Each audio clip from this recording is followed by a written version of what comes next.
Overnight, 10 billion people worldwide were simultaneously transported to a strange world where only cold weapons existed, and began to struggle for survival. Fortunately, everyone can awaken their own signature weapon at the start of the game.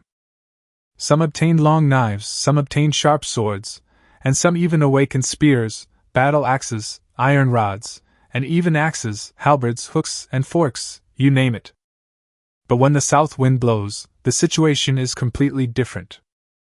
While others wield cold weapons, his awakened divine weapon is an entire armory. Desert Eagle, Barrett, Gatling gun, rocket launcher, whatever he wants, it has it all. At this moment, Nan Feng opened the fated divine weapon, and lines of attribute information appeared before his eyes.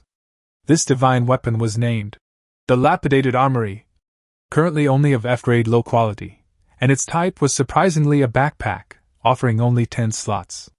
The materials required for upgrading were wood and stone, and as the grade increased, more equipment could be unlocked. Upon seeing the materials required for upgrade section, Nan Feng immediately realized that his natal divine weapon could be upgraded. No wonder they were all initially F-grade. His concerns vanished instantly. It seemed everyone started at the same point, and there was no inherent difference in strength. His gaze then fell on the last item, Armory Unlocked Equipment, Desert Eagle, Wooden Dagger. Nan Feng was slightly taken aback. Where were these two items? A thought flashed through his mind, and he immediately checked his backpack, quickly finding a pistol and a dagger lying inside. The pistol's design was extremely familiar. It was the Desert Eagle. Nan Feng couldn't help but exclaim in a low voice. They really gave me a gun? Isn't this a world of cold weapons? He quickly took out the two weapons and began to check their specific attributes. The Desert Eagle provides +3 strength and +2 stamina, consumes 5 mana per attack, and deals 100% attack damage. The Wooden Dagger provides +5 strength, deals between 70% and 90% damage, and inflicts a minor bleeding effect. Both weapons' attributes increase as the armory upgrades. After reviewing these attributes, Nan Feng frowned slightly. Just these attributes? They seem a bit ordinary. Although not strong, they weren't entirely useless either. He then opened his personal information panel and quickly checked his equipment. His current equipment setup is clearly displayed in the equipment interface. His weapon is a Desert Eagle, and he's wearing a worn-out shirt, jeans, and sneakers. The only somewhat decent item he owns is a beginner's tactical watch. Overall, there's nothing particularly outstanding about his gear. After a brief study, Nan Feng opened the chat channel. The channel was already buzzing with activity, with various discussions taking place, most people exchanging information about the types and attribute differences of their destined divine weapons. Some said they chose wooden swords, while others used wooden sabers. Their attributes were mostly distributed between strength and stamina, totaling around 5 points each. Clearly, everyone started at roughly the same level, with no significant difference. Nan Feng nodded, having made his judgment. In comparison, his advantage lay in having two weapons, and the Desert Eagle was a ranged weapon, which was especially crucial in this dangerous world and could significantly increase his chances of survival. Just as he was about to continue checking, a system announcement suddenly sounded, interrupting everyone's conversation. The content was simple. Everyone had completed their awakening and could leave the cabin to begin hunting ferocious beasts for resources. Then came an even more important warning. A beast tide will erupt in 30 days. You must increase your strength as soon as possible, or you will find it difficult to survive. The last sentence was even more direct. This is a real world, and death is irreversible. The beast tide in 30 days. Nan Feng felt a strong sense of urgency. He knew that he didn't have much time left, and had to become stronger as soon as possible, otherwise there would only be one outcome. After turning off the control panel, he gripped the Desert Eagle and carefully pushed the wooden door open a crack. As for the wooden dagger, he didn't plan to use it for the time being. Close combat was too risky in this environment. Outside the door was a dense forest, eerily quiet, with no one else in sight. Clearly, everyone's spawn points were scattered. Nan Feng observed for a while, and only after confirming there was no danger did he tiptoe out. The sun was shining brightly outside, and the air was fresh, as if it were midday. He glanced back at his little wooden house and suddenly noticed that it also had an attribute panel, so he checked it out. This soon-to-collapse cabin is also an F-rank structure, but it boasts 5,000 health points and 100 defense points, along with the ability to regenerate health and mana every minute. However, the materials required for upgrading it are enormous and far more expensive than expected. Nan Feng was slightly taken aback, then realized what was happening. The cabin was not only a place to live, but also the most important defensive measure in the early stages. When encountering a powerful enemy, it could be used to retreat and avoid risks. Having figured this out, he stopped lingering and began heading deeper into the forest. His goal was clear: to hunt down ferocious beasts as quickly as possible, increase his strength, and prepare for the beast tide that would arrive in 30 days. Before long, Nan Feng spotted his first target. A rat, about the size of a palm, was snarling beside a tree, completely unaware of the approaching danger. Nan Feng quietly raised his desert eagle and aimed it at the target. With the equipment equipped, his attack power had reached 60 points. He estimated in his mind, killing a rat shouldn't be a problem. After a quick aim, he decisively pulled the trigger. 5 points of magic power flowed into the gun, and a magic bullet shot out instantly, heading straight for the rat. The moment the gunshot rang out, the rat sensed the danger and tried to dodge, but the bullet was too fast and hit its hind leg directly, with a bright red -45 marking appearing above its head. Squeak, squeak, squeak! The rat squeaked, but instead of running away, it dragged its injured hind leg and charged towards Nan Feng. Its speed was astonishing, startling him. So fast! Nan Feng immediately took a few steps back, simultaneously raising his gun again, aiming at the charging rat, and without hesitation pulled the trigger a second time. Seeing the little mouse pounce, Nan Feng quickly fired another shot, but the bullet grazed its head. The first hit was pure luck. Now that the target was moving, he had no chance of getting a clear shot. He forced himself to steady his breathing, re-aimed, and waited until the iron claw rat was within 5 meters before pulling the trigger again. With a bang, the shot hit him squarely in the head, instantly shattering half of his face. Squeak! The iron claw rat screamed and collapsed to the ground, its body convulsing violently, with bleeding, damage numbers constantly popping up above its head. Nan Feng frowned and said, "It's still alive even with its head rotten like that, it's too tough." He simply put away the desert eagle to conserve mana. 2 seconds later, the iron claw rat finally breathed its last.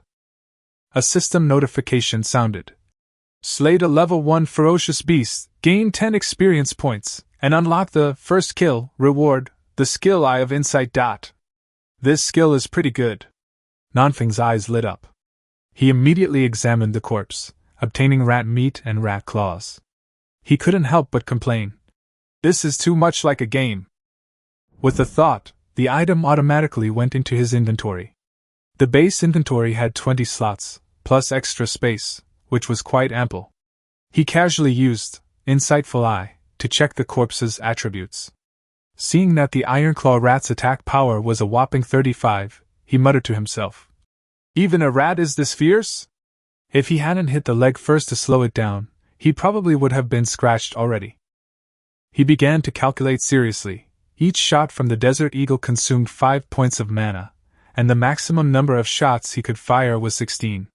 On average, it took 3 shots to kill one beast, meaning he could only take down a maximum of 5. Melee combat, while not consuming mana, was extremely risky, essentially trading one's life for it. He cursed under his breath, realizing this forest was far more dangerous than he had imagined. Nan Feng decisively decided to retreat to the cabin first, stabilize his pace, and then upgrade. He encountered another Ironclaw rat on the way, which he easily took down with 2 shots. Back at the cabin, he waited for his mana to regenerate. It regenerated 5 points per minute, so he'd be fully charged soon. He casually opened the chat channel to check on everyone else's progress. Chaos erupted in the chat. Someone had lost 15 health points from a rat's claws, someone else had lost 33 points from a bird's pecks, and yet another had been bitten by a rabbit and was bleeding profusely, their screams echoing throughout the chat. Someone reminded everyone that covering the wound could slow the bleeding, and only then did everyone realize that this world wasn't just a game, but had real-world mechanics. Nan Feng then realized that the bleeding effect of the iron claw rat wasn't entirely a weapon effect, but rather a genuine state of blood loss. He gained a new understanding of this world. Then someone mentioned killing the ferocious beast and the first kill, reward, and Nan Feng chimed in. You guys got the Eye of Insight too? It turned out many people had obtained the same skill. The group added each other as friends, essentially forming a preliminary team. Nan Feng then noticed the area's population, 932/1000, meaning 68 people had died in a short time. His expression darkened slightly. The speed of the deaths far exceeded his expectations. In comparison, ranged weapons were clearly safer, while melee combat was far more risky. I still need to upgrade as soon as possible. Nan Feng turned off the channel, found his magic power had been fully restored, and stepped back out of the cabin. He was just about to continue hunting nearby when his expression suddenly tightened. A dozen or so iron-clawed rats were charging towards him in a swarm. These things are social animals. Nan Feng cursed under his breath, then turned and ran. Ironclaw Rat was extremely fast, and Southwind wasn't slow either. His initial agility was 12, above average. However, there was a larger rat in the swarm that was significantly faster, and quickly caught up with him. As Nan Feng ran, he looked back and immediately activated his skill. Insightful eyes! But when he saw the attributes, his expression changed immediately. It was actually a level 2 Ironclaw rat, whose attack power was even higher than his. Damn it, this rat is level 2! Nan Feng's heart sank. If he got scratched, it would definitely hurt. As soon as he finished speaking, the Ironclaw rat suddenly accelerated, leaped up, and slapped him on the back with its claw. The -44 damage bar popped up instantly, and Nan Feng almost cried out. He only had 80 health points in total, and this hit took away more than half of them. To make matters worse, the wound was torn open and began to bleed continuously. The bleeding warnings -3 and -2 kept flashing, and Nan Feng's face was grim. He had no time to tend to his wounds, and could only desperately rush forward. Fortunately, the cabin had come into view. His leap had put the level 2 Ironclaw rat slightly behind, and Nan Feng seized the opportunity, rushing into the cabin in one breath. Once inside, he immediately took off his shirt and pressed it against his wound to stop the bleeding. Although the method was simple, it was effective, and the bleeding gradually stopped. A few seconds later, the wound stopped, and he breathed a sigh of relief. Thank goodness it was just a rat. If it had been a wild beast, I would be done for today. He glanced at his health bar. Only 13 points remained, a close call. However, the cabin regenerated health every minute, so as long as he didn't die, he'd recover quickly. Just then, a squeaking sound came from outside. A dozen Ironclaw rats had surrounded him, but were blocked by a white circle of light, unable to enter. A system notification sounded. Do you allow the Ironclaw rat to enter the cabin? Nan Feng rolled his eyes. Disagree. He also confirmed that the ferocious beast could not enter without permission. He tentatively opened the door a crack, his muscles tense, ready to slam it shut at any moment. Sure enough, the Ironclaw rat couldn't get in, which completely relieved him. But the level 2 Ironclaw rat wasn't giving up, leading its swarm to frantically scratch at the cabin. -0 kept popping up on the screen, occasionally interspersed with -1 damage indicators. Nan Feng tensed up immediately upon seeing this.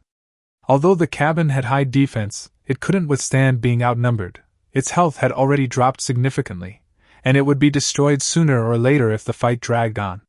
I have to fight back. He opened the door and pulled out his Desert Eagle. Since they couldn't get in anyway, opening the door made aiming easier. He quickly locked onto the level 2 Ironclaw rat. To catch the thief, first catch the king. Nan Feng didn't rush to fire, but steadied his breathing and aimed carefully. This shot must incapacitate it. The iron-clawed rat bared its teeth and hissed at him, completely unaware of the gun's threat. Nan Feng aimed the sights at its head, sneered, and pulled the trigger.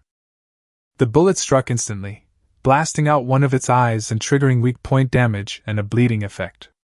Although it only lost 45 health points, the sustained damage was considerable. Only 45? Its defense is so high? Nan Feng was somewhat dissatisfied. The iron claw rat, however, was already rolling on the ground in pain, running around frantically, looking extremely disheveled. Nan Feng thought it was going to run away, but it was just circling to ease its pain. He seized the opportunity, and when it passed by again, he decisively fired another shot. The second and third shots hit in quick succession, one in the back and the other in the leg, directly reducing its speed significantly, and completely eliminating its advantage. That's it! Nan Feng kept pulling the trigger, firing bullet after bullet. Even with 300 health points, he slowly whittled it down. The system notification sounded, and he finally breathed a sigh of relief. The biggest threat was gone. However, he couldn't help but complain. Only 22 experience points for level 2? That's too little. He then looked at the remaining rats. These level 1 ironclaw rats weren't fleeing, they were still biting around the cabin. He glanced at the cabin's health. It had dropped considerably. You dare to destroy my home? Nan Feng sneered, raising his desert eagle. Since you're not leaving, then you'll all stay. Ding! You have killed a level 1 common ferocious beast, iron claw rat, gaining 10 experience points. Ding! You have killed a level 1 common ferocious beast, iron claw rat, gaining 10 experience points. Ding! You have killed a level 1 common ferocious beast, iron claw rat, gaining 10 experience points.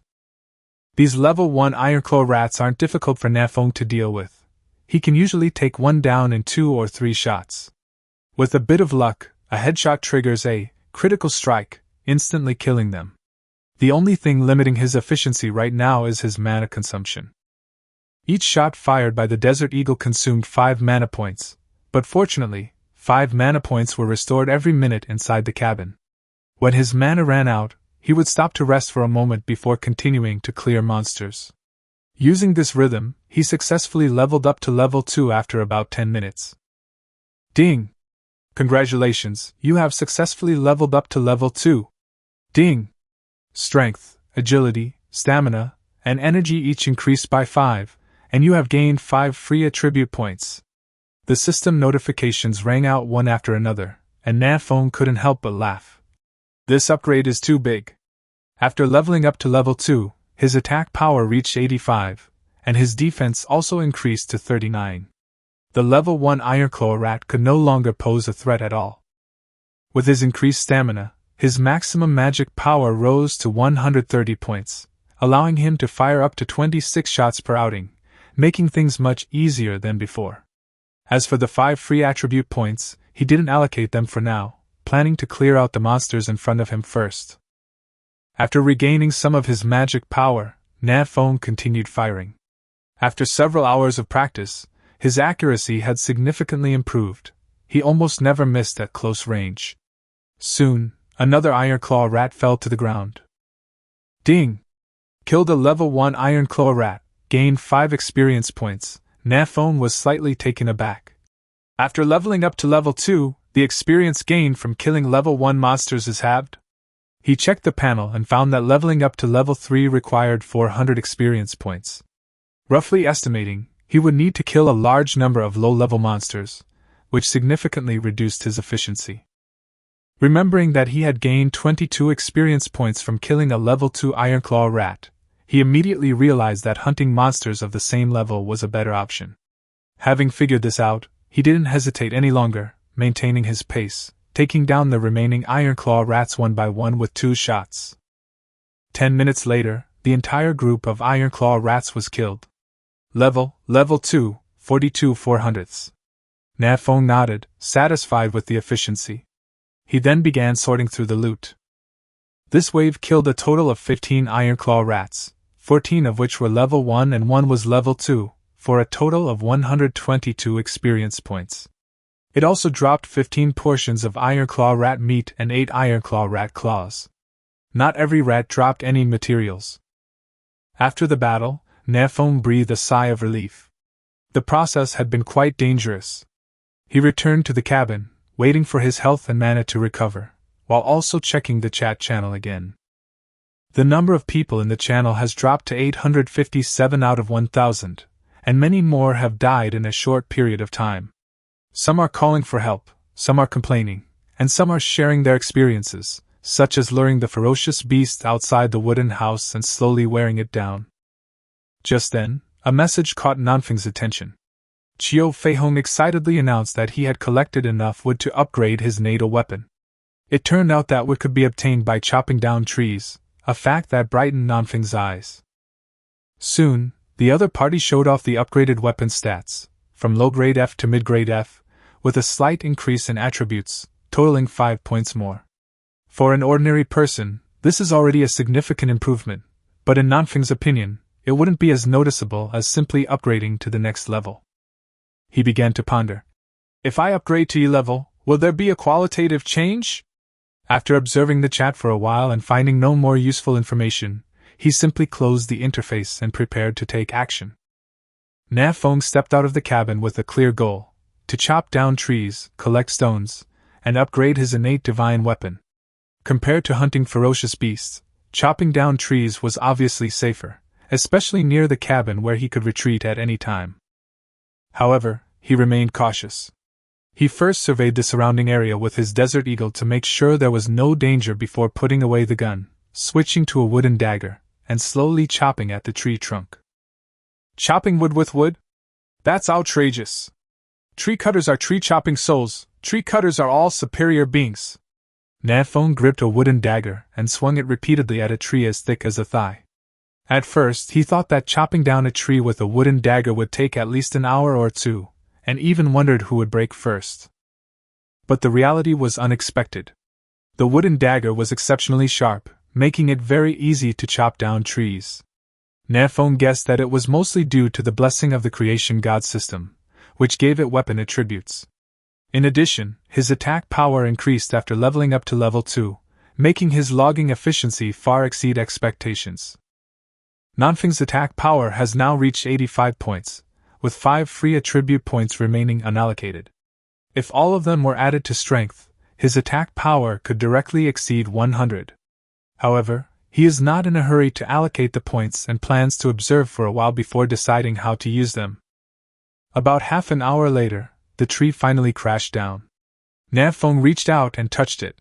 The entire tree quickly decomposed into materials, which were then added to his inventory by the system. Ding! You have obtained wood *4. This result pleased him greatly, saving him the trouble of carrying it. However, he was somewhat helpless. Such a thick tree only yielded 4 units of wood, which seemed a bit meager. Fortunately, upgrading his divine weapon only required 3 units, which was sufficient. With that in mind, Nan Feng began searching for stones in the forest. There were many pebbles in the forest, and he quickly found a rock about the size of his head. After touching it, he successfully put it into his backpack. Ding! You have obtained stone *1. After confirming the acquisition method, he breathed a sigh of relief. He only needed to find a few more to complete the upgrade. Just then, he heard a hissing sound. A brightly colored venomous snake had silently appeared behind him, its body already raised, ready to attack at any moment. Nan Feng's heart tightened, and he slowly turned his head to check. He immediately activated Eye of Insight, reading the attributes of the 5-colored snake, a level 1 ferocious beast with high attack but low health and weak defense, posing little threat to him. Nan Feng relaxed slightly, raising his desert eagle in preparation for a counterattack. But in that instant of relaxation, the 5-colored snake suddenly darted out and bit his calf. His genes couldn't stop the venomous fangs at all, and he lost 14 points of health in one go, causing him to gasp in pain. Damn it! Nan Feng swung his leg, throwing the snake away, and fired 3 shots in quick succession, but all missed. The 5-colored snake was small and extremely fast, and his accuracy was very low without a steady aim. The snake swiftly turned back and bit his other leg, dealing another 14 points of damage. Nan Feng suppressed his panic, judging that a single shot would be enough to kill his opponent, so he tried his best to calm himself and aim. However, at that moment, double images suddenly appeared before his eyes, and one snake turned into 3. This was the effect of the 5-flower snake's skill, illusion. With his vision obstructed, he couldn't determine the true location at all, and the difficulty of the battle suddenly increased. Taking advantage of his distraction, the five-colored snake launched a series of attacks, landing its third and fourth bites in quick succession, causing his health to drop steadily. Nan Feng realized that if this dragged on any longer, he might really be bitten to death. At the crucial moment, seizing the opening after the snake's attack, he instinctively reached out and grabbed it. "Got you!" He quickly put away his pistol, switched to a wooden dagger, and prepared for a close-quarters counterattack. The first strike, due to blurred vision, only hit the snake's tail, yet still dealt 68 points of damage. The five-colored snake struggled frantically, but Nan Feng held on tightly, giving it no chance, and then stabbed down hard with the second strike. This attack struck a vital point, triggering a fatal blow and cleaving the five-colored snake in two. Ding! You have killed the five-colored snake, gaining experience and loot. The battle has finally ended. After briefly inspecting his spoils, Nan Feng forced himself to walk towards the cabin. The toxin still blurred his vision, and staying in the wild any longer would be too dangerous. This battle had also taught him that even a level 1 ferocious beast should not be underestimated. Just as he approached the cabin, he suddenly saw a reflection behind it, which stood out starkly against the double shadows. His heart skipped a beat, and he squinted to look closer, only to discover it was a bald man. Behind Nan Feng's little wooden house, there was a person hiding. This was the first time he had encountered someone of his own kind since arriving in this primitive world, but he felt no joy. Instead, he became even more wary. In this lawless environment, the human heart is often more dangerous than a ferocious beast. Worse still, Nan Feng was in a hallucinatory state, with overlapping images before his eyes, making it difficult to distinguish between reality and illusion. He didn't approach the wooden house rashly, but instead stayed where he was, keeping his distance and carefully observing the other party's movements. He stared at the figure while pondering to himself. There seemed to be a girl named Yuran, not far from him in the war zone channel, but the one in front of him was clearly bald, so it couldn't possibly be her. Just as Nan Feng was pondering, Huang Peng, who was hiding behind the wooden house, realized that he had been exposed. He simply stopped hiding and strode out with a frivolous smile on his face. "Brother, not bad, you took care of the five-flower snake in just a couple of moves," Huang Peng said tentatively. Nan Feng replied calmly. "This is a dagger, not a knife." The other party paused for a moment, then casually brushed it off. Nan Feng shook his head, finding his vision gradually clearing and the hallucinogenic effect weakening, which reassured him slightly. Huang Peng, however, continued talking to himself, his tone gradually becoming less friendly. He claimed that he had spotted the snake first and chased it all the way here, and now that Nan Feng had taken it, he demanded compensation. Nan Feng sneered and replied, "How about I catch another one for you?" Clearly, he didn't intend to pay him any attention. Nan Feng knew perfectly well that if Huang Peng had truly been following him, he couldn't have missed seeing him use a firearm. For him to dare show himself under such circumstances meant he clearly had something to rely on. This claim was simply unfounded. Seeing Nan Feng's tough attitude, Huang Peng's face darkened and his tone became fierce. "You were just bitten by a snake, you don't have much blood left, do you? Still dare to talk back? Believe me or not, I'll chop you up with an axe." As he spoke, he moved closer. Nan Feng remained outwardly calm, but secretly sheathed the dagger in her backpack, quietly swapped it for a desert eagle, and hid it behind her back. At the same time, she warned, "Don't come any closer. I'm not someone to be trifled with." His vision had not fully recovered yet, so he could only try to buy time and wait for his opponent to get closer and lower their guard before making a move. Otherwise, if he made a mistake, the situation would become extremely passive. Seeing that his tone had softened, Huang Peng assumed that the other party was scared and immediately became smug. "I'm a reasonable person, just give me all the loot," Nan Feng casually replied. "Okay, no problem." But the other party went further, asking Nan Feng to be bait to help him level up, even going so far as to say things like, "Be a servant," and "wash his feet and massage his back at night," becoming increasingly outrageous. Nan Feng rolled his eyes but didn't interrupt. He rubbed his eyes again, finding his vision mostly restored. At this distance, He was confident he could hit his target with a single shot. He finally interrupted. "Brother, take my advice, you should leave." Huang Ping was stunned. "What did you say?"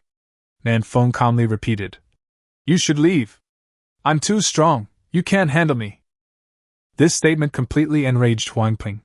He retorted with a cold laugh, even admitting on the spot that he had just killed someone and used the corpse to lure the ferocious beast, his tone filled with madness and smugness. "I was originally a death row inmate, and it's thanks to coming to this world that I regained my freedom. There are no laws here, this is the real paradise."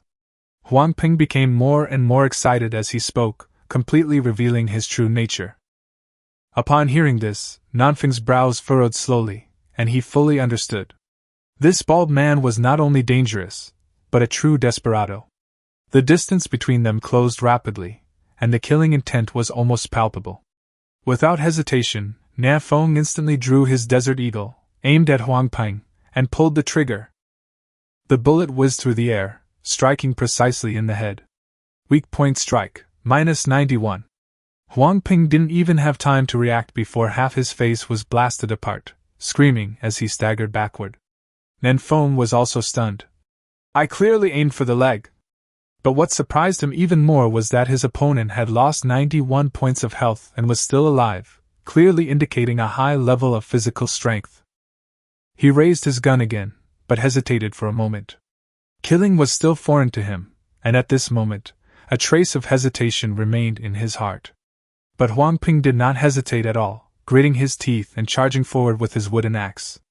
His hands were already covered in blood, so he naturally didn't care about taking another life.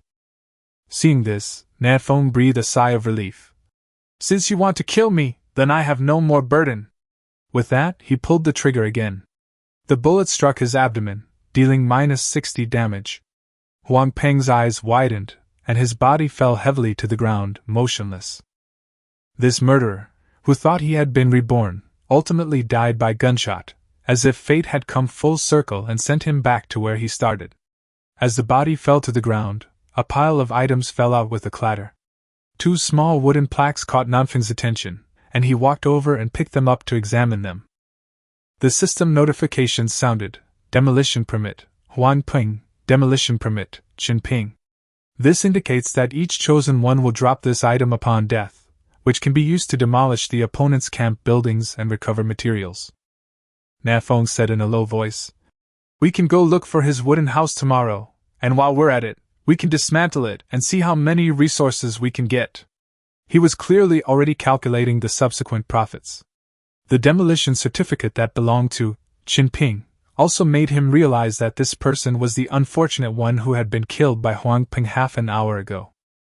Besides the demolition certificate, there were many other resources scattered on the ground. A series of notification sounds rang out, and Nan Feng put all the supplies that Huang Ping dropped into his backpack: rabbit meat, rat meat, wood, stones, and a small amount of bird meat, but no equipment. He quickly realized that since they had only been there for half a day and hadn't even killed many ferocious beasts, it was impossible for them to have obtained any equipment, let alone their natal divine weapons. After counting the spoils, Nan Feng looked at Huang Ping on the ground. By now, the illusion effect had completely disappeared. He frowned and dragged the corpse into the distant woods to prevent the smell of blood from attracting other ferocious beasts. After finishing, he looked up at the sky. The sun was almost setting. He had only been in this world for 4 or 5 hours, yet his first night was about to begin. A sense of urgency rose in Nan Feng's heart, and he decided to find 2 more stones before nightfall to upgrade his natal divine weapon to mid-F grade. He circled the area, quickly located his target, and successfully collected the necessary stones. He then immediately returned to the cabin. Night had already fallen. Back inside, Nan Feng finally breathed a sigh of relief and opened the panel to prepare for the upgrade. He had all the materials needed for his destined divine weapon, and even had extra wood. Without hesitation, he chose to upgrade. A golden light flashed, the panel refreshed, but the result left him speechless. Only 5 more backpack slots were added. "That's it!" Nan Feng couldn't help but complain. There was no attribute improvement, nor was a new weapon unlocked. He was somewhat disappointed. He then checked the equipment changes and found that both the Desert Eagle and the wooden dagger had been upgraded in quality, with enhanced attributes. The Desert Eagle's mana cost had been reduced from 5 to 4, the dagger's damage range had been increased, and it also inflicted a stronger bleeding effect. Overall, this upgrade was worthwhile. Nan Feng's attack power with a gun is now just over 100, significantly improving his combat effectiveness. Although the dagger can increase his attack power even further, he still prefers ranged combat. After all, close combat is too risky, a slight mistake could be fatal. After rummaging around for a while, Nan Feng's stomach started to rumble. He then realized he hadn't eaten anything and quickly opened his backpack. It was piled high with various kinds of meat. He picked out some rabbit meat, but then realized there was no fire source, leaving him somewhat perplexed. After thinking for a moment, he had a sudden inspiration and fired a shot at the wood with his Desert Eagle. Sparks flew, and surprisingly, the sawdust ignited. A flame rose, and the cabin finally had warmth and light. Nan Feng grilled meat while passing the time in a chat channel. He glanced at the head count and found that only 691 people remained. 309 had died in a short time, a situation far more brutal than he had imagined. The channel was filled with complaints about hunger and difficulty starting a fire, with people constantly pleading for help. The overall atmosphere was chaotic. Just then, the system suddenly notified everyone, someone has upgraded their cabin to grade E, and the trading system will soon be open. The message caused an uproar in the channel. Everyone was astonished by the high resource requirements, and couldn't understand how someone could complete the upgrade so quickly. Nan Feng remained silent, silently recalling the demolition permit in his backpack. He vaguely guessed that the other party likely obtained resources by killing others. He peered through the cracks in the wooden house at the cold moonlight outside, a chill creeping into his heart. This world was not only teeming with ferocious beasts, but also a brutal arena where the strong preyed on the weak. In this chaotic environment, the darker side of human nature is amplified. Compared to ferocious beasts, intelligent humans are far more dangerous. Nan Feng has made up his mind that he will never easily trust anyone again, as anyone could potentially stab him in the back. He shook his head, deciding not to think about it anymore. The rabbit meat on the fire was sizzling and dripping with oil, its aroma making one's mouth water. But just then, he suddenly realized a crucial problem: there was no water. He hadn't had a drop of water all day. When he finally relaxed, his lips were already cracked. Nan Feng frowned and muttered to himself, "There's no river or water source nearby. How are we going to get water?" Just then, a system notification sounded: trading system now open. Everyone can freely exchange resources without any restrictions. Nan Feng's eyes lit up, and he immediately opened the panel to check. Within seconds, the trading area was filled with all sorts of items. Some people were trading wood for food, some were trading stones for resources, and others were trading strange herbs for water, but the overall prices were quite chaotic. Nan Feng didn't rush into a transaction, but instead went to the chat channel to observe the market. The channel was bustling with activity. Some people were asking for food, some were buying at high prices, and some were even offering 10 units of wood for one serving of food. Seeing this, Nan Feng's heart stirred. 10 units of wood wasn't a small amount. It would be enough for him to upgrade his equipment tomorrow. He also had plenty of food, especially the large amount of rat meat he'd accumulated from clearing out the rat nests. If I don't eat it, someone else will. He immediately opened the trading system, quickly found the person who was buying food at a high price, and listed a portion of rat meat to initiate a trade. In less than 2 seconds, the other party proactively added him as a friend. The other party's name was Lu Daqiang, and he immediately complained. "Brother, this portion isn't enough, can you give me more?" Nan Feng replied directly. "On the first night, food is more valuable than wood. If you won't trade, I'll find someone else." His tone was decisive, without any hesitation. Lu Daqiang responded with a wry smile. "Indeed, no one will trade with me. How about this? I'll offer 15 pieces of wood in exchange for 2 portions of rat meat, is that all right?" He was clearly getting anxious. Nan Feng was slightly surprised. "Where did you get so much wood?" The other party quickly explained that there were trees all around him, and he had spent the whole afternoon chopping them down to accumulate this much. Nan Feng thought for a moment, and then proposed a condition. "I'll give you 3 portions of rat meat, but you have to sell me the wood you cut down in the future first, at the same price. How about it?" Lu Daqiang immediately agreed. "Brother, you're a man of your word. I may not be good at much else, but I'm definitely good at chopping trees. I'll get you 30 units of timber tomorrow." The two quickly finalized the deal. In the end, Nan Feng exchanged 3 units of rat meat for 15 units of timber, instantly increasing his timber inventory to 19. This way, he could focus on hunting ferocious beasts tomorrow and wouldn't have to waste time chopping trees. With weapons, levels, and a stable source of resources, we've secured our early advantage. But Nan Feng was also aware that dangers still lurked outside, and he couldn't let his guard down. Next, he focused his attention back on the trading system. His biggest need right now was water.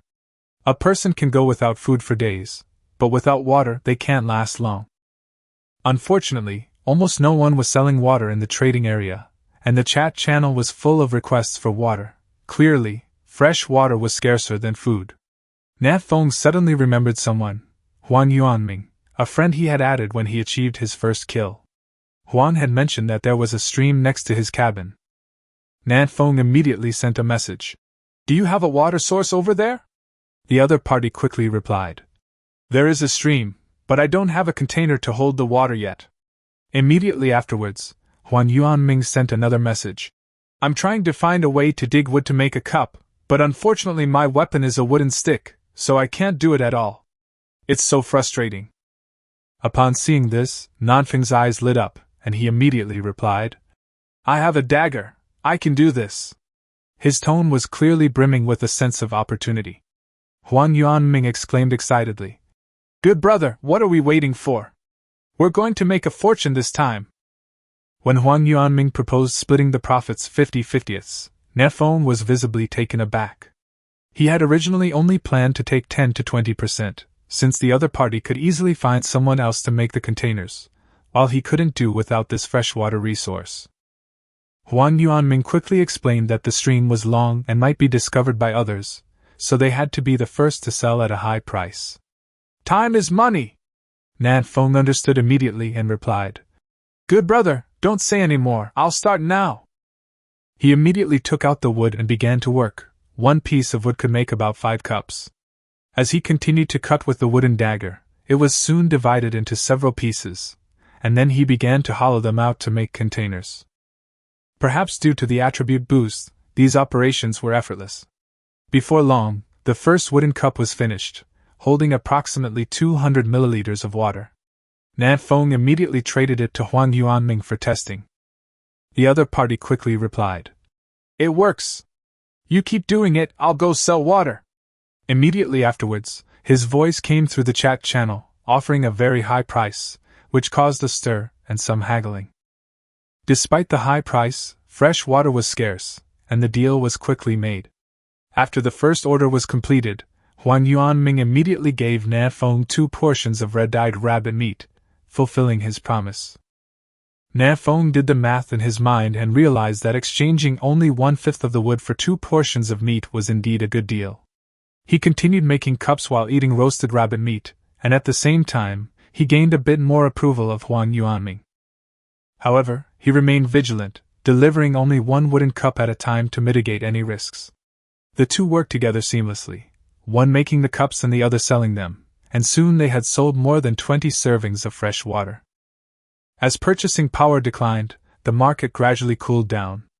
Huan Yuanming suggested lowering the price, but he was worried about angering those who had bought at high prices before, so he simply handed the water over to Nan Feng to sell, with the profits still split equally. Nan Feng didn't refuse and quickly accepted a glass of water. Under the eye of insight, he saw that although the water was drinkable, it might cause diarrhea, which made him hesitate. Just as he hesitated, the roars of ferocious beasts suddenly echoed outside the cabin. Peeking through the crack in the door, Nan Feng saw a large number of beasts running through the woods, and the atmosphere instantly became tense. At that moment, Huan Yuanming hurriedly sent a message, asking him to send a few more wooden cups. Nan Feng guessed that the other party urgently needed water, and immediately traded all 8 wooden cups he had to Huang Yuanming. Soon, the cups were refilled with stream water and returned. Huang Yuanming said with lingering fear, "I almost died out there." He said he dared not go out for the time being and asked Nan Feng to handle the remaining water himself. After observing the situation, Nan Feng found that the ferocious beast did not seem to attack the cabin, which made him slightly relieved. He realized that the night in this world was far more dangerous than he had imagined. He had 9 servings of fresh water in his hand. After hesitating for a moment, he drank 1 serving. Although he was worried about side effects, he didn't experience any adverse effects. In fact, he felt much more relaxed. With the resources he had previously allocated, Nan Feng now had accumulated some wealth. He knew very well that freshwater prices wouldn't remain high indefinitely, and he had to act quickly. So he opened the chat channel and saw everyone complaining about the dangers outside and the scarcity of resources. Nan Feng seized the opportunity and shouted, "Selling fresh water, only 8 portions left, highest bidder wins." Nan Feng announced in the channel, "Selling fresh water, only 8 left, highest bidder wins." The message immediately attracted a lot of bidding, with timber and stones being added one after another, and the price was quickly driven up, creating a very heated atmosphere. He wasn't in a hurry to close the deal, but patiently waited a few minutes to let everyone continue to raise the price. Afterward, Nan Feng selected the highest bidders and added them as friends one by one to complete the transaction, including the girl named Yuran. As soon as Nan Feng accepted the friend request, she initiated a trade, listing a portion of stream water. Based on Yuran's previous offer, it was 8 wood and 6 stones, but she didn't immediately complete the transaction. Instead, she sent a message saying she wanted to exchange it for herbs. Nan Feng was somewhat surprised and inquired about the herbs' effects. Yuran directly sent a message: "Mighty grass, increases strength by 2 after consumption, maximum 2 per person." Upon seeing this, Nan Feng immediately realized that this item was rarer than ordinary materials. He couldn't help but confirm, "You really want to use this to exchange for water? This is much more valuable than wood and stones." Yuran explained that she urgently needed the materials to upgrade her natal divine weapon, as the attribute improvement would be more direct. After listening, Nan Feng understood the pros and cons and immediately chose to exchange for the strength-boosting grass.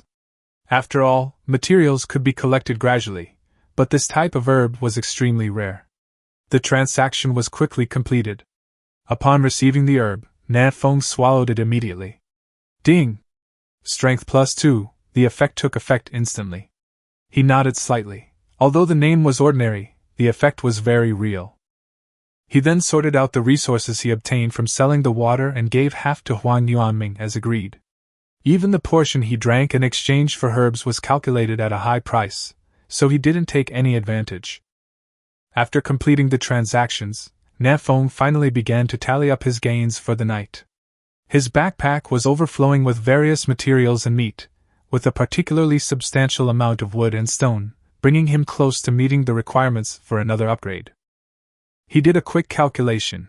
The cabin was still a little short of being upgraded, but the materials needed for his divine weapon weren't many.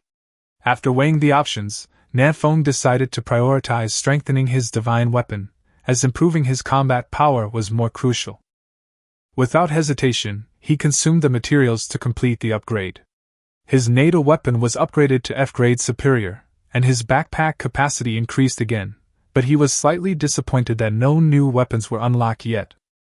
However, the next upgrade requires iron ingots, a material he hasn't seen before. Nan Feng didn't dwell on it, and instead checked the changes to his existing equipment, focusing on the Desert Eagle and the wooden dagger.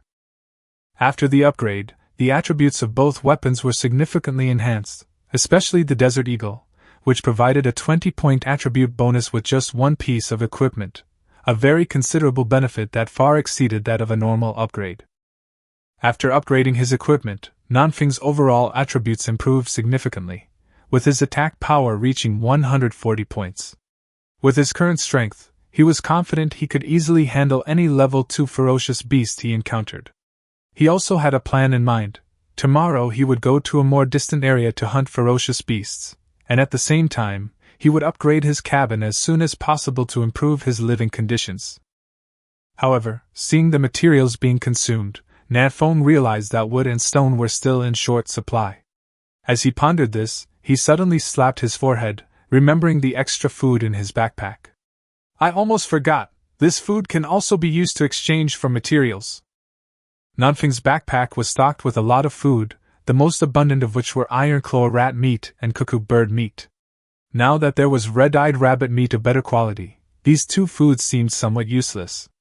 Rather than keeping them taking up inventory space, it would be more worthwhile to exchange them for resources. After a moment's thought, he simply put both types of meat on the trading channel. Each serving of food could be exchanged for 8 units of any material. A total of 34 servings of food were put up for sale at once, instantly flooding the trading area. Soon, the chat channel exploded. Some people were amazed by Nan Feng's ample food reserves, while others began to make sarcastic remarks, saying that he was hoarding food and not distributing it, and even accusing him of profiteering from the national crisis. Nan Feng glanced at it but didn't respond. The price wasn't high at all, compared to the risky task of hunting ferocious beasts. Chopping down trees and collecting stones was clearly much safer. As for giving it away for free, he had no intention of doing so. At this point, Lu Daqiang and others began to speak up for him, saying that the price was reasonable and that if he didn't want to pay, he could go hunt the ferocious beasts himself. Some also pointed out that for those who weren't skilled in combat, this was actually a stable source of food. Driven by these voices, the sentiment on the channel gradually shifted. More and more people accepted the price, and some even began planning to cut down trees the next day to exchange for food. Some people were saying to go to bed early so they could get up early to fight for resources, and the chat channel quieted down considerably, the atmosphere shifting from complaining to fierce competition. Nan Feng turned off the control panel, checked the campfire, and after confirming there was enough wood to burn all night, he lay down to rest and quickly fell into a deep sleep. The next morning, just as dawn was breaking, Nan Feng woke up. The floor was hard and cold, making it uncomfortable for him to sleep, and he couldn't help but mutter, I still need to find a way to get a bed. After stretching his body briefly, he pushed open the wooden door and went outside. The sun was shining brightly, and the forest had returned to calm. The ferocious beasts that had rampaged last night seemed to have all retreated. Nan Feng cautiously surveyed his surroundings, finding no danger, but a faint smell of blood lingered in the air. He turned to look at the spot where Huang Ping had collapsed the day before. Only a pool of blood remained. The corpse had long since vanished, clearly devoured by other ferocious beasts. Nan Feng shook his head, not dwelling on it further, and began planning his goals for the day. At least level up to level 3, upgrade the wooden house, and ideally find more iron blocks and water. Fresh water was a particular concern for Nan Feng. He couldn't rely on trading for water forever. He deduced that there must be a water source nearby, so he chose a direction and began exploring, hunting beasts, and gathering resources. He hadn't walked far when he spotted a jungle pheasant. After checking the attributes, Nan Feng raised his hand and fired a shot. -132. The powerful attack instantly killed the pheasant, cleanly and decisively. A system notification sounded, and he gained experience and a serving of pheasant meat. Nan Feng nodded. It's good to try something new for lunch. Compared to others who were still struggling with their first ferocious beast, he could now easily annihilate level 1 monsters, a level of efficiency that gave him a significant advantage. He continued exploring and was soon attracted by a buzzing sound. A bee the size of a fist was perched on a flower collecting nectar. The information displayed, Level 2 Ferocious Beast, Arrow Bee. Nan Feng seized the opportunity and fired. Boom! The bullet hit precisely, dealing -115 damage. At this rate, it would only take 4 shots to finish it off. But the wounded arrow bee immediately went berserk, flying wildly through the air at high speed, making it difficult for Nan Feng to keep aiming. The next second, the arrow bee suddenly retaliated, its stingers shooting out like an arrow, instantly striking Nan Feng in the abdomen. -47.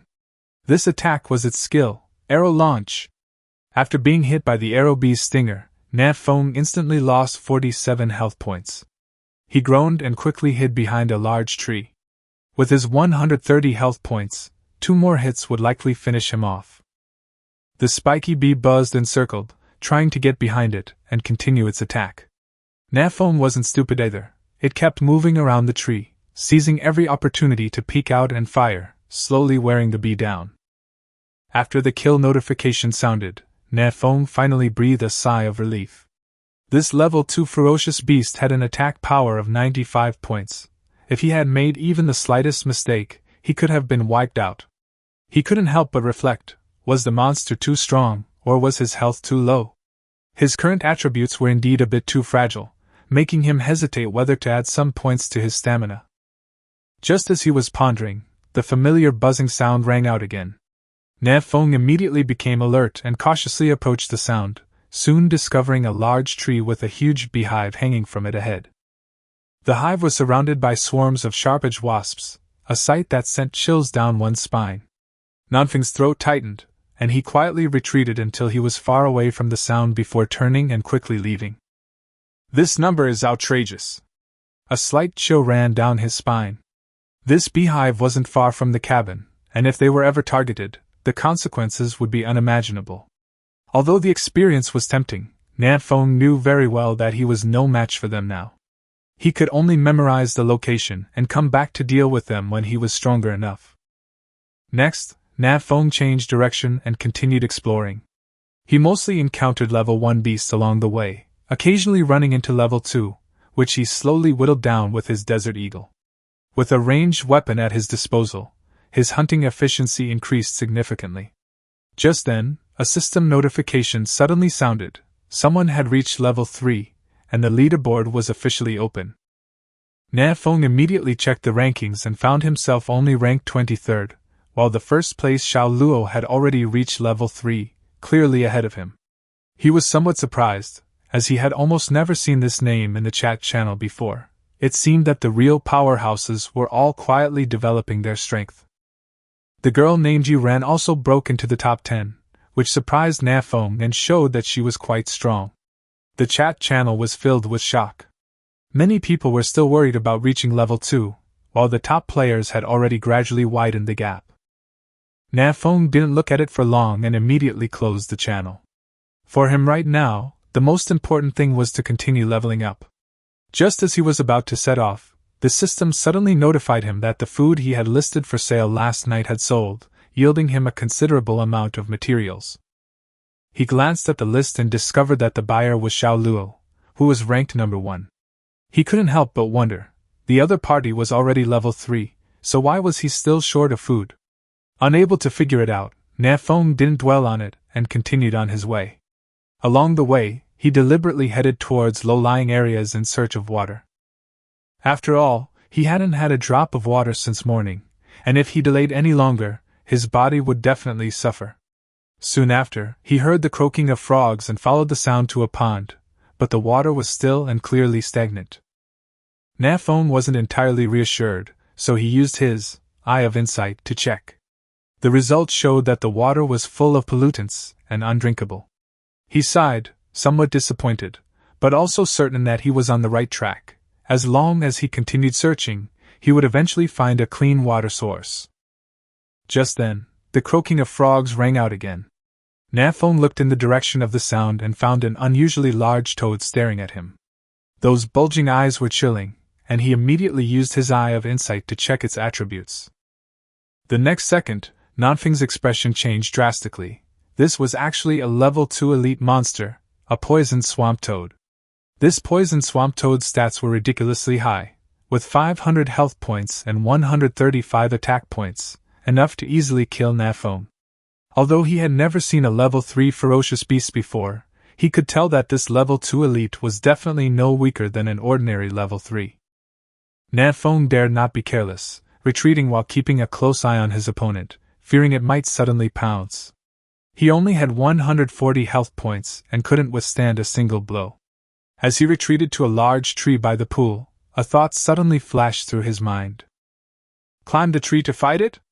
This tree was 5 or 6 meters tall and grew right by the water. If they could get a higher vantage point, they might be able to slowly whittle down this elite monster. Thinking about the possibility of it dropping equipment, Nan Feng gritted his teeth and decided to take the gamble. He quickly checked his status. He had 90 mana points left. Each shot from the Desert Eagle cost 4 mana, meaning he could fire 22 more shots. That should be enough. After confirming, he immediately began climbing the tree. Nan Feng grew up in the countryside and was very skilled at climbing trees. He quickly scrambled onto a thick branch. He steadied himself and looked down.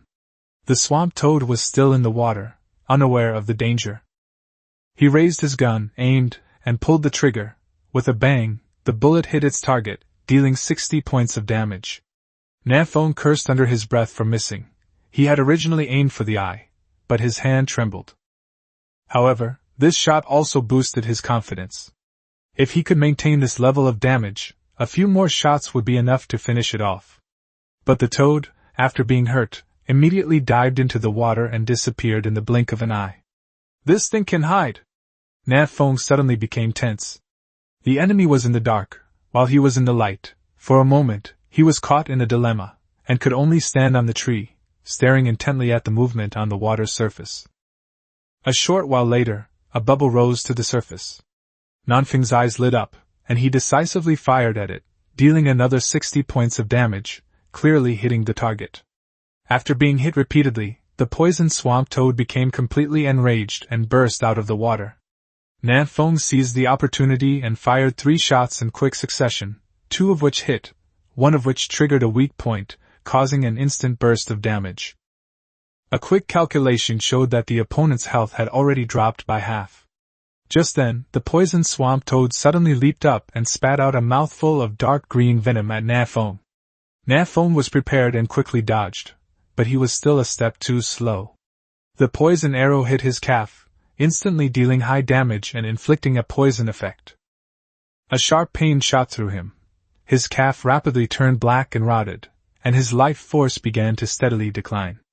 Nan Feng gritted his teeth and endured the pain. Seeing that the toad was still gathering strength, he quickly continued climbing towards the top of the tree. Once he reached a higher point, the swamp toad could no longer reach him, and he was temporarily safe. Nan Feng immediately tore off a piece of his clothing to bandage the wound, slowing the spread of the toxin, but he was still losing blood. He quickly estimated that he could only last 2 minutes at most. At this moment, Nan Feng calmed down and made a decision. Kill it first, take it down with me! He raised his Desert Eagle and fired wildly downwards. The close range and large target resulted in extremely high accuracy. Within 10 seconds, he dealt multiple instances of effective damage. With a scream, the poisoned swamp toad collapsed to the ground. A system notification sounded. He had successfully killed the level 2 elite monster, gaining 40 experience points. Nan Feng finally breathed a sigh of relief, but the crisis wasn't over yet. A gray ball of light appeared beside the toad's corpse, quickly coalescing into a treasure chest. It dropped equipment! He glanced at his remaining 29 health points. Time was running out, he had to take a gamble. Nan Feng immediately jumped down from the tree and rushed towards the treasure chest. With a whoosh, Nan Feng leaped down from the tree and landed steadily. Before him lay an ancient-looking gray treasure chest. Without a second thought, he opened it.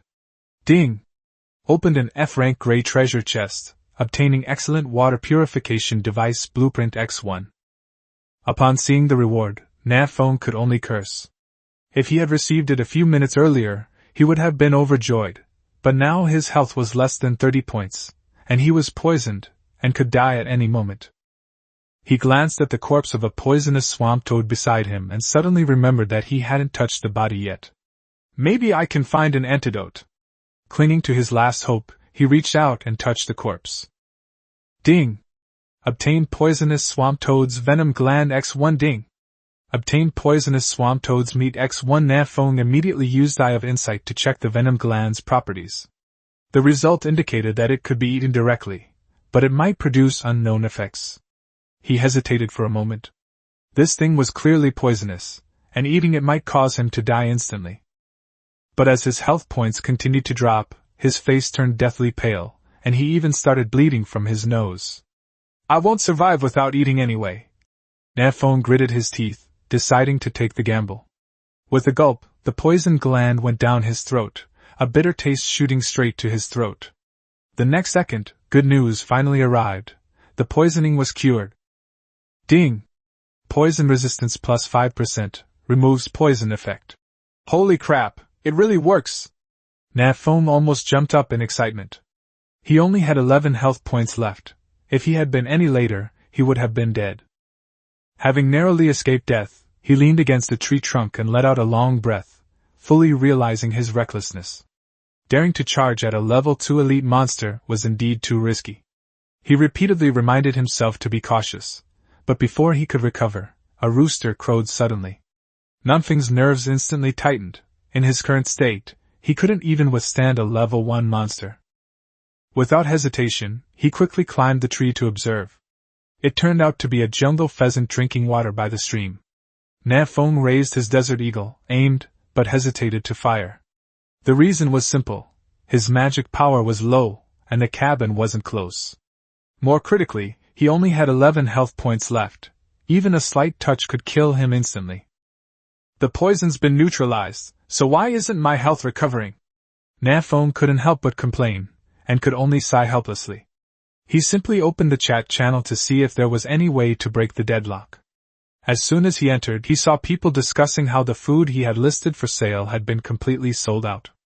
Nan Feng checked his inventory and, sure enough, found a large amount of materials, 231 wood and 171 stones. He had enough materials, but the problem was he didn't dare go back. I may earn it, but I may not live to spend it. He gave a bitter laugh, then checked the transaction records and found that Xiao Luo, the top seller, had bought 12 portions of his food. Filled with doubt, Nan Feng began browsing the trading system, focusing on items that could restore health. Soon, an item caught his eye. Delicious bird meat continuously restores health. Nan Feng's eyes lit up. For him right now, this was a lifesaver. Although it cost 50 units of materials, he didn't hesitate to complete the transaction. Soon, the bird meat was in his hands, and he then realized the seller was none other than Xiao Luo, who was ranked number 1 on the leaderboard. Nan Feng was stunned for a moment, then suddenly realized. This bird meat, could it be the one I sold to him before?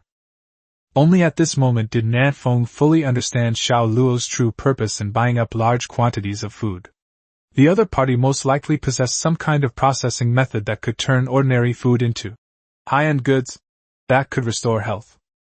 He did a quick calculation and found that a regular food item could only be exchanged for 8 units of materials, while the finished product processed by Xiao Luo could be sold for 50 units.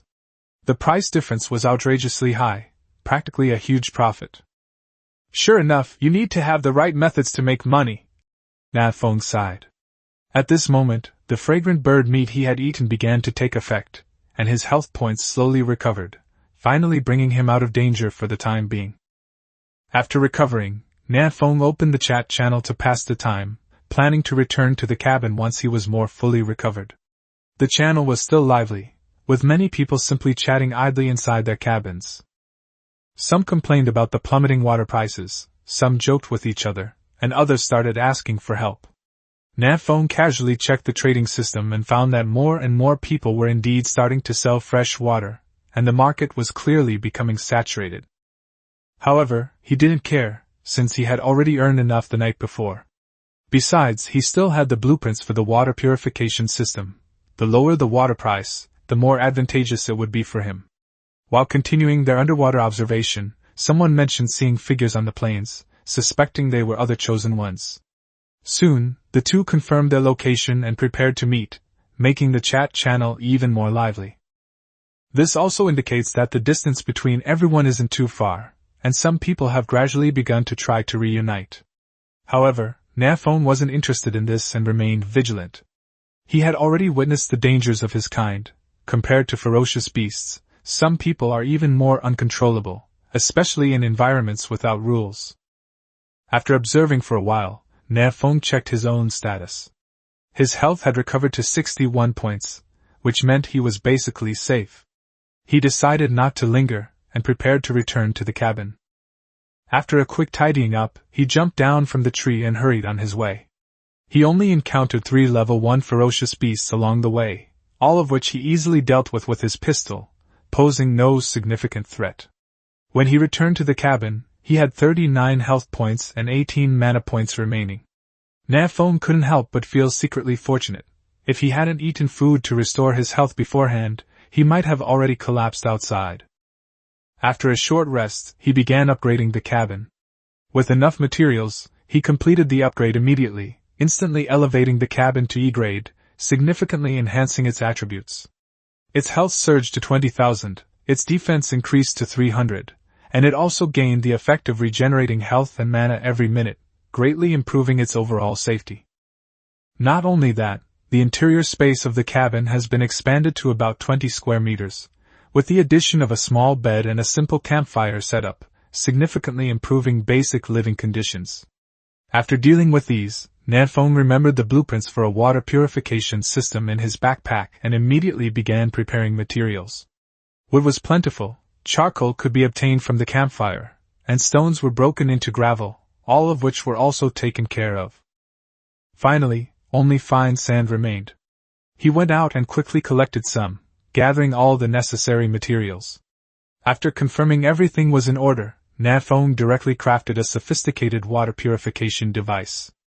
After the device was running, he specifically bought a sample of ordinary fresh water for testing. 10 minutes later, a cup of even purer water was successfully produced. Using the Eye of Insight, Nan Feng saw that the water was not only cleaner, but also had a continuous mana regeneration effect. His eyes lit up, and he couldn't help but laugh. Good heavens, this is practically a mana potion! Chapter 17, Continuing to Court Death. The water purified by the water purification device can restore magic. This is a good thing. By observing the chat channels over the past 2 days, Nan Feng learned that at this stage, most ranged weapons require mana to operate. For example, bows and arrows, crossbows, slingshots, and the desert eagle of the south wind. Even a weapon like a javelin requires 5 points of magic to throw. This is actually normal, since in the early stages, the chosen one who uses melee weapons faces much greater dangers. If we don't impose some restrictions on ranged weapons, it would be too unbalanced. But this isn't a game, so why do we need to balance it? Nan Feng shook his head and stopped thinking about it. He plans to purify more fresh water and sell it through the trading system. As for the price, it's the same as Xiao Luo's food, 1 serving of ingredients for every 50 units. One heals health, the other heals mana. That makes perfect sense. However, Nan Feng's target audience is relatively smaller. Currently, only those whose main weapon is a ranged weapon are likely to buy Nan Feng's mana potion. I also bought 10 cups of fresh water in the trading system, spending a total of 40 units of Nan Feng's materials. Then, Nan Feng poured all the unclean fresh water into the water purification device. It took about 10 minutes to purify 200 milliliters of water. It can purify about 1,000 milliliters per hour, which is not bad. Nan Feng thought for a moment, then took out a few empty wooden cups and conducted several experiments. Subsequently, Nan Feng discovered that at least 100 milliliters of clean fresh water were needed to restore his magic. If it's less than 100 milliliters, then it can only be drunk as water. Great! If 100 milliliters can be exchanged for 50 servings of ingredients, then I just bought about 2,000 milliliters. Holy crap, doesn't this mean we can get 1,000 units of materials? This is too much torture. This is outrageous. It's fucking outrageous. Nan Feng happily patted her belly. Unfortunately, the blue potion didn't sell as well this time. It was almost noon, and Nan Feng, having been out all morning, was getting quite hungry. Let's eat something first, and then go out to hunt ferocious beasts in the afternoon. Now that I have water that can restore magic, I don't have to go back to the cabin every now and then. Light a fire and cook. Nan Feng took out a portion of red-eyed rabbit meat and slowly started grilling it. The barbecue smelled delicious, but it also produced a lot of smoke, making it hard for Nan Feng to open his eyes. Fortunately, after the cabin was upgraded, an extra window was added, and the southerly winds made it easy to open the window for ventilation. The water purification device was still working non-stop. Nan Feng took a couple of sips of the purified water and found it tasted much better. Moreover, the water turns blue again. Beep beep beep. While waiting for the rabbit meat to cook, Nan Feng's tactical watch beeped. Upon opening it, I saw that it was a message sent by Lu Daqiang. Lu Daqiang. Hey Nan Feng, I cut down another 30 units of timber this morning, are you interested in buying it? South Wind. Retract. Nan Feng glanced at the trading system and found that a serving of food was still worth 8 units of materials. Yesterday, Nan Feng promised to buy Lu Daqiang's timber at a price slightly higher than the market price, provided that Lu Daqiang would give him priority in selling the timber. Nan Feng. How about this? I'll trade 5 units of food for your 30 units of wood, is that alright? Lu Daqiang. Great, great, boss is so generous. At normal prices, 30 units of wood wouldn't even buy 4 servings of food. The south wind has already given us a lot. But the demand for timber is huge in the early stages. The south wind never thinks there's too much, and they'll take as much as they can get. After all, upgrading the cabin to the next level requires 300 units of wood. Nan Feng. Come on, let's make a deal. Lu Daqiang. Okay. Nan Feng looked at his backpack, took out 2 pieces of iron claw rat meat and 3 pieces of 5-flower snake meat, and traded them to Lu Daqiang. As for the red-eyed rabbit meat and jungle pheasant meat in his backpack, Nan Feng decided to keep them for himself. Lu Daqiang. Thank you, boss. May you make a fortune. Nan Feng. You're welcome. It's been a pleasure doing business with you. Lu Daqiang is quite the ruthless guy. He can haul 30 units of timber in a morning. Who knows, he might become a timber tycoon someday. Nan Feng decided to try to build a good relationship with him first. The food soon emitted a fragrant steam, and Nan Feng's appetite was whetted. He began to eat heartily. This rabbit meat is really chewy. I'll try the pheasant meat tonight and see how it tastes. Halfway through the meal, Nan Feng took 2 sips of purified fresh water, a comfortable and sophisticated gesture. Drinking mana potions worth 50 units like water, that's the simple, unpretentious happiness of the rich. After finishing lunch, Nan Feng closed his eyes and rested for a while. Only after the water purification device had finished purifying all the water sources did he get up. Nan Feng first put 10 mana potions up for sale, and then went to the chat system to advertise and sell them. Nan Feng. Don't miss out! Freshly made mana potions, the perfect medicine for going out to fight monsters. Nan Feng. Only 10 servings left. Only 10 servings available. Don't miss out. Nan Feng. You won't lose out or be cheated by buying 50 units of materials, but you can buy a mana potion to try. Bao Jian. Holy crap, 50 units of materials. Who can afford that? I don't even have that much in my entire life savings. Wu Yuanqing. This is good stuff, bro, can you give me a discount? Lu Daqiang. Hey bro, how did your meetup go? At Wu Yuanqing. Qiu Feihong. What's the use of mana potions? I haven't used a single bit of mana from yesterday to today. Yu Ran. Hey buddy upstairs, you don't understand the pain of us ranged weapons. Ma Yong. Forget about long-range weapons, our melee weapons are what really hurt. Ma Yong. Do you know how terrifying it is to let those ferocious beasts get close? The chat channel is still bustling with activity, with people talking about all sorts of things. However, only a handful of people wanted to buy back the blue potion. That's normal. Magic can be restored in the cabin, but once the materials are gone, they're really gone. Nan Feng thought for a while and felt that he had set the price a little too high. But it doesn't matter, Nan Feng isn't in a hurry to sell anyway. It would be best if she could sell them, but if she can't, she'll just keep them for herself.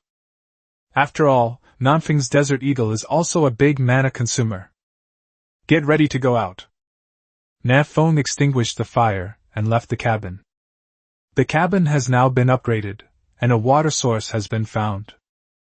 Nan Feng still has 2 goals to achieve today, leveling up to level 3 and finding the iron block.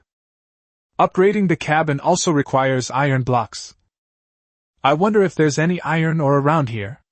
If we can find an iron block before anyone else, we can make a fortune. But this idea was not very realistic, so Nan Feng decided to upgrade first. In the morning, he discovered a nest of arrow bees on the south side of the cabin. Nan Feng is now eyeing these swarms of arrow bees. If I kill all of those ferocious beasts, it might be enough for me to level up to level 4. Although it's a bit dangerous, it's still worth a try. Nan Feng decided to do something reckless. Having learned from the morning's lesson, Nan Feng decided to plan carefully this time.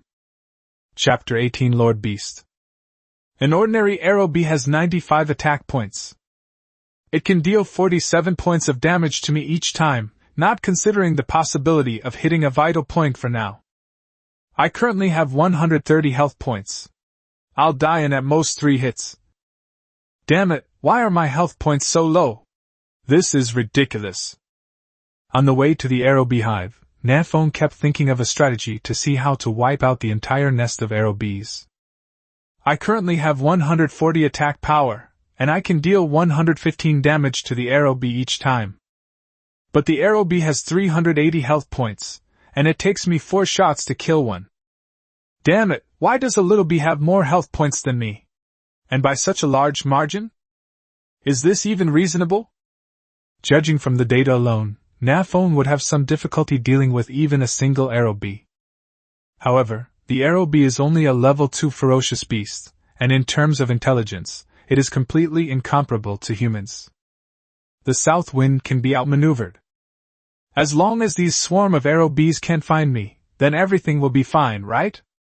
While grilling the meat, Nan Feng's eyes were blinded by the smoke, which gave him an idea. He can shut down the cigarette. I'll set up a smoke bomb, shroud the entire hive in smoke, and then launch a sneak attack from the outside. Wouldn't that be great? Besides, the hive isn't far from the cabin. If the spiky bees do find it, we can just hide back inside the cabin. Safe as a bat. Let's get right to it. Nan Feng cautiously approached the vicinity of the arrow bee hive, determined the wind direction, and then found an auspicious spot to start a fire. The fire gradually grew larger, and the smoke drifted with the wind, slowly moving towards the arrow bee hive. However, just to be on the safe side, Nan Feng had placed the fire a considerable distance away from the arrow bee hive. By this time, the smoke had mostly dissipated. No, we need to move it forward a little. Enveloped in smoke, the south wind slowly carried the fire forward. The spiky bees nearby began to fly up and down, clearly disliking the smell of the smoke. Since I've already started a fire, why don't I just burn the beehive down? After thinking for a moment, Nan Feng decided to abandon his plan to use fire. Fire can only burn down the hive, but the arrow bees can fly, and Nan Feng estimates that they will not live or die with the hive. That would be incredibly stupid. Arrow bees aren't moths, they don't just fly into fire. Another point is that Nan Feng doesn't know whether the arrow bees burned to death will give experience points. If you don't gain experience points, then it's all for nothing. After moving a few more meters forward, Nan Feng felt it was about time. Any further, and he would probably be discovered. Under the cover of smoke, Nan Feng carefully retreated, quietly waiting for the gentle breeze to carry the smoke into the arrow bee hive. Before long, the entire arrow bee hive was shrouded in smoke. Nan Feng hid far behind a tree, and could vaguely see a dozen or so sharp arrow bees flying around, seemingly a little confused, not knowing where the smoke came from. That's about it. The south wind, standing behind the tree, raised the desert eagle. There was a distance of about 30 meters between Nan Feng and the arrow bee hive. With Nan Feng's terrible marksmanship, it would be difficult for him to hit the fist-sized arrow bee. But it doesn't matter.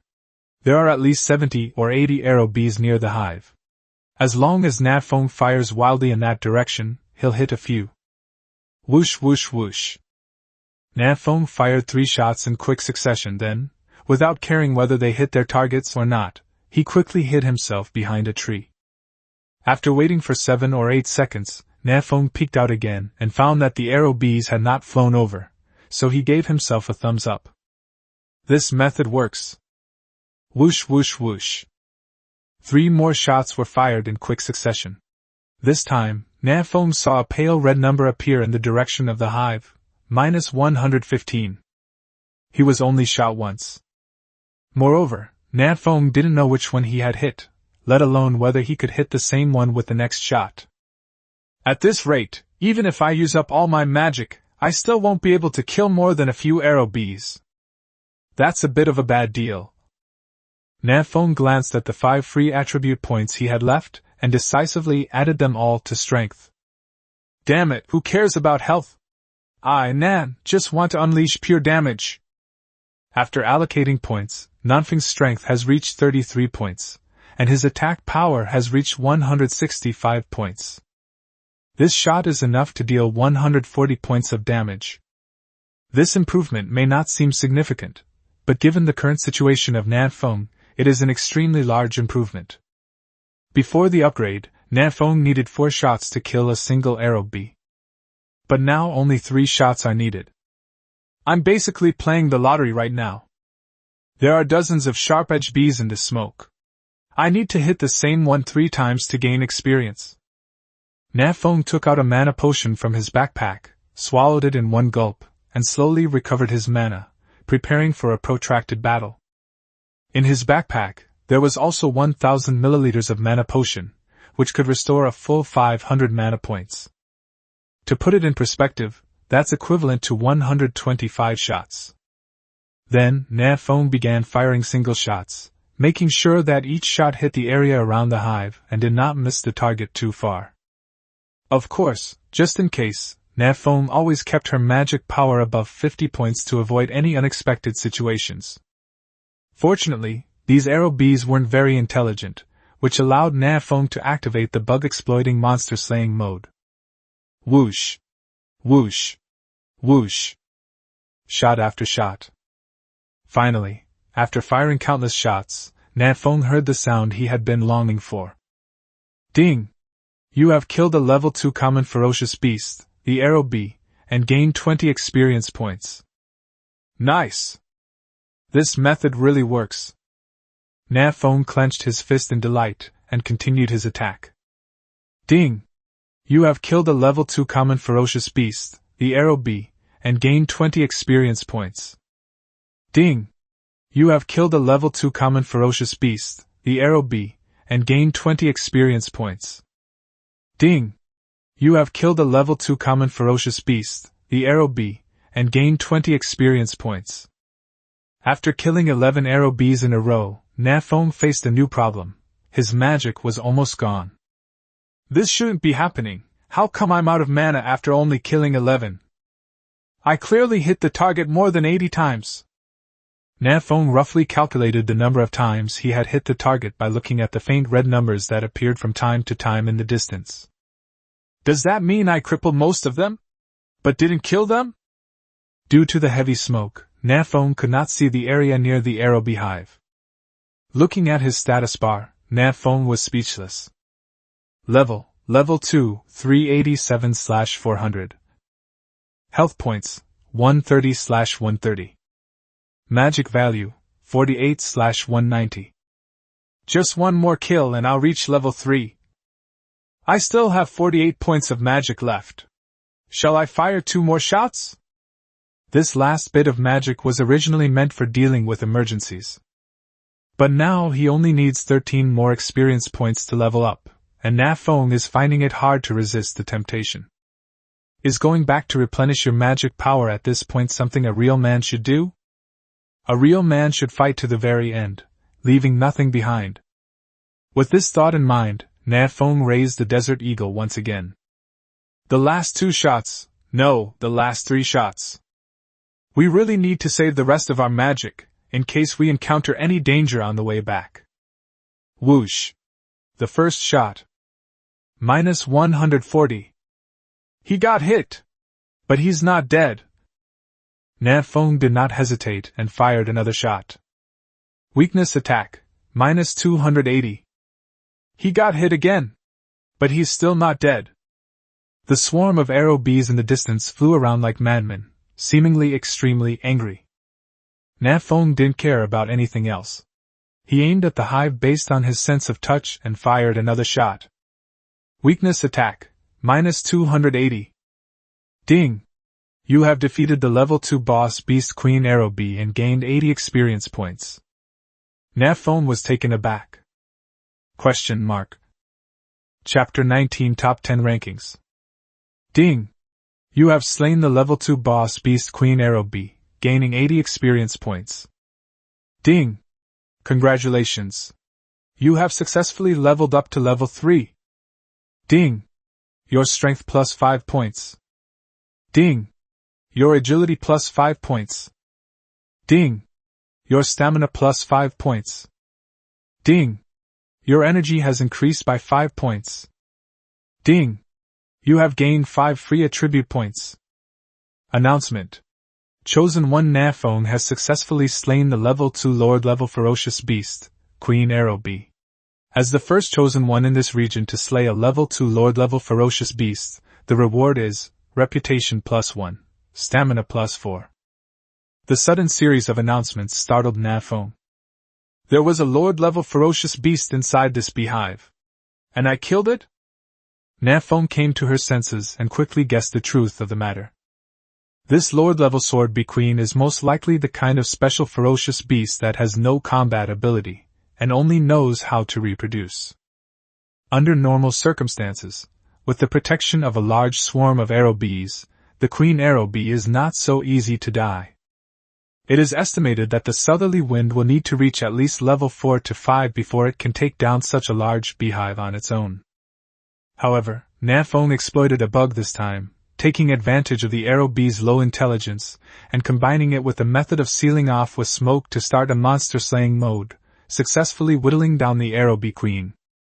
This can be considered a stroke of good luck. I don't know if I stepped in dog poop when I went out, but I'm so lucky. Nan Feng almost burst out laughing. But when he glanced in the direction of the beehive, his smile quickly vanished. After the queen bee died, the swarm of bees was leaderless. After circling around the hive for a while, they scattered in different directions. More than a dozen of them flew towards the direction of the south wind. Damn it! Pills! Nan Feng had been spacing out for a while when the sharp arrow bee flew within 10 meters of him and spotted him. Buzz buzz buzz. The spiky bee found the culprit and flapped its wings, making a buzzing sound.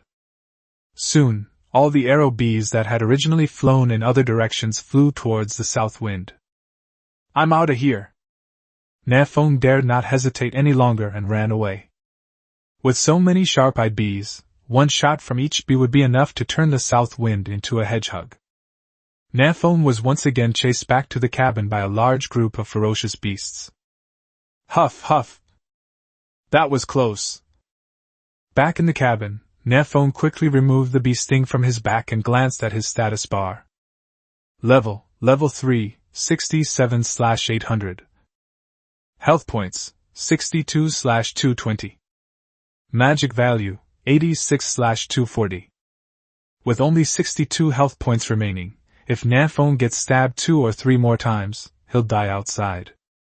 Fortunately, the beehive wasn't far from the cabin, and after the upgrade, Nan Feng's agility increased by 5 points, making him much faster.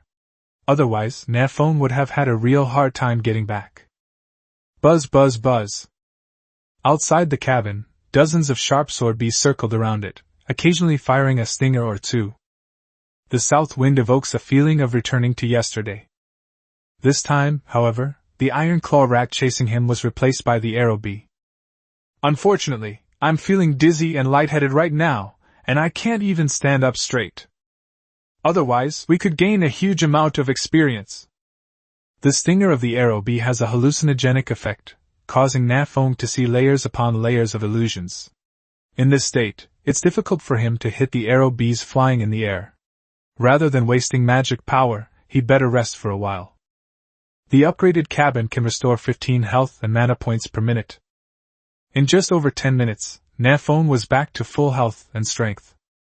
Grind monsters! Grind monsters! The hallucination effect had worn off by then, and Nan Feng picked up the Desert Eagle and opened the broken door of the cabin. Outside the cabin, most of the arrow bees had scattered after losing their target, which made Nan Feng a little unhappy. What a pity, we lost a lot of experience. Nan Feng sighed and killed the remaining dozen or so arrow bees one by one. After leveling up to level 3, Nan Feng can now deal 182 damage to arrow bee with one shot, but it's pretty useless. Because the arrow bee has 380 health points, it still takes Nan Feng 3 shots to kill one. The queen arrow bee I just killed was a lord-level ferocious beast. It's highly likely to drop equipment. I need to loot its corpse. After dealing with the arrow bees around the cabin, Nan Feng didn't hesitate, and quickly ran towards the hive. Looks like there's something there. Another treasure chest. From a distance, Nan Feng could see the corpse of the queen arrow bee. It was huge, and next to it was a great treasure chest that was glittering. After the queen arrow bee died, all the arrow bees guarding her scattered. The remaining 3 or 5 were no match for Nan Feng's determination to search the corpse. Whoosh whoosh whoosh. Nan Feng quickly dispatched the few remaining arrow bees around him, and then swiftly opened the treasure chest. Ding! You have opened an F-rank gray treasure chest and obtained worn animal hide coat X1. Upon hearing the system notification, Nan Feng was overjoyed. I got a loot drop! A worn-out animal skin coat. Grade, lower grade F. Type top. Attribute, stamina +2. A fur coat made from red-eyed rabbit skin, a unique product of the primitive world. Looking at these brief attributes, Nan Feng's face darkened. That's it. That's it. Is this all the equipment is supposed to be stat-wise? Even a dog would shake its head at that.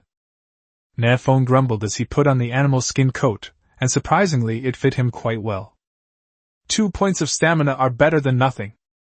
In any case, this animal skin coat has attributes, which is much better than the shirt that Nan Feng currently has. 2 points of stamina are equivalent to 20 points of health, which is pretty good. After opening the box, Nan Feng cleaned up the battlefield. The arrow bees don't drop anything, not even meat. However, Nan Feng managed to extract 5 units of honey from the queen bee's corpse. Ding! You have obtained 5 honey. Honey, when diluted with water and consumed, it increases the chosen one's stamina by 2.0/1. This honey is only effective the first time you take it. After that, it won't boost your energy. Nan Feng decided to keep 1 portion for himself, and sell the rest through the trading system. Of course, it would be even better if I could exchange some mighty grass with Yuran. After packing his backpack, Nan Feng pondered for a moment, and decided to continue hunting ferocious beasts to level up. It's still early before dark, so I'll wander around the area first, get a feel for the terrain around the cabin, and maybe kill some monsters to level up. This morning, Nan Feng set 4 small goals for himself: to reach level 3, upgrade his cabin, find a water source, and find iron ore. Nan Feng has now completed 3 of the smaller goals, but the goal of finding iron ore remains unsolved. But Nan Feng wasn't in a hurry, because iron ore isn't as readily available as wood or stone. If Nan Feng can't be found, the other chosen ones might not be able to find him so quickly either. In the afternoon, Nan Feng explored the territory within 500 meters of the cabin, clearing out many ferocious beasts, and his experience points had reached level 3, 350 to 800ths. Southwind is now ranked 9th on the ranking list, just making it into the top 10. That exploit of the bug to farm arrow bees gave Nan Feng a lot of experience, and his ranking soared. My upgrade efficiency is pretty good. On the ranking list, no chosen one has yet reached level 4, indicating that the experience gap between Nan Feng and the top few isn't significant. Of course, unless he encounters another swarm of arrow bees, catching up to the person in front of him won't be easy for Nan Feng. It's getting dark, it's about time to go back to the cabin. Huh! Nan Feng was just about to head home when he was suddenly startled. Not far ahead of him, nestled between 2 large trees, stood a small wooden cabin. Chapter 20: A Wave of Deals. Nan Feng is currently located no more than 500 meters away from his cabin in a straight line. This shows that the distance between chosen ones is actually not that far. After a while, once everyone's levels have increased, the chosen ones will eventually meet. In Nan Feng's view, the infighting among humans is far more terrifying than hunting ferocious beasts. This little wooden house must belong to Nan Feng, right? Yesterday evening, a bald murderer tried to kill Nan Feng, but Nan Feng killed him instead. Nan Feng was only level 1 at the time, yet he traversed more than 500 meters through the forest without being killed by the ferocious beast. It's hard to tell whether he was lucky or strong. Nan Feng didn't think much of it. After observing the area for a while, he cautiously made his way towards the cabin. As Nan Feng approached the cabin, he peered inside through the cracks. No one was there. There's no one here at this hour, so this must be Nan Feng's cabin. Nan Feng took out the demolition permit, Nan Feng, from his backpack and stuck it on the cabin, but there was no response. Huh! Wait a minute? Is this how you use it? Nan Feng pondered for a moment, and suddenly remembered that there was a demolition certificate, Qinping, in his backpack. This unfortunate soul was one of the chosen ones killed by Nan Feng. Nan Feng took out the demolition permit, Qinping, and this time, he heard the system notification in his ear. Ding! Do you want to demolish the building? Nan Feng didn't hesitate. Yes. Splash! The small wooden house in front of them began to collapse, and in 5 seconds it turned into a neat pile of wood and a neat pile of stones. Both of these materials are what the chosen ones need most right now. Cool! Nan Feng was delighted and quickly packed the materials into his backpack. Ding! You have obtained 50 units of wood. Ding! You have obtained 30 stones. A total of 80 units of materials, which is neither a lot nor a little. After all, this is just an F-grade cabin, so we can't expect too much. Nan Feng glanced at the sky and happily went home. Today's harvest was plentiful. Nan Feng needs to organize it properly, sell what needs to be sold, and also buy some items in the trading channel to further enhance his strength. When he was in the wild, Nan Feng was always on high alert, constantly on guard against any movement around him, fearing that a ferocious beast might suddenly jump out and slide tackle him. Back in the cabin, Nan Feng could finally relax. Light a fire and roast the meat. Nan Feng quickly lit a campfire and placed a piece of jungle pheasant meat on it to roast. He didn't sit idle while barbecuing. He opened the chat channel to chat with netizens. Shinpan. In the blink of an eye, at this critical moment, the labor and capital directly unleashed their potential, delivering an Ultraman-style radiant fist to the nose of the bloodthirsty wolf. Shinpan.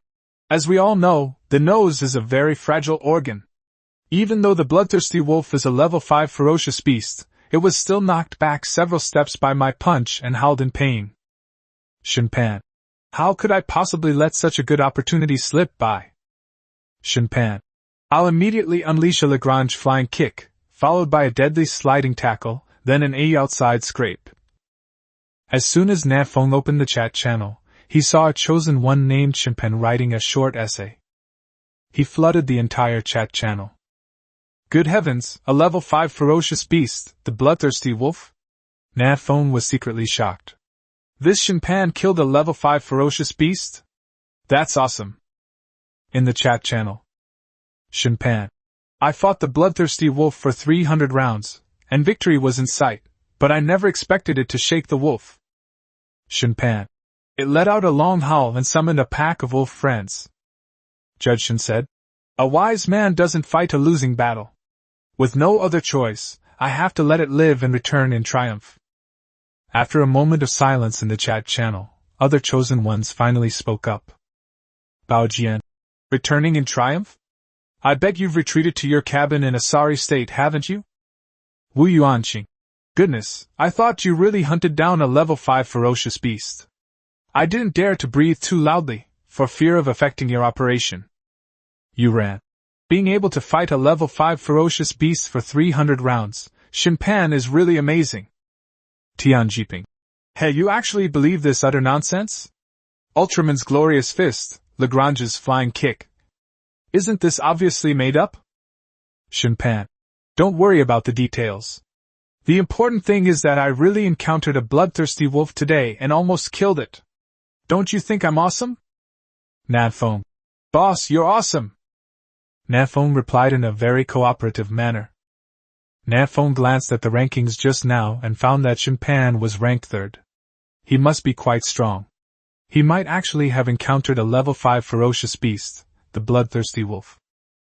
But whether he killed the bloodthirsty wolf, or the bloodthirsty wolf killed him is debatable. Lu Daqiang. Wow, boss, Nan Feng is finally online. Huang Yuanming. At Nan Feng, bro, I heard you killed a level 2 Lord level ferocious beast. Did it drop any artifacts? Wu Yuanqing. How strong are Lord level ferocious beasts? Also, what's the reputation you gained used for? Yu Ran. At Nan Feng, boss, could you give me a discount on your magic potions? As soon as Nan Feng said a sentence, a bunch of people tagged him and asked him all sorts of questions. What? How do they know I killed a Lord-level ferocious beast? Nan Feng thought for a while and then remembered. When the Queen Arrow Bee was killed, the system issued a regional announcement, which was heard by all the chosen ones in the region. The chat channel exploded immediately, with a huge number of people tagging Nan Feng, but unfortunately Nan Feng didn't even see it. Oh dear, I was so focused on killing monsters and leveling up that I didn't even look at the chat channel and missed the chance to show off.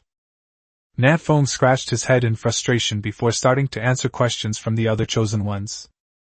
Nan Feng. At Huang Yuanming, I got a Dragon Slayer sword. It deals 999 damage in one hit. I'm so happy. Nan Feng.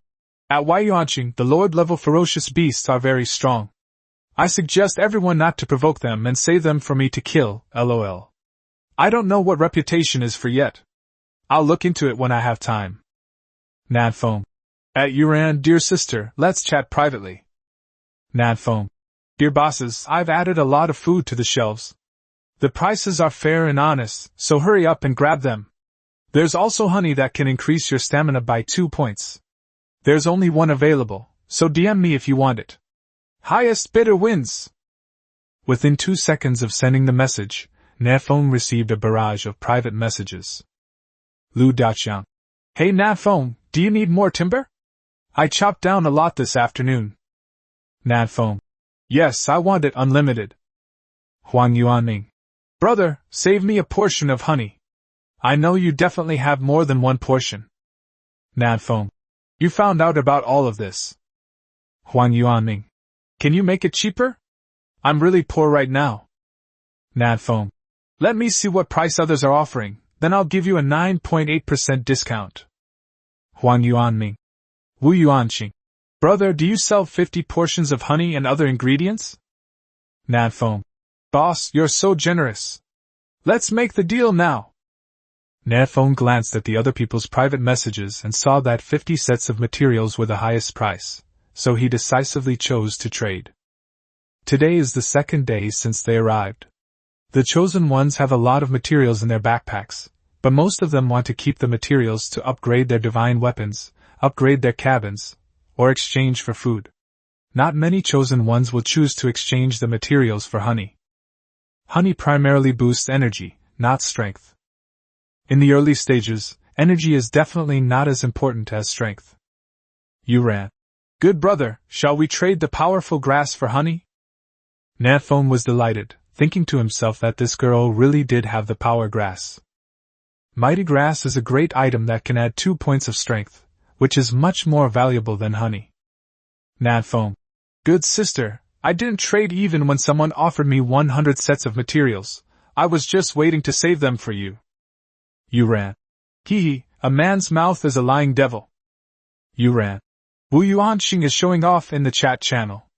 He bought the only honey with 50 sets of materials. Nan Feng touched his nose somewhat awkwardly. Nan Feng. Don't worry about the details, my dear sister, let's make a deal. Chapter 21 Jungle Treant. The transaction was completed quickly. Ding! You have obtained Mighty Grass X1. Nan Feng didn't hesitate, and stuffed the dowly grass into his mouth and swallowed it. Ding!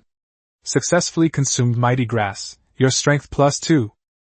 You have developed a tolerance to Mighty Grass, and continued consumption will no longer improve your attributes. It's a pity this stuff develops into a drug resistance, otherwise I could take it every day and become a god. Nan Feng indulged in some unrealistic fantasies. Yuran. Good brother, can you make your magic potion cheaper? 50 portions of ingredients are too expensive. Nan Feng glanced at the trading channel and found that of the 10 clean fresh water items he had listed that afternoon, only 5 had been sold. Xinpan bought 1 share, Wu Yuanxing bought 1 share, and Yuran bought 3 shares. Wow, this girl is a huge blue-using player. Such expensive mana potions. Yuran bought 3 sets in one afternoon, which is equivalent to 150 units of materials. She's definitely a little rich girl. Seeing that Nan Feng did not reply, Yuran sent a few more messages. Yuran. At this stage, most of the chosen ones don't consume much magic power, so it will be difficult for you to sell your magic potions. Yuran. Instead of letting it gather dust, why don't you sell it to me at a lower price as a package deal? Nan Feng. Call me brother. Yuran. Good brother. Nan Feng. I'll give you 5 magic potions in exchange for 2 strong herbs. Yuran seemed somewhat surprised, not understanding how Nan Feng knew she had the strong grass. After a long silence, Yuran finally replied, Okay. Nan Feng decisively removed 5 portions of clean fresh water from the shelves and then completed the transaction with Yuran. 2 strong blades of grass were acquired. Strengthening grass. Consuming this grass increases the chosen one's stamina by 2. Note, each chosen one can consume a maximum of 2 grasses. Consuming more will have no effect. After the transaction was completed, Yuran asked with some curiosity, How did you know I had the strengthening grass? Nan Feng chuckled. I installed surveillance cameras in your cabin. Yuran. Really? Would you like me to perform a striptease for you? Nan Feng. That's not necessary, but you can perform for me when we meet in the future. Yuran. Tui, disgusting. Chatting with a pretty girl can make you feel good. Nan Feng happily ended his conversation with Yuran and continued replying to messages from the other chosen ones. 5 minutes later, Nan Feng sold 2 more honeys, which earned him a flame fruit and 40 units of materials. The queen bee produced a total of 5 portions of honey. Nan Feng sold 4 portions and kept the remaining portion for herself. In the trading channel, most of the food that Nan Feng listed has been traded. Nan Feng glanced at the backpack. Woogs 396, Stonex 414, Hallucinogenic Fangs 3, Hunix 1, Strengthening Grass 2, Flame Frux 1, and various beast meats. With timber and stone combined, there are already 810 units. Southwind can now be considered a big spender. Upgrading the log cabin requires 300 wood, 200 stones, and 20 iron blocks. Upgrading the natal weapon requires 50 wood, 100 stones, and 10 iron blocks. I have enough wood and stone for now, but I have no idea how to get iron. Let's think of something tomorrow. Nan Feng closed the attribute panel, and the roasted meat in front of him was already sizzling with oil, emitting an irresistible aroma. Let's eat. Nan Feng ate heartily, and then drank the last portion of honey diluted with water, which gave him 2 points of energy. After finishing the barbecue, Nan Feng took out the flame fruit he had just obtained from the trade and ate it with great satisfaction. And fruit after the meal, so refreshing. The flame fruit increases fire resistance by 5%, but it's not very useful for Nan Feng for now. But you'll need it eventually. After eating and drinking his fill, Nan Feng chatted with netizens in the chat channel for a while, then bought 1,000 milliliters of fresh water in the trading system and purified it in the sophisticated water purifier before starting to plan for tomorrow. Tomorrow will be the 3rd day since I came here. In this area, there are 613 people left, and 387 of them have already died. Only a few dozen people died today. It seems everyone has become much more cautious. Nan Feng took out a wooden dagger and began to write and draw on the ground. The top 10 chosen ones in the ranking list need to be closely watched, especially this girl Yuran. Yuran's need for magic potions is huge, which means she must be leaving the cabin and going to a distant place to hunt ferocious beasts. Moreover, that place must be rich in medicinal herbs. The fact that Yuran could easily bring out so many herbs that increase attributes for trade shows that she herself has already developed a tolerance to them.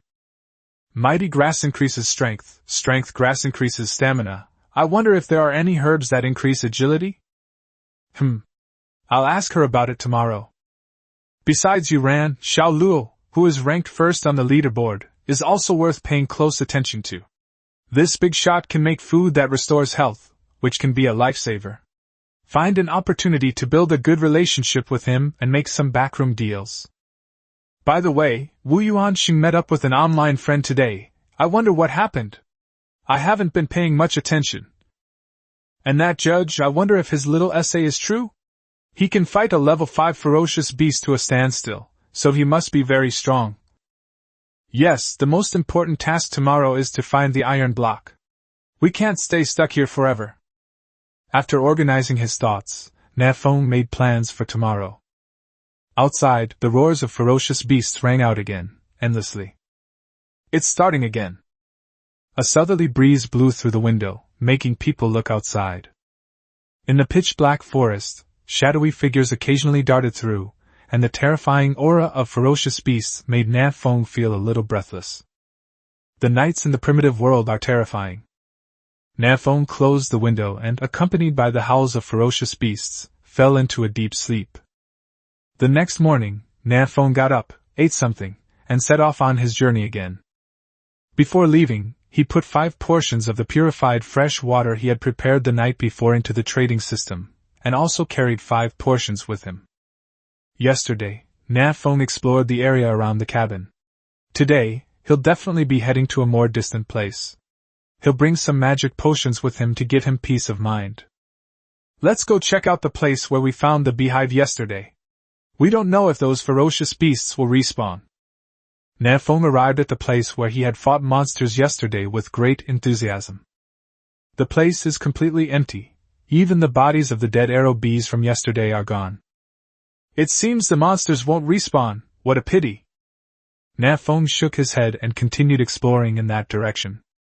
As Nan Feng ventured further into the forest, he hunted down 5 or 6 level 1 and level 2 ferocious beasts along the way, gradually reaching the depths of the jungle. Suddenly, Nan Feng felt an urge to urinate. With no one around, Nan Feng found a relatively safe spot with a wide view and began to release the water. As Nan Feng was urinating, he noticed that the atmosphere here was a bit off. The trees around here are very tall, each one is as thick as 2 people can hug, with lush foliage that blocks out almost all the sunlight. But that's not the key point. The key point is that Nan Feng discovered many ferocious beast skeletons around the area. There is a very powerful ferocious beast nearby, and this is its territory. Nan Feng quickly made a decision in his mind, immediately shook himself, pulled up his pants and ran. Just as Nan Feng was about to escape the area, the vines hidden under the fallen leaves suddenly began to contract, trying to entangle Nan Feng. Tree spirit? Nan Feng was startled, and quickly jumped to avoid being strangled by several vines. Whoosh whoosh whoosh. Nan Feng fired wildly in all directions, magic bullets leaving the barrel. About 40 or 50 meters away from the south wind, a pale red -1 floated out from a giant tree. It hit the Eye of Insight. From a great distance, Nan Feng tentatively unleashed Eye of Insight, and to his surprise it succeeded.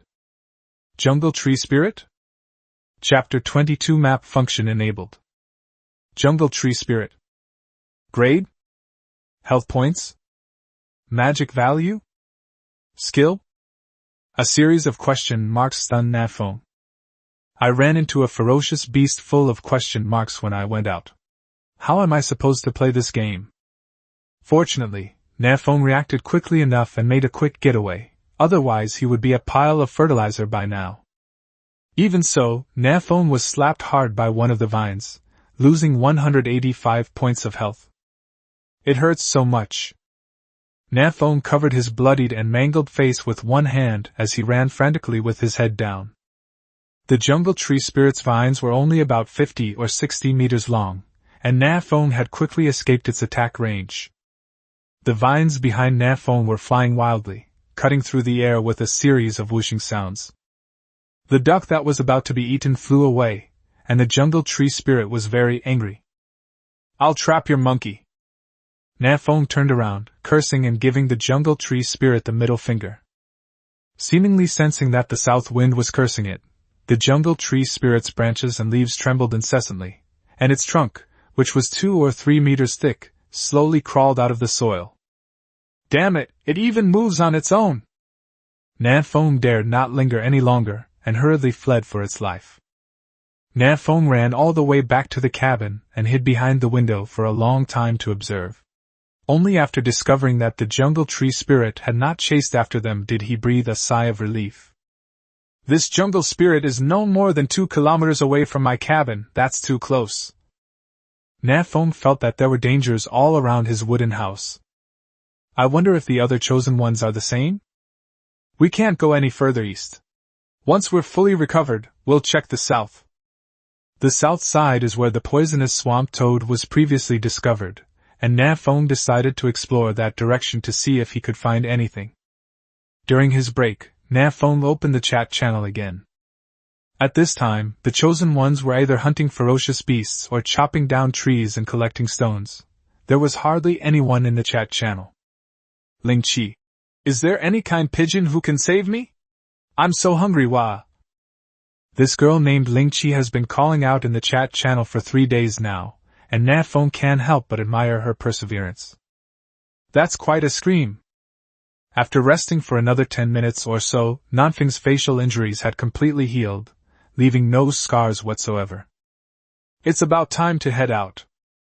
On the ranking list, Nan Feng has been squeezed out of the top 10 and dropped to 12th place, which makes him feel a strong sense of urgency.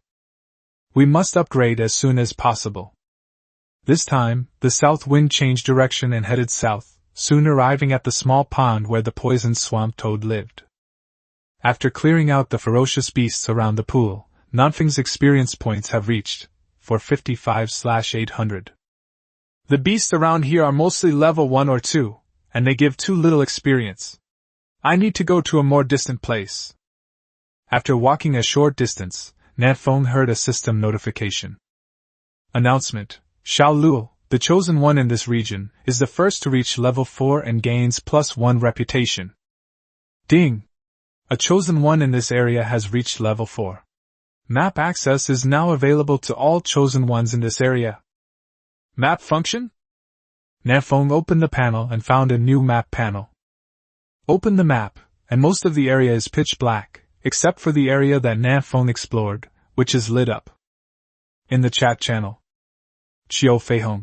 Good heavens, Xiao Luo is already level 4? That's leveling up way too fast. Bao Jian. I refuse to accept this. I want to level up too. Wu Yuanqing. What's the use of reputation?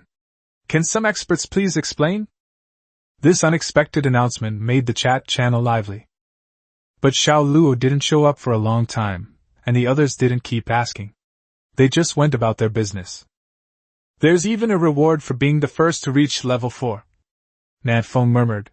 Then I need to hurry up and try to be the first to reach level 5. Nan Feng continued forward, hunting his way through, until he finally encountered a ferocious beast he had never seen before. Heavy Beetle. Level 3. Health points, 430/430. Magic value, 150/150. Attack power, 110. Defense, 120. Skills: Bite, Super Defense.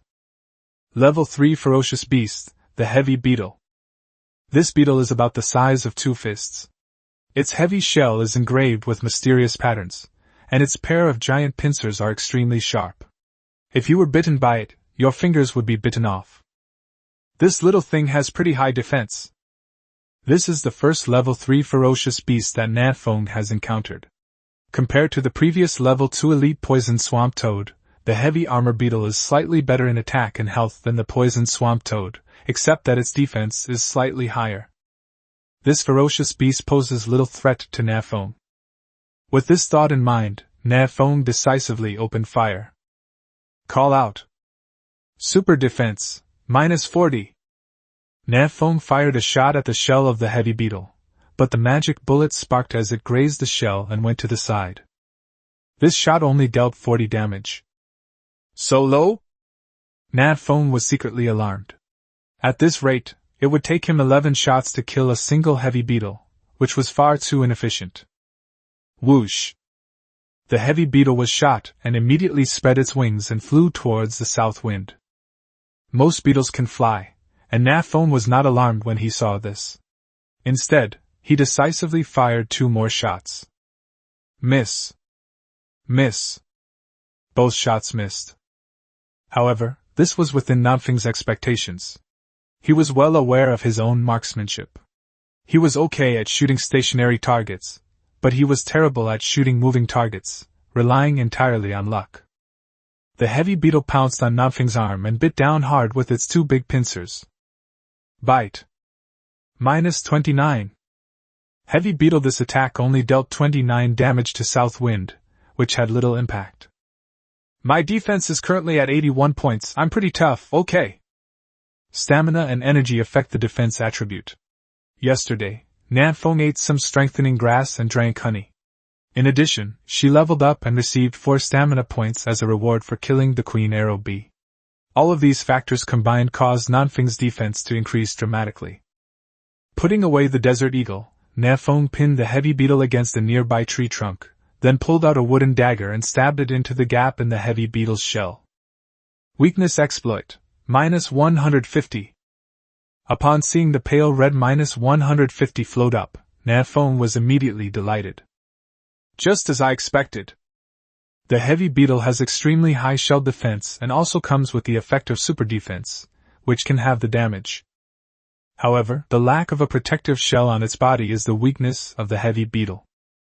Nan Feng stabbed twice more, each strike triggering a weakness strike, easily killing the heavy beetle. Ding!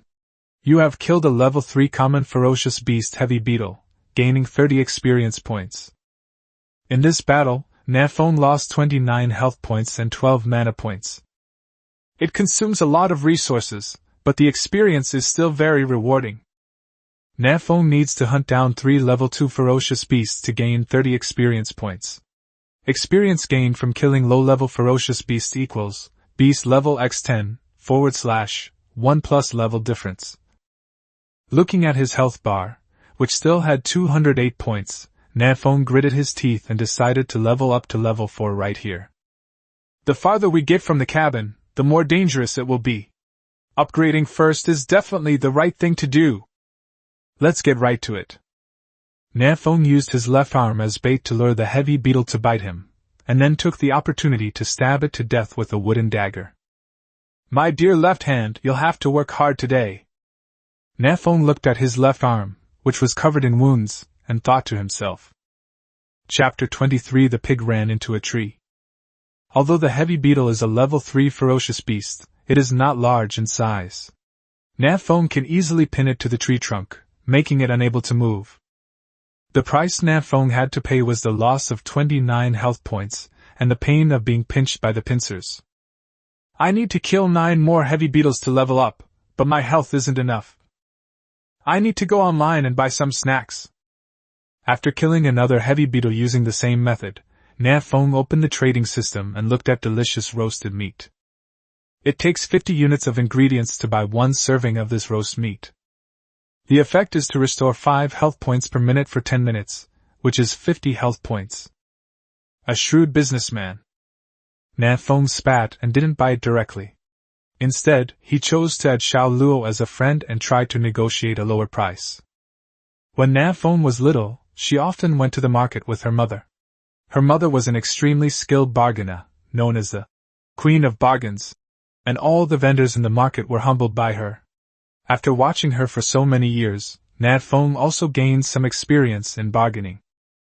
Although he never haggles when he buys things, to be honest, who haggles when buying things these days?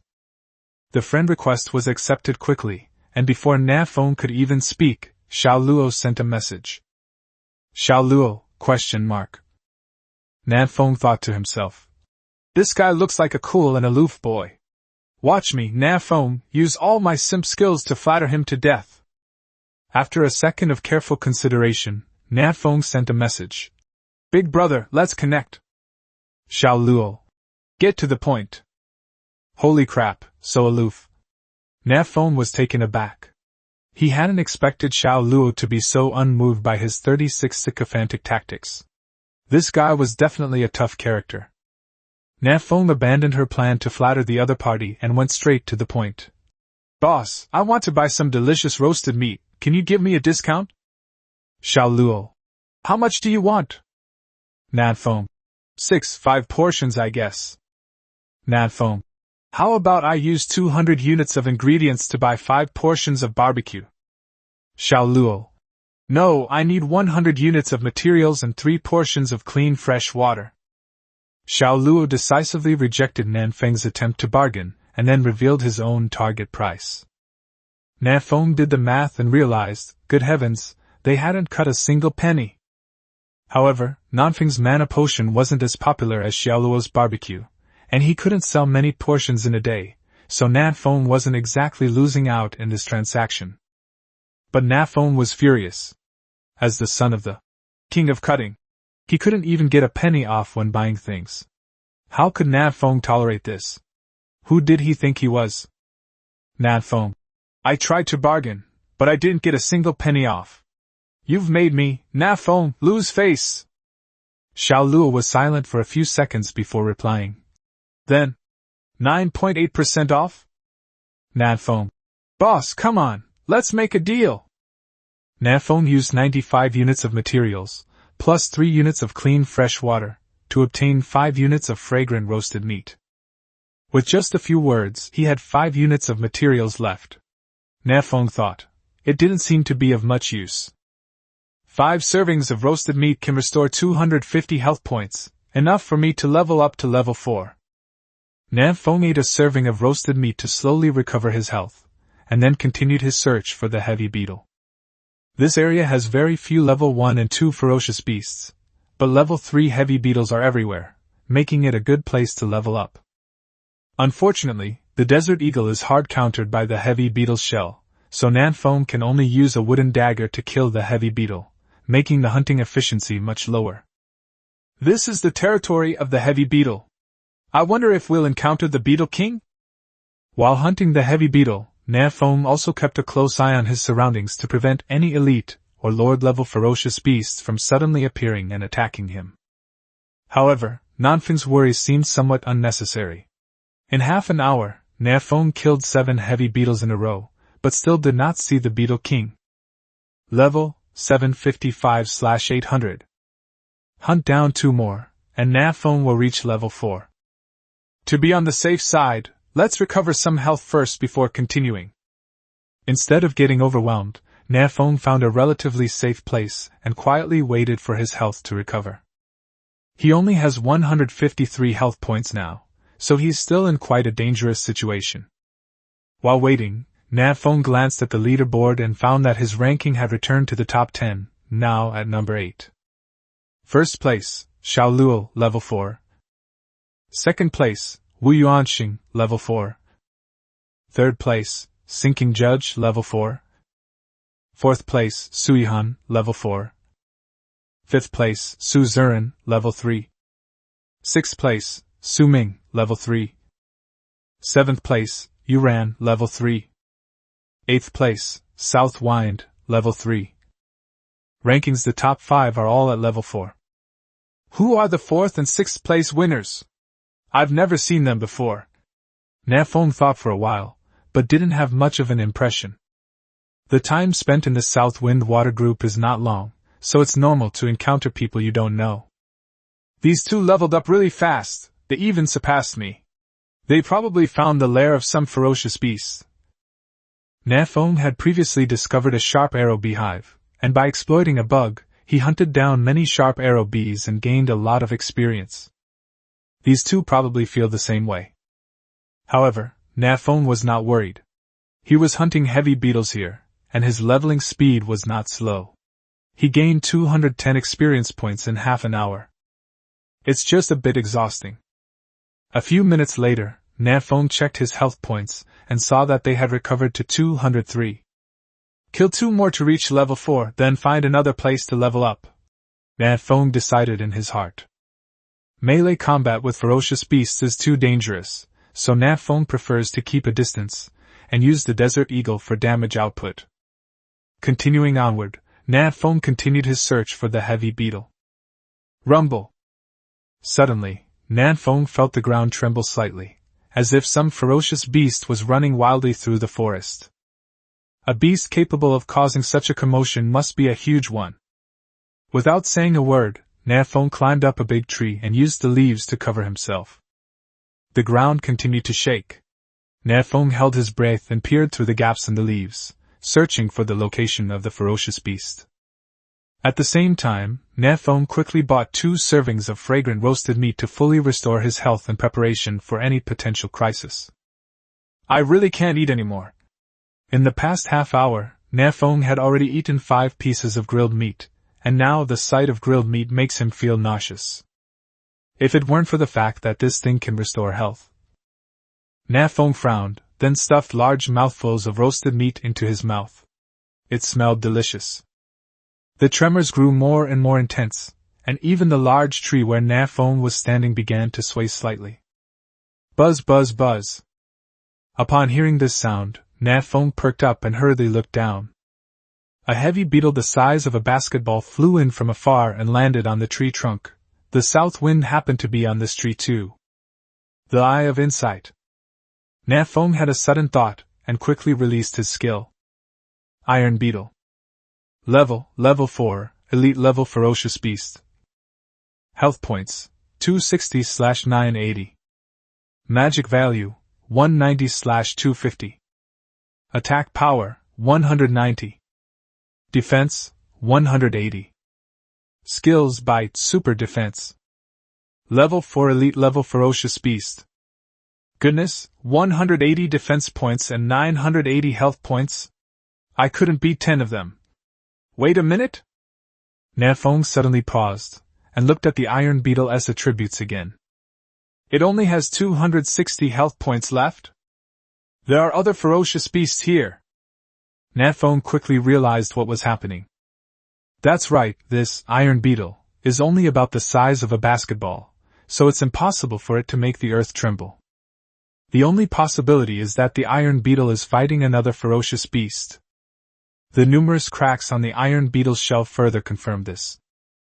Rumble! Nan Feng's guess was quickly confirmed. A giant wild boar, over 3 meters long, charged straight at them. The wild boar was covered in bloody wounds, gushing blood as it ran, a truly horrifying sight. These wounds were all inflicted by the large pincers of the Iron Beetle. Humph humph! The giant wild boar spotted the beetle perched on the tree trunk. Its eyes turned red, and it charged at full speed. Brutal crash. Boom! The tree shook violently. The pig has run into a tree. Chapter 24 Inferior Decomposer. The giant wild boar rammed its head into the tree trunk, causing the entire tree to tremble violently. Nan Feng clung tightly to the tree branch to avoid being shaken off. What great strength! Nan Feng roughly estimates that this giant wild boar weighs at least 1 ton. If you were to get bumped into like that, you wouldn't be able to handle it. The eye of insight. Nan Feng looked at the wild boar under the tree and quickly activated his skill. Blood Fang Boar. Level 5. Health Points, 365/900. Magic Value, 60/180. Attack Power, 210. Defense, 160. Skill, Wild Boar Charge bites you. This is a level 5 ferocious beast. However, the Blood Fang Boar's stats are actually lower than those of a level 4 Iron Beetle. This Iron Beetle truly lives up to its reputation as an elite level ferocious beast. It can even challenge opponents of higher levels. Yesterday, Nan Feng encountered a level 2 elite ferocious beast, the poisoned swamp toad, by the pool.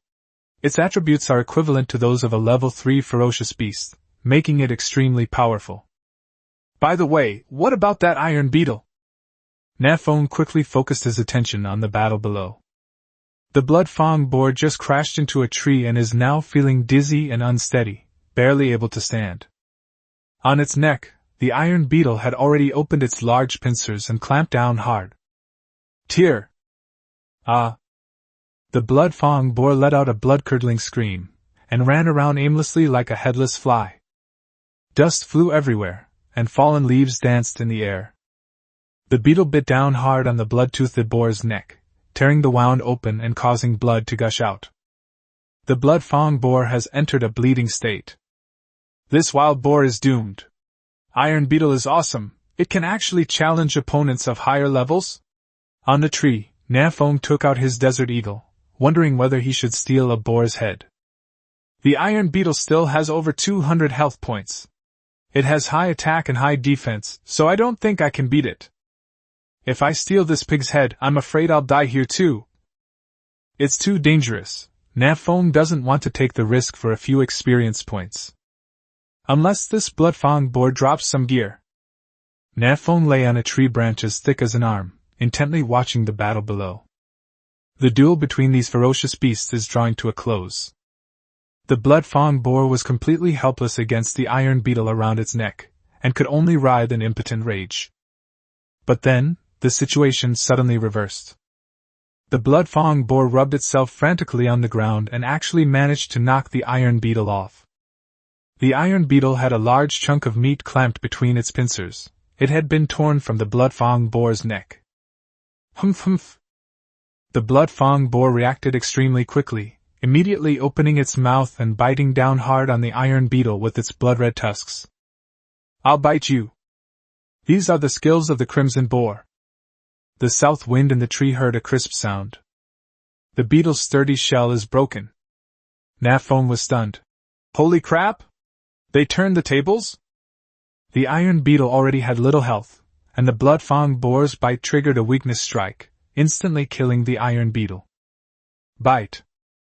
A great treasure chest appeared next to the corpse of the iron beetle. On the tree, Nan Feng's eyes lit up, and he raised the desert eagle. Nan Feng was hesitant and submissive when facing the iron beetle, but dared to launch a powerful attack when facing the blood-fang boar.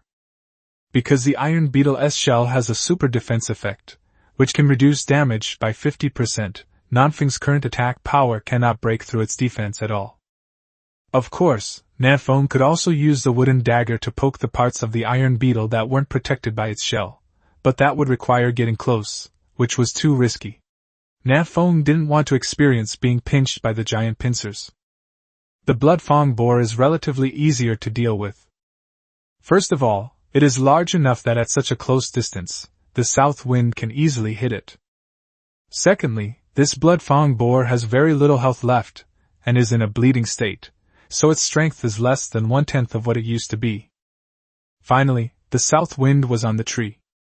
As we all know, pigs cannot climb trees. Therefore, the south wind is safe. With that thought in mind, Nan Feng no longer hesitated and fired 3 shots in quick succession. -13. -14. -14. All 3 shots hit. Although the damage is low, it's okay. Nan Feng still has plenty of magic points, so there's no need to panic. Ah! The sudden attack enraged the blood-fang boar.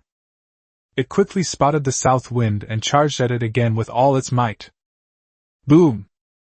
The blood-fang boar crashed into the tree for the second time, and a terrifying impact reopened its wounds, causing it to bleed profusely. Stupid as a pig! Nan Feng was overjoyed, not expecting that the wild boar would not only not run away, but would also cooperate.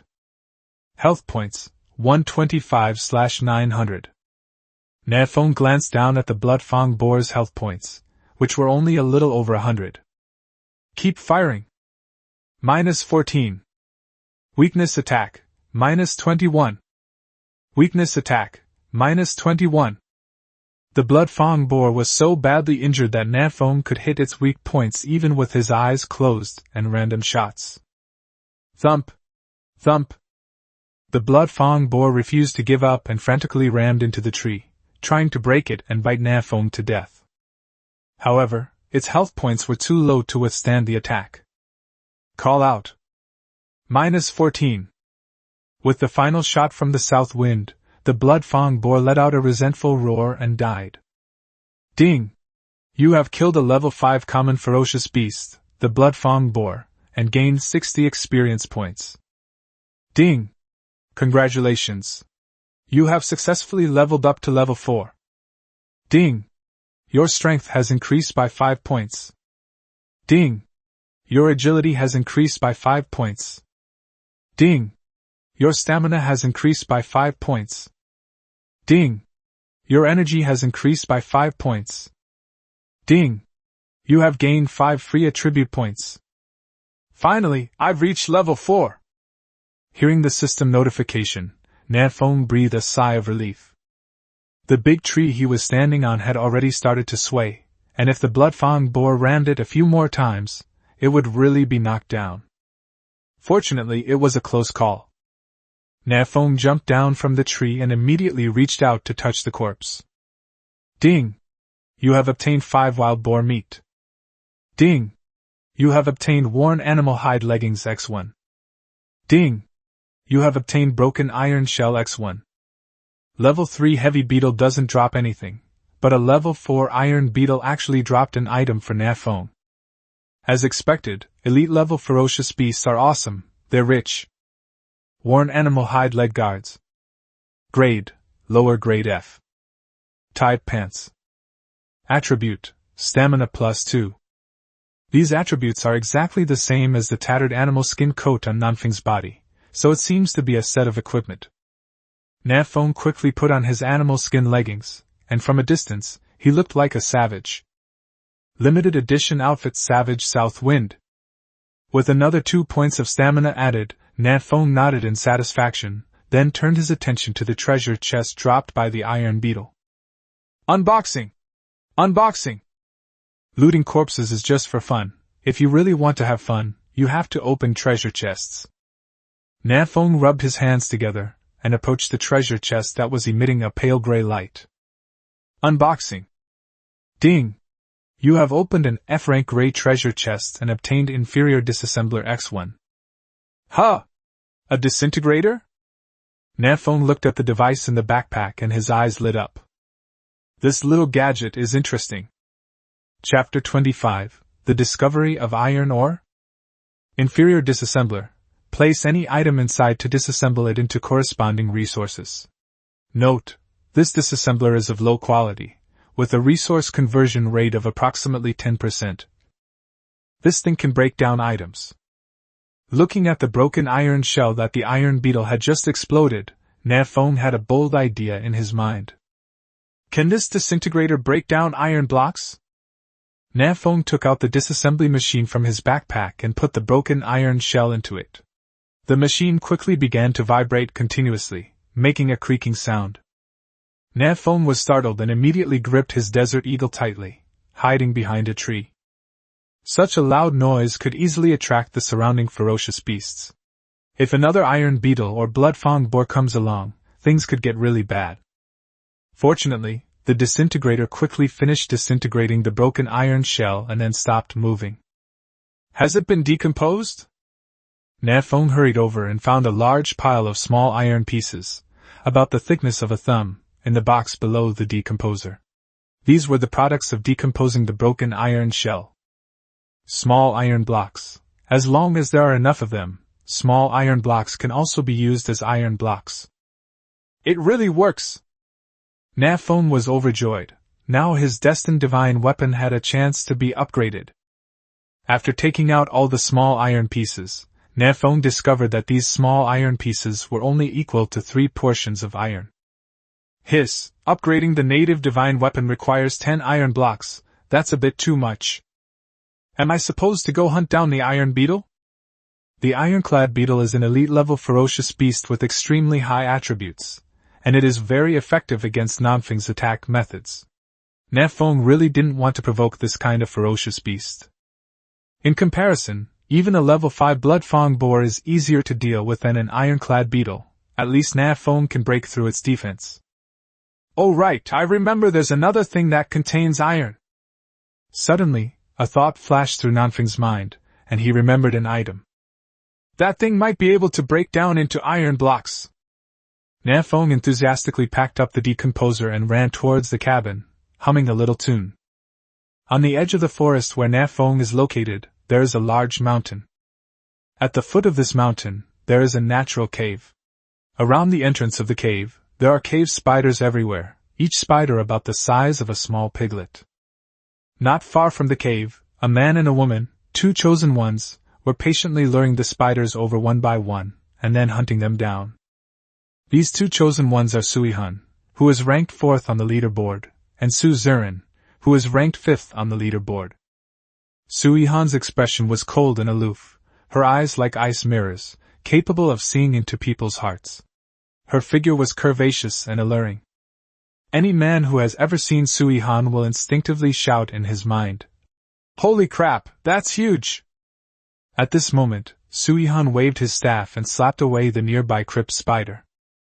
"Call out!" The crypt spider traced an arc through the air and landed in front of Su-Zurin. With a blank expression, Su-Zurin calmly stabbed out and killed the crypt spider. "Brother, it's almost noon!" Sui-han was slightly out of breath, his large bear-shaped breasts rising and falling slightly, quite eye-catching. "We're not in very good shape, let's go back and eat something to replenish our strength." Su-Zurin looked at the cave not far away and said coldly, "There must be a lot of iron ore in this cave, and it is very likely the only iron ore deposit in this area." This was not a wild guess by Su-Zurin. He has already found several pieces of iron in this area. This cave has been occupied by level 4 crypt spiders, and the initial estimate is that there are at least 200 of them inside. Sui-han shook his head slightly. "It will take at least several days to clean it up. The cave spider is very powerful. It takes the two Su siblings 3 to 5 minutes to defeat just one. If they are attacked by 3 crypt spiders at the same time, they will have no choice but to run for their lives. If they are attacked by more than 5 crypt spiders at the same time, they will surely die." Su-Zurin pondered for a moment and made a decision. "After we get back, I will contact the top 20 chosen ones on the leaderboard and ask them to help us conquer this cave." "What?"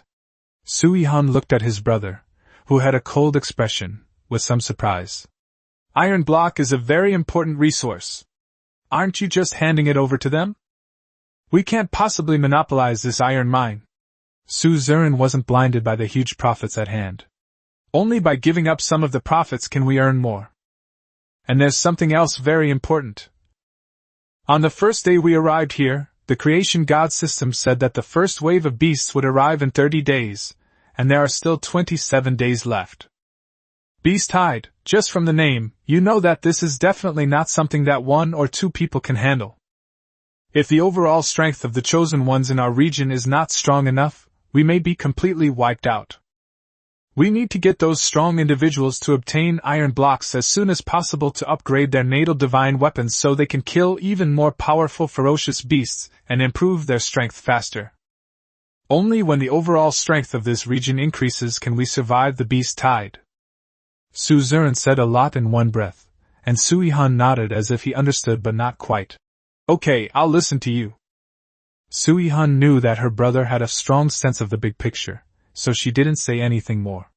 Just listened to him. Su-Zurin nodded. "Let's go, I'll take you back first, then I'll go back." Sui-han. "Okay." The two turned and left. In the chat channel. Shinpan. "What? You've discovered a cave that might contain iron ore?" Tianjiping. "If you have iron ore, why wouldn't you mine it yourselves? There must be something wrong with you telling us." Huang Yuanming. "Let's go! Let's go mining tomorrow." "What? Someone actually found an iron ore mine?" Nan Feng had just returned to his cabin and hadn't even had a chance to sit down when he saw this astonishing news in the chat channel. The inferior decomposer in his hand suddenly lost its appeal. In the chat channel. Su-Zurin. "That cave is occupied by hundreds of crypt spiders, and it won't be easy to kill them all." Bao Jian. "Crypt spider? What level of ferocious beast is that?" Qiu Feihong. "This cave is great. We can kill monsters and level up, and we can also mine. Isn't that wonderful?" Sui-han. "The cave spider is a level 4 ferocious beast with an attack power of 150 points. Moreover, its attacks inflict a poison effect, making it very difficult to deal with." Su-Zurin. "Brothers in the top 20 of the rankings, are you interested in collaborating?" Su-Zurin. "Once we clear out this group of crypt spiders, everyone's natal weapons can be upgraded, which will greatly increase our efficiency in hunting ferocious beasts. Wu Yuanqing. That sounds pretty tempting. Nan Feng. Being too trusting of others will lead to a quick death. Nan Feng. I suspect he wanted to lure us there and then cut off our kidneys. Yu Ran. At Suzerain, what do you mean by brothers in the top 20? Are you looking down on us girls? Yu Ran. When will women be able to stand up for themselves? I'm so angry and cold. Nan Feng. The girl upstairs is a feminist, I've noted that down. Yu Ran. Get lost. Ning Wu. Don't we handsome men and beautiful women ranked after 20 deserve to have our names mentioned? I'm so angry and cold. Nan Feng. That's right, I'm shivering and cold. It was nearing noon, and most of the chosen ones had returned to their cabins to rest. Coupled with the bombshell news released by Suzerain, the chat channel suddenly became lively. Nan Feng was having a great time chatting in the chat channel when Suzerain suddenly sent a friend request. Agree. Suzerain immediately sent a private message. Bro, are you coming? I'll send you the coordinates of the cave. Nan Feng raised an eyebrow. You really discovered an iron ore deposit? Suzerain. I can't be 100% sure yet, but I've already found several pieces of iron around the cave. As he spoke, Suzerain showed Nan Feng the attributes of the iron block. Good heavens, there really is an iron block. Nan Feng pondered for a moment and replied. Where is that cave? If it's too far away, then forget it. Suzerain. At the junction of the plains and the forest, there is a large mountain range. The iron ore is at the foot of one of these mountains. The coordinates are 275:713. At the boundary between the plains and the forest. Nan Feng opened the map and found that the coordinates of his cabin were 388:511. That iron mine is located to the northwest of Nan Feng. The distance doesn't seem too far. Nan Feng nodded and replied. Let me see. If there's no danger on the road, I'll go. Suzerain. I'll be waiting for you. After ending his conversation with Suzerain, Nan Feng closed the control panel, took out the disassembler from his backpack, and placed it in a corner of the cabin. Now, Nan Feng is going to test his idea. He took a bunch of items out of his backpack.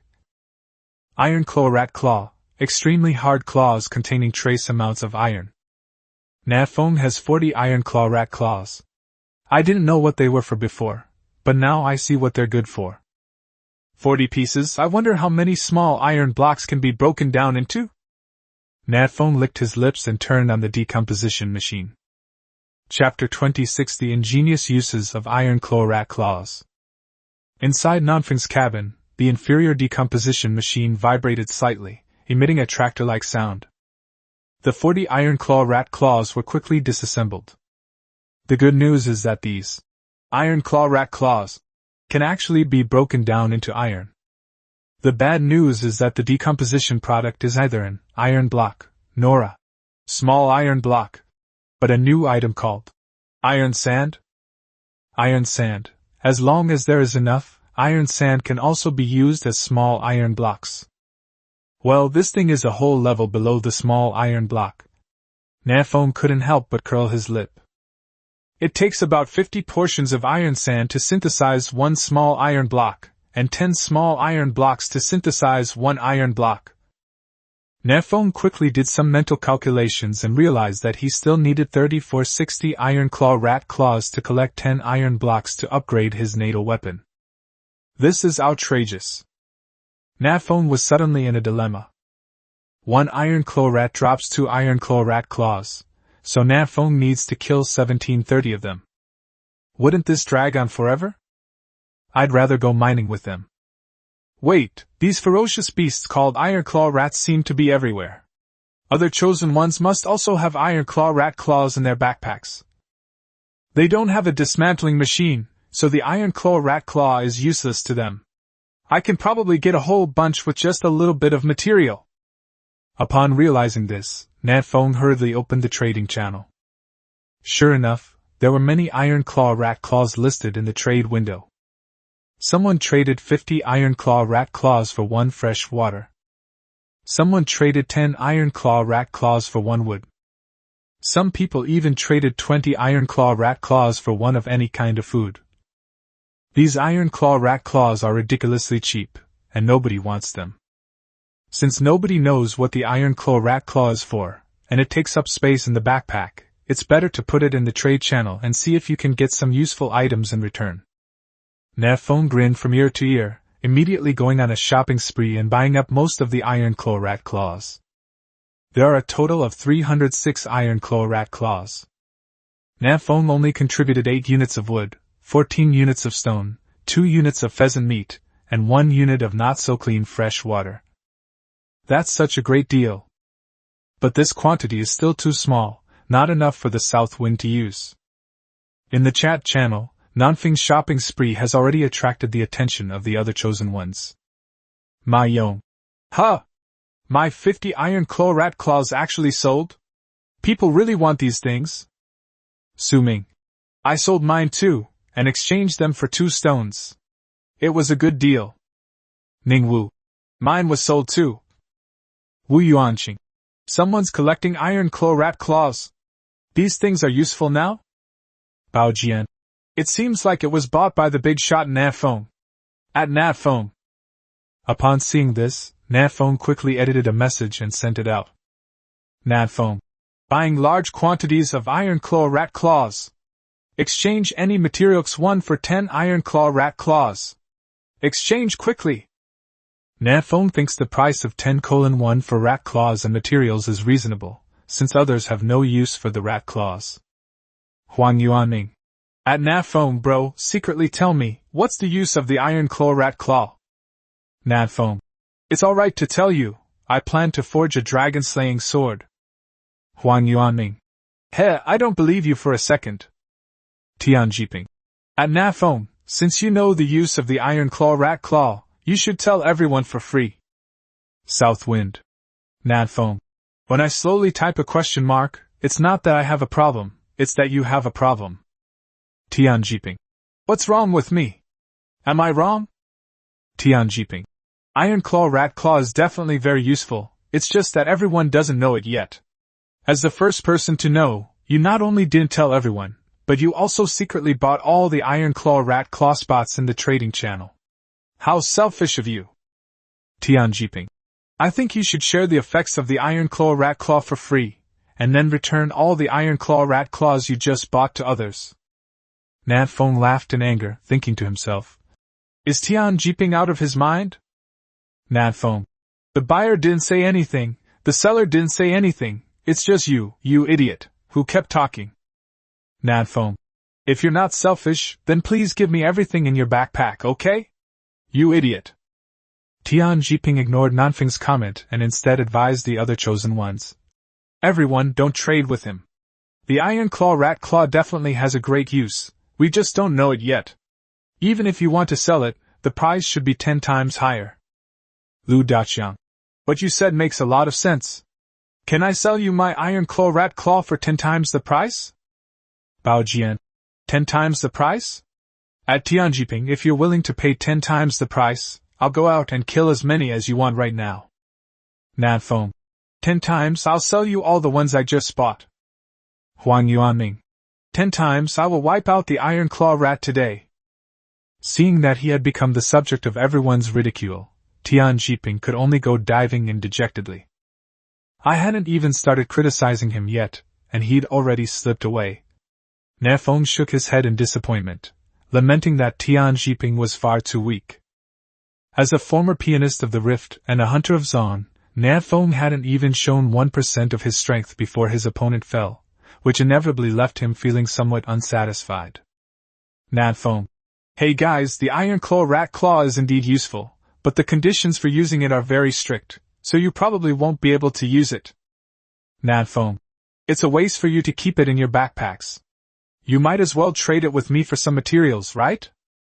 The other chosen ones thought about it, and realized that it made sense. Since we don't need the iron claw rat claw right now, we might as well exchange it for some materials to upgrade our main weapon and cabin, thus increasing our combat power. After all, staying alive is the most important thing. Moreover, Even if we find out later that the iron claw rat claw is very useful, it doesn't matter. Level 1 and 2 iron claw rats can still be slaughtered indiscriminately. There are plenty of iron claw rat claws available, so there's no shortage of them. In this world where death could come at any moment, immediate gains are paramount. What about the future? Let's see how long we can live. Chiu Feihong. I need to level up to level 3 this afternoon, so I'll go kill the iron claw rat. Bao Jian. The iron claw rat is weak and easy to kill. I've been hunting them for the past 2 days. Ma Yong. They're making fried rat meat and rat claws, it sounds tempting. Many chosen ones, still at level 1 or 2, have set their sights on the iron claw rat as their target for hunting ferocious beasts. This is the effect I wanted. Nan Feng nodded in satisfaction, closed the chat channel, and then listed 200 units of materials in the trade channel. Exchange any material X1 for 10 iron claw rat claws. After doing all this, Nan Feng began preparing the food. It's lunchtime. Chapter 27. My God, it's so big. Nan Feng roasted a piece of wild boar meat at noon and ate it with gusto, his mouth dripping with oil. But he noticed something was wrong. Eating barbecue every day will definitely cause health problems. I need to find a way to eat some fruits and vegetables to supplement my vitamins A, B, C, D, E, F, G. But my body is already semi-digitalized. Do I still need to supplement these trace elements? Nan Feng himself wasn't sure whether he was a virtual being or a real living being. Shaking his head, Nan Feng stopped thinking about it. Never mind, as long as my health is full, there shouldn't be any problems. After lunch, Nan Feng bought some more water to purify. This large-scale purchase of iron claw rat claws has put a strain on Nan Feng's wood and stone resources, so Nan Feng needs to sell more mana regeneration potions to make ends meet. Reduce the price of the mana potion to 30 units of material per serving, and increase sales volume with low profit margins. At this stage, the chosen ones do not consume a large amount of magic power. Lowering the price slightly will allow you to earn more. After doing all this, Nan Feng glanced at his backpack, which now contained 1084 iron claw rat claws. During lunchtime, Nan Feng amassed over 700 iron claw rat claws. Indeed, the power of the masses is boundless. In the area where Nan Feng is located, there are now 591 chosen ones remaining. On average, as long as each chosen one kills 3 iron claw rats, Nan Feng can collect 10 iron blocks. When you calculate it that way, it's actually quite fast. After wiping his mouth, Nan Feng left the cabin. In the afternoon, Nan Feng planned to explore in the northwest direction to see if he could reach the iron mine that Su Ziren had mentioned. The iron block will definitely be used in large quantities in the future. Nan Feng can't keep relying on dismantling iron claw rat claw, can he? Nan Feng also wanted to meet the other chosen ones, perhaps to meet some pretty girls, just kidding, or perhaps to make some like-minded teammates. In this perilous world, having more teammates increases your chances of survival, provided that teammate doesn't betray you. After leaving the cabin, Nan Feng headed west, taking care of 7 or 8 iron claw rats along the way and collecting some rat claws. Soon, Nan Feng arrived at Chen Ping's cabin, but Nan Feng had already demolished it the day before. I wonder if Huang Peng's cabin is also in this direction. Continuing forward, Nan Feng discovered that the ferocious beasts around him were all of low level, mostly level 1 or 2, with very few level 3 beasts. This direction is quite safe, but it's not a good place to upgrade. Nan Feng is now level 4, but hunting level 2 ferocious beasts only gives him 7 experience points, which is pitifully little. Opening the map, Nan Feng saw that his current coordinates were 321:528. At the current speed, it should take about an hour to reach the iron ore mine. In order to get back to the cabin before dark, Nan Feng quickened his pace. The boundary between plains and forests. Su Ziren pointed to the cave in the distance and said calmly, "What do you think of naming this place Iron Mine?" Behind him, 2 chosen ones shrugged indifferently. Wu Yuanqing. She's not my wife, you can call her whatever you want. Su Ming. Is there really an iron ore mine here? Don't lie to me, we're not easy to bully. Su Ming held a large shield, about half his height, and cautiously watched Su Ziren. It was a wooden shield, clearly showing signs of insect damage, pitted and uneven. Su Ziren said coldly, "Of course we have iron ore, but if you want a share, you must first prove your strength." Behind Su Ming, Wu Yuanxing raised his longbow and shot an arrow into the distance. "Call out. -115. The arrow struck a lone cave spider in the distance, dealing 115 damage. The cave spider's 8 eyes all turned to Wu Yuanxing, and it charged forward in a flash. Wu Yuanxing remained calm, nocked an arrow, and fired a second arrow. -115. The cave spider had 2 magic arrows stuck in its head, but that did not affect its speed at all, and it quickly approached Wu Yuanxing. "Drink!" Su Ming shouted, and as the crypt spider approached, he slammed his great shield forward. Shield bash. -65. The crypt spider stood frozen in place, stunned into a dizzy state. "Call out." Wu Yuan calmly fired his third arrow, easily eliminating the crypt spider. Su Ming looked at Su Ziren with an arrogant expression. "How about it? Isn't our group awesome?" Upon hearing this, Su Ziren nodded slightly. "But the magic consumption must be quite high, right?" Su Ming's smile froze slightly. Su Ziren guessed correctly. He only had enough mana to cast 5 shield bash attacks, while Wu Yuanxing needed to consume 5 mana points for each arrow, and often ran out of mana while shooting. They cannot fight a protracted war. Su Ming. Putting aside the facts, just tell me, isn't it awesome? Su Ziren. Damn. Su Ziren acknowledged the strength of Wu Yuanxing and the other person. Alright, let's wait here for a bit. More people should be coming soon. Su Ziren found a shady spot and sat down to rest. By the way, you guys came way too fast. Our cabins are all on the plains, very close to here, so we came to check them out as soon as possible. Wu Yuanxing and Su Ming also found a place to sit down and rest, but kept a certain distance from Su Ziren. By the way, brother, what's your natal weapon? How strong is it? What skills does it have? I use a short sword, and I don't have any skills. Su Ziren shook the somewhat rotten wooden sword in his hand. As for strength, without going back to the cabin to resupply, my sister and I can kill 7 to 10 crypt spiders in one round if we work together. When Su Ziren mentioned 7 to 10, he didn't mean facing 7 to 10 cave spiders at the same time. Instead, he meant that without supplies he could hunt them one by one and kill 7 to 10. Wu Yuanxing thought to himself. Su Ming can unleash 5 shield bash attacks. If I cooperate with him, we can kill 5 crypt spiders without taking any damage. After that we'll start losing health. We can only kill about 10 in one round. In comparison, Wu Yuanxing and his companion, along with Su Ziren and his companion, were roughly equally efficient at hunting the crypt spider. Su Ming didn't think that much about it. His attention was drawn to the word sister. You have a younger sister? Oh. I remember now, you mean Sui Han? Su Ming looked around but didn't see any other chosen ones. Where is she? I can't see her. Su Ziren glanced at the chat messages on the panel. She'll be here soon. Sure enough, less than 2 minutes later, Sui Han walked slowly over with his long, slender legs. When Sui Han walked up to them, Wu Yuanxing and Su Ming stared wide-eyed. The 2 men exchanged a glance, both inwardly exclaiming, Holy crap, that's huge! Sui Han glanced indifferently at the 2 lecherous men, then turned to Su Ziren. Brother, is that all? Where are the others? Su Ziren said calmly. They're still on their way. Once about 10 people arrive, we can start work. For the top 20 chosen ones on the leaderboard, the allure of iron ore is immense.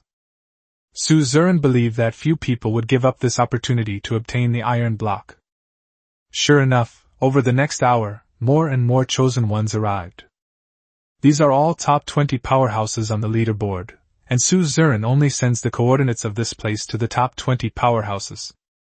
The South Wind was the 9th to arrive. Hi everyone! How are you all, handsome guys and beautiful girls? As soon as he arrived, Nan Feng greeted everyone with a smile, while secretly sizing them up. The one with the bow is Wu Yuanxing, the one with the shield is Su Ming. Why are there still people without weapons? Wait, there's even a young lady. Nan Feng's gaze shifted to Su Yihan's chest, and she immediately gasped, involuntarily letting out a cry. Holy crap, that's huge! Chapter 28. Are you a wet nurse? Su Yihan's pretty face flushed slightly, and she glared coldly at Nan Feng. The other chosen ones couldn't help but give Nan Feng a thumbs up. To dare shout that to their face, that's a ruthless person. Nan Feng touched his nose somewhat awkwardly, and looked away. Seeing the somewhat awkward atmosphere, Wu Yuanxing quickly spoke up to change the subject. Almost everyone has arrived, shall we get ready to start? A handsome young man with a long stick in his hand agreed. Yes, my little cabin is far from here. I need to get it done quickly so I can get back as soon as possible. This man is Huang Yuanming, who has worked with Nan Feng several times and is considered a semi-acquaintance. What we're saying is, everyone pair up, kill 30 or 50 crypt spiders today, and then do it again tomorrow. That should be enough to take care of it. A chubby little guy holding a machete squatted on the ground with a big smile, giving instructions. This person is called Wu Li, ranked 9th on the leaderboard, and his natal weapon is a cleaver. Nan Feng glanced at the chubby boy a few more times and wrote down his information. Seemingly sensing Nan Feng's gaze, the chubby boy turned around with a goofy grin and looked at Nan Feng. Brother, why are you staring at me like that? You don't like me, do you? As he spoke, the chubby boy puffed out his chest. Actually, mine is quite big too. South wind. Nan Feng rolled her eyes and took 2 steps back without making a sound. This chubby kid might be a pervert. Nan Feng thought to herself, deciding to stay away from the chubby kid later. Pairing up in twos is too inefficient. Su Ziren disagreed with Wu Li's opinion. There aren't too many crypt spiders at the cave entrance. We can have the melee fighters take the lead and take turns tanking damage, while the ranged fighters deal damage from behind. We can just push straight through and get into the cave to take a look. Su Ming immediately objected. Damn it, I'm the only tank here. If you want me to take the damage, just say so. Huang Yuanming. The crypt spider has a high attack power.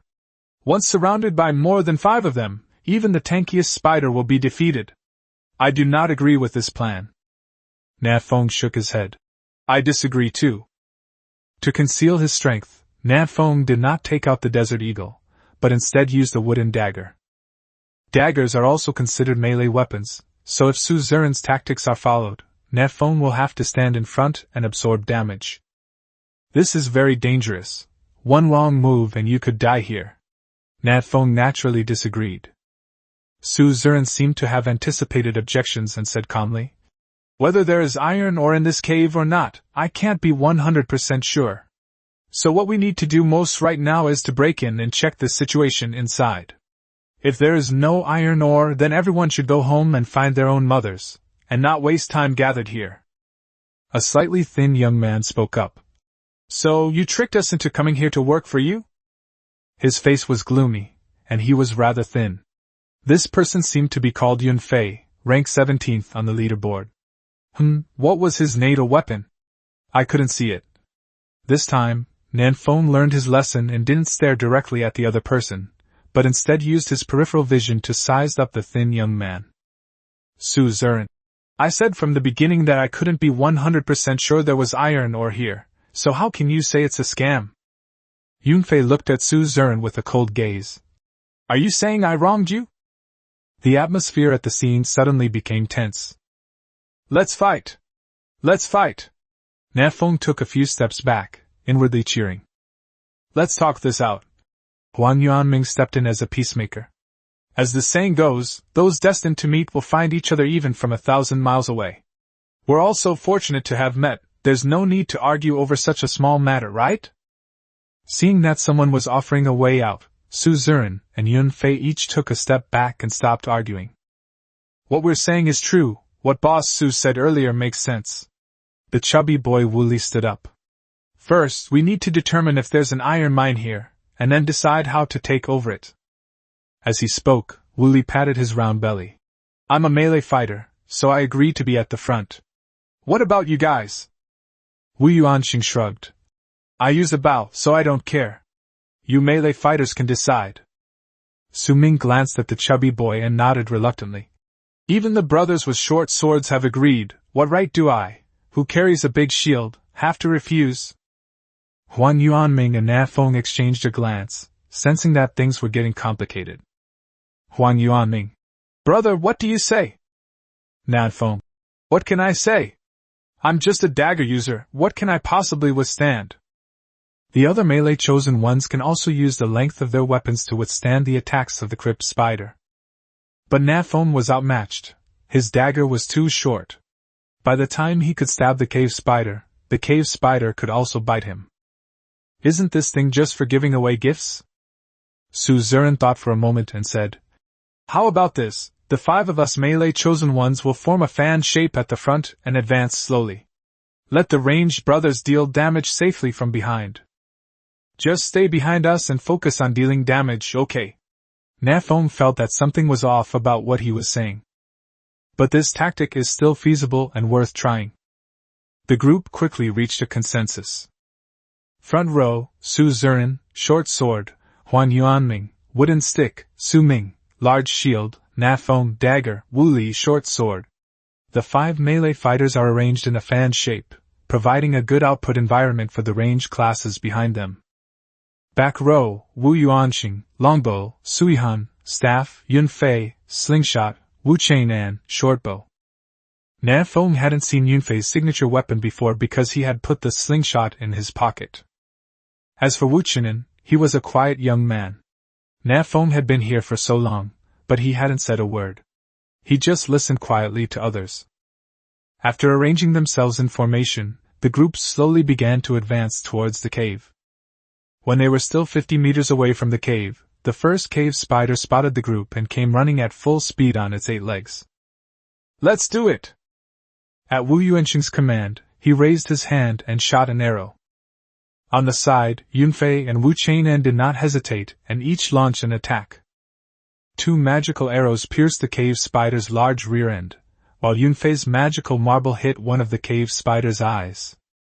So accurate! Yun Fei is really good with his slingshot. Nan Feng was secretly surprised. At a distance of more than 10 meters, with the spider moving at high speed, Yun Fei was able to hit the spider's eye with a single blow. If this wasn't a fluke, then it's truly amazing. Nan Feng didn't think he could be that precise. Why can't I see the damage they're dealing? I wonder how high their attack power is. The faint red numbers didn't appear above the crypt spider's head, which disappointed Nan Feng. However, the 3 of them fired in unison, but they failed to kill the cave spider. Seeing this, Su Ziren hurriedly stepped forward and delivered the final blow, killing him. Wu Yuanxing curled his lip. Only 10 experience points, that's so low. Su Ming chuckled. You're kidding me. We haven't even lifted a finger, we don't even have any experience. Nan Feng cried out in alarm. Damn it, you ranged attackers stole all the experience! This is a huge loss. Alright, let's keep going. Su Ziren directed the team to continue advancing. There will be plenty of crypt spiders ahead, and we'll have plenty of experience. Suihan, who had been silent until now, coldly added. If your health is too low, come back and I can heal you. Huh! Miss, you can talk. I thought you were a mute bride. This was the first time Nan Feng had heard Suihan's voice, and it was quite pleasant. You're the one who's mute. Suihan glared at Nan Feng, deciding not to heal him later. Wait, heal. Apart from Su Ziren, the other chosen ones suddenly realized what was happening and looked at Suihan with surprise. You're the wet nurse! Chapter 29 The Cave Spider King. Everyone looked at Suihan in surprise. You're the nanny! No wonder it's so big. Suihan rolled her eyes at the group. I only learned a healing skill. Nan Feng was even more surprised. What? You actually have skills? Why don't I? That's normal, I don't have one either. Wu Yuanxing explained. It seems that some special natal weapons come with their own skills. For example, Su Ming's wooden shield comes with a shield bash skill. Suihan nodded and said indifferently. My rapid healing is also a skill that comes with my natal divine weapon. Nan Feng cried out that it was unfair, asking why she had no skills at all. There's something fishy going on. There's definitely something fishy going on. Wu Chunin, who had been silent until now, asked, Rapid healing? What's the effect of this skill? Suihan hesitated for a moment before speaking. Restores 5 health points per second for 10 seconds, with a 30-second cooldown.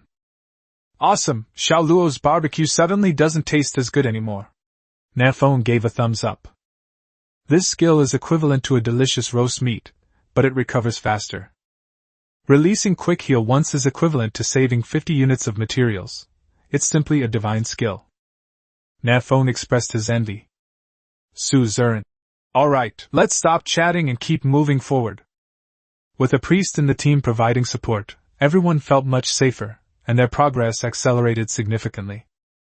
It is 20 meters away from the cave entrance. There were many more cave spiders here, but the 9 members of Nan Feng were not to be underestimated and easily killed the spiders that approached. Nan Feng also took this opportunity to hone his close combat skills. Then he was bitten twice by the cave spider, wincing in pain. -69. -69. 2 bites, and Nan Feng's health points were instantly halved. Seeing this, Huang Yuanming and Wu Li quickly stepped in front of Nan Feng and dealt with the spider. Wu Li shook off his fat and looked at Nan Feng with some surprise. Brother, your combat power is a bit weak. No, your skills are a bit lacking. What about your positioning? What about your counterattack? Why are you just standing there dumbfounded letting the crypt spider bite you? I usually just bully little bunnies, and I rarely fight against such ferocious beasts. Nan Feng made up a random excuse to brush it off. If it's not necessary, Nan Feng doesn't want to reveal his desert eagle to everyone. It's Nan Feng's trump card and must be kept hidden. Rapid healing. Suddenly, Nan Feng heard Sui Han's cold voice. Nan Feng saw a faint green light emanating from his calf. The wound from the crypt spider bite was healing rapidly, and his health was steadily recovering. Wow, that feels so good! Nan Feng felt warm all over and turned to look at Sui Han. Thanks, Mississippi. Sui Han's cold face revealed a professional fake smile. I'll compensate you with 2 mana potions later. Damn, what a swindler! Nan Feng muttered. He earned 2 mana potions with just 1 heal. This money is really easy to make. The group continued forward, with the others intentionally or unintentionally shielding Nan Feng behind them to prevent him from being attacked by the crypt spider. Seeing this, Nan Feng couldn't help but sigh that there are still many good people in the world. However, in reality, they just wanted to gain more experience. It took about half an hour for everyone to finally clear out all the cave spiders near the entrance. Nan Feng only gained 40 experience points. Everyone's health is still good, let's go in. As Su Zurin finished speaking, Su Ming, carrying a large shield, led the way into the cave. Su Zurin and Wu Li followed closely behind, while Nan Feng and Huang Yuanming followed behind them, with the 4 ranged classes coming last. Huang Yuanming looked around and noticed that there were far fewer cave spiders in the cave. Brother Nan Feng, why are there fewer spiders in this cave? How would I know? Maybe it was too stuffy in here, so they all went out for some fresh air. Nan Feng was also looking around the cave. The cave was deep but not wide. Occasionally, they would encounter 1 or 2 cave spiders, which were quickly dealt with by the group. It doesn't seem dangerous. But Nan Feng doesn't think so. Based on his experience over the past 3 days, this kind of place is very likely to produce elite-level or lord-level ferocious beasts. In such a confined space, the group has no room to maneuver and could very well be wiped out here. This cave is dangerous. Brother, why do you look like that? Huang Yuanming asked curiously when he saw Nan Feng's serious expression. By the way, why are you dressed in animal skins? You look like a savage. Nan Feng sneered. You don't know anything. This is a limited edition savage outfit, with a 99-point boost to all stats. There's only 1 set in the entire server, do you understand? Huang Yuanming raised his middle finger. I don't believe you. While the two chatted, the group moved forward another 20 meters or so. The light from outside the cave had already reached this place, and it was pitch black before everyone's eyes. Su Zurin, standing at the front of the group, stretched out a hand, signaling everyone to stop. It's too dangerous to proceed in the dark, let's light a fire first. I'll do it. The taciturn Wu Qinan took out a tinderbox from his backpack and quickly made a torch. Soon, 5 melee chosen ones, each with a torch, illuminated the path ahead. The cave was very quiet, with the occasional sound of dripping water. The group moved forward another 10 meters or so, and a fork in the road appeared ahead. There are 2 roads, one to the left and one to the right. Su Ming turned around and looked at the crowd behind him. What do you mean? Which way do we go? Wu Yuanxing shrugged. Whatever you guys decide. Huan Yuanming. Men walk on the left, and women on the right. I think we should walk on the left. Sui Han gave a light snort. Then I'll leave? Su Zurin squatted on the ground, observing the traces around him, trying to find some useful information from them. Nan Feng was also observing his surroundings when he suddenly noticed something reflecting light under his feet. It looks like an iron block. Nan Feng calmly stepped on the reflective object while observing the others out of the corner of his eye. Fortunately, no one noticed his little actions. At this moment, Su Zurin had finished examining the surrounding traces and said calmly, Let's go to the left. There are fewer spider tracks on the left, so it should be safer. Ahem. Nan Feng coughed lightly twice and said somewhat embarrassedly, You guys go first, I need to pee, I'll come up with you when I'm done. The group remained silent, but said nothing more, and proceeded to the left in formation. Sui Han, who was walking at the back of the group, gave Nan Feng a disdainful look as she passed by.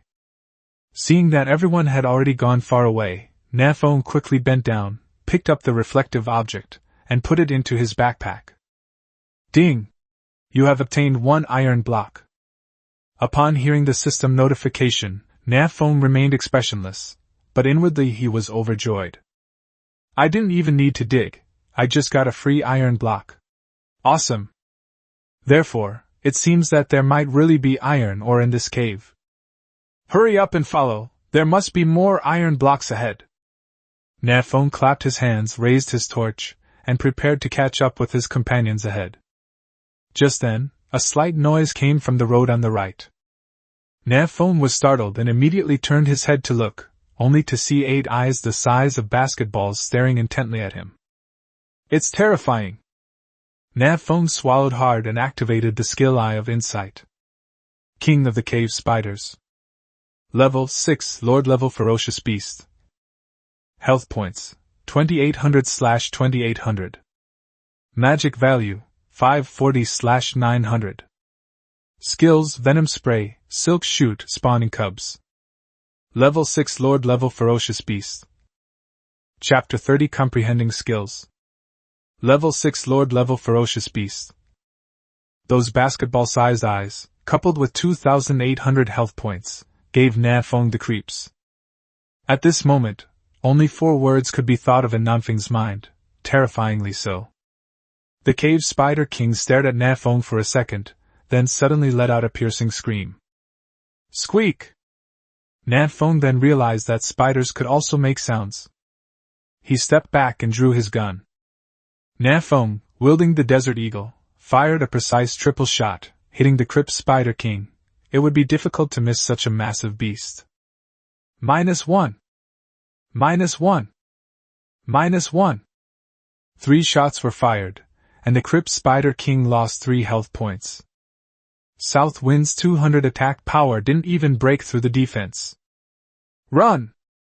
Nan Feng yelled at the passage on the left, then turned and ran towards the cave entrance. As the saying goes, better to die for a friend than for yourself. And in this situation, Nan Feng wouldn't care about anyone else. Save your own life first. In the left passage, the remaining 8 chosen ones heard Nan Feng's roar and hurriedly turned around. At the same time, the cave spider king's 8 basketball-sized eyes also turned to them. Wu Yuanxing was dumbfounded. What is this thing? A boss? Huan Yuanming staggered back several steps, his scalp tingling.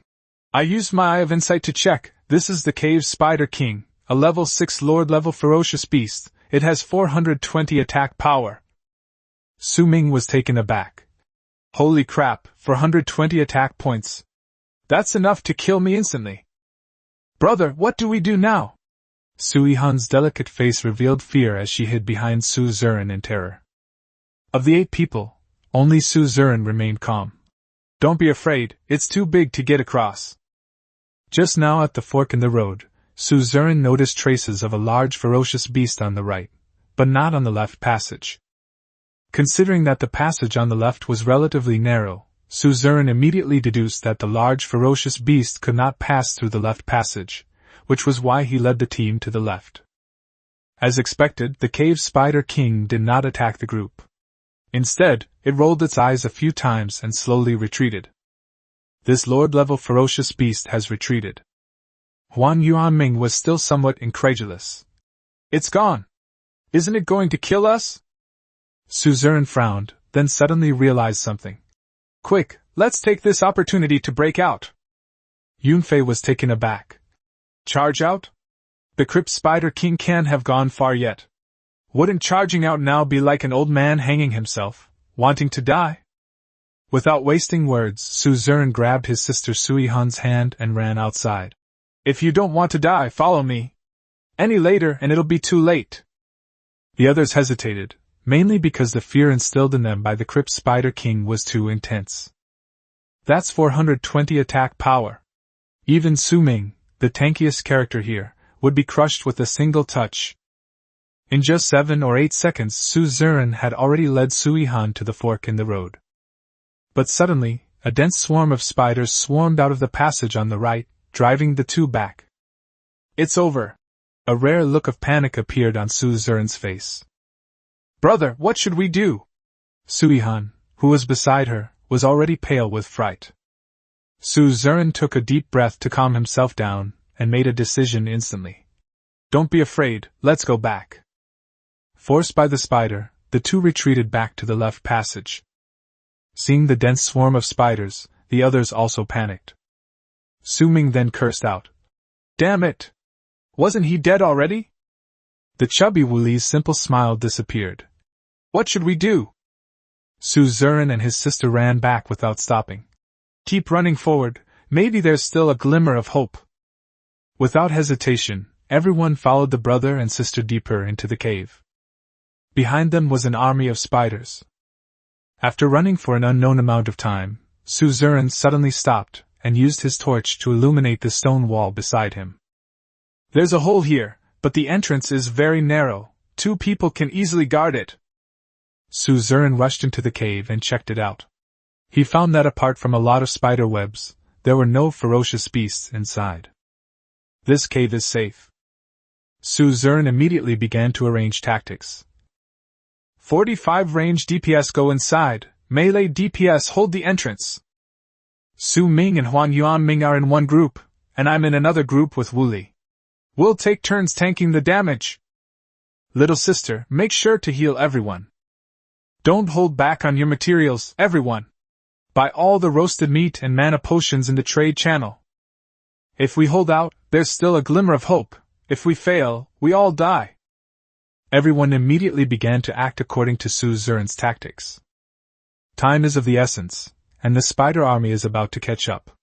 No one is thinking deeply about whether Su Zuran's tactics will work. At least this tactic sounds pretty plausible at first glance, and maybe there really is a chance to survive. Splash! A rustling sound came from not far away. It was the sound of the spider army marching.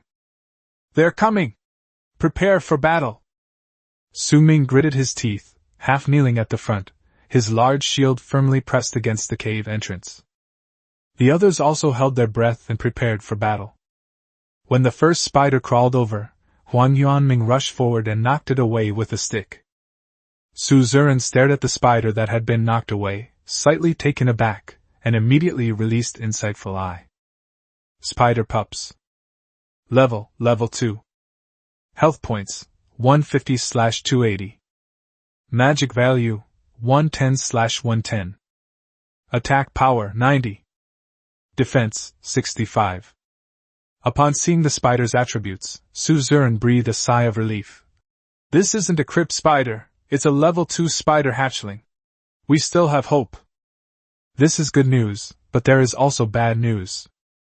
The good news is that the spider larvae are very weak and can be easily killed by the group. The bad news is that there are a lot of spider larvae, and they are relatively small, making it even more difficult for everyone to guard the cave entrance. Suzerain looked at the 4 ranged professional chosen ones behind him. Wu Yuanqing and Wu Chainan, you two should attack the spiders outside the cave as much as possible to relieve the pressure on the melee fighters in the front row. Yunfei, you're in charge of dealing with any fish that manage to get through. Don't let these beasts attack you. The 3 nodded in unison and began their counterattack as planned. Fatty brandished his short knife, cleaving a nearby spider larva in 2. Brother Su Ming, if you can't hold on, just say so, I'll take over for a while. Su Ming huddled behind the large shield, grinning. Don't worry, these little spiders aren't very powerful, and with the healer keeping me alive, I can hold out for about 10 minutes without any problem. As he spoke, Su Ming took out a piece of fragrant roasted meat from his backpack and began to eat it in large bites. Suzerain observed the situation with a solemn expression. Thanks to their excellent teamwork, the group has temporarily secured the cave. But as time went on, when everyone's supplies ran out, their time came. These spider larvae keep coming in endlessly, and Suzerain doesn't think he can kill them all. We need to find a way to break this deadlock. Suzerain's mind raced, trying to grasp any possible hope of survival.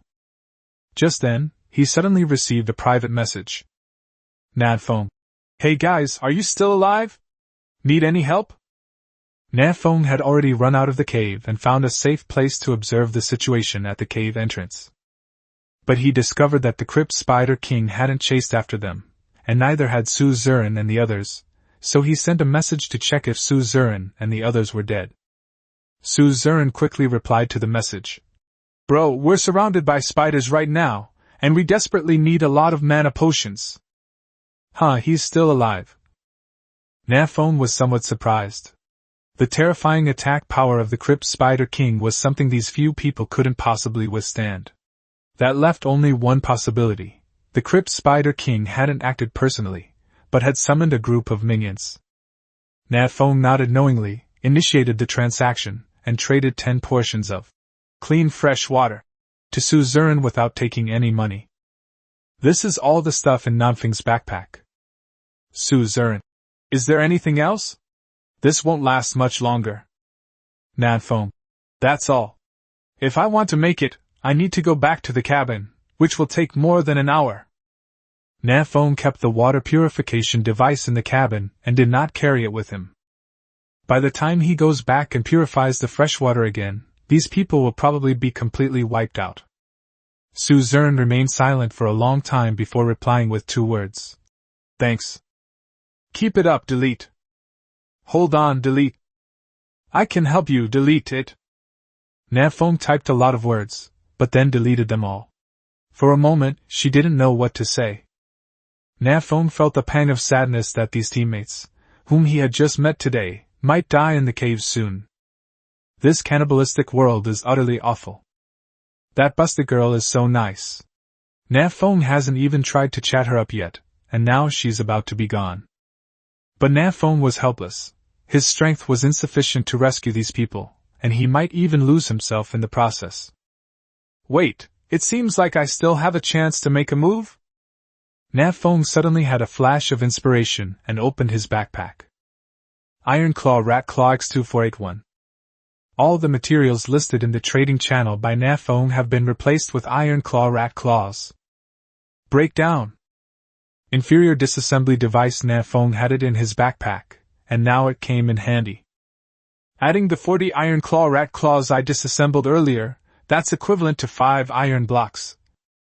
The broken iron shell decomposed into a pile of small iron pieces, roughly equivalent to 3 iron blocks. I just found another iron block in the cave. Nan Feng only needs 1 more iron block to upgrade his destiny weapon. Damn it, let's take a gamble. Nan Feng immediately sent Suzerain a message. Bro, give me 1 iron block. Suzerain had found the iron block before. He had mentioned it to Nan Feng. On the other side, Suzerain did not hesitate and initiated the transaction directly. Ding! You have obtained 1 iron block. A synthesized voice rang in Nan Feng's ears, announcing that he had collected all 10 iron blocks. Nan Feng immediately chose to upgrade his destined divine weapon. My destiny weapon. Weapon name, a dilapidated armory. Current grade, peak F grade. Type backpack. Attribute, backpack slots plus 20. Upgrade materials required, 200 wood, 300 stones, 100 iron blocks, 1 copper block. Unlocked equipment in the armory, Desert Eagle, wooden dagger. As your destined divine weapon's grade increases, more equipment will be unlocked. Ding! As your divine weapon grows stronger, you have learned a new skill, penetrating shot. Nan Feng was overjoyed. Holy crap, I finally have a skill too! Chapter 31 The Power of Penetrating Bullets. Ding!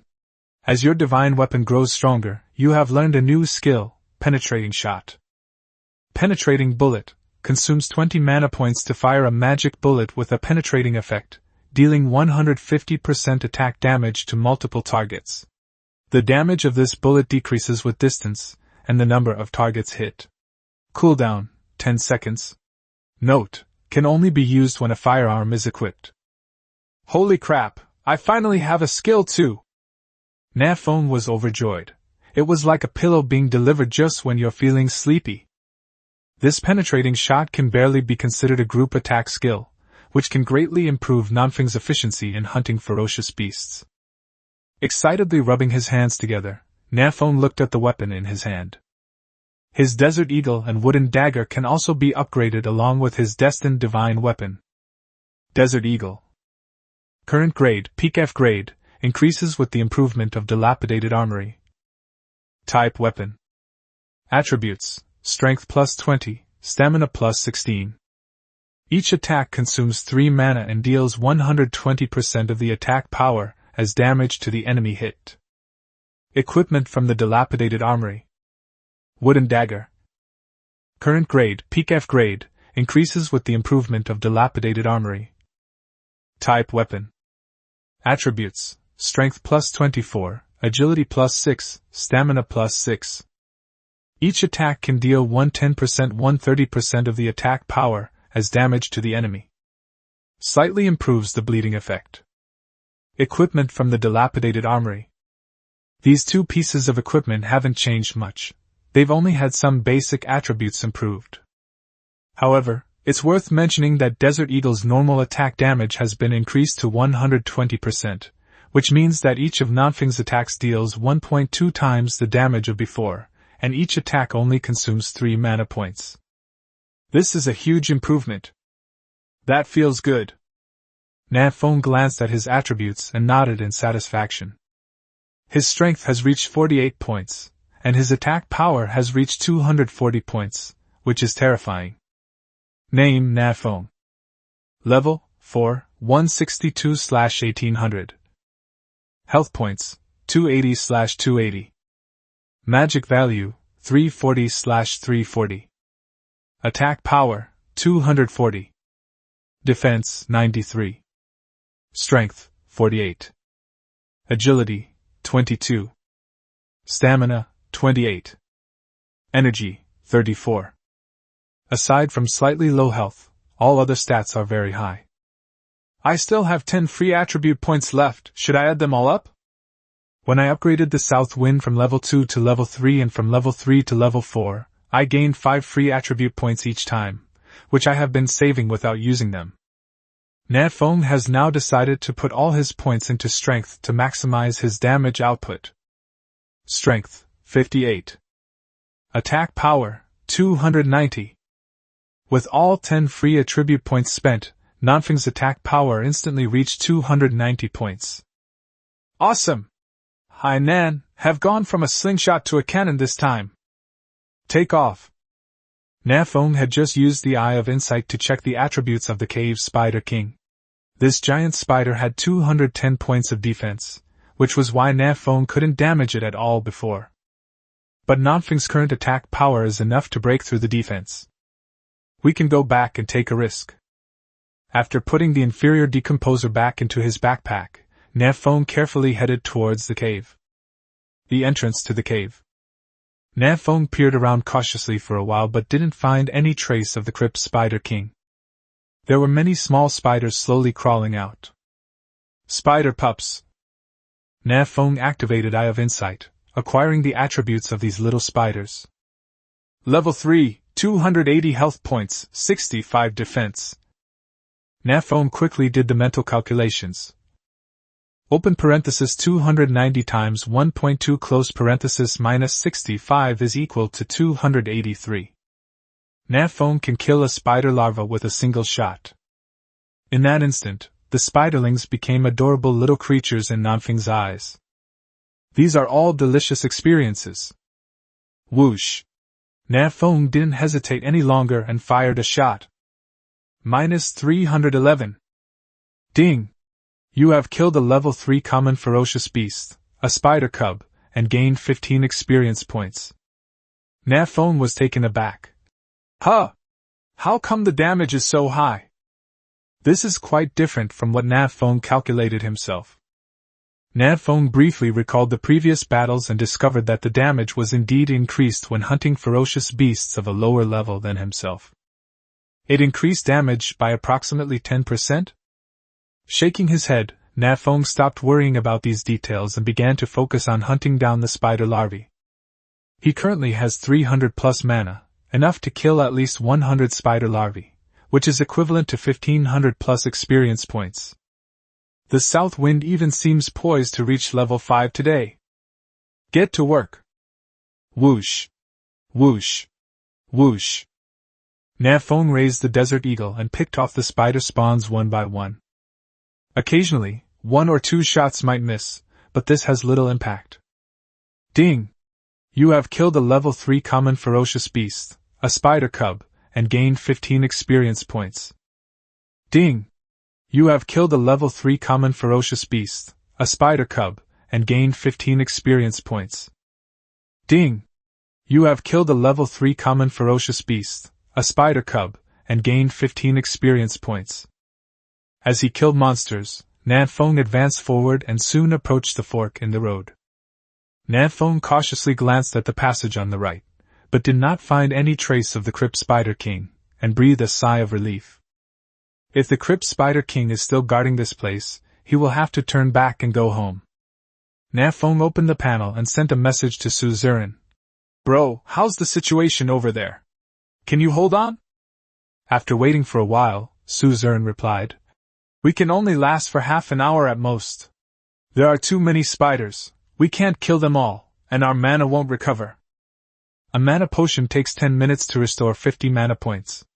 In such an intense battle, 50 mana points would probably be used up in 30 seconds. How could that be enough? Wu Yuanxing and the others have now started hand-to-hand combat. Nan Feng glanced at the passage on the left, and indeed saw a large number of spider larvae, densely packed together. Perfect timing to try out my new skill.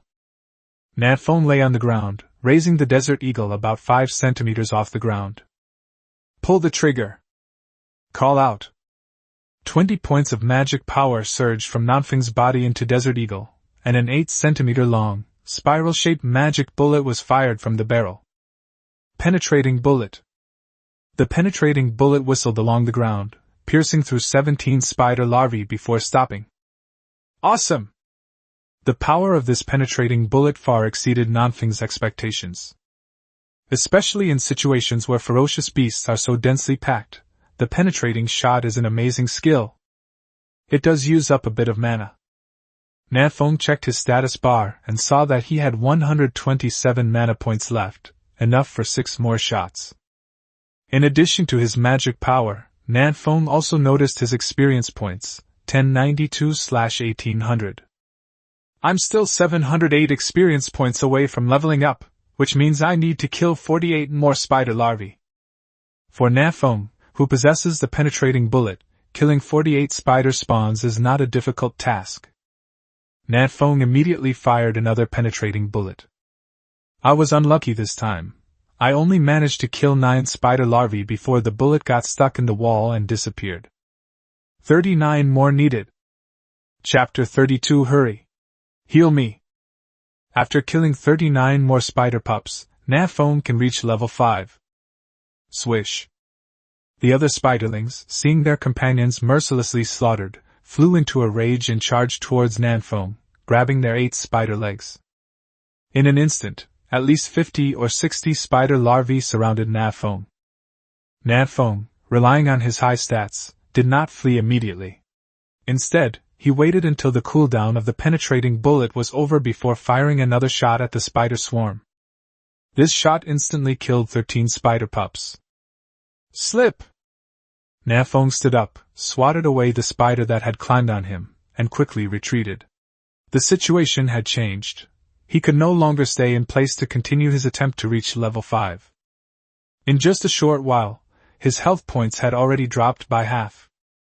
In just a few more seconds the south wind will become the dinner of these little spiders, leaving not even a trace. Seeing Nan Feng run away, more little spiders turned and attacked him. In an instant, a dark mass of spiderlings chased after Nan Feng and ran out of the cave. Nan Feng glanced back and thought, "Good heavens, this has incurred the wrath of the crowd." Rushing out of the cave, Nan Feng opened the chat channel and quickly sent a message to Su Zurin. "I lured away a large number of spider larvae. You can deal with the rest yourselves."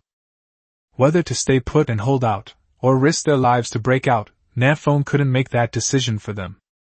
The decision is in their own hands. Deep inside the cave, Su Zurin saw the message from Nan Feng and made a decisive decision. "Everyone, get ready, let's break out!" Wu Yuanxing was shocked. "With so many spiders, how can we possibly break through? This is suicide!" Huan Yuanming glanced at the dense swarm of spiders around him, his face hardening. "Staying here is a slow death, but breaking out offers a glimmer of hope."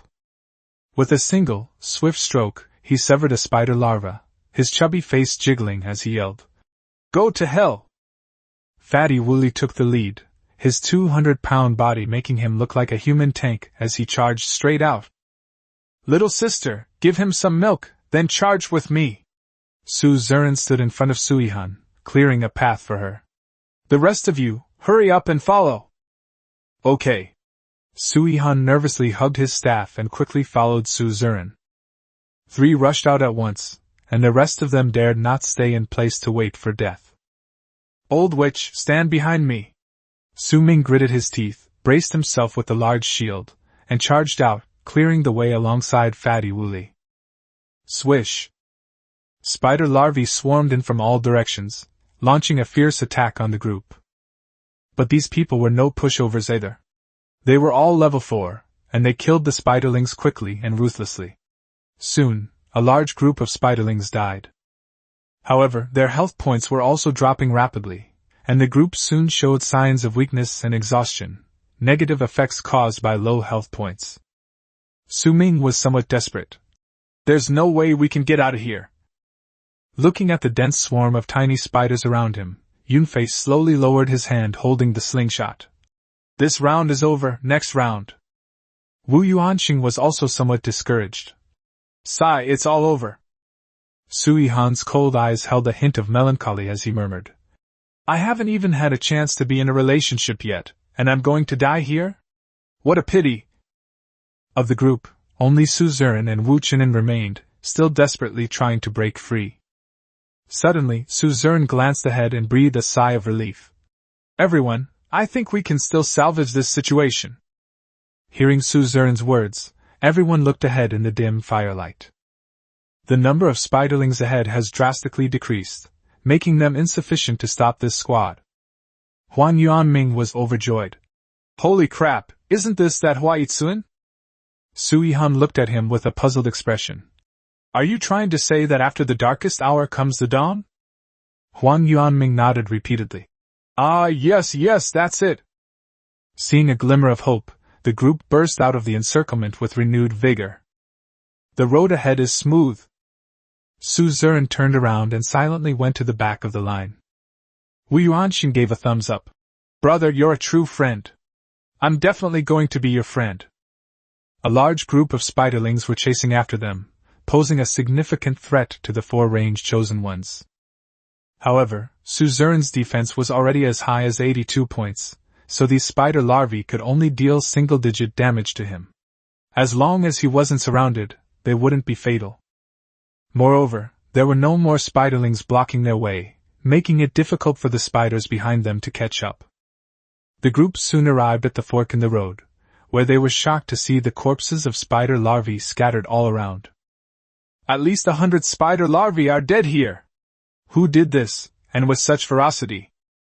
No wonder there are so few spiders here, they've all been killed off? Have other chosen ones arrived? Suddenly, everyone remembered a missing person, Nan Feng. The battle was so intense that everyone almost forgot about Nan Feng. Looking at the corpses of spider larvae scattered all over the ground, everyone immediately guessed what had happened. Brother, these spiders were all killed by Nan Feng? Sui Han's cold face showed a hint of disbelief. That's most likely it. Suzerain nodded. Nan Feng just messaged me saying that he lured away a large group of spider larvae, which is why I decided to rush out. After a pause, Suzerain added with some surprise. I didn't expect him to have killed so many. Was he hiding his strength before? In the time it took to say those few words, everyone had already rushed out of the cave. The warm sunlight shone on them, giving them a feeling of being reborn. Damn, I almost died. Su Ming put down the large shield and gasped for breath. His defense has exceeded 90 points. When the spider spawn attacks him, it will only forcibly deduct 1 point of health. Therefore, Su Ming is the one who can withstand the most damage. Now his whole body is covered with marks from spider bites. Sui Han glanced worriedly at the cave behind him. Let's stay away from the cave. There's still a crypt spider king inside. The group quickly moved away from the cave. What do we do next? Wu Yuanxing took out a piece of fragrant roasted meat and ate it. I just found a lot of iron blocks, but they are all in the mountain wall. We have to dig them up to get them. Fatty treated his wounds with brute force and said, We can't dig without taking down the crypt spider king. Suzerain nodded calmly. At least everyone needs to be at level 6 before it's possible to hunt this lord-level ferocious beast. Shall we call it a day then? Yunfei shrugged. How about we tackle this dungeon again after we reach level 6? Can. No problem. Let's go home, everyone go back to your own mothers. The group parted ways and prepared to leave. Sui Han stood on tiptoe and looked into the distance. Wait a minute, isn't that Nan Feng over there? Following Sui Han's gaze, everyone saw Nan Feng running towards them at breakneck speed. Upon seeing Sui Han, Nan Feng's eyes lit up immediately, and he shouted at the top of his lungs. Good nanny, please nurse me. Behind Nan Feng were hundreds of spider larvae. Chapter 33 Level 5. Quick! Heal me! Nan Feng gripped the wooden dagger, running and roaring. The spiderlings behind Nan Feng were hot on his heels, and he couldn't shake them off. Rapid healing! Sui Han murmured, used up his last bit of magic power, and gave Nan Feng a dose of healing. Suzerain. The kites. The terrain here is open, no longer the cramped environment of a cave, so the group can fight and retreat at will, slowly wearing down this batch of spider larvae. With the help of Suzerain and others, Nan Feng finally caught his breath. He had just led the group of little spiders on a long walk, only to find them relentlessly pursuing him, impossible to shake off. The crucial point was that Nan Feng dared not venture deeper into the forest, fearing encounters with other ferocious beasts and being surrounded from both sides. Left with no other option, Nan Feng could only circle around in this open area. Just then, he saw Suzerain and the others emerge from the cave, so he quickly ran over to ask for help. Nanny, you are my god! Nan Feng nodded to Sui Han in gratitude. His health had just dropped below 50 points, which was very dangerous. But Sui Han's milk directly restored Nan Feng's former glory, and it was even able to turn the tables and kill a few more, gaining some experience. Upon hearing the word, Nanny, Sui Han's pretty face flushed slightly, and she spat out. Can you be more polite? Call me Pastor. Okay, wet nurse. Nan Feng laughed and turned to attack the spider larva.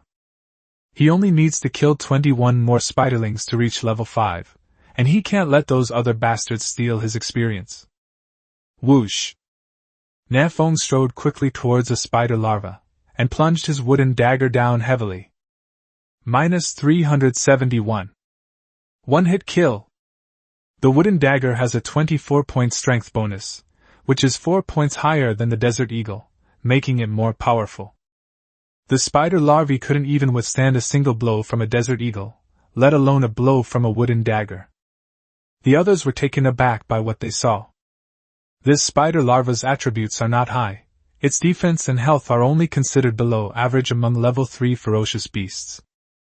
Even Wu Yuanqing, who has the highest attack power among them, must trigger the weakness strike to instantly kill a spider spawn. The attack power of this south wind is too high. Nan Feng didn't notice the expressions of the others. He was focused on killing all the spiders and leveling up to level 5. He had no time to care about anyone else. After more than 10 minutes, the group finally wiped out the spider larvae without losing too much health. Damn it, I'm still 28 experience points short. These bastards are stealing my experience. Nan Feng was somewhat annoyed and cursed inwardly. What a pity, I was just a little short of level 5. The battle ended, and the group slowly gathered together. Fatty Wooly stood next to Nan Feng with an overly familiar demeanor, and patted Nan Feng on the shoulder. Brother, thank you so much for today. Huan Yuanming also chimed in. Yeah, if it weren't for you, we might not have been able to break through. The others also thanked Nan Feng.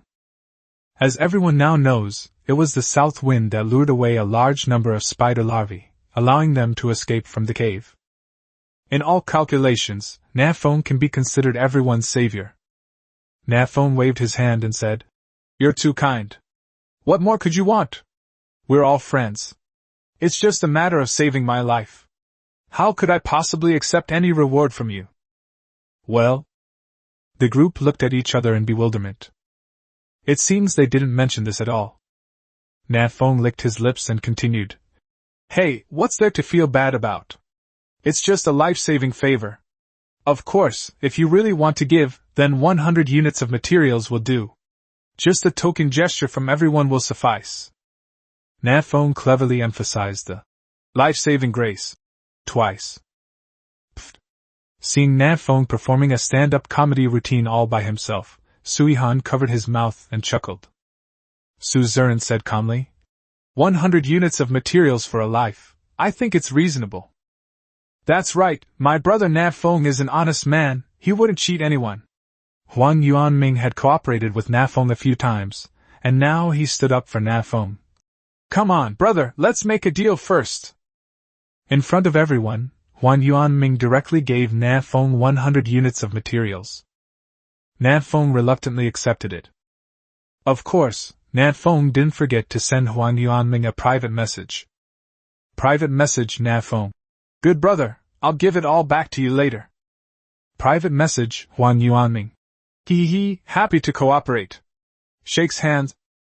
The two exchanged a glance and revealed a sly smile. Subsequently, the others also provided materials for 100 units of Nan Feng. The people here are all top 20 ranked experts, so 100 units of materials are really nothing to them. The price of Nan Fengkai is very reasonable. After all, Nan Feng risked his life to save them.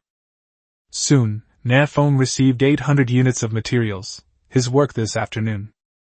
Nan Feng looked at the sky with a smug smile. The sun is about to set. I still have more than an hour's walk to get back, so I'll be going now. If Nan Feng stayed here any longer, he feared that someone might be tempted by his wealth and stab him. Although this possibility is not high, after all, everyone has just gone through a life-or-death ordeal, and these people are all of good character. I'm about to head back too. Huan Yuanming looked at Nan Feng. Brother, I'm heading east. What about you? Nan Feng. I'm in the southeast, so I can take a detour along the way. Su Ming slung the large shield over his shoulder. Then let's all retreat. We'll come back to conquer this cave later. Yunfei. Okay, let's meet up again next time. Be careful, don't get killed by those ferocious beasts. Wu Yuanqing. What nonsense are you spouting, Lao Su, let's go! None of us are the type to fuss over details. We just left without hesitation and went home. Before parting, Nan Feng looked at Sui-han with a grin. Good nanny, see you next time. Sui-han spat and said, Get lost. Haha, bye-bye. Nan Feng waved goodbye and embarked on her journey home with Huan Yuanming. On the way, Huan Yuanming grinned mischievously. Hey bro, what do you think of Sui-han? Nan Feng recalled that voluptuous figure and commented. She has plenty of milk. Huan Yuanming. Your evaluation is really spot on. Nan Feng. What are you thinking? I'm talking about her quick heal skill, which provides a lot of healing. Huan Yuanming. Me too. The two walked eastward for a distance and came to the side of a stream. Huan Yuanming can return by following this stream, while Nan Feng needs to walk south for about half an hour more. Nan Feng looked at the stream and his eyes lit up. Brother Huang, could you get me 2 buckets of water tonight? Huan Yuanming was startled. Damn, how did you know I've been tinkering with wooden barrels lately? I don't know anything, I was just saying it offhand. Nan Feng was speechless at Huan Yuanming's overreaction. I've been working on the wooden barrels last night, and they're almost finished. I'll get you 2 tonight. Huan Yuanming chuckled. You're going to use them to make mana potions, right? Give me some later. Absolutely. The two chatted for a few more minutes before parting ways. After entering the forest, Nan Feng became cautious. There were many ferocious beasts in the forest, and most of them were old bastards, making it difficult to guard against them. Nan Feng's magic power is currently less than 20 points, and his health is only a little over 100, so he is not in good health. Fortunately, Nan Feng had good luck tonight. He didn't encounter any high-level ferocious beasts on his way back. Occasionally, 1 or 2 level 1 or 2 ferocious beasts would block his way, but Nan Feng easily killed them. Ding! You have killed a level 2 ferocious beast, the giant squirrel, and gained 7 experience points. Ding! Congratulations! You have successfully leveled up to level 5. Ding! The chosen one in this area, Nan Feng, is the first to reach level 5, gaining +1 reputation. Ding! A chosen one in this area has reached level 5. Cross-region chat channel is now open for all chosen ones in this area. Nan Feng was taken aback. Another new feature has been launched? Chapter 34. Come and hit me through the internet. Cross-regional chat channel is now open. Nan Feng curiously opened the panel and looked at the newly appeared function. Ding! Successfully entered the cross-regional chat channel. Ding! Only chosen ones of level 5 or higher can speak in the cross-region chat channel, and there must be an interval of at least 30 seconds between each message. Ding! Your current area is the 527th on this planet to possess a level 5 chosen one. This area is now officially designated as Primitive World District 527. Primitive World District 527? Nan Feng was somewhat surprised when he heard the voice of the creation god system. Before him, at least 526 chosen ones had reached level 5. That's way too fast. Shaking his head, Nan Feng looked at the cross-region chat channel again. District 132, Sakura Kojiro. Another newbie has arrived. He only reached level 5 by the end of the 3rd day. His strength is really trash. District 288, Amelia. This should be the last newcomer today. District 17, Xiaoangran. At Nan Feng, brother, are you from China? Nan Feng glanced at Xiaoangran's profile picture. Judging from his appearance alone, he should also be a Chinese. This cross-regional chat channel should have a built-in translation function, because Nan Feng discovered that many chosen ones from other countries were sending messages in the Dragon Kingdom script. District 527, Nan Feng. At Xiaoangran, yes, I'm from China. What's going on with this cross-region chat channel? Why are there so many foreign friends here? District 132, Sakura Kojiro. Who is your friend? You people from the Dragon Kingdom are all trash, and you are the trashest of the trash. The samurai of my great Sakura Empire never make friends with trash. Before Xiaoangran could reply, a netizen named Sakura Kojiro spoke first. Nan Feng was completely dumbfounded. He had been scolded for no reason. Who could stand that? The key point is that the south wind didn't do anything. Licking its lips, Nan Feng began to write its little essay with a crackling sound. District 527 Nan Feng. At Sakura Kojiro, you idiot, did your mother die today and you're lacking maternal love, that's why your mouth is so foul? I'm sorry, I can't help you with that. I can't give you maternal love, I can only give you paternal love, because I'm your biological father. 2,000 words omitted. Send. The cross-regional chat channel only allows one message to be sent every 30 seconds, which is too long. Nan Feng can't type and send a message one sentence at a time, and the other party can't experience the true power of the canyon pianist, which makes Nan Feng feel a little regretful. Fortunately, this short essay is full of references to parents, so it's quite impactful. As a kendo prodigy of the Sakura family, Sakura Kojiro had never been insulted like this before, and his face turned ashen with anger. District 132, Sakura Kojiro. Nan Feng, you're dead. District 527 Nan Feng. Hey, you fucking come over here through the internet cable to beat me up? 132nd District, Sakura Kojiro. As you wish. Nan Feng was taken aback and immediately sensed something was wrong. This guy can't actually come through the internet cable and hit me, can he? Nan Feng cautiously looked around. Nobody was there. Thank goodness. Oh no, it's almost dark, and I'm still here spouting nonsense. The sun is about to set, and the south wind is still a short distance away from the cabin. He didn't want to spend the night in the wild. That would be tantamount to suicide. After turning off the control panel, Nan Feng strode back to the cabin. Nan Feng was unaware of the immense impact his outburst against Sakura Kojiro and the cross-regional chat channel would have on the entire 527th district. Nan Feng finally made it back to the cabin before it got completely dark. Phew, finally I can take a break. Only in the cabin can Nan Feng truly relax. This afternoon we went to explore the mine. The process was very dangerous, but the rewards were also huge. Nan Feng jumped directly from level 4 to level 5, becoming number 1 on the level ranking. He also received a reputation point reward, although Nan Feng doesn't yet know what reputation is for. In addition, Nan Feng's destined divine weapon has been upgraded again, reaching the peak of F rank. The improvement is significant. After resting for a while, Nan Feng lit a campfire and started roasting meat. While barbecuing, Nan Feng took out his Desert Eagle and began practicing his marksmanship, aiming at a large tree more than 40 meters away from the cabin. After firing more than 200 bullets, Nan Feng felt that his marksmanship had improved again. I will practice for half an hour every night from now on to improve my accuracy. After setting a small goal, Nan Feng put away the Desert Eagle and closed the door of the cabin. Based on the experience of the past 2 days, in about half an hour, a large number of ferocious beasts will be out at night, and Nan Feng doesn't want to provoke these terrifying creatures. The aroma of roasted meat wafted through the wooden cabin.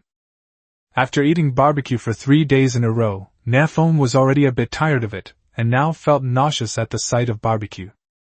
But there's no way around it. In this primitive world, all kinds of meat are easy to obtain, but fruits and vegetables are hard to find.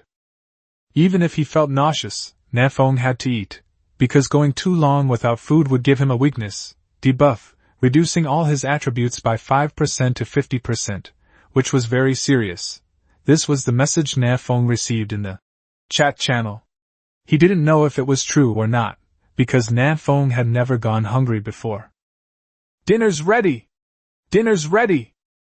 Taking a deep breath, Nan Feng started eating the barbecue and opened the control panel, intending to chat in the group for a while. Upon opening the panel, Nan Feng saw a large number of private messages, and the chat channel was already in an uproar. Chat channel. Bao Jian. Why is Nan Feng still lurking? Come out and say something. At Nan Feng. Huang Yuanming. Don't worry, he should have just returned to the cabin and probably hasn't checked the message yet. Tian Jiping. In my opinion, he's just scared and hiding. Nan Feng caused this mess, yet the entire district has to bear the consequences. Why should we? Wu Li. Alright, there's no use saying all this now. Let's think about what to do. Nan Feng was completely confused and didn't understand what was going on. What's going on here? By opening the private messages sent to him by other friends, Nan Feng gradually sorted out his thoughts. It turns out that after Nan Feng gave Sakura Kojiro a thorough dressing down in the cross-region chat channel, Sakura Kojiro was furious and immediately announced that he would launch a cross-region challenge against District 527. This so-called cross-regional challenge is actually a prop. Cross-regional challenge. Designate a region and engage in a fair 1v1 duel against the highest level chosen one in that region. The winner's region receives a 10% increase in all resources. The loser's region receives a 10% decrease in all resources. Note, a loss occurs when one of the chosen one's health drops to 1. With this cross-region challenge order, Sakura Kojiro can directly challenge Nan Feng, and if he wins, he can also plunder 10% of the resources in District 527. This is a major event concerning the entire region, which is why the chat channel has exploded with discussion. After figuring out the whole story, Nan Feng gasped. Damn it, that idiot actually managed to get through the internet cable to hit me.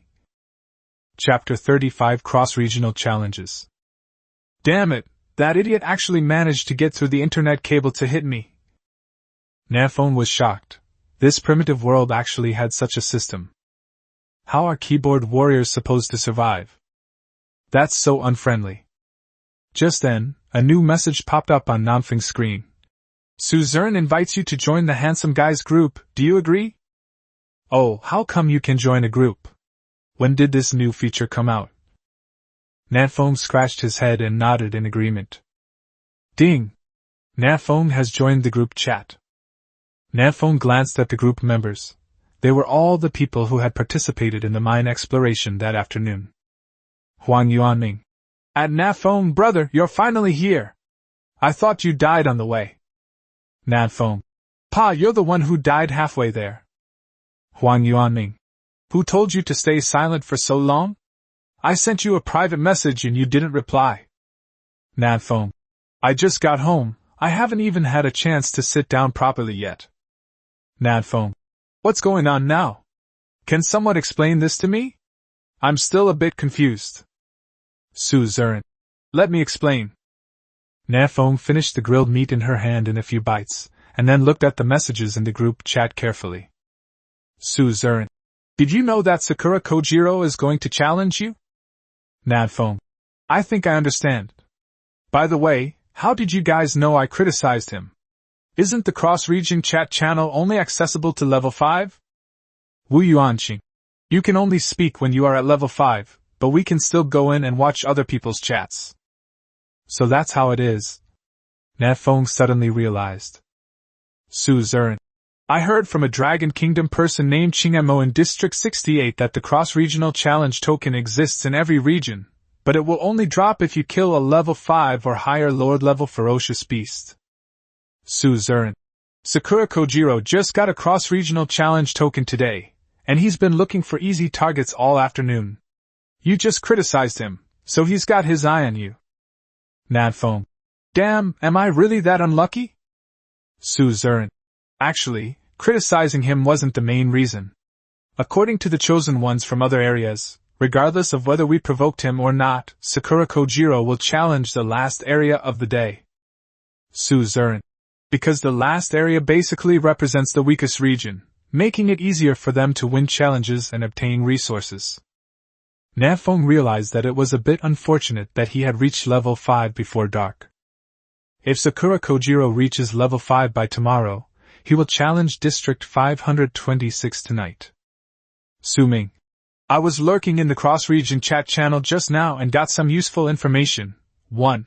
Sakura Kojiro's Region 132 entered the cross-region yesterday afternoon, more than a day earlier than us. Su Ming. 2. Sakura Kojiro himself is already level 6. His destined weapon is a katana.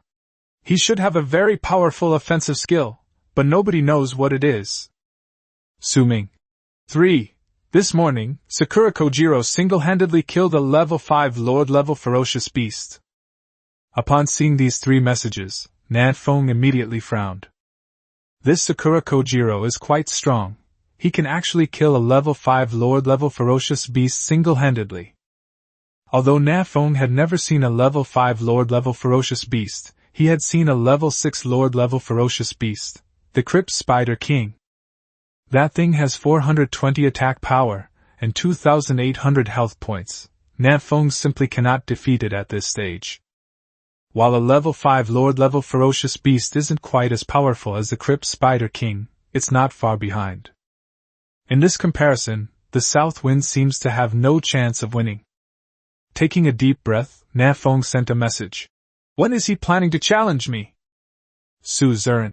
The cross-regional challenge order can only be used during the day. He should challenge you first thing tomorrow morning. Tomorrow morning. That means Nan Feng no longer has time to improve his strength. He can only face Sakura Kojiro in his current state. Suihan. Nan Feng, are you confident? Nan Feng. Hey! You're here too, Nanny. Isn't this the handsome guys group? What are you doing here? Suihan. Don't call me Nanny. Nan Feng. Then, a stay-at-home dad? Suihan. Get lost. Nan Feng didn't answer Suihan's question directly, but instead chatted with her for a bit. There is confidence from the South Wind, but not much. In tomorrow's match against Sakura Kojiro, Nan Feng's only advantage is the Desert Eagle. The Desert Eagle's exceptionally long attack range is key to Southwind's chances of victory. The first shot is crucial, it must hit. After considering tomorrow's battle plan in his mind, Nan Feng felt more confident. In the handsome guys group. Nan Feng. Don't worry guys, I'll do my best tomorrow. Wu Li. Go for it, damn it. Wu Yuanqing. That's right, smash that little cherry blossom's head in. Suihan. Keep it up. The people in the group cheered Nan Feng on and did not complain about him because of this. Because they all knew that this was not Nan Feng's fault. Anyone who reached level 5 today would be challenged by Sakura Kojiro. Instead of complaining, offer support. Nan Feng closed the handsome guys group, and then glanced at the chat channel. Inside, a huge argument was taking place, with some people supporting Nan Feng and others cursing him. Most of them blamed Nan Feng, believing that it was Nan Feng's personal fault that things had turned out this way. Those who can see through appearances to the essence are, after all, a minority. Nan Feng ignored them, closed the chat channel, and read through all the private messages again. Among them, Xiao Luo gifted Nan Feng 5 servings of delicious roasted meat, and also included a message. Xiao Luo. It's yours. Nan Feng accepted the barbecue and replied, Thank you. In addition, there was a giant strength grass sent by Yuran. Yuran. I'll trade you 1 giant strength grass for 10 bottles of mana potions. You can pay me back for now. Yuran. Isn't it still a puppy? This is blatant force buying and selling. That's outrageous. Nan Feng chuckled and shook his head, accepting the giant strength grass that Yuran had given him. After thinking for a moment, Nan Feng replied with a message. Let's see how Big Brother beats the other side tomorrow. Yuran replied instantly. Come on, carrot for all carrot. This is a cute girl who likes to use emoticons. After replying to all the other friends' messages, Nan Feng decisively closed the panel and took out the giant strength grass he had just obtained. Mighty grass. Consuming this grass increases the chosen one's strength by 4. Note, each chosen one can consume a maximum of 2 grasses. Consuming more will have no effect. Goodness, this is the father of mighty grass. Nan Feng ate the giant strength grass raw, gaining an additional 4 points of strength. After thinking it over, Nan Feng put all 5 free attribute points he received as a reward for reaching level 5 into strength. What we need is brute force. Looking at the attributes, Nan Feng's strength has reached 77 points and his attack power is 385 points, which is almost catching up with Crypt Spider King. If Nan Feng lands 1 to 2 shots first, even if Sakura Kojiro is level 6, it won't matter, they'll still lose. This extremely high attack power gave Nan Feng even more confidence. Oh woo! Roar! Just like the previous 2 nights, the roar of a ferocious beast arrived as expected outside the cabin. Nan Feng walked to the window and carefully observed for a while. Dark shadows roamed everywhere outside, moving as fast as ghosts, and Nan Feng couldn't make out what kind of ferocious beasts they were. Nan Feng pulled back, not daring to observe for too long, fearing it would arouse the hatred of the ferocious beasts outside. The cabin isn't invincible, it also has health points.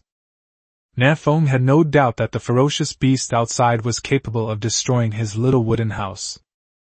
With the windows closed, the south wind carried the 2 large buckets of fresh water that Huang Yuanming had brought into the purification device, allowing it to purify slowly. As night deepened, the south wind, accompanied by the howling outside, drifted into a deep sleep. Tomorrow, another fierce battle awaits him. Chapter 36. This is a sure thing. Morning. Nan Feng suddenly opened her eyes and flipped herself over with a somersault. I glanced at the tactical watch on my wrist. It showed that it was 6:10 a.m. Is Sakura Kojiro still not awake? Nan Feng has not yet received any information about being challenged. That's good, it gives Nan Feng time to prepare. After eating a quick bite, Nan Feng pushed open the door of the cabin. Outside the cabin was a dense forest, where sunlight filtered through the leaves, dappling the ground.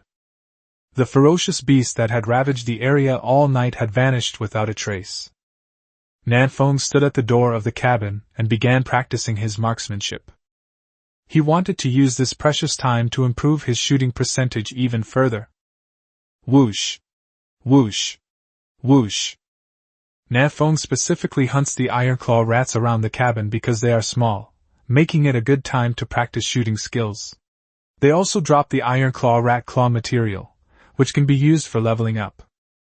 Killing 3 birds with 1 stone, why not? Of course, in order to cope with any challenges that may arise at any time, Nan Feng always kept his magic power above 80% and dared not consume too much. After practicing for more than 2 hours, just as Nan Feng was starting to get impatient, he finally received a system notification. Ding! The chosen one from Area 132 of the primitive world, Sakura Kojiro, has launched a cross-area challenge against you. Please prepare yourself. Announcement: Primitive World District 132 has launched a cross-regional challenge against Primitive World District 527. The challenge will begin in 10 minutes. Participating chosen ones, please prepare yourselves. 2 system notifications appeared, one of which was a regional announcement, and the other was Nan Feng's personal information. Nan Feng opened his panel, which displayed a countdown and detailed information about the cross-region challenge. Cross-regional challenge. After the countdown ends, both chosen ones will be randomly teleported to an uninhabited area in the original world to duel within a 100-meter radius. During this time, both chosen ones will receive the Unyielding Will buff. The chosen one whose health drops to 1 point first is considered the loser. Unyielding Will, you will not die during the challenge. Your health will drop to a minimum of 1 point. Seeing this, Nan Feng raised an eyebrow. It turns out that this challenge doesn't result in any deaths, but the area where the losing team is located will lose 10% of its resources. This relieved Nan Feng of any worries. With more than 9 minutes to go before the challenge began, Nan Feng returned to the cabin to recover his magic points, and then entered the cross-region chat channel. 132nd District, Sakura Kojiro. Is that guy named Nan Feng chicken out? He hasn't dared to utter a single word since last night? 132nd Ward, Yuta Tomichi. Haha, he must be terrified right now, hiding somewhere and trembling with fear. District 132 Mayuewi. Dare to insult the samurai of our great Sakura Empire? This is his fate. We will gladly accept the resources of District 527. Upon entering the cross-region chat channel, Nan Feng saw the chosen one from Region 132 typing furiously, exuding an air of superiority. These 3 chosen ones are all level 5 or above, so the overall strength of District 132 is much stronger than that of District 527. District 527, Suzerain. Hee 3 idiots. District 527 Shaoluo. Upstairs +1. Nan Feng was taken aback. Huh! They're both level 5 too? After glancing at the level ranking, Nan Feng noticed that Su Zuran and Xiao Luo had indeed both reached level 5. I guess he got up early this morning to kill monsters and level up. At this moment, the two were exchanging insults with the Chosen One from Region 132 in the cross-region chat channel. However, their combat effectiveness was clearly weak, and their attacks barely scratched the opponent. District 132 Mayuewi. Hee, Nan Feng from District 527, you've become a coward and let the two of you be the ones to stick your neck out. Wasn't he very arrogant yesterday? 132nd District Yuda Tumichi. The people of the Dragon Kingdom are all such cowards, they are truly trash, and they are no match for the samurai of our great Sakura Empire. 132nd District, Sakura Kojiro. Challenging such a coward is an insult to my katana. District 68, Chingmo. What the hell are you talking about? Are you trying to launch a map attack? If you keep talking like that, then I'll have to use this cross-region challenge token on your District 132. District 17, Shaoangran. It's a pity that we've already used up our challenge tokens, otherwise I would have attacked District 132 as well. District 113, Yipiaoling. We haven't used our challenge tokens yet, so I'll challenge District 132 too. District 381, Lin Tianchi. Hee, these little cherry blossoms really think they're something special. Don't they even know how many war zones of the Dragon Kingdom are here? District 68, Chingmo. We'll take advantage of every opportunity to fleece District 132. Let's all work together and fleece them until they're bald. Because of a single sentence from Tomichi Yuta, many of the previously lurking Dragon Kingdom chosen ones have come out of hiding. District 132 has already provoked the wrath of all the Dragon Kingdom war zones. The chosen ones from other countries chose to watch the show from the sidelines without saying a word. This is a matter between the Dragon Kingdom and the Cherry Blossom Kingdom. Other countries would love for the two countries to fight as fiercely as possible. Realizing that things were getting out of control, District 132 panicked and hurriedly apologized. District 132, Sakura Kojiro. I'm sorry, I didn't mean to offend the Dragon Kingdom. The above remarks were only directed at your Dragon Kingdom's Nan Feng. But in reality, Sakura Kojiro had already greeted every single person from China. Seeing this, Nan Feng chuckled coldly. District 527 Nan Feng. My comments yesterday weren't directed at you. I was saying that your entire Sakura country is trash. 132nd District, Sakura Kojiro. Baka! Nan Feng, you've finally come out. Your death is in 5 minutes. District 527 Nan Feng. Idiot, no one will die in cross-regional challenges. Are you too uncultured to understand the prompts? No way, are all the people in your Sakura country illiterate? How pathetic. Nan Feng is quite adept at making sweeping generalizations. Nan Feng has no good feelings towards Japan, and she'll criticize it however she pleases. Sakura Kojiro's mouth was crooked with anger. District 132, Sakura Kojiro. I'll let you be arrogant for a while longer. Once the challenge begins, I'll beat you until you beg for mercy on your knees.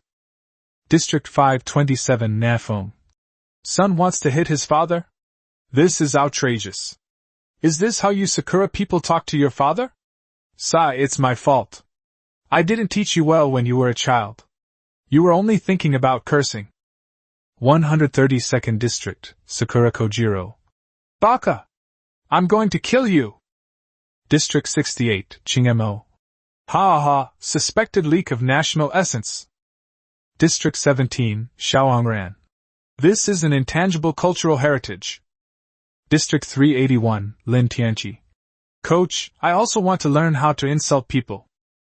Nan Feng hadn't spoken up before, and the other chosen ones from the Dragon Kingdom war zone looked down on him. They thought Nan Feng was scared, cowardly, and going to cower like a turtle. But now it seems that Nan Feng did not back down, and did not embarrass the Dragon Kingdom.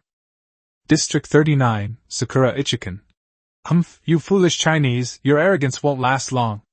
At Sakura Kojiro, give him a good beating later. 132nd District, Sakura Kojiro. Hey, Oniai-san! People from District 39 have arrived. Are these two brothers? Why is he called Sakura Itsukin and not Sakura Daijiro? Nan Feng asked in surprise. This Sakura Itsukin is from Ward 39, his strength must be even more terrifying. The higher a region's ranking, the stronger its overall strength. This cherry blossom sword might already be at level 7, or even level 8. I never expected that Japan would have so many experts. Fortunately, our Dragon Kingdom is not bad either. That guy named Xiao Ongran is from District 17, so he is definitely much stronger than Sakura Ichikin. There is 1 minute left. Nan Feng began to stretch his muscles, preparing to face the battle in the best possible condition. At this moment, Sakura Kojiro tagged Nan Feng in the cross-region chat channel. District 132, Sakura Kojiro. At Nan Feng, the challenge is about to begin. How about we add a wager? If you lose, you have to call me Dad 3 times in this chat channel. If I lose, I'll call you Dad 3 times too. How about it? Dare to bet? Nan Feng sneered. Did this Sakura Kojiro really think he had the victory in the bag? District 527, Nan Feng. A son delivered to my doorstep, why not take him? I'll take the gamble. District 132, Sakura Kojiro. Hee, don't try to renege on your promise then. District 527, Nan Feng. Do you think I'm like you cherry blossom people, daring to do something but not daring to admit it? 132nd District, Sakura Kojiro. Baka! 10 seconds left in the countdown. Either of them spoke again. Inside the cabin, a silver-white teleportation array slowly lit up beneath Nan Feng's feet. Seeing this, Nan Feng quickly ate a plate of fragrant roasted meat and drank a glass of clean, fresh water. Take drugs before you fight. 3, 2, 1. Nan Feng's figure gradually faded and then disappeared into the cabin. In a remote, uninhabited area of the primeval world, Nan Feng and Sakura Kojiro were simultaneously teleported there. Hey, isn't this a bit unstable? Nan Feng grinned as he looked at Sakura Kojiro, who was 50 meters away. At this distance, even Sakura Daijiro would have to kneel down. Chapter 37 Secret Technique, Sticking. The location for this cross-regional challenge is in a valley. The valley is covered with lush vegetation, but there are no particularly tall trees. In other words, there are few obstructions here, so the southerly wind can blow freely. Not far away, Sakura Kojiro, dressed in a tattered shirt and ripped jeans, was slowly walking towards the south wind. Sakura Kojiro's eyes were fierce. Nan Feng, today I'm going to show you that talking big comes at a price. Nan Feng raised the wooden dagger high, pointing it at Sakura Kojiro in the distance. Son, let's see how Dad teaches you a lesson today. Heh. Sakura Kojiro chuckled dismissively. Upon seeing that Nan Feng's destined weapon was a dagger, Sakura Kojiro relaxed his last bit of vigilance. Actually, before the challenge began, Sakura Kojiro was a little worried. If Nan Feng's signature weapon is a ranged weapon, then Sakura Kojiro won't have an easy time winning. Because in this early game, the advantage of range is enormous and can completely make up for the difference in level between the two players. Although Sakura Kojiro was confident he could rush to Nan Feng's face and kill him, there was still a risk involved. Seeing that Nan Feng is also a melee champion and his signature weapon is the dagger with the shortest attack range, Sakura Kojiro immediately felt that this match was in the bag. Nan Feng, why don't you kneel down and call me Dad right now? Sakura Kojiro, holding a wooden katana in one hand, strolled leisurely toward the south wind. If you call me Dad now, you won't have to call me Dad in the cross-region channel anymore. Just think about it, how embarrassing would it be for you to call me Dad in public? There's no one else here, so if you call someone, they won't know. Isn't that the logic? Nan Feng silently calculated the distance between them in her mind, but put on a confused expression. What did you just call you? Sakura Kojiro. Dad? Nan Feng. Hey, good son. Sakura Kojiro's face darkened, and he glared fiercely at Nan Feng. Very well, let's see how long you can keep up this act. Sakura Kojiro quickened his pace and rushed towards the south wind. 40 meters. 35 meters. 35 meters. Nan Feng hid his hands behind his back, quickly put away the wooden dagger, and took out the desert eagle. In Sakura Kojiro's eyes, Nan Feng was calm and composed, standing with his hands behind his back, exuding the demeanor of a grandmaster. Humph, showing off? Do you think you're some kind of grandmaster? Sakura Kojiro sneered. You're full of weaknesses. You're not even remotely convincing. On this point, Sakura Kojiro has the right to speak. The Sakura family is a family of swordsmen, with a long tradition that has produced many sword masters. In Sakura country, there is no clear distinction between swords and samurai swords, so the techniques performed with Sakura swords or samurai swords can all be called swordsmanship. As for Sakura Kojiro himself, he is also a genius of the Sakura family in this generation. He has loved samurai swords since he was a child and his swordsmanship is superb, second only to his older brother Sakura Itsuken. After being transported to the primitive world, Sakura Kojiro immediately obtained a katana as his destined weapon. Sakura Kojiro, who had trained on the path of swordsmanship for many years, mastered an extremely powerful offensive skill on his very first day after being transported to this world, the draw sword slash. With this skill, Sakura Kojiro leveled up at lightning speed, killing rats and chickens alike, leaving the other chosen ones in District 132 far behind. Just yesterday, Sakura Kojiro even single-handedly killed a level 5 lowered-level ferocious beast. With this kind of strength, let alone Nan Feng's faked abilities, even if Nan Feng really was a grandmaster, Sakura Kojiro was confident that he could kill Nan Feng. He seems to have become more complacent. Nan Feng keenly noticed the change in Sakura Kojiro's mindset, but was somewhat puzzled. But it's okay, this is a good thing for the South Wind. The more the opponent underestimates the enemy, the greater Nan Feng's chances of winning will be. The two sides are 20 meters apart. At this distance, the southerly wind has a hit rate of over 90%. That's about it. Penetrating bullet! Nan Feng quickly raised the Desert Eagle, and instead of aiming with his eyes, he fired a shot at Sakura Kojiro based on his instincts. The intense fighting these past few days has given Nan Feng a taste of gunplay. The moment the bullet was fired, Nan Feng had a premonition that it would hit.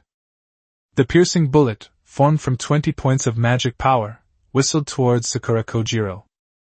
The moment the bullet was fired, Sakura Kojiro was stunned. Why the hell did they pull out a gun when they were already fighting? Everyone else uses cold weapons, but you, a mere old man, are using a Desert Eagle? Is that appropriate? Shocked as he was, Sakura Kojiro reacted quickly, raising his katana for a horizontal slash. Sword draw slash. Clang! The magic bullet collided with the wooden katana, producing a crisp clanging sound.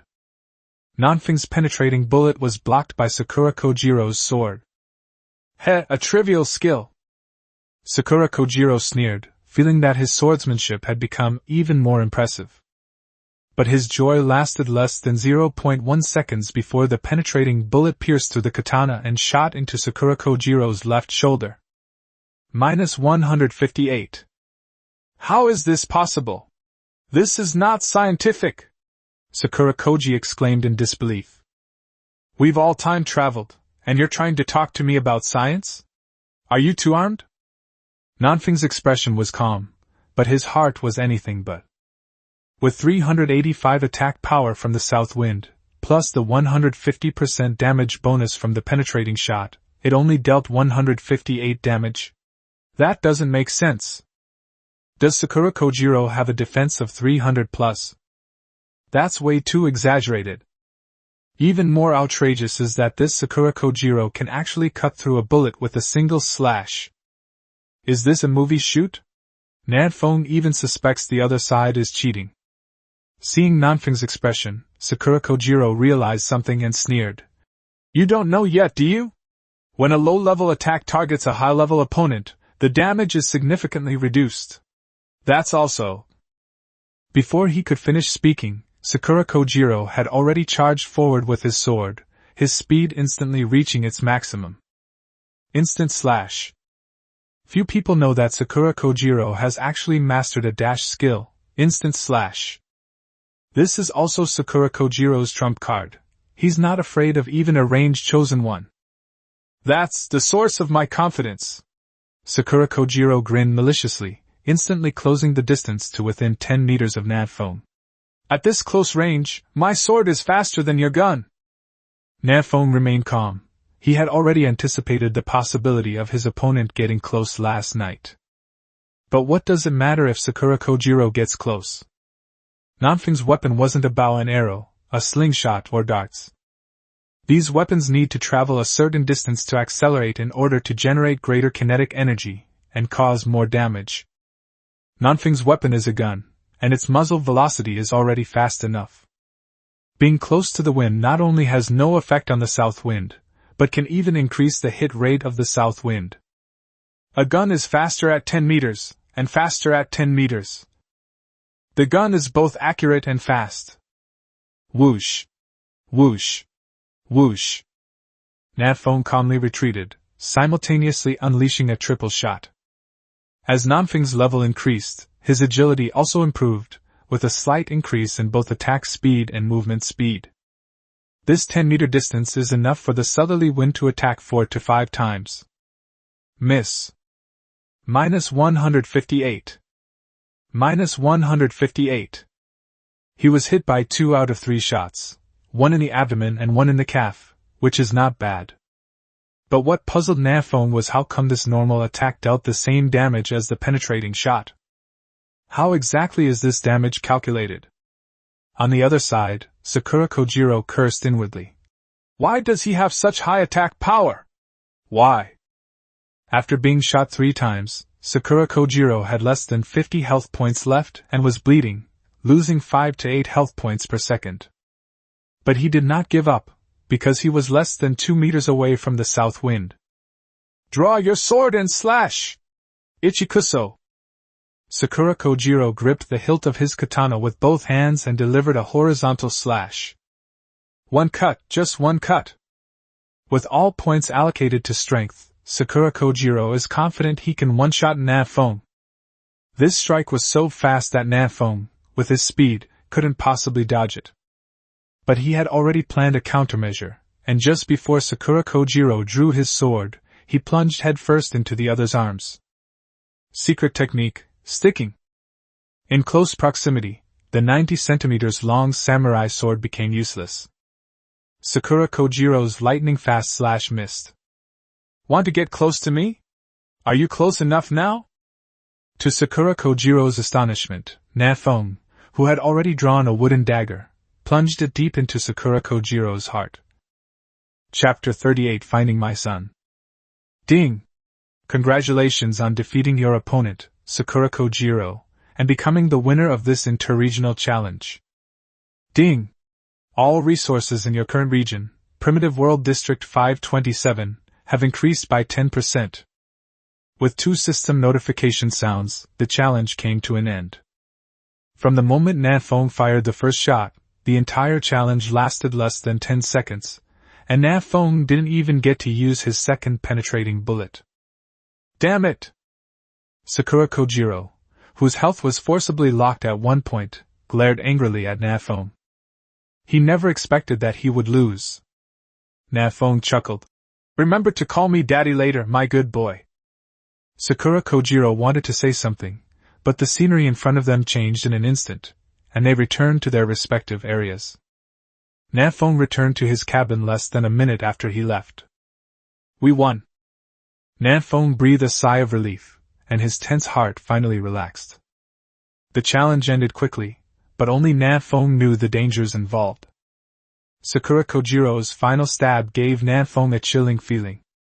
Nan Feng had no doubt that he would be cut in 2 with a single blow and lose the match. Fortunately, Nan Feng was prepared and had anticipated the possibility of being approached at close range the night before, which allowed him to react quickly and dodge the fatal blow. After briefly reviewing the entire battle, Nan Feng summarized his shortcomings, then opened the panel and entered the chat channel. Now it's time to brag. The other chosen ones also received the system announcement of Nan Feng's victory and were already chatting enthusiastically in the chat channel. Lu Daqiang. At Nan Feng, you're awesome! Huang Yuanming. It feels like a dream. It's only been a minute, right? We've already won? Su Zurin. Impressive. I heard that Sakura Kojiro's attack power is as high as 410 points. With his skills and the advantage of his level, he may be able to kill Nan Feng in one hit. Su Zurin. I'm a little curious how you won. At Nan Feng. You ran. X. A lot of herbs suddenly grew next to my cabin. Is this the effect of the 10% increase in resources? Wu Yuanqing. I feel it too, there seem to be more ferocious beasts around us. Lu Daqiang. There are more trees now. The trees I cut down yesterday have just sprouted again out of thin air. Nan Feng had previously wondered what exactly this 10% increase in resources meant. It now appears that all resources in the entire region have increased, including but not limited to trees, rocks, ferocious beasts, various ores, etc. This enhances the overall strength of the region. However, for Nan Feng personally, the gains were not so significant. He didn't even receive any attribute points as a reward, making it less rewarding than hunting a Lord-level ferocious beast. After waiting a while longer, seeing more and more people tagging him in the chat channel, Nan Feng stopped lurking. Nan Feng. A loud bang in the sky, and a handsome guy makes a dazzling entrance. Applause! Tian Jiping. Hee hee, how childish. You ran. Elementary school students might find it a bit childish, but college students think it's just right. Su Ming. Clap, clap, clap. Clapping. Lu Daqiang. Boss, you're awesome! Voice cracks. Huang Yuanming. At Nan Feng, big brother, from now on I'm your little brother. Bao Jian. Big brother. Please take me with you, big brother. A group of chosen ones immediately turned into Nan Feng's sycophants, showering him with praise. Nan Feng was very pleased, and at the same time, he didn't forget to give a shout-out. Nan Feng. Dear family members, to celebrate today's victory, I just put 50 more cups of clean fresh water on the shelves. Not 98, not 88, a special clearance sale, only 28. Nan Feng. You won't lose out or be cheated by buying 28 units of materials, but you can buy a cup of clean fresh water to take home and try. Nan Feng. Clean fresh water is essential for both restoring blue energy and quenching thirst. It's a must-have for home and travel. Are you sure you don't want some? You ran. The price has gone down? Let's go. Wu Yuanqing. Save some for me, little sister upstairs. Suihan. I want one too. For range chosen ones, excessive mana consumption has always been a major problem. Previously, Nan Feng sold a bottle of mana potion for 50 units of materials, and other people were reluctant to buy it. But now that the material is only 28 units, people will still buy some, more or less. After all, it's already the 4th day, and everyone has some savings. Besides, we've explored almost everything around the cabin, so it's time to go further afield and continue our adventure. They had some mana potions in their backpacks, so they were confident. The 50 servings of clean fresh water sold out quickly, and many people were still messaging Nan Feng privately, asking if there were any left. Yes, of course there is. Huang Yuanming gave Nan Feng 2 large buckets of stream water last night, and it's still not completely purified. I'm going to make a fortune, Nan Feng said with a broad smile. In just a few minutes, Nan Feng earned over 1,000 units of materials. Even if he had to share some with Huang Yuanming, he would still be making a fortune. This is also why Nan Feng is selling at a reduced price. It's all about low profit margins and high sales volume. While waiting for the fresh water to purify, Nan Feng opened the cross-region chat channel again. He had another very important thing to do, to try not to reveal his natal divine weapon. Sakura Kojiro already knows that Nan Feng's destined weapon is a pistol, but apart from him, no one else has seen it in person, so Nan Feng still has room to deceive. It's not about fooling everyone. As long as most people don't believe what Sakura Kojiro says, that's enough for Nan Feng. Within the cross-region chat channel. District 39, Sakura Ichikan. Hee, what are you still dreaming about? Do you really think that the trash from your Dragon Kingdom can win? Although Sakura Kojiro's strength is not as good as mine, it is still easy for him to beat the cowards from your Dragon Kingdom. District 17, Xiaoangran. What are you barking about, you dog? Didn't I beat you enough last time? District 381, Lin Tianqi. Oh? Brother Xiaoangran, you even beat up Sakura Ichikan? District 68, Qingmo. At Lin Tianqi you arrived late, so you don't know. The day before yesterday, Sakura Sword was also incredibly arrogant, but Xiaoangran directly launched a cross-regional challenge, caught Sakura Sword and gave him a good beating, and after that he didn't say much. District 39, Sakura Sword. I was afraid that Xiaoangran would lose too badly, so I held back. Who knew that you Chinese are all ingrates? Not only did you not appreciate it, you even ambushed me. It's shameful. District 17, Xiaoangran. The story is quite convincing. I almost believed it. I wonder which dog I was beating up back then. 39th District, Takuto Fumisaka. You Chinese are all trash, you have no samurai spirit, all you know how to do is sneak attacks. District 68, Qingmo. NMSL WSND. In the cross-regional chat channel, the chosen ones from the Dragon Kingdom and the chosen ones from the Sakura Kingdom started arguing again. This has become the norm on this channel. Both sides feel uncomfortable if they don't engage in a daily spat. As one of the 4 most notorious trolls in the Chinese server, how could Nan Feng miss such a great opportunity? He immediately joined the group chat. District 527 Nan Feng. Looking for my son! Looking for my son! My silly son is missing! Please help me find him. 39th District, Sakura Ichikan. Chapter 39 My destined weapon is a pistol? District 527 Nan Feng. Looking for my son! Looking for my son! My silly son is missing! Please help me find him. 39th District, Sakura Ichikan. Nan Feng's sudden statement instantly attracted the attention of the entire channel. District 68, Qingmo. At Nan Feng, bro, did we win? District 381, Lin Tianqi. It's over so quickly? Only a few minutes have passed? District 17, Xiaoangran. Oh ho, looks like some little Japanese devils are going to be disappointed. District 527 Nan Feng. At Qingmo, of course I won. It was so easy. How could a son possibly beat his father? You all agree, right? By the way, have you seen my son? Why isn't he coming out to call me dad? At Sakura Kojiro. With Nan Feng's affirmative answer, the entire cross-region chat channel instantly erupted in chaos. District 288, Amelia. Oh my god, is this real? District 527 actually defeated District 132? District 8, Mike. Hey, Japan is a piece of crap. They can even lose when they are level-based. They're trash. District 3, Andre. You challenge someone above your level? Impressive.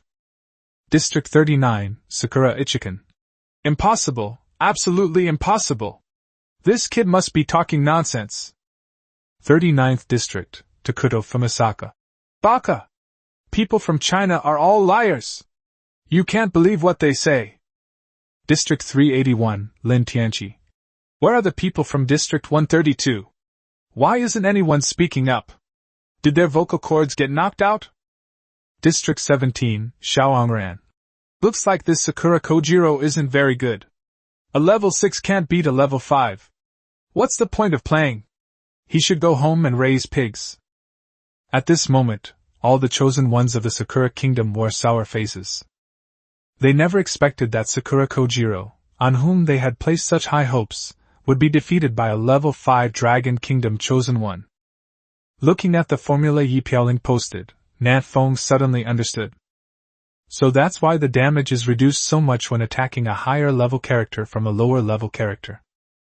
The damage is halved if the level difference is 1 level, reduced to 1/3 if the level difference is 2 levels, and reduced to 1/10 of the original damage if the level difference is 9 levels. Fortunately, Nan Feng has allocated all points to strength, so her attack power is high enough. In addition, Sakura Kojiro is also a fragile character, so even if the damage is halved, Nan Feng can still deal more than 150 damage to him. Otherwise, Nan Feng really wouldn't be able to win. It is precisely because of this damage reduction mechanism that challenging opponents of higher levels has become almost impossible. No wonder everyone else thinks it is incredible that Nan Feng was able to win. Coming to her senses, Nan Feng answered Yi Piaoling's question. District 527 Nan Feng. Well, let me put it this way, I haven't lost any health. District 527, Su Ziren. I remember your signature weapon is a dagger. How could a dagger withstand a samurai sword without taking any damage? Nan Feng mentally gave Su Ziren a thumbs up. This was truly a divine assist. As a result, people will assume from the outset that Nan Feng's destined weapon is a dagger. This gives Nan Feng more room to maneuver. District 3 Andre. A challenge against a higher level without taking damage, and using melee weapons at that? I don't think I could do that. District 288 Amelia. I heard that everyone in your Dragon Kingdom knows Kung Fu. Is that true? You can even challenge opponents of higher levels without taking any damage. Nan Feng, your agility must be amazing. District 8 Mike. Movement techniques? They're useless against absolute power. District 78 Kim Hyun-wook. Perhaps it's not that the south wind is too strong, but that Sakura Kojiro is too weak. No one wants to admit that the chosen ones in other countries are strong, but everyone wants to admit that the chosen ones in other countries are weak. Kim Hyun-wook's words immediately garnered the approval of most of the chosen ones. District 8 Mike. You're right, Sakura Kojiro is just too useless. District 502 Savani. If Sakura Kojiro can't even beat District 527, then he definitely can't beat me either. 132nd District, Sakura Kojiro. You're talking nonsense. I can kill you with one slash. Finally, after lying in wait for a long time, Sakura Kojiro couldn't help but speak up. The south wind suddenly perked up. He had been waiting for ages, thinking that Sakura Kojiro wouldn't dare show his face. District 527 Nan Feng. My dear son, where did you run off to? Dad has been looking for you for ages. District 39, Sakura Ichikan. At Nan Feng, watch your mouth. District 527 Nan Feng. What's it to you if I'm talking to my son? Wait, you're my son's older brother, so that means you're my son too? 132nd District, Sakura Kojiro. Baka! How dare you insult my brother? You're asking for death. District 527 Nan Feng. At Sakura Kojiro, my good son, you said you'd call me Dad. Why aren't you calling me Dad yet? What happened to your samurai spirit in Sakura country? 39th District, Sakura Itsukan. Kojiro, have you really lost? The chat channel fell silent as everyone waited for Sakura Kojiro to give a direct answer to the question. Sakura Kojiro remained silent for a long time. 132nd District, Sakura Kojiro. Yes, Oniai-san. This Nan Feng's signature weapon is a pistol with an extremely long range. I didn't even get close to him before my health was almost gone. District 39, Sakura Itsuki. What? A pistol? District 68, Chingmo. What the heck? My destined weapon can awaken a pistol? I'm so envious. District 8, Mike. That's impossible. District 288, Amelia. Oh my god, really? Nan Feng took a deep breath, thinking about how to steer the conversation away from this topic while still making most of the chosen ones disbelieve what Sakura Kojiro said. After careful consideration, Nan Feng edited a message and sent it. District 527 Nan Feng. Good heavens, my natal weapon is actually a pistol. I didn't even know that until you told me. Thank you for reminding me, my good son. District 132, Sakura Kojiro. Stop pretending. If you didn't have a pistol, how could you possibly beat me? District 527, Su Ziren. Sakura Kojiro, I think you're just making up this excuse because you feel too ashamed after losing, right? District 68, Chingmo. What a lame excuse. Even my grandma would shake her head if she heard it. District 381, Lin Tianchi. Everyone's innate divine weapon is a cold weapon. How could it possibly awaken a firearm like a pistol? Before you brag, please do some research first. Nan Feng looked around and saw that the chosen ones of the Dragon Kingdom were all speaking up for him. After thinking for 2 seconds, Nan Feng understood the reason. If Nan Feng's signature weapon is indeed a pistol, then it must be one of Nan Feng's most powerful trump cards. Since we are all Chinese, how can we let our compatriots' trump cards be exposed so easily? Of course, they would refute Sakura Kojiro. If Nan Feng's signature weapon isn't a pistol, then this argument is even more valid. Making up such a lame excuse to fool people, who do you think you are? Do you think everyone is an idiot? District 132, Sakura Kojiro. The samurai of my great Sakura Empire never lie. Nan Feng's signature weapon is a pistol, and I swear on my katana. The katana is the most important thing to the Sakura samurai. If Sakura Kojiro dares to swear an oath to the katana, then his words are very likely true. 7 out of 10 chosen ones in other countries believed it. District 527, Nan Feng. Oh right, my signature weapon is a pistol. And then? When are you going to call me Dad? Seeing that Nan Feng did not refute, the other chosen ones began to have doubts again. Did they really admit their hands so easily? That shouldn't be the case. District 132, Sakura Kojiro. So you finally admit it? If you didn't have a gun, you wouldn't have been able to beat me at all. District 527, Nan Feng. Oh right, I do have a gun. So what? When are you going to call me Dad? Why are you samurai from the great Sakura Empire so unwilling to admit defeat after a bet? District 68, Chingmo. Hee, I don't believe a single punctuation mark of what that little Japanese devil Sakura says. Anyone who believes her is a fool. Upon hearing this, the chosen ones from other countries immediately nodded. This Sakura Kojiro really doesn't have much credibility. You can't completely trust what he says. District 132, Sakura Kojiro. Baka! You Chinese cheated to beat me, and you want me to admit defeat? Dream on! District 527, Nan Feng. How come it's become me cheating again? Didn't I stab you to death with a dagger? How did I cheat? District 132, Sakura Kojiro. If I hadn't had so little health, how could you have killed me with a single dagger? As soon as he uttered those words, Sakura Kojiro immediately sensed something was wrong. Nan Feng chuckled. This little brat has fallen for it. Chapter 40, The Terrifying Girl Yipiaoling. Nan Feng chuckled. This little brat has fallen for it. 39th District, Sakura Ichikan. Kojiro, what exactly is Nan Feng's weapon? Why is it a dagger 1 minute and a pistol the next? 381, Lin Tianqi. Oh no, we've been exposed. Funny. District 68, Chingmo. I've already said that the people of Sakura are full of lies, and you actually have people who believe me? District 8, Mike. You lost, so what? You're just making excuses for yourself. You're such a loser. District 78, Kim Hyun-wook. So it really is because Sakura Kojiro is too weak. Sakura Kojiro was frantically scratching his head, trying to explain, but the cross-regional chat channel had a 30-second interval between messages. With the Dragon Kingdom's chosen ones deliberately stirring things up, everyone's comments had already defined the situation. Sakura Kojiro not only lost to South Wind, but he lost badly. In order to save face, Sakura Kojiro made up an excuse to deceive everyone. Of course, there were still some suspicious chosen ones who had doubts about what Nan Feng's destined divine weapon really was. The South Wind cannot dispel everyone's doubts, but it is enough as long as most people do not believe it. District 132, Sakura Kojiro. No!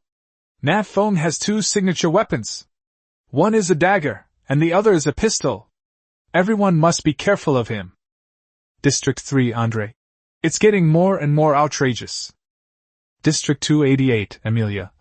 In more than 500 districts and more than 500,000 chosen ones, I have never heard of anyone being able to awaken 2 innate divine weapons.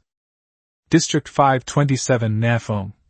Oh right, I have 2 natal divine weapons. And then? When are you going to call me Dad? District 68, Chingmo. Don't even think about it. Can you really believe what those Sakura people say? Everyone, let's disperse. Level up or grind monsters. District 381, Lin Tianqi. It's been withdrawn, it's been withdrawn. District 132, Sakura Kojiro. Baka! You trash from the Dragon Kingdom, all you know how to do is lie. What I said is clearly true. Trash. Useless. If we had another chance, I would definitely beat you cowards from the Dragon Kingdom. Seeing that no one believed him, Sakura Kojiro became furious and started cursing wildly in the channel. But it's just the same few words over and over again, either garbage or trash, they have no real impact, it's just like a shrew yelling in the street. The south wind didn't even bother to spray it back. But not everyone is like Nan Feng. Some of the chosen ones from the Dragon Kingdom couldn't stand it anymore. District 68, Qingmo. At Sakura Kojiro, shut up and get ready to get beaten up. Announcement. Primitive World District 68 has launched a cross-regional challenge against Primitive World District 132. The challenge will begin in 10 minutes. Participating chosen ones, please prepare yourselves. Holy crap, that's exciting. Qingmo is a ruthless person. He strikes without hesitation, showing no mercy to Sakura Kojiro. District 132, Sakura Kojiro. Damn it! You Chinese really think I'm easy to bully. So what if you're from District 68? I can still challenge you even if I'm above my level. District 68, Qingmo. Hee, let's give it a try. District 527, Nan Feng. At Qingmo, Sakura Kojiro has two skills, one is draw sword slash, and the other is instant slash. Instant slash is a dash skill, so be careful. His defense is probably between 130 and 160, and his health is between 450 and 600. His signature weapon is a katana, about 90 centimeters long. Nan Feng, as if reciting a familiar story, began to reveal Sakura Kojiro's data. If she could, Nan Feng would even tell him what color underwear Sakura Kojiro wore, but unfortunately, Nan Feng didn't know. District 68, Qingmo. Haha, thanks bro. Knowing this information will increase my win rate by at least 30%. District 132, Sakura Kojiro. Baka! Baka! You Chinese are shameless. District 113, Yi Piaoling. If Sakura Kojiro only has this much strength, then I can also defeat him and plunder some resources. District 527, Nan Feng. That's right, let's all attack together and reduce the resources of District 132 to a negative number. District 39, Sakura Ichikan. Your Dragon Kingdom shouldn't push your luck. Do you really think our Sakura Kingdom has no one? District 17, Xiaoangran. You're so tough, come and hit me then. The chosen ones from the two countries started arguing again, and people from other countries couldn't get a word in edgewise. 10 minutes passed in the blink of an eye, and the challenge between District 68 and District 132 began. Nan Feng checked the time. It wasn't even 9 o'clock yet, still early. After they're done fighting, I'll go out and hunt ferocious beasts to level up. There's no way around it. Watching the spectacle is just too entertaining. 30 seconds later, Qingmo spoke first in the cross-regional channel. District 68, Qingmo. I killed you with one sword, you're really bad. District 527, Nan Feng. Boss, you're awesome! From this one sentence alone, Nan Feng could tell that Qingmo's level must be 7. Qingmo only issued the challenge because he was absolutely certain of victory. The information that Nan Feng provided earlier was merely icing on the cake. It wasn't actually of much use. District 132, Sakura Kojiro. Damn it! The Dragon Kingdom plundered 20% of our war zone's resources. I'll remember this grudge. You Dragon Kingdom war zones, rank lower, just wait. District 113, Yi Piaoling. Don't rush, I still have a challenge order. Announcement. Primitive World District 113 has launched a cross-regional challenge against Primitive World District 132. The challenge will begin in 10 minutes. Participating chosen ones, please prepare yourselves. Nan Feng almost burst out laughing. This Sakura Kojiro is still making a fuss here. Don't they know how many war zones the Dragon Kingdom has? At this time, within the 132nd war zone, Nearly 100 of the chosen ones from the Sakura Kingdom all had sour faces. What's wrong with this Sakura Kojiro? How come he can't beat anyone? Damn it, they caused our war zone to lose 20% of its resources. How are we supposed to develop now? It will take me 7 or 8 minutes to find a level 3 ferocious beast. The chat channels within District 132 are now filled with curses. Everyone's criticizing Sakura Kojiro. Yuta Tamachi. Everyone, this is the Dragon Kingdom going too far. You can't blame Sakura Kojiro. Mayuehui. Don't panic, everyone. As long as Kojiro wins this match, we can win back 10% of the resources. Yuta Tamachi. That's right, this is only a temporary setback. Victory will ultimately belong to our great Sakura Empire. After being persuaded by Yuta Tamachi and Geki Mago, the chosen one of District 132 calmed down a bit and waited for victory in this battle. Seeing this, Sakura Kojiro breathed a sigh of relief. He was under a lot of pressure from being constantly criticized by hundreds of people. Humph, they're all a bunch of ignorant fools. One day, I'll teach them a lesson they won't forget. Sakura Kojiro snorted coldly, wrote down the names of the most vicious cursors, and planned to check their water meters when he had time. 10 minutes later, a silver-white teleportation array appeared beneath Sakura Kojiro's feet. This is the third time today. This time, Sakura Kojiro was teleported to a lonely island surrounded by an endless ocean. Opposite Sakura Kojiro was a petite girl. Yi Piaoling tilted her head, her eyes were lifeless, and her face was delicate, like a porcelain doll. What a beautiful girl! Sakura Kojiro's eyes were filled with evil thoughts, and his breathing became rapid. This doll is so exquisite, I really want to pin her down and ravage her. Suddenly Yi Piaoling laughed. Her mouth split open, all the way to her ears, and bloody tears began to stream from her eyes. In just a few seconds Yi Piaoling transformed from a doll into a ghost doll from a horror movie. Ah! Sakura Kojiro was terrified and retreated repeatedly in fright. But he suddenly found that his body was out of control. His right hand was holding a samurai sword, and he slashed his own abdomen, seppuku.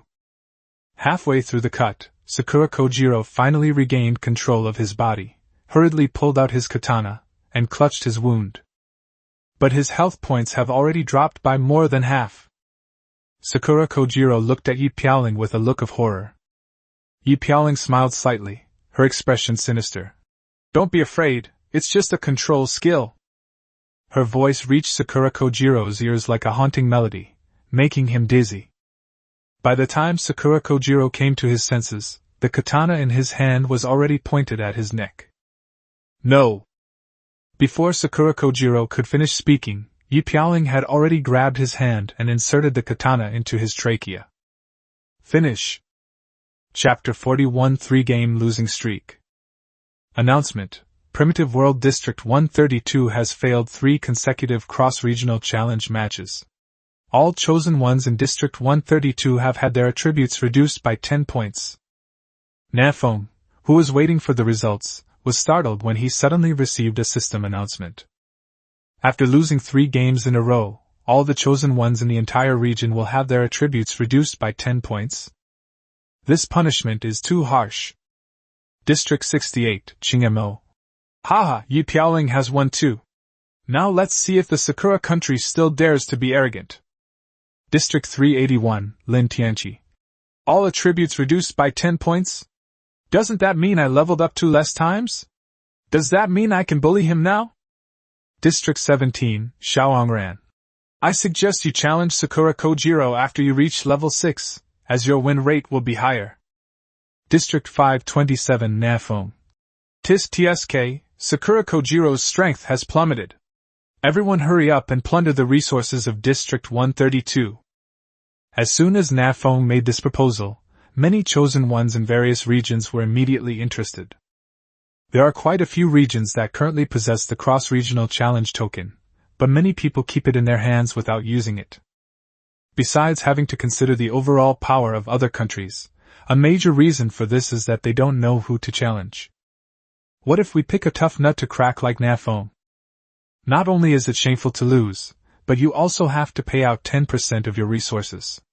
Who can stand that? But things are different now. Sakura Kojiro's attributes have been reduced by 10 points, which is a reduction of 40 attribute points. This nerf is terrifying. Keep in mind that leveling up only increases all attributes by 5. Even with the 5 free attribute points from the upgrade bonus, it's only 25 points. This nerf directly caused Sakura Kojiro to drop 1.5 levels. Sakura Kojiro might be able to put up a fight against a level 5 opponent, but against a level 6 opponent, he would undoubtedly lose. Are there few level 6 chosen ones now? That's quite a lot. The top 200 districts generally have level 6 powerhouses, and there are even quite a few level 7 powerhouses. There's no need for any fanfare. Many people will do things like kicking someone when they're down or beating someone when they're drowning. After all, winning a challenge can increase resources by 10%. Nan Feng could foresee that in the next day or two, many people would definitely go to Challenge District 132 to claim this resource gift pack. District 132, Sakura Kojiro. Everyone, please stop challenging our district. I know I was wrong. Please spare my life. District 132, Yuta Tomichi. We can't even beat beasts of the same level now. In just a few minutes, dozens of our compatriots have been killed by beasts. The chosen one of District 132, fearing further challenges, quickly jumped out to play the victim. Nan Feng smiled, showing no sympathy whatsoever for the chosen ones of the Sakura Kingdom. If Nan Feng hadn't won today, their war zone would be in a terrible state right now. No more chatting in the group, time to go out and level up. Nan Feng didn't look any further, but turned off the panel and walked out of the cabin. The situation in District 132 served as a wake-up call for Nan Feng. We must improve our capabilities as soon as possible to cope with potential cross-regional challenges. Because if they lose 3 games in a row, the consequences would be unbearable for Nan Feng. Today's task, level up to 6. Nan Feng set himself a small goal and strode off toward the northwest. Yesterday's mine was teeming with spiders, making it a great place to level up. Nan Feng decided to go back again. Let's see if we can take down the Crypt Spider King and conquer this mine. After thinking for a moment, Nan Feng opened the panel, entered the handsome guys group, and sent a message. Nan Feng. Hey Red Ison, anyone want to team up to level up?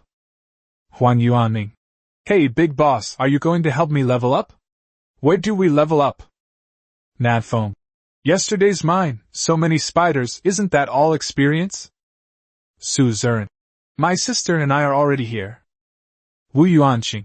Good heavens, it's true that proximity gives you an advantage. Su Ming and I have come over too. Wu Li. I'm not coming. There are too many ferocious beasts around my cabin. I need to clear them out a bit. More ferocious beasts.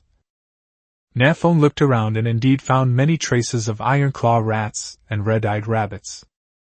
More ferocious beasts mean more experience, which will increase everyone's leveling efficiency. That's good news. Nan Feng. Today we can try to see if we can kill the Crypt Spider King. Nan Feng. I discovered yesterday that the Crypt Spider King is too big and seems to be stuck in the right passage and can't get out. Su Zurin. Is that so? Then we have more room to maneuver. Wu Yuanqing. You lure the Crypt Spider King to the cave entrance, and I will shoot it dead with an arrow. After discussing it in the group for a while, everyone felt it was worth a try.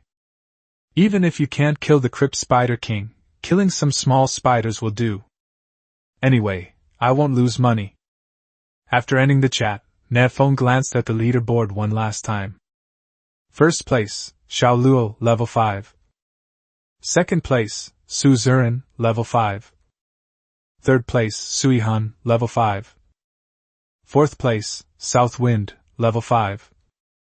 These bastards, they probably got up at 6 a.m. to level up, right? Nan Feng was speechless.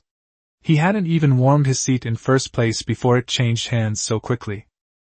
Fortunately, when Sakura Kojiro issued the challenge, Minami was still in first place. If the challenge had been launched any later, it would have been Xiao Luo and Sakura Kojiro fighting instead. Nan Feng didn't know how strong Xiao Luo was. But Nan Feng felt that Xiao Luo's chances of winning against Sakura Kojiro were slim. That was close.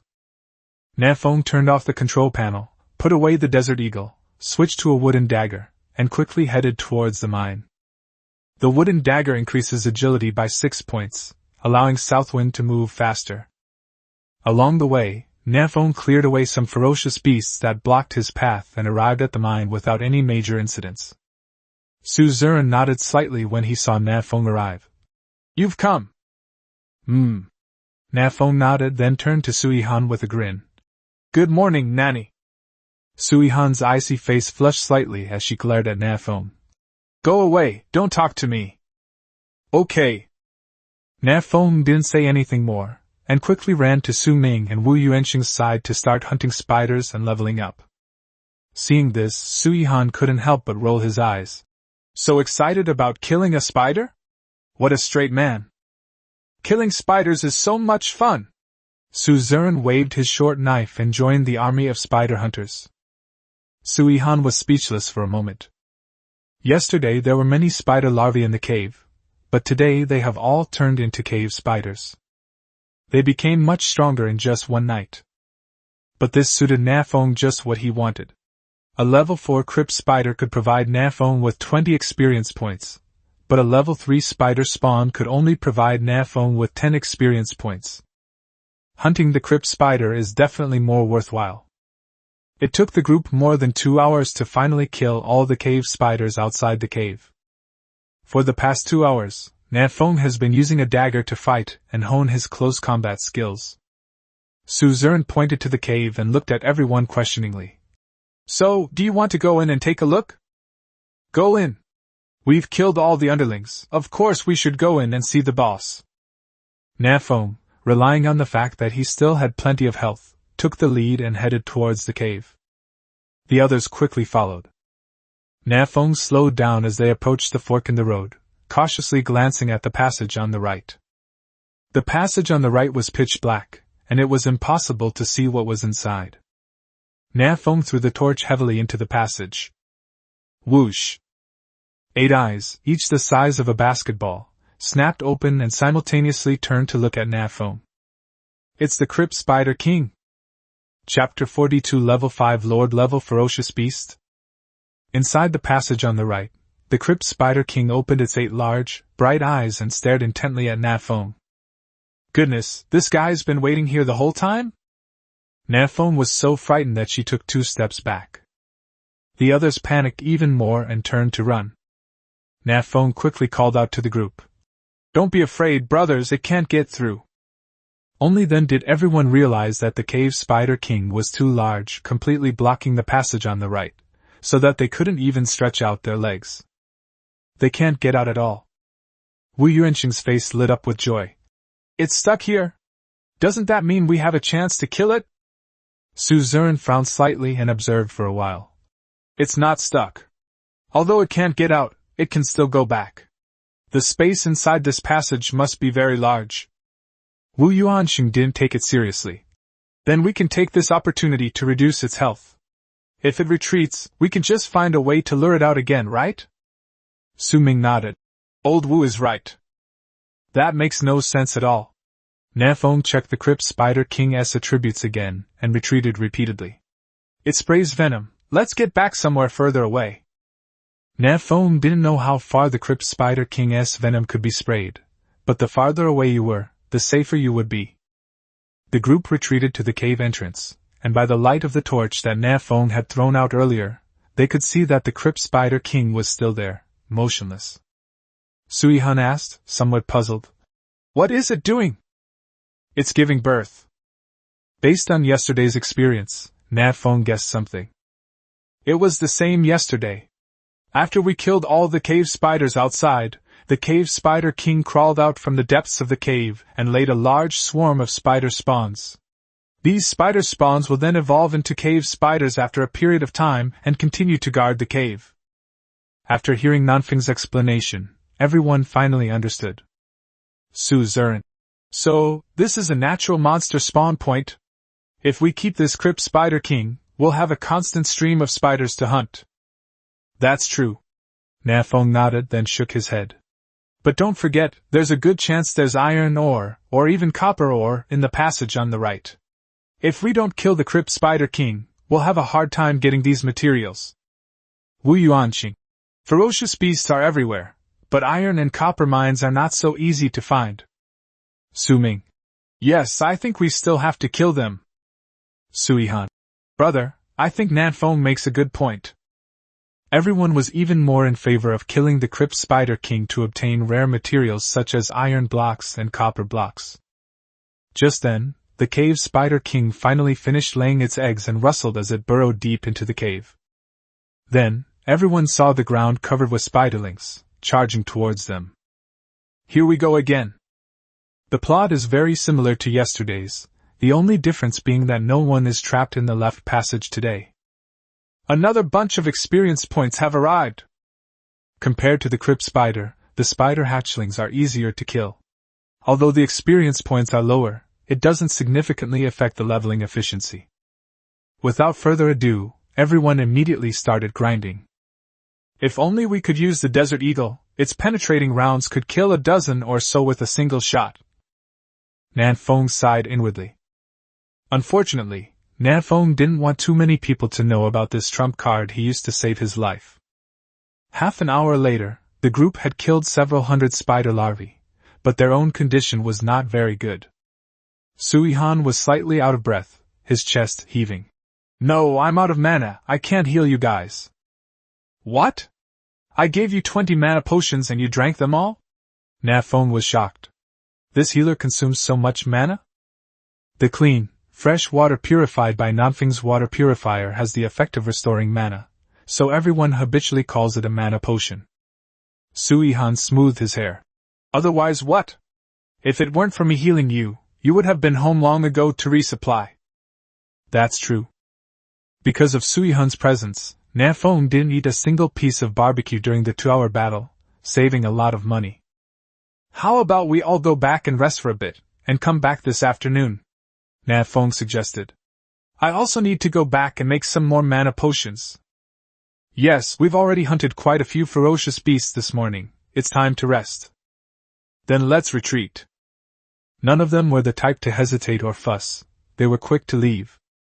Only a pile of spider larvae remained, crawling around outside the cave, searching for traces of the enemy. It took Nan Feng more than 40 minutes to get back to the cabin, which was much faster than yesterday. After all, his agility had also improved after the upgrade. After resting for a few minutes, Nan Feng started a fire again to roast the meat. Eating this every day, I'm going to throw up. Nan Feng opened the trading channel, hoping to find out if there was anything else to eat. Then I saw a chosen one named Wang Jiang selling an apple for 30 materials. Damn, an apple costs 30 materials, why don't you just rob someone? Nan Feng glanced at his backpack, cursing under his breath. He had 1,768 units of wood and stone in total. That's alright then. Nan Feng decisively bought the apple. I'm treating myself to some fruit at lunchtime today to calm my nerves. Beep beep beep. A private message popped up, and when Nan Feng opened it, he saw that it was a message from Yuran. Yuran. Good brother, why didn't you put mana potions on the shelves today? Nan Feng. Good sister, I don't even have enough for myself. Yuran. What am I supposed to do? How am I supposed to live without mana potions? What? Nan Feng. If you kiss me, I'll sell you 10 bottles. Yuran. Mua 3 Red Heart. South Wind. Nan Feng. Come on, let's make a deal. Nan Feng originally wanted to tease Yuran, but he didn't expect that the other party was not shy at all and kissed her without hesitation, although it wasn't a real kiss. It seems that Yuran is an experienced driver. She's also a bit of a slut, she calls everyone brother. Yuran is too high level, I'm too innocent and virgin to handle her. Nanny is better, she's more innocent and easier to seduce. After lost in thought for a while, Nan Feng's meat was ready. Nan Feng took out the apples he had just bought from his backpack, and then ate a bite of roasted meat followed by a bite of apple, thoroughly enjoying himself. Beep beep beep.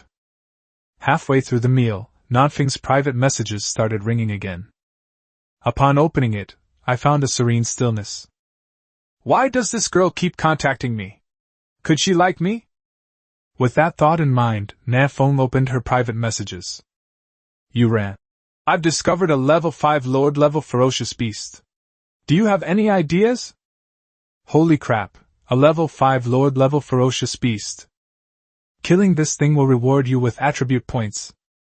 Nan Feng wasn't confident he could kill the level 6 Lord-level ferocious beast, the Cave Spider King. However, Nan Feng believed that he still had a chance to hunt down a level 5 Lord-level ferocious beast. After wiping the oil from his lips, Nan Feng hurriedly replied. Nan Feng. Good sister, send me the coordinates. I'll be there right away. Chapter 43 Bloodthirsty Wolf Pack. Lord-level ferocious beasts are extremely rare. Today is the 4th day, and Nan Feng has only killed one level 2 Lord-level ferocious beast, the Queen Arrow Bee, in the entire area. Defeating a Lord-level ferocious beast would grant additional attribute points, which greatly appealed to Nan Feng. So when Yuran mentioned the existence of a Lord-level ferocious beast, Nan Feng immediately became restless. Yuran. The coordinates are 410:483. I'll be waiting for you here.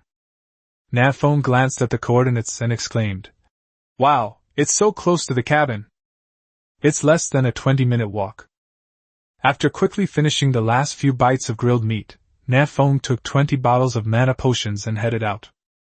Let me see, it should be heading southeast, exactly in the opposite direction of the mine. Nan Feng switched to a wooden dagger and strode away. But as he walked, he suddenly realized something was wrong. This direction looked familiar. Isn't this the direction where we found the jungle treant yesterday? Could the Lord-level ferocious beast Yuran mentioned be that tree spirit that's 3 or 4 meters thick? Nan Feng still vividly remembers the jungle tree spirit. A ferocious beast full of question marks, hard to forget. No, the Eye of Insight can view the attributes of ferocious beasts up to level 3, so the jungle treant's level must be at least level 6. The Lord-level ferocious beast that Yuran discovered is level 5, so it definitely isn't the jungle treant.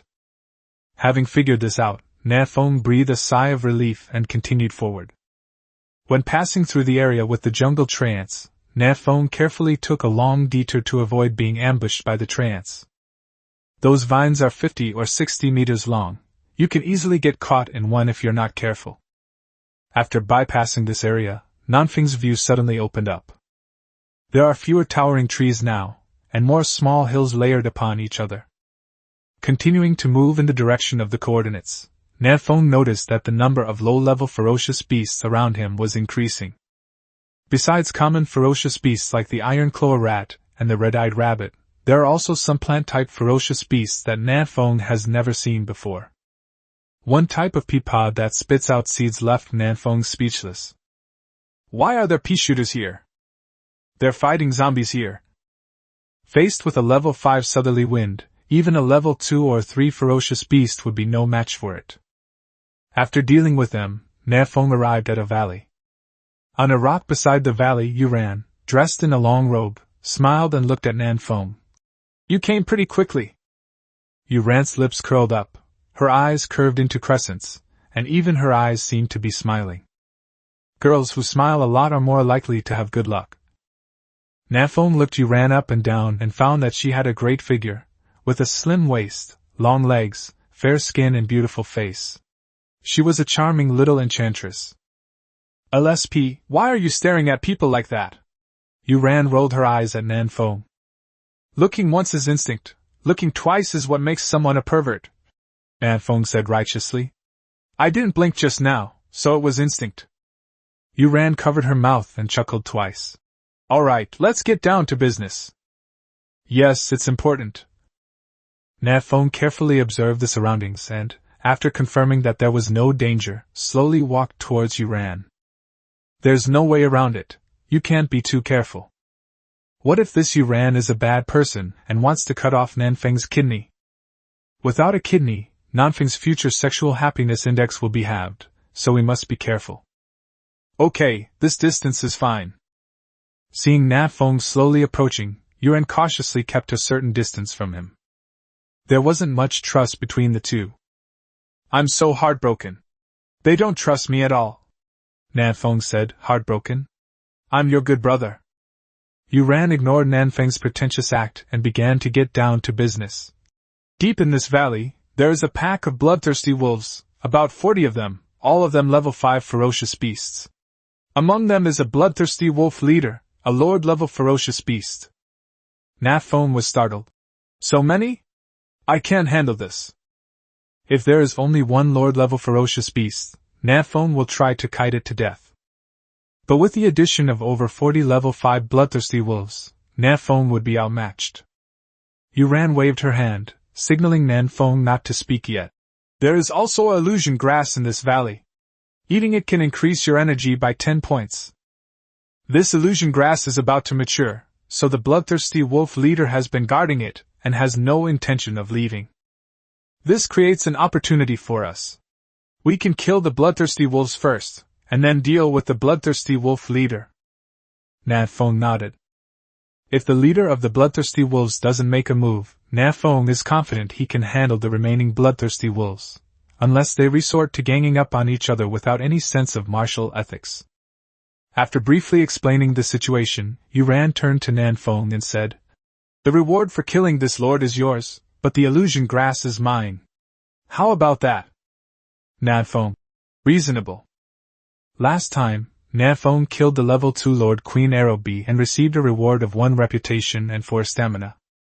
This bloodthirsty wolf leader is a level 5 ferocious beast, so the reward will definitely be higher than this, and there's even a possibility of getting a strength reward. For Nan Feng, the kill reward is definitely much better than the 10 stamina points provided by Phantom Grass. Seeing that Nan Feng agreed, Yuran smiled slightly. Alright, come with me. I know a good place. Yuran led Nan Feng to the foot of a protruding rock wall. The two of them used their hands and feet, and it took a lot of effort to climb up. From this angle, you can just see the bloodthirsty wolf pack in the distance. Yuran said with a smile. There's a 90-degree rock wall below us. The bloodthirsty wolf can't climb up. Nan Feng looked and saw that it was indeed so. This small hill is easy to defend and difficult to attack. The bloodthirsty wolf can't get up there at all and can only be beaten from below. Nan Feng sighed. This is a tower defense game. Nan Feng and Yuran are 2 defensive towers. Beside her, Yuran took out a wooden wand with vines wrapped around it, which seemed to have grown out of the wand itself. I can unleash a fireball to lure the bloodthirsty wolf over. I'm so envious, they even have a fireball spell. Nan Feng's childhood dream was to be a mage. As Yuran spoke, she looked at the wooden dagger in Nan Feng's hand. And you? Aren't you going to take out your pistol? Nan Feng was taken aback, then chuckled twice. Hey, you actually believe Sakura Kojiro's nonsense? Yuran looked at Nan Feng with a smile, a sly glint in her eyes. Then all the experience points from these bloodthirsty wolves will be mine, right? As she spoke, a fireball condensed on Yuran's wand, traced a perfect parabola in the air, and crashed into the bloodthirsty wolf, which was snoring not far away. So accurate. Oh whoa! The bloodthirsty wolf, in pain, got up and began to howl. Soon, more than 40 bloodthirsty wolves spotted Nan Feng and his companion and charged over, roaring. Roar! The wolf pack had barely taken 2 steps when the bloodthirsty wolf leader roared, and immediately half of the bloodthirsty wolves stopped and returned to their leader's side to guard the ripening of the illusion grass. Nan Feng raised an eyebrow. Huh! Is the leader afraid we'll lure them away from the mountain? Yuran nodded. Its intelligence is not low, so we need to be careful when dealing with it. Swish. Yuran waved her wand again, and another fireball flew out, hitting a bloodthirsty wolf. Nan Feng was getting a little itchy to try it. This is monster killing without taking damage. A level 5 bloodthirsty wolf can provide Nan Feng with 50 experience points, which is much more than a cave spider. How about I pull out my desert eagle, kill Yuran, and enjoy all the experience points for myself? Nan Feng had a wicked idea, but he immediately dismissed it. Nan Feng wouldn't do something so despicable. Beep beep beep. While she was struggling with this decision, Nan Feng suddenly received a private message. Upon casually opening it, Nan Feng was immediately shocked. Holy crap! What's wrong? Yuan was startled by Nan Feng. Nan Feng looked at the private message with a solemn expression. This private message was sent by Su Zuran. The content is short, but it contains a great deal of information. Su Zuran. Sakura Sword is ready to challenge our District 527. Chapter 44 Sakura Ichikan's Challenge. Sakura Ichikan from District 39 is preparing to challenge District 527. Looking at the message Su Zuran sent, and combining it with the discussion in the chat channel, Nan Feng roughly understood what had happened. Since this morning, when the 3 war zones of the Dragon Kingdom inflicted 3 consecutive defeats on the 132nd district of the Sakura Kingdom, the 132nd district has been completely rendered useless. Throughout this morning, countless battle zones challenged Sakura Kojiro, including those from the Monkey Kingdom, the Kangaroo Kingdom, the Cold Kingdom, and the Owl Kingdom. These war zones are all occupied by Kojiro, who is no longer able to enjoy the cherry blossoms, and are preparing to pick up any scraps and plunder some resources. Sakura Kojiro did live up to expectations, even winning a match in the Korean War Zone and boasting in the cross-regional chat channel for a long time.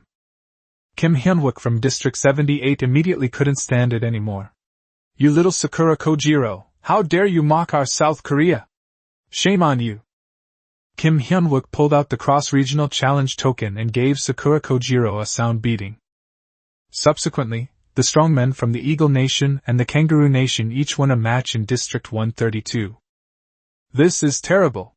District 132 lost a total of 6 matches, and all the chosen ones had their attributes reduced by 20 points.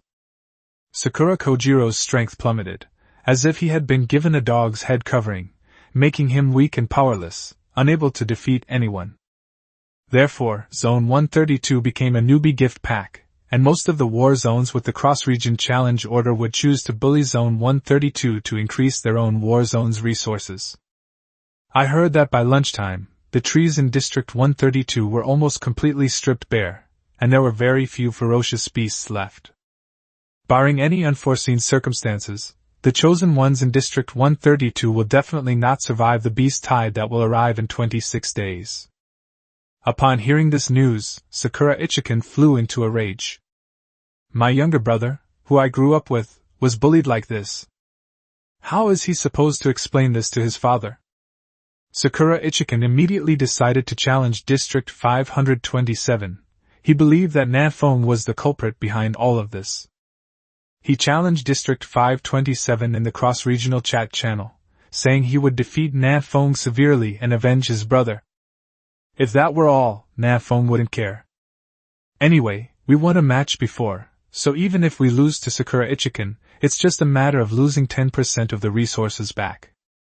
Overall, it wasn't a loss. It's not a big problem. But Sakura Ichikan clearly didn't want Nan Feng to have it so easy, or rather, didn't want District 527 to have it so easy.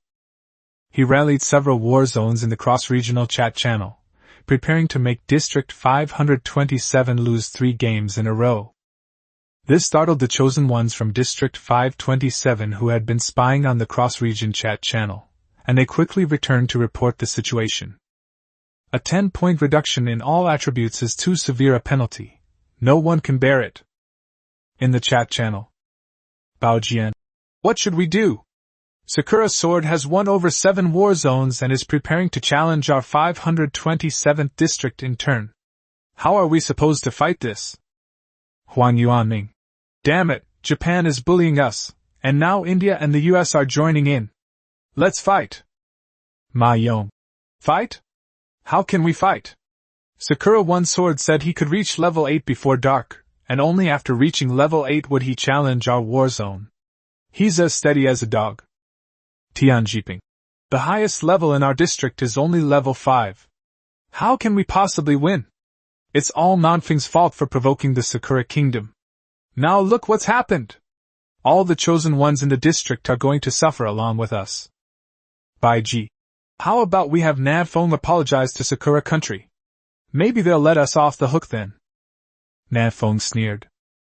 An apology would not only be useless, but would also lead to humiliation from Japan. Nan Feng was not about to do something so foolish. At this moment, Su Zuren sent another private message. Nan Feng, come chat in the small group. Nan Feng didn't rush to join the group. Instead, she first checked the surrounding situation. The rock face where he and Yuran were located was very high, and the bloodthirsty wolf really couldn't climb up. It could only rage helplessly from below. It was still safe here for the time being, and the group could swim for a while without much problem. Yuran seemed to have received the news as well, her expression turning serious. Sakura's sword is about to reach level 8. At level 5, the damage will be reduced to 25% of the original. How can we possibly win like this? Indeed, Nan Feng couldn't figure out how to win either. Even with the Desert Eagle in hand, Nan Feng couldn't find a way to turn the tide. Yuran put away her wand and sat down cross-legged. Let's quickly discuss this in the group chat, and ignore these bloodthirsty wolves for now. In the group? You're in the group too? Nan Feng casually sat down next to Yuran, and could smell the faint fragrance emanating from her. It must be the cosmetics that have seeped into it. Yuran had no idea what Nan Feng was thinking, and nodded, saying, Su Zuren just pulled me inside. Nan Feng opened the panel, opened the handsome guys group and glanced at the group members. Goodness, all the top 20 chosen ones on the leaderboard had joined. Yuran. At Su Zuren, I suggest changing the group name to Handsome Guys and Beautiful Girls Friendship Group. Shinpan. I'm stunned, bro. What kind of performance is this? You can even create a group chat? Can someone teach me how to do it? I want to create a dating group. Su Zuren. We can talk about these trivial matters later. Let's discuss the important matter first. Has Nan Feng come in? Nan Feng. Here it comes. Upon seeing Nan Feng enter the group chat, the other chosen ones in the group stopped chatting idly and became serious. Su Zuren first gave a brief introduction to the situation, and then passed the question to Xiao Luo. Su Zuren. At Xiao Luo, you're currently the highest level. Are you confident you can beat Sakura One's sword? Xiao Luo is a leveling fanatic who never stops hunting ferocious beasts, and his level is always among the top. If it weren't for the sheer number of spiders in the mine, Nan Feng's ranking would definitely be far ahead of Xiao Luo's. Xiao Luo hesitated for a moment before replying. I'm not sure. Su Zuren. Where's Nan Feng? Nan Feng thought for a moment, and shook his head. I can still fight him at level 7, but I can't at level 8. The level suppression is too strong. This answer was expected by everyone and not too surprising. Su Zuren. Sakura's sword will reach level 8 before dark, and he will definitely challenge our battle zone today. You two are currently the highest level. Can you reach level 6 before dark? Xiao Luo. Okay. Nan Feng glanced at his level 5, 1268/3200. There are more than 40 level 5 bloodthirsty wolves here. If you kill them all, Nan Feng can also level up to level 6. Upon realizing this, Nan Feng replied, I can too. Su Zuren. Alright, you two should level up as soon as possible. The challenge will select the highest level player in the region to participate, and it will definitely be one of you two. Wu Yuanqing. Even if I level up to level 6, it won't work. The gap between level 6 and level 8 is still too big. Huang Yuanming. I have a piece of equipment, the animal hood, that increases stamina by 2 points. I can lend it to you first, and you can return it to me after you've finished fighting. Does anyone else have any equipment that can increase attributes? You can lend some to me if you can. Wang Jiang. Hee, let's just forget about it. What if they take the equipment and don't return it? Chapter 45. Let me enjoy the experience alone. Wang Jiang. Hee, let's just forget about it. What if they take the equipment and don't return it? Nan Feng raised an eyebrow and glanced at Wang Jiang's profile picture. This is the current 17th ranked chosen one, who must have just climbed up in the last couple of days. Nan Feng isn't very familiar with this person. He only remembers buying an apple from him at noon. It's worth mentioning that this Wang Jiang is actually a woman. Judging from the name alone, Nan Feng always thought she was a man. Yuran. At times like these, we need to unite. This challenge is very important. If we can't beat Sakura's sword, then the Indian war zone and the American war zone will come to challenge us until they kill us. Sakura's sword has won over several war zones, including India and the United States, with the intention of crushing District 527 in one fell swoop. The other war zones also didn't want to see the Dragon Kingdom so powerful, so they all agreed to Sakura's sword. However, they also made a request that Sakura Ichikan be the first to challenge Nan Feng, to test Nan Feng's abilities, and see just how strong he really was. After all, Nan Feng is someone who has challenged Sakura Kojiro, who is above his level. If he didn't have some strength and some trump cards, who would believe that? Therefore, this battle with Sakura Itsuken is of paramount importance. If District 527 wins, then the other districts will definitely not dare to challenge District 527 again. They're not stupid. Why would they want to mess with District 527, such a tough nut to crack? Wouldn't it be nice to bully District 132 a little? If they can't win this battle against Sakura Ichikan, and Sakura Ichikan finds out their trump cards, then District 527 will be in trouble. Their fate will likely be just as tragic as that of District 132. In the handsome guys group, Su Ziren said, Huan Yuanming is right. If everyone pools their equipment, it will increase our chances of winning. Of course, if you don't want to, that's fine too. I have a beast bone ring that gives +2 stamina, and I can contribute it. Wu Li, we're all in this together. Losing benefits no one. What's there to be unwilling about? I also have a beast bone ring. I'll contribute it too. Su Ming, I have a belt. It's only been 4 days since they arrived here. The time is too short, and the drop rate for equipment is extremely low. Even if everyone tries to scrape together some items, they can't get many pieces that will add much to their stats. Such an improvement is clearly not enough to fight against Sakura with one sword. The group chat quieted down as everyone tried to come up with a solution. Nan Feng frowned and pondered for a long time, when suddenly a thought flashed through his mind. At Su Ziren, did you find any iron ore on the left side of the mine yesterday? Su Ziren, we found some, but we need to dig them out. What do you mean? Nan Feng, if my natal divine weapon can be upgraded to E rank, I am confident that I can defeat the Sakura sword. Everyone's spirits lifted. They seemed to see a glimmer of hope. Suihan, Nan Feng, what level is your natal divine weapon now? Nan Feng, F level peak, almost E level. Su Ziren, what materials? What materials are needed? Besides iron blocks, is there anything else? Nan Feng forgot about it, and immediately glanced at his natal divine weapon. Nan Feng, I need 200 wood, 300 stones, 100 iron blocks, and 1 copper block.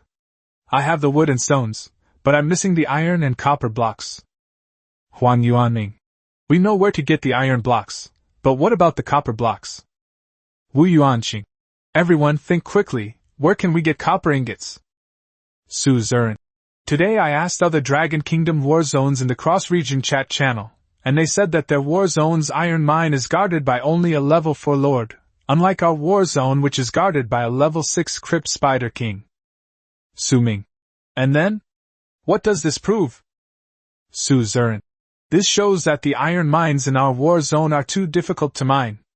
Everyone's natal weapons are stuck at the upper F level, so their combat power can't be improved and their level is far behind others. Nan Feng seemed to have guessed something. You mean, there's copper ore in that mine? Su Ziren, that's right, copper and iron ore can coexist.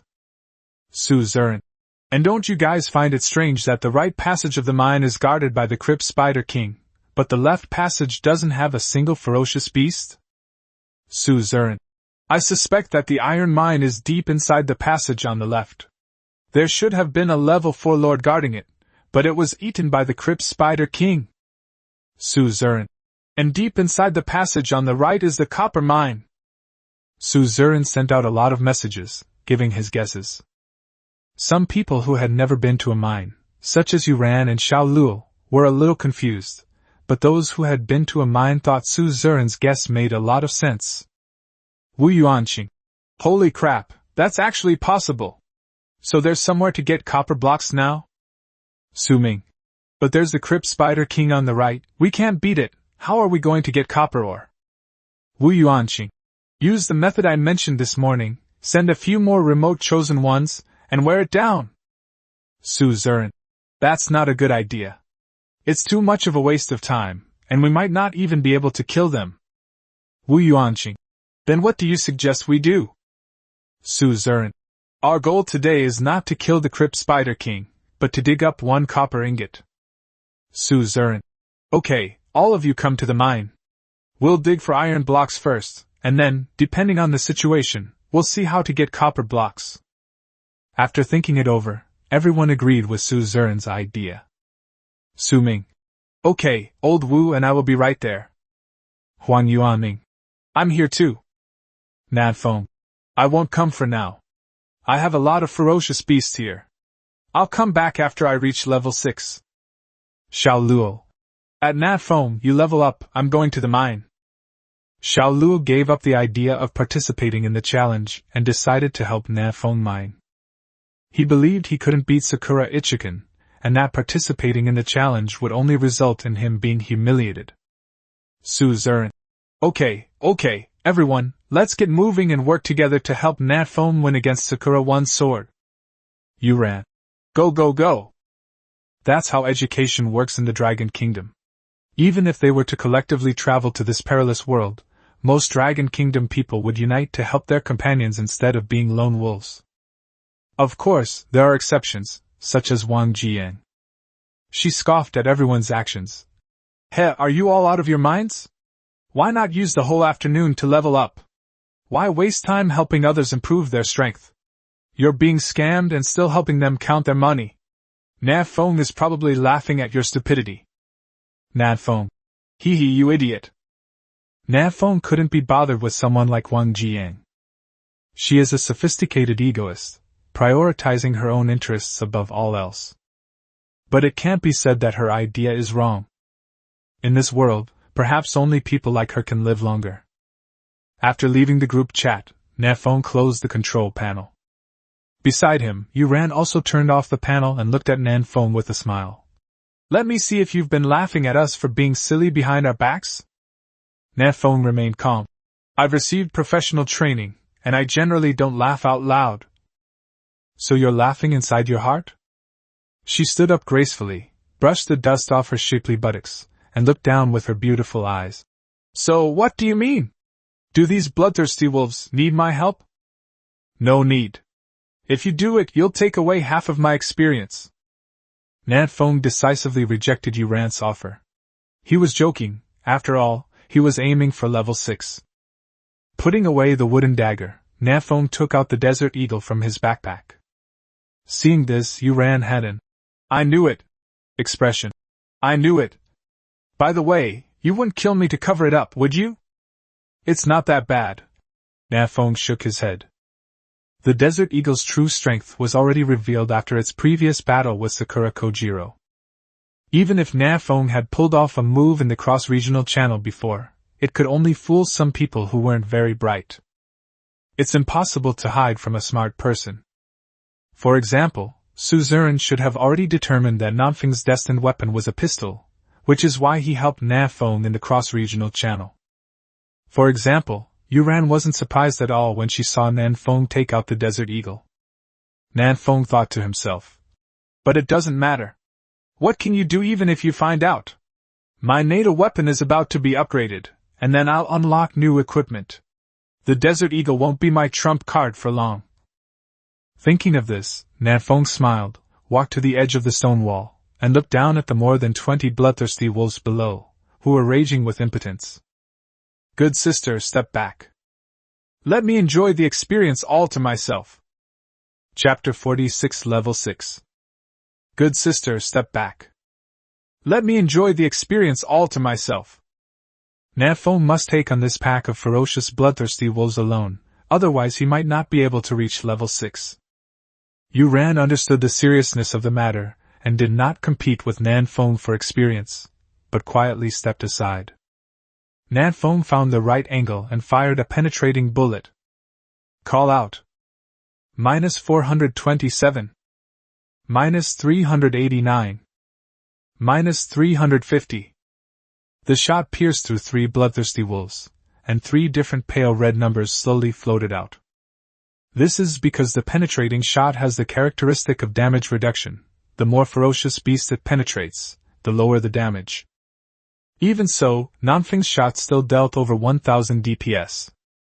A level 5 bloodthirsty wolf has only 720 health points, and Nan Feng can take it down in an average of 2 to 3 shots. This is the advantage of allocating all points to strength. Of course, the price is that Nan Feng's health is very low, only 400 points, and she could easily become food for ferocious beasts. After all, it's not always possible to find a good spot to grind monsters without taking damage like this. Call out. Minus 350. Nan Feng fired another shot, hitting one of the bloodthirsty wolves again. This was a normal attack. Nan Feng didn't use any skills because penetrating shot was still on cooldown. However, Nan Feng's normal attack damage is also quite high, equivalent to 130% of his attack power, which is very considerable. Ding! You have killed a level 5 common ferocious beast, the bloodthirsty wolf, and gained 50 experience points. Ding! You have killed a level 5 common ferocious beast, the bloodthirsty wolf, and gained 50 experience points. Nan Feng's monster killing efficiency is extremely high.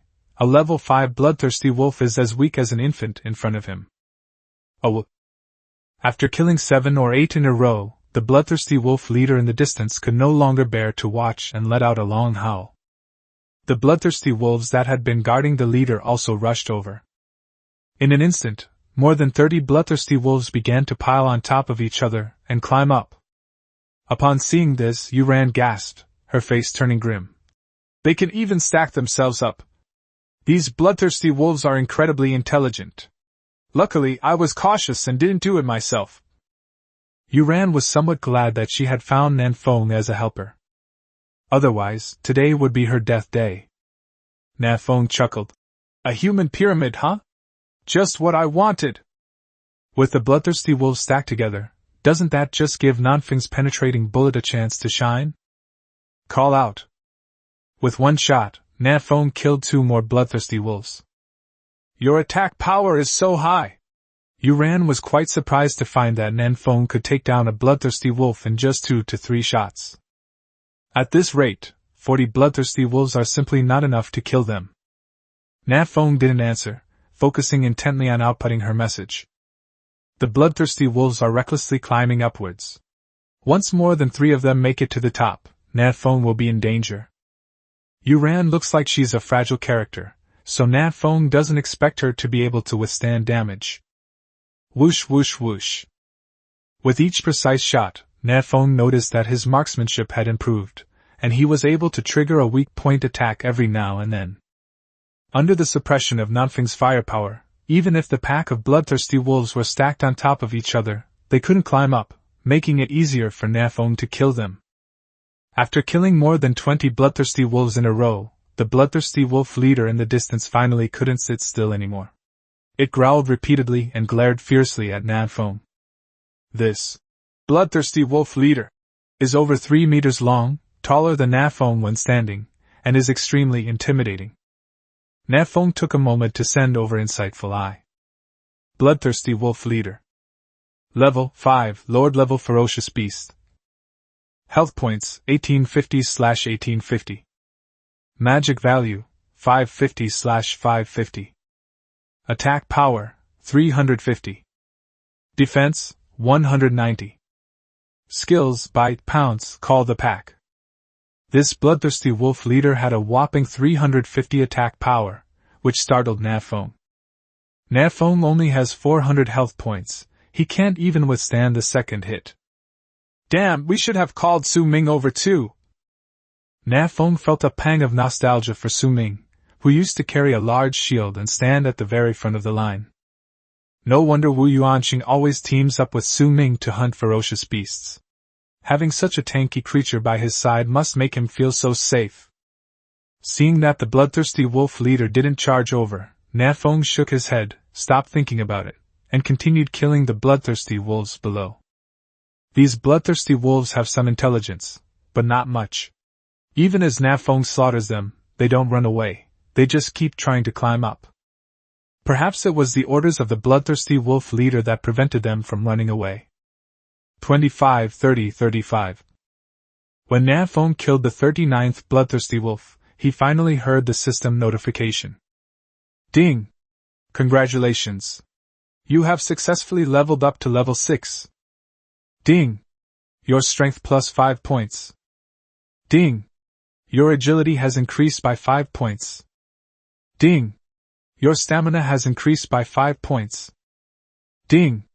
Your stamina has increased by 5 points. Ding! You have gained 5 free attribute points. It's finally upgraded. It had been less than an hour since the discussion had ended. This upgrade efficiency is terrifyingly high. Unfortunately, there are only so many bloodthirsty wolves here. Once they're all killed, there won't be any left. Otherwise, the southerly winds could even reach force 7 before dark. You ran, the remaining few are yours. Now that he has reached level 6, Nan Feng doesn't need the experience from these ferocious beasts. Regardless, this is a treasure trove of upgrades that Yuran discovered, so we should leave some for them. Yuran pouted and snorted.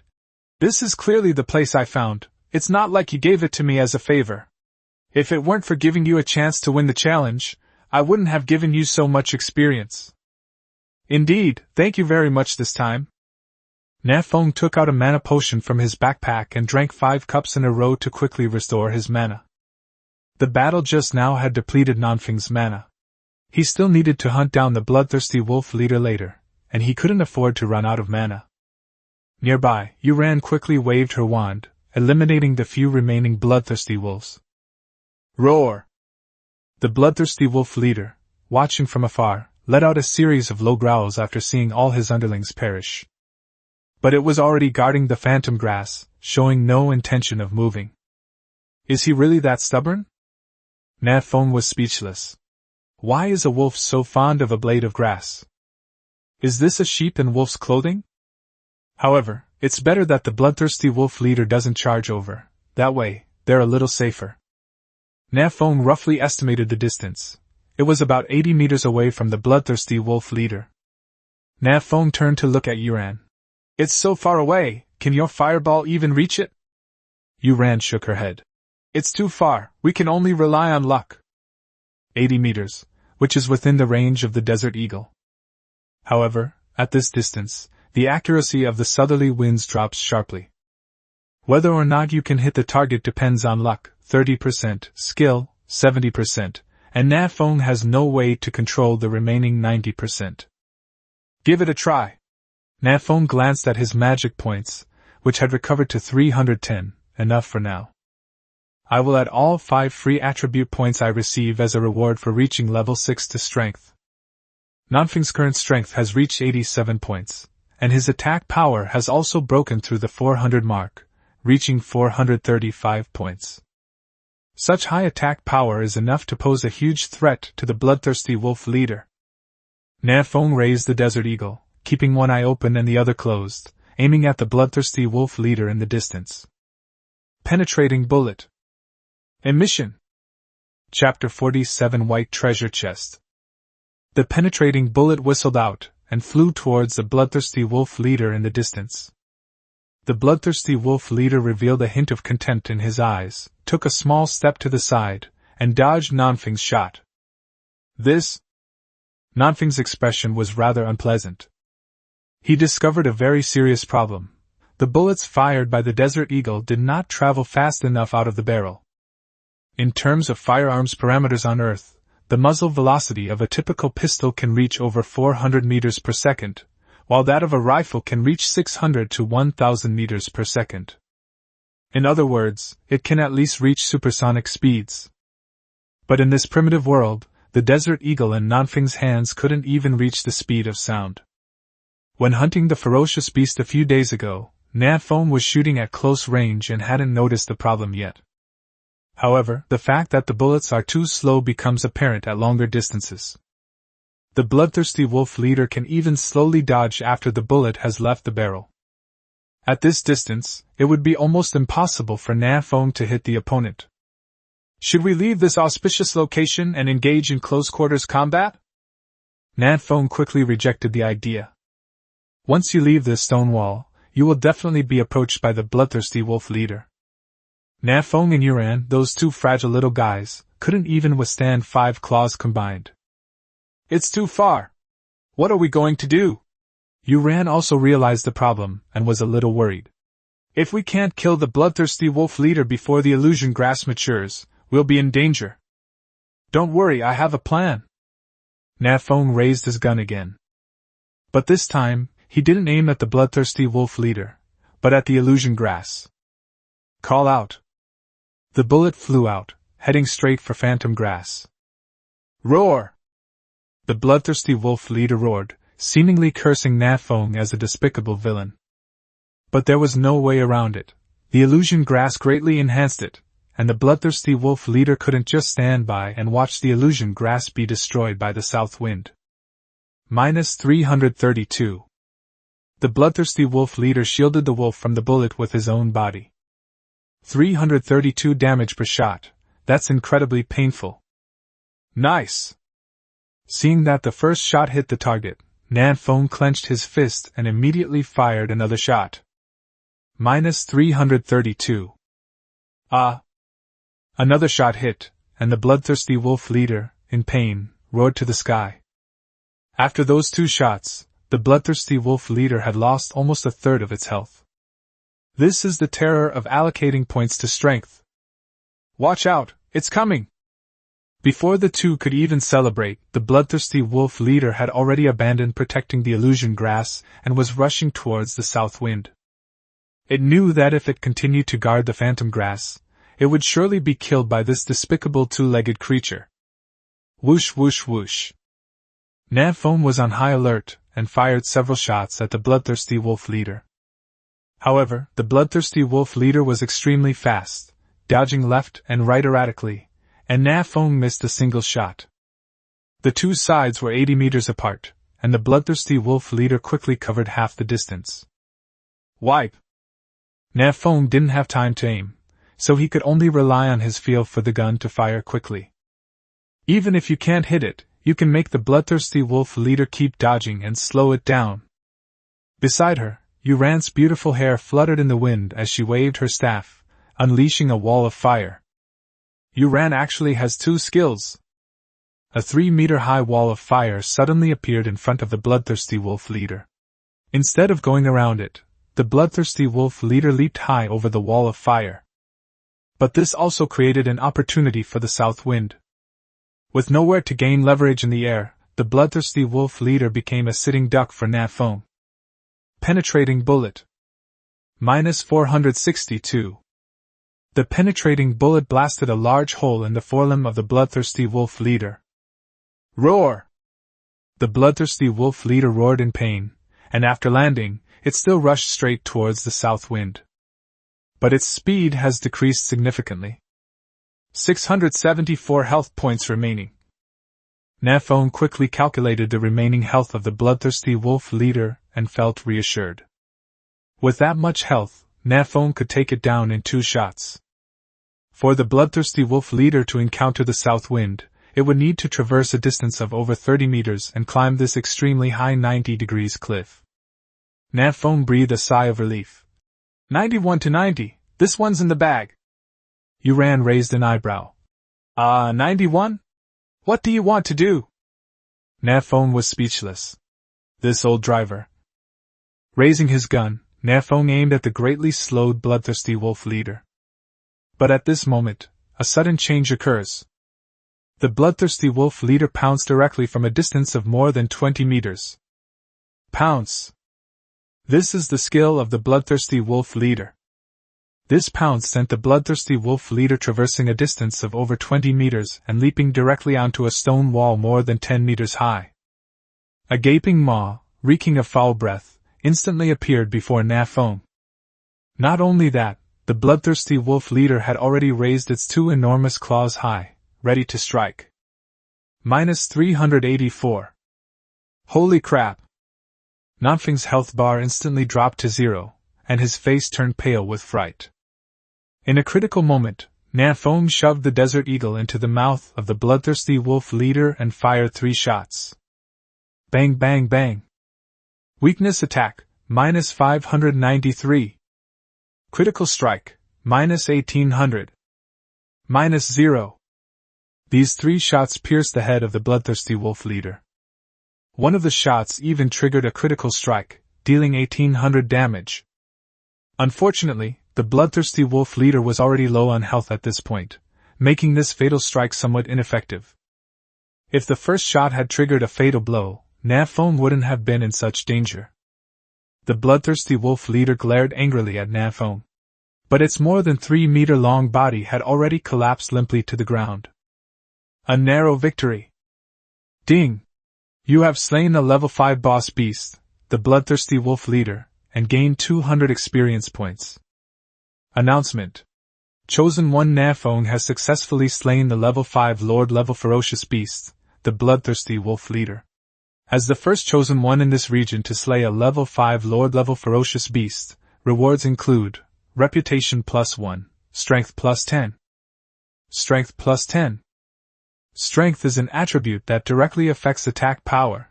10 points of strength is equivalent to 50 points of attack power. It took off right away. Nan Feng suppressed her joy and glanced at Yuran beside her without making a sound. Yuran had already put away her wand, crossed her arms, and stood gracefully to the side. Good, this girl is quite sensible. After seeing that Yuran didn't try to double-cross him, Nan Feng took out a piece of grilled meat and ate it to restore his health. Of course, Nan Feng always held the desert eagle in his right hand, watching Yuran's every move. Quick, check the corpse and see if the big gray wolf dropped any equipment? Yuran didn't take Nan Feng's caution to heart, and even took a few steps back naturally, indicating that she had no ulterior motives. Nan Feng nodded and gently touched the corpse of the bloodthirsty wolf leader. Ding! You have obtained wolf hide X1. Ding! You have obtained 5 units of wolf meat. That's it. That shouldn't be the case. Nan Feng, somewhat skeptical, turned over the corpse of the bloodthirsty wolf leader. Sure enough, there was a treasure chest underneath the corpse. And it was a treasure chest that shimmered with a milky white light. Nan Feng had previously obtained treasure chests, but they were all gray. This white treasure chest is clearly of a higher class. Great product. Chapter 48 The Cunning Cherry Blossom Sword. Defeating the bloodthirsty wolf leader yielded a white treasure chest. This is a treasure chest that is a level higher than the gray treasure chest. Nan Feng opened it without hesitation. Ding! You have obtained Wolf Fang Necklace X1. Wolf Fang Necklace. Grade, Superior F Grade. Type Necklace. Attribute, Agility +6. A piece of equipment was found inside this white treasure chest. Unfortunately, it doesn't increase power, which left Nan Feng somewhat disappointed. However, agility can provide attack speed and movement speed bonuses, and can also improve Nan Feng's reaction ability, which is not bad. With the Wolf Fang necklace on, Nan Feng's agility reached 43 points. However, Nan Feng's agility is still the lowest among the 4 attributes, even though his stamina is 2 points higher than his agility. Agility is a relatively difficult attribute to improve. You got some gear? Not bad. Yuran walked over with a smile. How are the stats? Nan Feng chuckled. Not bad, I added a few points to agility. Nan Feng glanced at the time. It was a little past 2 p.m., and there were still several hours until dark. But no one knows exactly when Sakura Sword will reach level 8, so Nan Feng must hurry up and improve his strength. Opening the panel, Nan Feng glanced at his level 6, 268/4500.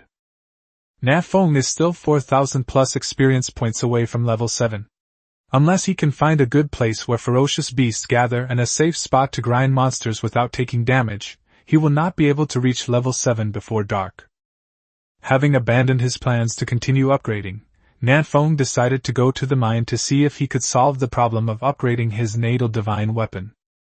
If possible, it would be best to take care of the Crypt Spider King as well.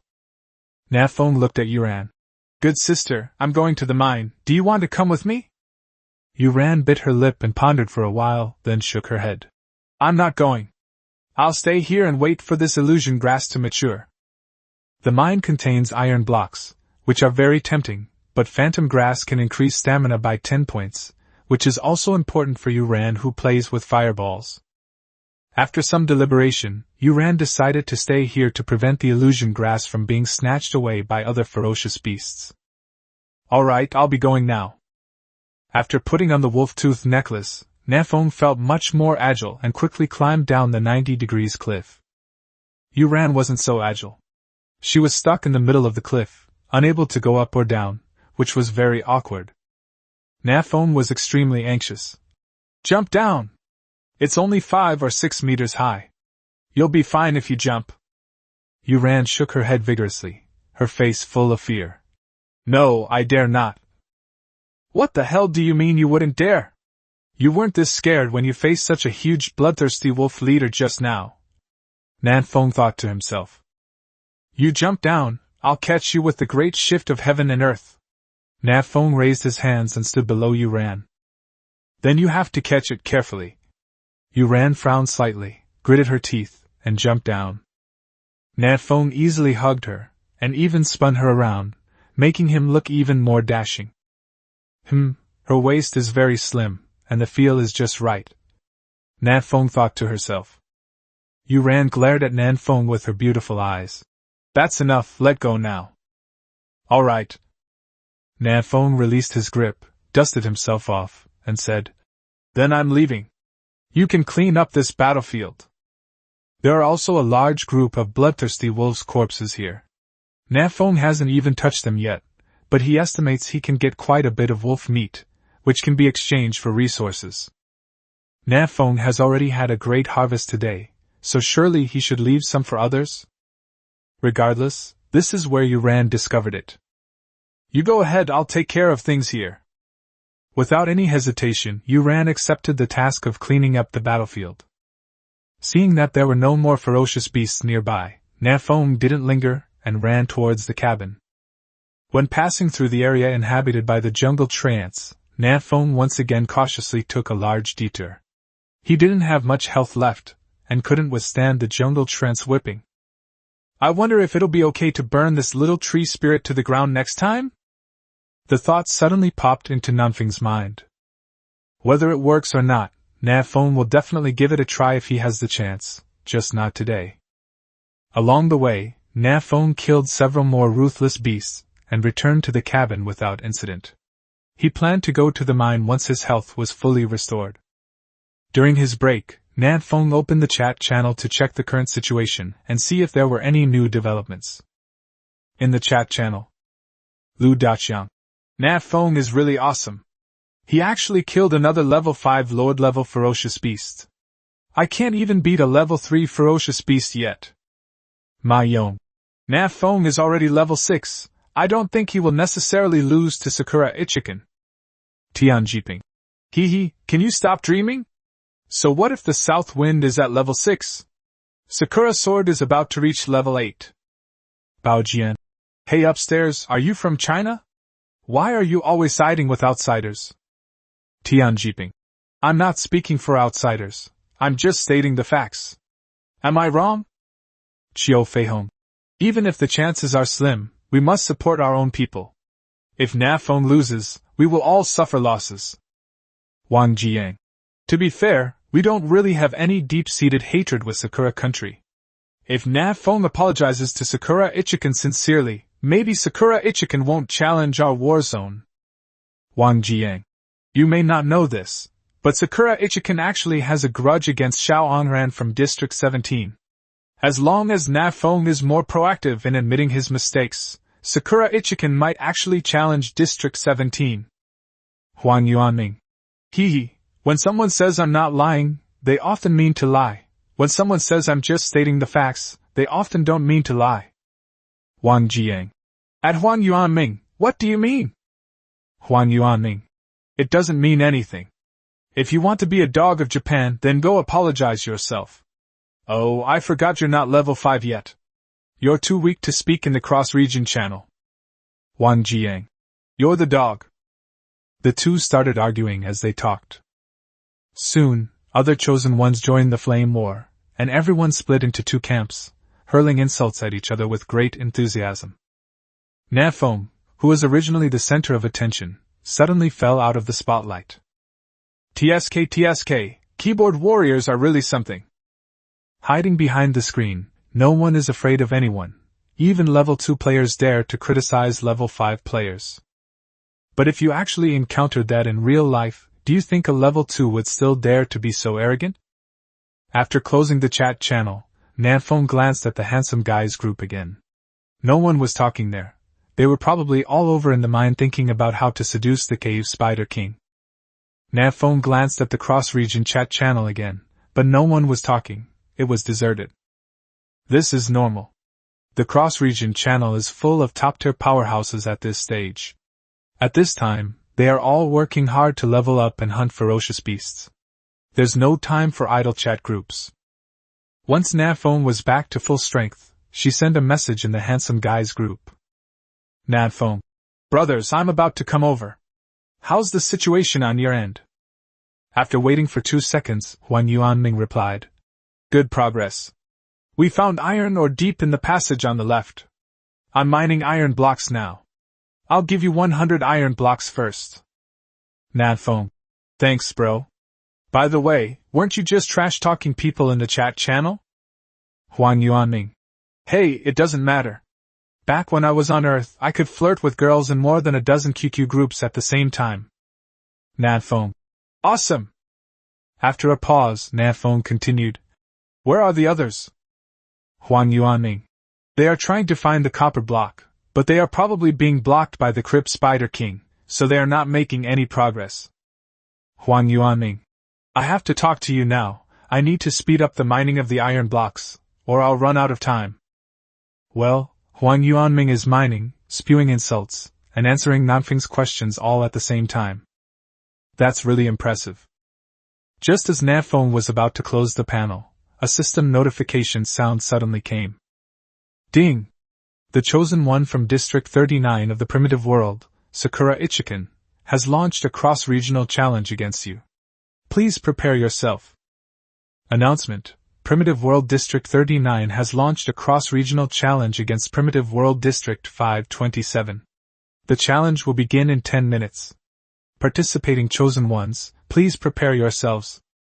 Nan Feng was startled. So fast? What happened to Before Dark? This is indeed Before Dark. Nan Feng's expression darkened. Everyone assumed that what Sakura Ichikan meant by Before Dark was around dusk. As a result, everyone was misled by Sakura Ichikan. What a cunning fellow. Chapter 49 New Weapon 98K. All the chosen ones in District 527 received an announcement from the Creator God system. For a moment, the two groups of people who were arguing in the chat channel stopped arguing and started cursing Sakura Ichikan. Damn it, this little Sakura actually challenged us. Damn it, that bastard, I don't want to see him again, or I'll give him a couple of punches.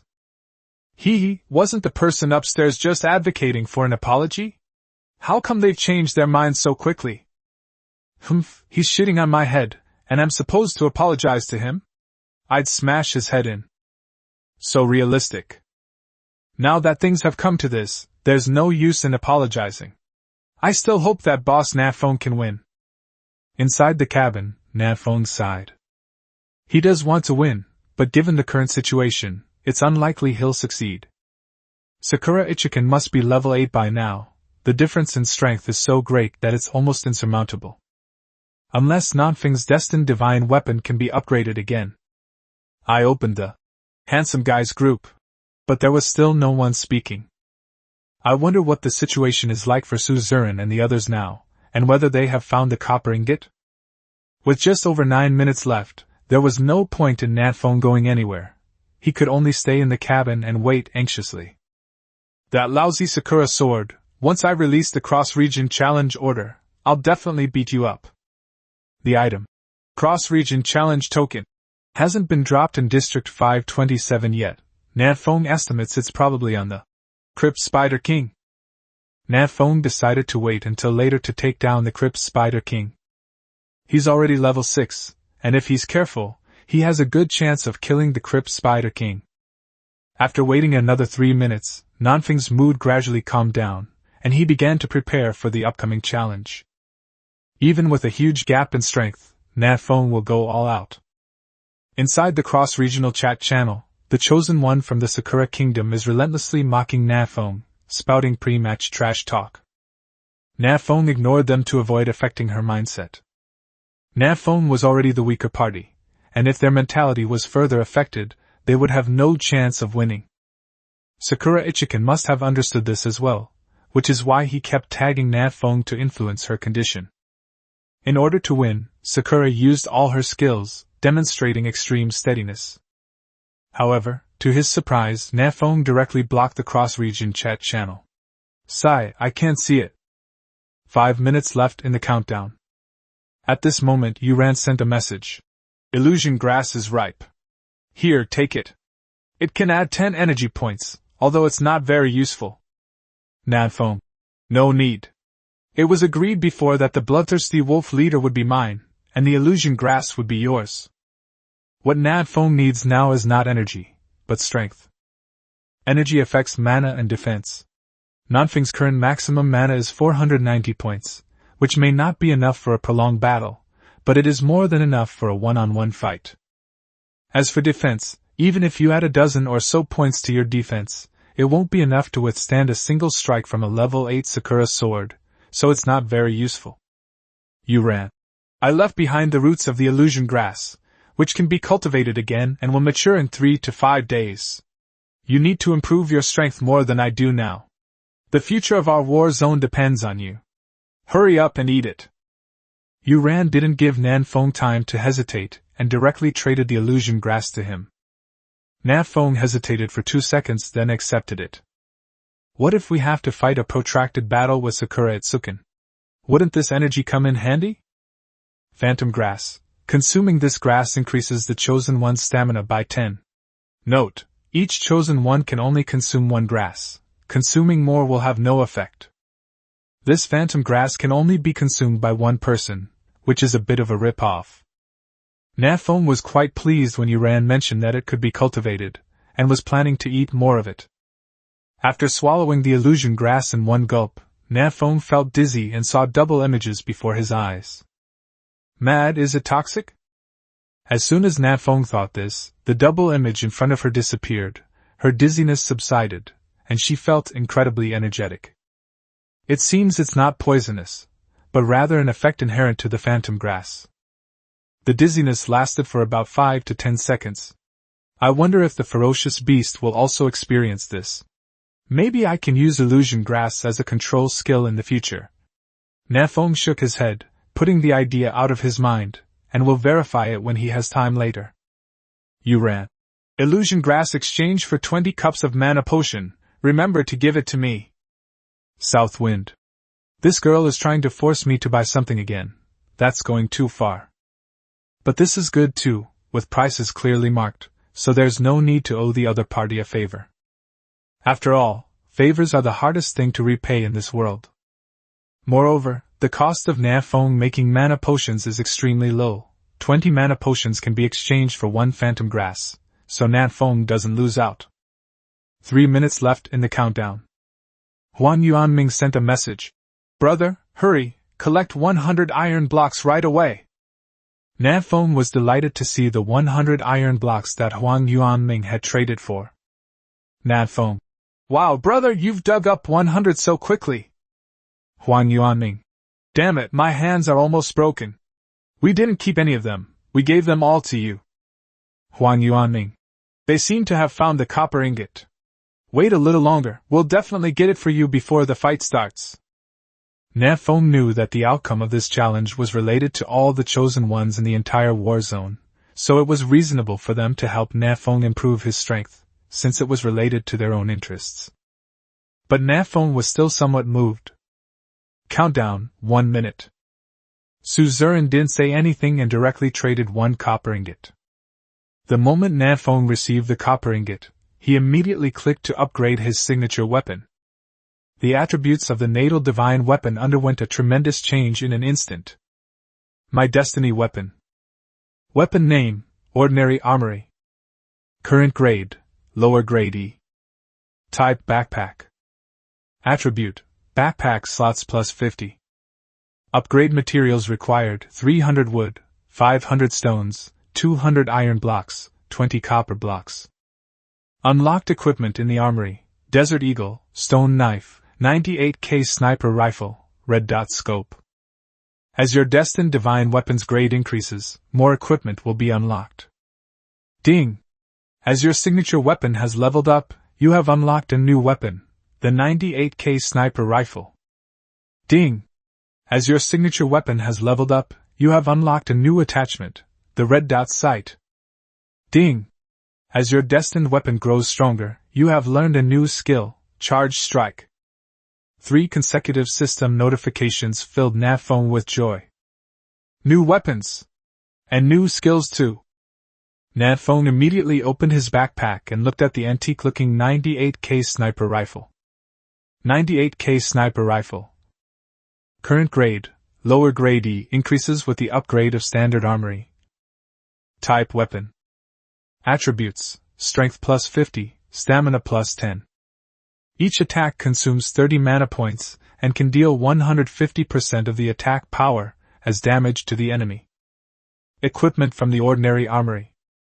Strength plus 50. Nan Feng was completely stunned. It's important to know that before the upgrade, a peak F-rank Desert Eagle only has a 20-point strength bonus. This 98K has increased in value by 2.5 times. This is so awesome. No, my Desert Eagle has also been upgraded to E-grade lower level, so its attributes should have improved as well.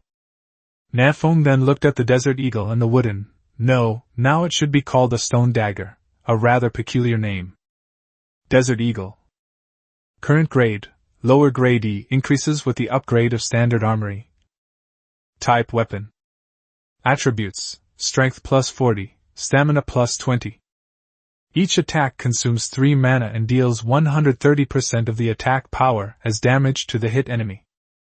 Equipment from the ordinary armory. Stone dagger. Current grade, lower grade E, increases with the upgrade of standard armory. Type weapon. Attributes, strength plus 30, agility plus 20, stamina plus 10. Each attack can deal 120% 150% of the attack power as damage to the enemy. Moderately enhances the bleeding effect. Equipment from the ordinary armory. The attributes of the Desert Eagle and the Stone Dagger have also been improved. Among them, the Desert Eagle's strength bonus reaches 40 points, so compared to that, the 98K's attributes are not actually that exaggerated. Moreover, the 98K has a high mana consumption, making it suitable for fighting bosses, but for clearing mobs, the Desert Eagle is more reliable. Oh right, I also acquired a new skill! Nan Feng looked at his personal panel and found a new skill in the skills section, Charge Strike. Charge Strike infuses magic into the weapon, condensing it into a powerful magic bullet. For every 5 points of magic consumed, damage increases by 1%, up to a maximum increase of 100%. Can be used in combination with other skills. Holy crap, that skill is awesome! Nan Feng was overjoyed. Wasn't this skill prepared for Sakura Ichiken? The 98K sniper rifle, combined with the charged shot, is unstoppable. Inside the cabin, the familiar silver-white teleportation array lit up again beneath Nan Feng's feet. The challenge is about to begin. Nan Feng held the 98K sniper rifle in both hands and chuckled coldly. Cherry Blossom Sword, prepare to take a shot from me, Nan. Chapter 58 Terrifying Shot. As the silvery white teleportation array lit up, Nan Feng's figure in the center of the array slowly faded and finally disappeared into the small wooden house. When Nan Feng reappeared, he had arrived at a large grassland. The grass here reaches about knee-high, a vast expanse of lush green. Nan Feng hurriedly looked around and found that Sakura Ichiken was behind him, also with her back to him. This time, the two people were back to back, about 50 meters apart. Just as Sakura was about to turn around with her sword, Nan Feng lay down on the grass. Voldemort! These wild grasses, which are 40 or 50 centimeters tall, became the perfect cover for the south wind. That summer, after being ambushed and killed by a camper for the 216th time in PUBG, leaving him only able to get the chicken dinner, Nan Feng finally understood a truth: humans can't beat those who camp. Today's conditions are perfect for Nan Feng to play the role of a Voldemort. Nan Feng carefully took the red dot sight out of his backpack and mounted it on the 98K. It's a pity there's no 8x scope, it's a bit lacking. Nan Feng kept one eye open and the other closed, looking in the direction of Sakura Ichikan through the red dot sight. The wild grass blocked Sakura Ichikan's view, as well as Nan Feng's view. Through the scope, Nan Feng could see nothing but grass. This is different from what we play in games. Nan Feng gritted his teeth, braced himself on his elbows, and carefully lifted the 98K upwards. Now, Nan Feng could barely make out Sakura Ichikan's figure through the grass. His opponent was cautiously looking around, searching for Nan Feng's location.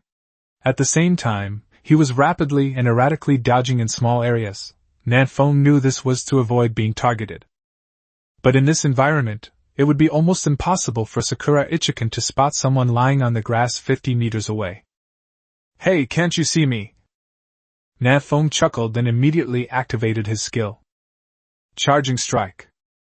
Penetrating bullet. Nan Feng unleashed both skills simultaneously, preparing to kill Sakura with a single shot. A large amount of magic flowed from Nan Feng's arms into the 98L sniper rifle, and a delicate magic bullet took shape in the magazine. Nan Feng estimated that charged strike would consume about 10 mana points per second, and every 5 mana points would increase the damage by 1%, which means it could increase the damage by 2% per second. The maximum damage increase for charged strike is 100%. Nan Feng only needs to charge for 50 seconds to maximize the damage. This skill is such a waste of magic power. Nan Feng sighed. Consuming 500 mana points to increase damage by 100% is practically useless. Keep in mind, 500 points of magic is enough for Nan Feng to fire hundreds of shots. Is this better than not getting a 100% damage bonus on a single shot? Even with this in mind, Nan Feng still decided to fully charge up Power Strike. The reason is simple: Sakura Itsuken is Sakura Kojiro's older brother. If others don't believe what Sakura Kojiro says, why wouldn't Sakura Itsuken believe it too? Sakura Ichikan was certain that Nan Feng's destined weapon was a spear, which could be seen from his constant dodging around. But he still dared to challenge Nan Feng, so there must be other reasons besides the level advantage. For example, a skill that allows you to get close instantly. If Sakura Kojiro can master the powerful dash skill Instant Slash, how could his brother Sakura Itsuken be any worse? Nan Feng had a vague feeling that he only had one chance in this battle. Once Sakura Ichikan finds his location, Nan Feng will be instantly within range and killed with a single strike. As for whether the shot will hit the target, Nan Feng wasn't worried. Previously, when using the Desert Eagle and the South Wind, I aimed with my eyes, so it's normal that my accuracy was a bit low. But now with a red dot sight, Nan Feng is confident that he can achieve an 80% hit rate at a distance of 50 meters. Unless Nan Feng is having a run of bad luck today, this shot is unlikely to miss. 20 seconds passed. The magic continues to flow into the 98K sniper rifle. Nan Feng held his breath and dared not make the slightest sound, for fear that Sakura's sword would detect anything amiss. 50 meters away, Sakura Ichikan, still unable to locate Nan Feng, sneered and said, "Heh, so this is the strongest in District 527? Turns out, he's just a coward." The breeze carried Sakura Ichikan's words to Nan Feng's ears, but they were no longer clearly audible.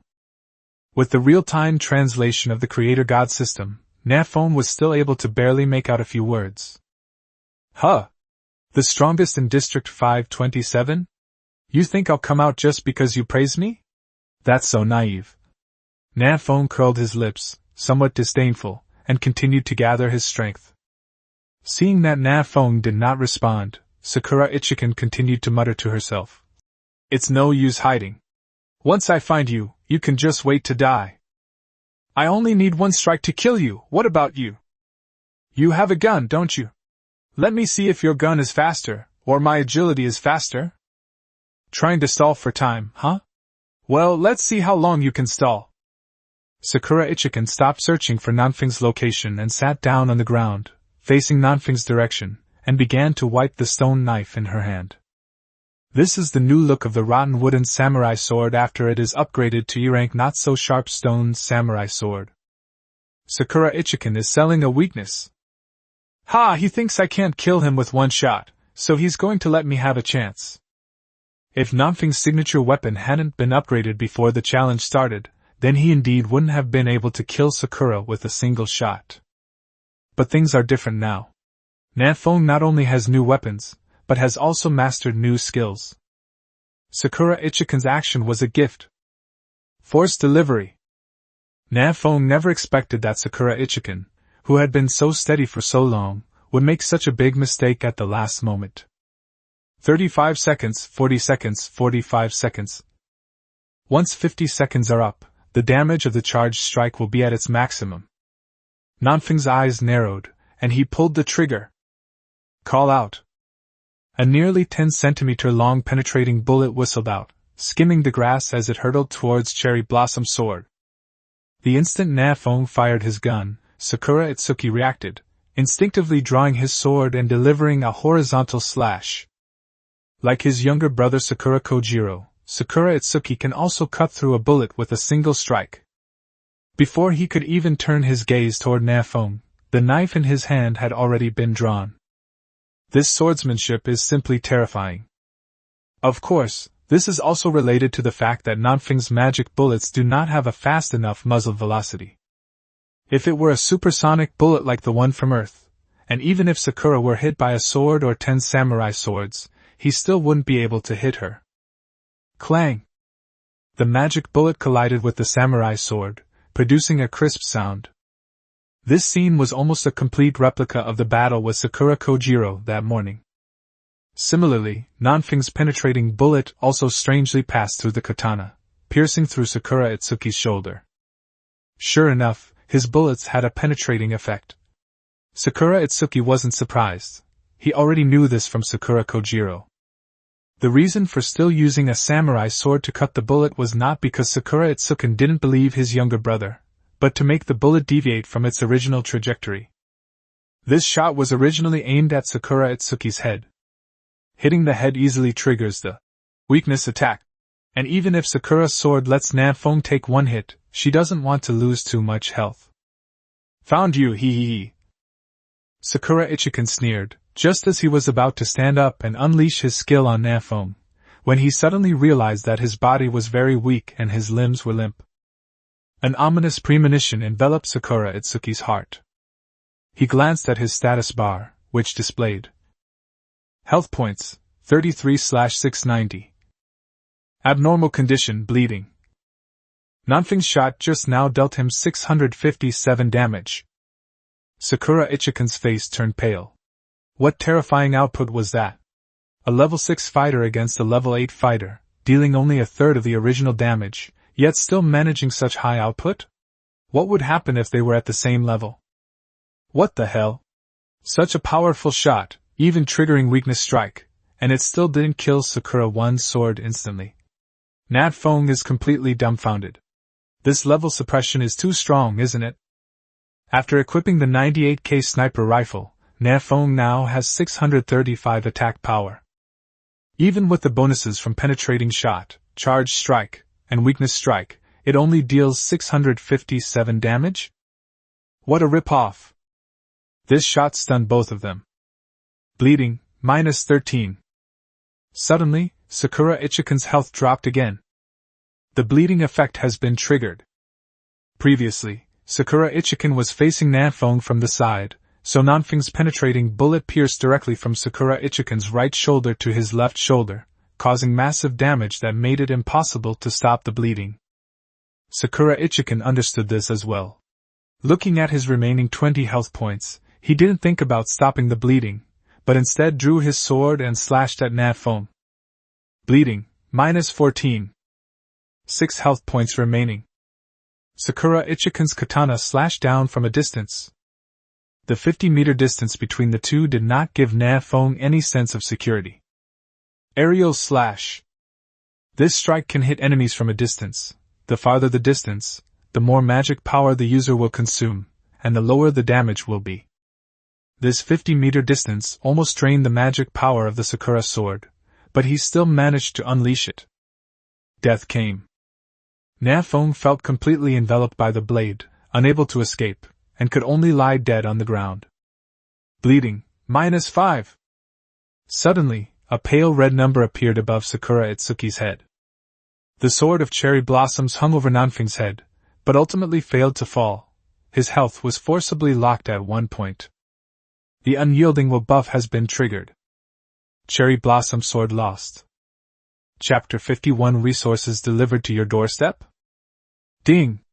Congratulations on defeating your opponent, Sakura Ichikan, and becoming the winner of this interregional challenge. Ding! All resources in your current region, Primitive World District 527, have increased by 10%. After the challenge ended, Nan Feng instantly returned to the cabin, and the notification sound of the creation god system rang in his ears. We won, and without taking any damage. Nan Feng let out a long sigh of relief and sprawled out in the cabin. That last strike from Sakura Ichikan was terrifying. Even knowing that he wouldn't die during the challenge, Nan Feng still felt a chill run down his spine. Is this the oppressive feeling that a master swordsman brings? I wonder if the sword masters of the Dragon Kingdom are also this formidable? Inside the chat channel, the chosen one from District 527 was so excited he almost took off. They never expected that Nan Feng would actually win. And they won so decisively. Inside the handsome guys group, everyone cheered and jumped for joy, almost ready to throw a party to celebrate. Huang Yuanming. Brother, you're awesome! From today onwards, you're my god! Wu Yuanqing. Holy crap, they actually won!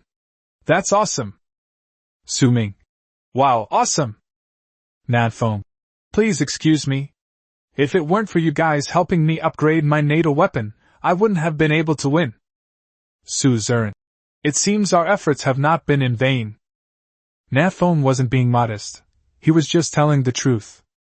Without the 98K sniper rifle and without mastering the new skill charge strike, how could Nan Feng possibly defeat Sakura with a single sword strike? The other person struck with a single blow from a distance, and Nan Feng was instantly knocked down. What's the point of fighting? Huang Yuanming. Brother, how did you win? Tell us about it. Wu Li.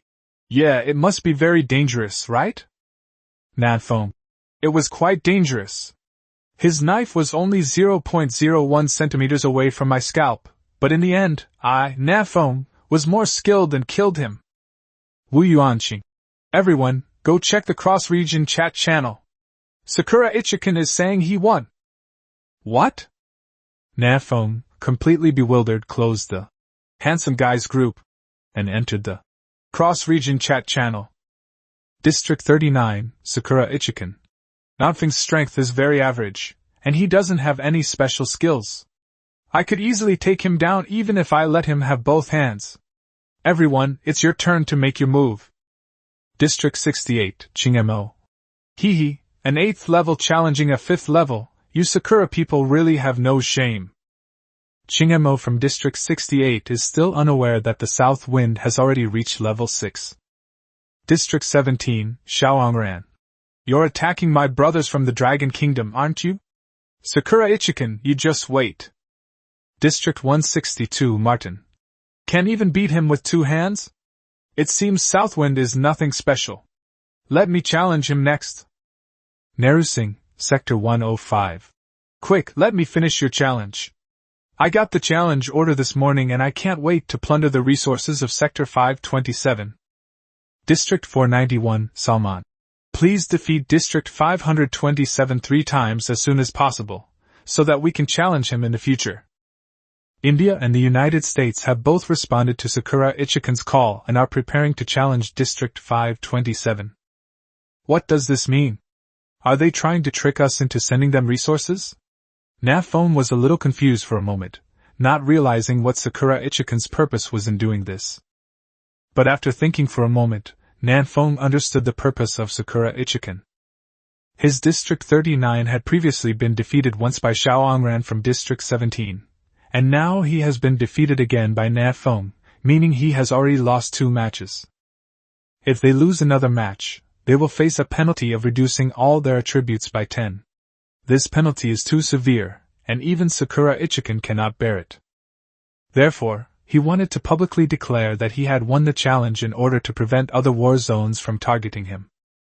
Besides this reason, Nan Feng also thought of another reason. Japan is suffering heavy losses. In District 132, the grass is almost completely stripped bare. District 39 has also lost 2 games and is on the verge of collapse. In this situation, Sakura Ichikan would naturally try his best to mislead and fan the flames, causing other countries' war zones to fight each other, in order to prevent the fighting from affecting his own 39th district. Their intentions were truly malicious. In the handsome guys group, Suzerain and the others also realized what was going on and guessed Sakura Ichikan's plan. Suzerain. Interesting. Is Sakura Ichikan trying to use someone else to do his dirty work, using our District 527 to balance the power of various countries? Shaw. Foolish. Wu Yuanqing. The strongest warriors in the US's 162nd District and India's 105th District are only level 7 at most. Nan Feng even killed the level 8 Sakura One Sword, so why should we be afraid of them? Su Ming. Brothers, they're here to deliver resources to us. Huang Yuanming. Good heavens, Sakura Ichikan is actually a foreign friend? I never expected him to be like this. Yu Ran. It's taking off. I just noticed a lot of herbs growing next to the cabin. Anyone want to buy them? Selling cheap. Wu Li. I envy the person upstairs. Nan Feng was also a little envious. Yuren's birthplace was really amazing. She was surrounded by herbs. Wasn't she destined to be a rich woman? Suzerain. I received a message in the cross-region channel at noon that Region 132 has already lost 11 games, but their resources have not been completely wiped out. Su Ming. So? What does this prove? Suzerain. This shows that the increase and decrease of resources are not additive, but multiplicative. Suzerain. After losing the first challenge, their region had 90% of its resources left. After losing the second time, their region had 81% of its resources left, not 80%. Suihan. My brother means that the second time we don't lose 10% of all the resources, but 10% of the remaining 90% of the resources, which is 9% of all the resources. Nan Feng. Little nanny, the more you talk, the more convoluted it becomes. You might as well not say anything at all. Suihan. A fierce and menacing figure. Nan Feng. I understand what Suzerain means. In other words, we have won 2 games now, but the resources are no longer 120% of the original amount, but 121% of the initial resources? Suzerain. Yes, you can also simply understand it as interest compounding.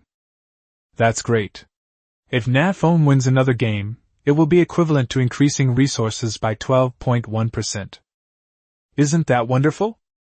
While they were still discussing the resource issue, another system announcement reached their ears. Ding! Martin, the chosen one from Area 162 of the primitive world, has issued a cross-regional challenge to you. Please prepare yourself. Announcement. Primitive World District 162 has launched a cross-regional challenge against Primitive World District 527. The challenge will begin in 10 minutes. Participating chosen ones, please prepare yourselves. Great, the resource delivery is here. Nan Feng chuckled, opened the cross-region chat channel, and sent a message. District 527 Nan Feng. Sakura Ichikan, don't go too far. You beat me fine, but you even brought people to beat me up? Do you really think I'm easy to bully? Since Sakura Ichikan was so cooperative, offering all the resources, Nan Feng naturally had to play along. In the cross-region channel, before Sakura Ichikan could speak, Sakura Kojiro spoke first. District 132, Sakura Kojiro. Ha ha ha, Nan Feng, you finally met your match. Soon you'll be just like me in District 132, We are different, so different. Nan Feng hummed a song, looking at the Sakura Kojiro avatar with amusement. After he finds out the truth, I wonder if he will still be able to maintain such a good attitude? Chapter 52. One shot and he's dead. How so? Upon seeing Nan Feng speak in the cross-regional channel, some previously lurking Dragon Kingdom chosen ones began to surface. District 17, Shaoangran. At Nan Feng, brother, don't panic, play well. Martin from District 162 is only level 6, you might not lose. District 162, Martin. Hee, although I am only level 6, my natal weapon is a ranged weapon, which gives me a natural advantage. Even you level 7 or 8 melee fighters are no match for me. District 68, Chingmo. You frog in a well, I think you've never been beaten down by society. District 8, Mike. What? Did Martin say something wrong? I'm a ranged weapon too. You want to fight me if you dare? At Chingmo. Like Martin, Mike is also a chosen one from the United States. As the 8th war zone to join the cross-regional channel, Mike's strength must be extremely powerful, with a level of at least 8, or even 9. Chingmo from District 68 is most likely no match for him. District 68, Chingmo. Do you still have a challenge token? You're challenging me? Come on, let's see if I don't chop your dog's head off with one sword. Chingmo knew that the other party had no challenge tokens, so he wasn't afraid at all and went straight into battle with Mike. District 8, Mike. Hey, you wait, I'll issue another challenge order and see if you still dare to be so arrogant. Hey, we've gone off topic, everyone. It's our time in Zone 527 now. Nan Feng was a little speechless. That's the downside of having a lot of people in a group chat. Everyone has their own thoughts, and the conversation inevitably goes off topic, and then they start arguing with each other. District 527, Suzerain. Please, everyone, stop challenging our District 527.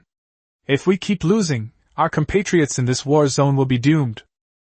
District 527, Wuyuanxing. Yes, please, brothers, I'm begging you. I'm kneeling down. In the cross-regional channel, Suzerain and Wuyuanxing suddenly started performing a double act. Nan Feng glanced at the handsome guys group and realized that this was Suzerain's scheme. The weaker they appeared, the more people would challenge them. Nan Feng's eyes lit up, and he immediately cooperated. District 527, Nan Feng. At Wuyuanxing, at Suzerain, you two trash, can't you have any backbone? Do you think I can't win? District 527, Suzerain. You're not even level 6, how do you expect to win? Martin is not only level 6, but his signature weapon is also a ranged weapon. District 527, Wuyuanxing. That's right, Nan Feng, you're just a little bit more experienced than us. What qualifications do you have to represent our entire war zone to fight? Nerusing, District 105. Oh, these stupid dragons, they've started fighting amongst themselves. District 162, Martin. Haha. South Wind is only level 5. No wonder Sakura's sword allows him to win with both hands. I'm sure to win then. District 381, Lin Tianqi. Why are we arguing among ourselves? Sigh. Seeing the infighting in District 527, the other Dragon Kingdom war zones shook their heads helplessly, said nothing more, and continued hunting ferocious beasts to level up. Other war zones in other countries began to mock Area 527.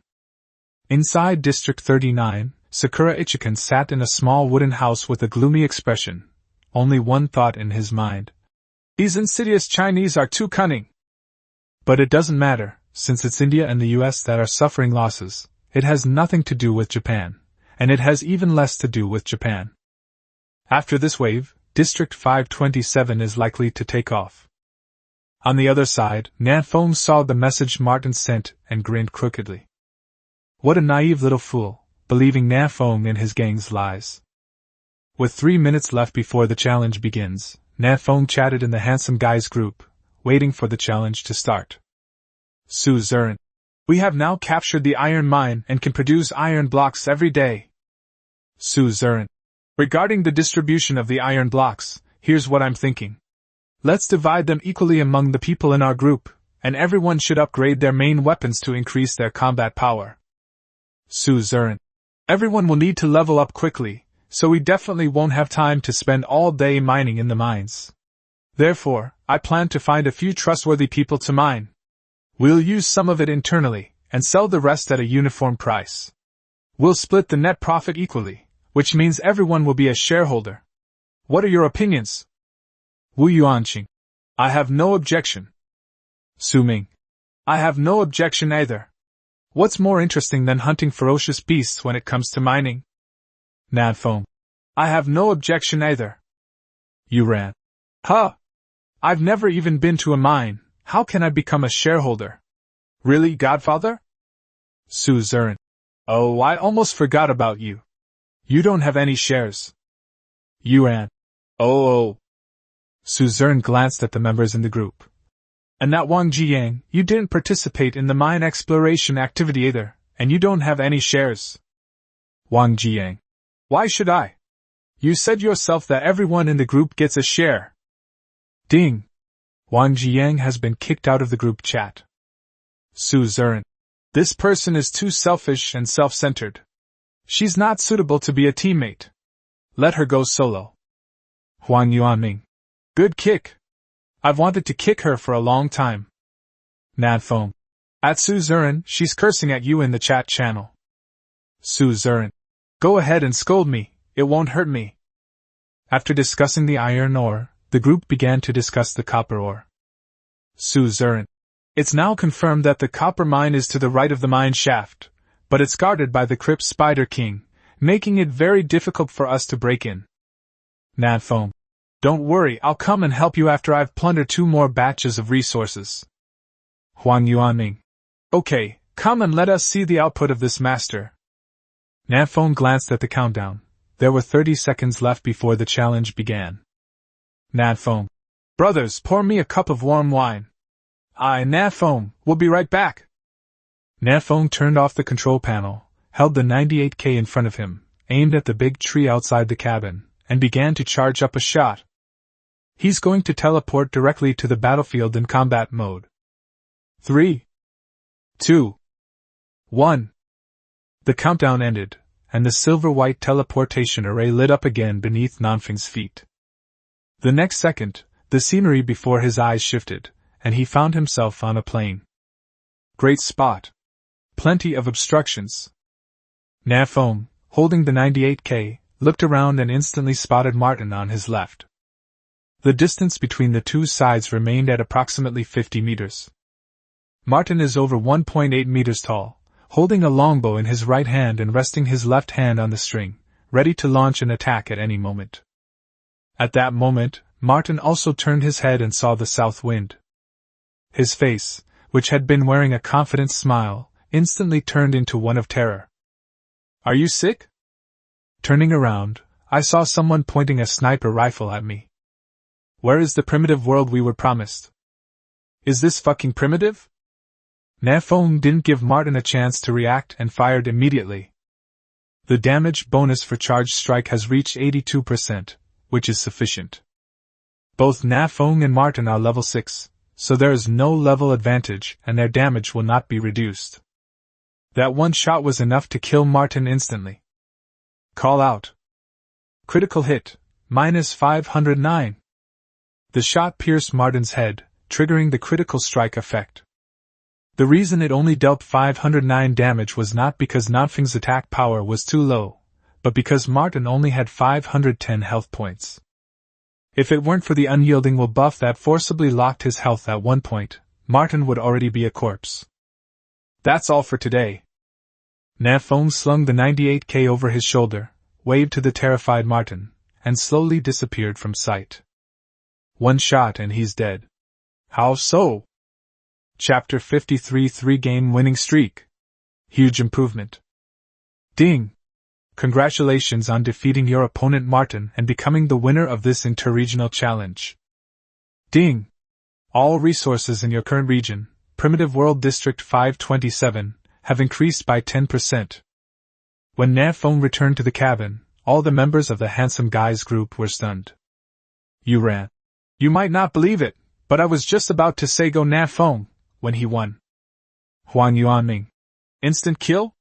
Boss Nan Feng is simply terrifying. Wu Yuanqing. That's way too fast. Yunfei. Did the other side teleport over? Their neck is right on your blade? Nan Feng smiled but didn't say anything. We won another game. Don't be fooled by the system message that resources have increased by 10%. In reality, this time the resources have increased by 12.1% of the initial amount. District 527's current resources have reached 133.1% of the initial resources, which is incredibly impressive. That wasn't all. 2 more system notification sounds rang out. Announcement: Primitive World District 527 has won 3 consecutive cross-regional challenge matches. All chosen ones in District 527 will receive a 10-point increase in all attributes. Ding! Congratulations on winning 3 consecutive cross-regional challenge matches. All your attributes will receive an additional 10 points. Oh my god, what is this? This sudden notification made Nan Feng gasp in shock. 3 consecutive wins will grant all chosen ones in the war zone a plus 10 bonus to all attributes. This was within Nan Feng's expectations, since losing 3 consecutive matches would reduce all attributes by 10 points, so it wasn't surprising that there would be rewards for winning streaks. But what Nan Feng didn't expect was that, as a participant, he would receive additional attribute bonuses. This adds 20 points to all attributes. That's absolutely amazing. That's equivalent to leveling up 4 times. Nan Feng sat in a little wooden house and chuckled to himself. This wave is taking off. In the chat channel, the chosen ones of District 527 were also cheering. Lu Daqiang. What did I say before? Boss Nan Feng is awesome. Who agrees? Who disagrees? Bao Jian. Holy crap, 3 wins in a row, all attributes plus 10. I wouldn't even dare to dream of doing that. Ma Yong. This is great. Now we can kill any ferocious beast of the same level with ease. Qiu Feihong. Same level? Now I'd even dare to stab a ferocious beast that's 1 level higher than me twice. Huang Yuanming. Where are those who were skeptical of Nan Feng before? Come out for a stroll, why aren't you saying anything? Tian Jiping. Hee, what's there to say? Nan Feng cheated to win the challenge, and you guys think it's something to be proud of? Bao Jian. Cheating? How do you know that boss Nan Feng cheated? Tian Jiping. Didn't you guys see the cross-region chat channel? Martin from District 162 already said that Nan Feng is cheating. Lu Daqiang. Idiot, this isn't a game, why would you call that cheating? Did you lose your mind? Wang Jiang. Don't you guys think this world is a lot like a game? Who knows if Nan Feng has discovered some kind of loophole? People who maliciously exploit bugs like this will definitely be eliminated by the Creator God system, so stop sucking up to him. To be accused of using cheats, this must be the highest form of respect. Nan Feng chuckled and opened the cross-region chat channel. Inside the cross-regional chat channel, Martin was angrily writing a short essay. District 162 Martin. Cheating. Absolutely cheating. This Nan Feng actually brought a blue star sniper rifle to this world. This behavior is outrageous. District 105 Narusing. What happened, Martin? Why did you lose? Also, the system announcement just said that District 527 has won 3 consecutive games. What's going on? District 288 Amelia. What else could it be? Sakura Itsukan must have lied. There's not a single truth in the mouths of those Sakura people. District 381, Lin Tianqi. What does this mean? What's going on? I don't understand. District 68, Qingmo. Awesome! District 527 has won 3 in a row. That means Sakura Ichikan lost just now too. District 162, Martin. Those bastards from Japan, Nan Feng has a sniper rifle. And they actually kept such important information from us. It's outrageous. Narusing, Sector 105. What? A sniper rifle? Are you kidding me? District 527 Nan Feng. He's slandering me. He's slandering me. 132nd District, Sakura Kojiro. Sniper rifle? Are you seeing things? His signature weapons are clearly a pistol and a dagger. District 8, Mike.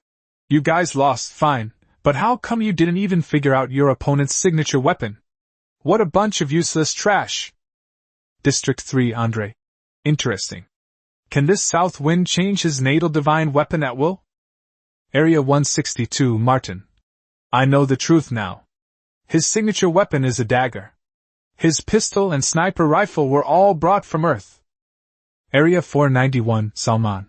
No way, when I traveled here, my lighter and keys were gone from my pocket. How did he bring a sniper rifle with him? Nehru Singh, District 105. There's something wrong with the south wind in District 527. I've decided not to challenge him. I'll go bully District 132 instead. 132nd District, Sakura Kojiro. You idiot, you're a real piece of trash. Oh, why did District 105 become so cowardly? Nan Feng wants to plunder another wave of resources. However, the announcement of the 3 consecutive victories has been received by all battle zones. Now everyone knows that Zone 527 is not to be trifled with, so it's not surprising that Zone 105 doesn't dare to challenge Nan Feng. Forget it, I'd better pack up and go out to hunt ferocious beasts. The shot that hit Martin earlier consumed a significant amount of Nan Feng's magic power. Once his magic points were fully restored, Nan Feng left the cabin and headed towards the mine. Nan Feng just received a 20-point bonus to all attributes, resulting in a significant increase in all 4 basic attributes. Nan Feng's agility has reached 63 points, making him incredibly fast on his feet. Now, it only takes him half an hour to get from the cabin to the mine. Outside the mine, Suzerain and the others were resting and waiting for the arrival of the south wind. Wooly squatted on the ground, playing with the mud, and said, "With Nan Feng's current strength, plus the cooperation of more than a dozen of us, we should be able to take down this Crypt Spider King, right?" Huan Yuanming nodded. "Yes, I feel he can handle it by himself." The others nodded in agreement. Sui Han crossed his arms and leaned against a large tree, speaking calmly. "The weakness of the Crypt Spider King is obvious. It's too big to come out through the passage on the right. As long as we keep the distance, killing it won't be difficult." This pose makes Sui Han's bear look even bigger. Suzerain looked southeast and said calmly, "They've arrived." In the distance, Nan Feng, dressed in an animal skin suit, was rushing towards them. "Wow, there are quite a lot of people today." Nan Feng waved and greeted everyone. "Most of the top 20 are here. There are a few that Nan Feng hadn't met before, but they had chatted and boasted in the group, so they weren't strangers. This is a large-scale online meetup." Huan Yuanming skipped over, naturally put his arm around Nan Feng's shoulder, and said with a grin, "Brother, why are you still carrying a dagger? Come on, let everyone see your sniper rifle." "Sniper rifle?" Martin must be seeing things. Nan Feng chuckled and took out a Desert Eagle from his backpack. "Look, this is actually my signature weapon, the Desert Eagle. Isn't it awesome?" Tactical lean back.jpg. Huan Yuanming was shocked. "Holy crap, you actually have a gun! Tell me, are you cheating? Is it really a Desert Eagle? Does this thing use bullets? Wow, this design and the level of detail are simply top-notch." Everyone crowded around, pointing and commenting on Nan Feng's Desert Eagle, looking like they'd never seen anything like it before. Nan Feng easily made everyone selectively forget about the sniper rifle. That's Nan Feng's trump card, how could it be easily exposed? Of course, it should be hidden if possible. Alright, stop looking, or something might go wrong." Nan Feng put away the Desert Eagle and pointed towards the mine. "Let's go, let's take care of the Crypt Spider King. I'll lead the way. Shaw Su Ming, you go and lead the charge." Holding a large shield, Su Ming looked dejected. "Why am I always the one who gets hurt?" Chapter 54, Slaying the Crypt Spider King. Outside the mine, a group of 17 or 18 people walked in a grand procession into the depths of the mine. Suzerain and the others had already cleared out the cave spiders here once before, leaving only a dozen or so, which they easily dealt with. Based on past experience, once all the cave spiders are dead, the cave spider king will emerge to lay its eggs, Su Ziren said calmly. The cave spider king has a very high attack power, so everyone should be careful and try to stay behind Su Ming. Su Ming curled his lip. Fine, I've become a tool. The crypt spider king has an attack power of 420, a defense power of 210, and a health of 2,800. Before today, Nan Feng also thought that the crypt spider king was extremely powerful. However, after 3 challenge matches, Nan Feng's attack power has now reached a terrifying 735 points, making the crypt spider king attribute no longer impressive. I have a question. Nan Feng suddenly thought of a very important question. The crypt spider king is a lord-level ferocious beast, and killing it will yield additional rewards. So, who should kill this crypt spider king? Clearly, everyone wants to know how this reward should be distributed. Su Ziren pondered for a moment. Let's rely on our own abilities. Whoever gets it first keeps it. Reasonable. Nan Feng agreed. His attacking power is definitely the highest in the game. If he doesn't agree, who will? Damn it, does that mean I have no chance? My attack power is only 125 points, Su Ming said, looking aggrieved. With an attack power of 125, it can't even break through the defense of the crypt spider king, so it's impossible to get the kill. Old Su is our team's main tank, shouldn't you give him some compensation? He's on the front lines, holding off the attacks of the crypt spider king. Wu Yuanxin couldn't stand it anymore and stood up to speak for his good friend. Everyone suggested that Su Ming should receive an extra 1% of the resources extracted from the mine. Su Ming then beamed with joy, charging forward with his large shield raised high. Brothers, follow me! The group filed in and stormed into the mine. The passage on the right was empty. The crypt spider king was not here. Charge in! Nan Feng raised the desert eagle and followed Su Ming in close combat, slowly advancing forward. After advancing about 20 meters, Suihan, the nanny, pointed to a small pit on the wall next to her. This is where we just dug up the copper block. Nan Feng was startled. You had already ventured deep into this area before? Suihan nodded. Yes, as long as the crypt spiders guarding the outside are not all dead, the crypt spider king will not come out, so we did not encounter too much danger. I see. Nan Feng nodded knowingly. This passage is extremely deep, and the space gets larger as you go further in. This is not good. The space is too large, which gives the crypt spider king room to maneuver. The chubby guy Wooly frowned slightly. Indeed. Su Ziren also noticed the problem. When we encounter the crypt spider king later, we will fight and retreat, returning to a narrow space to fight it. Nan Feng waved the desert eagle in his hand. There's no need for that.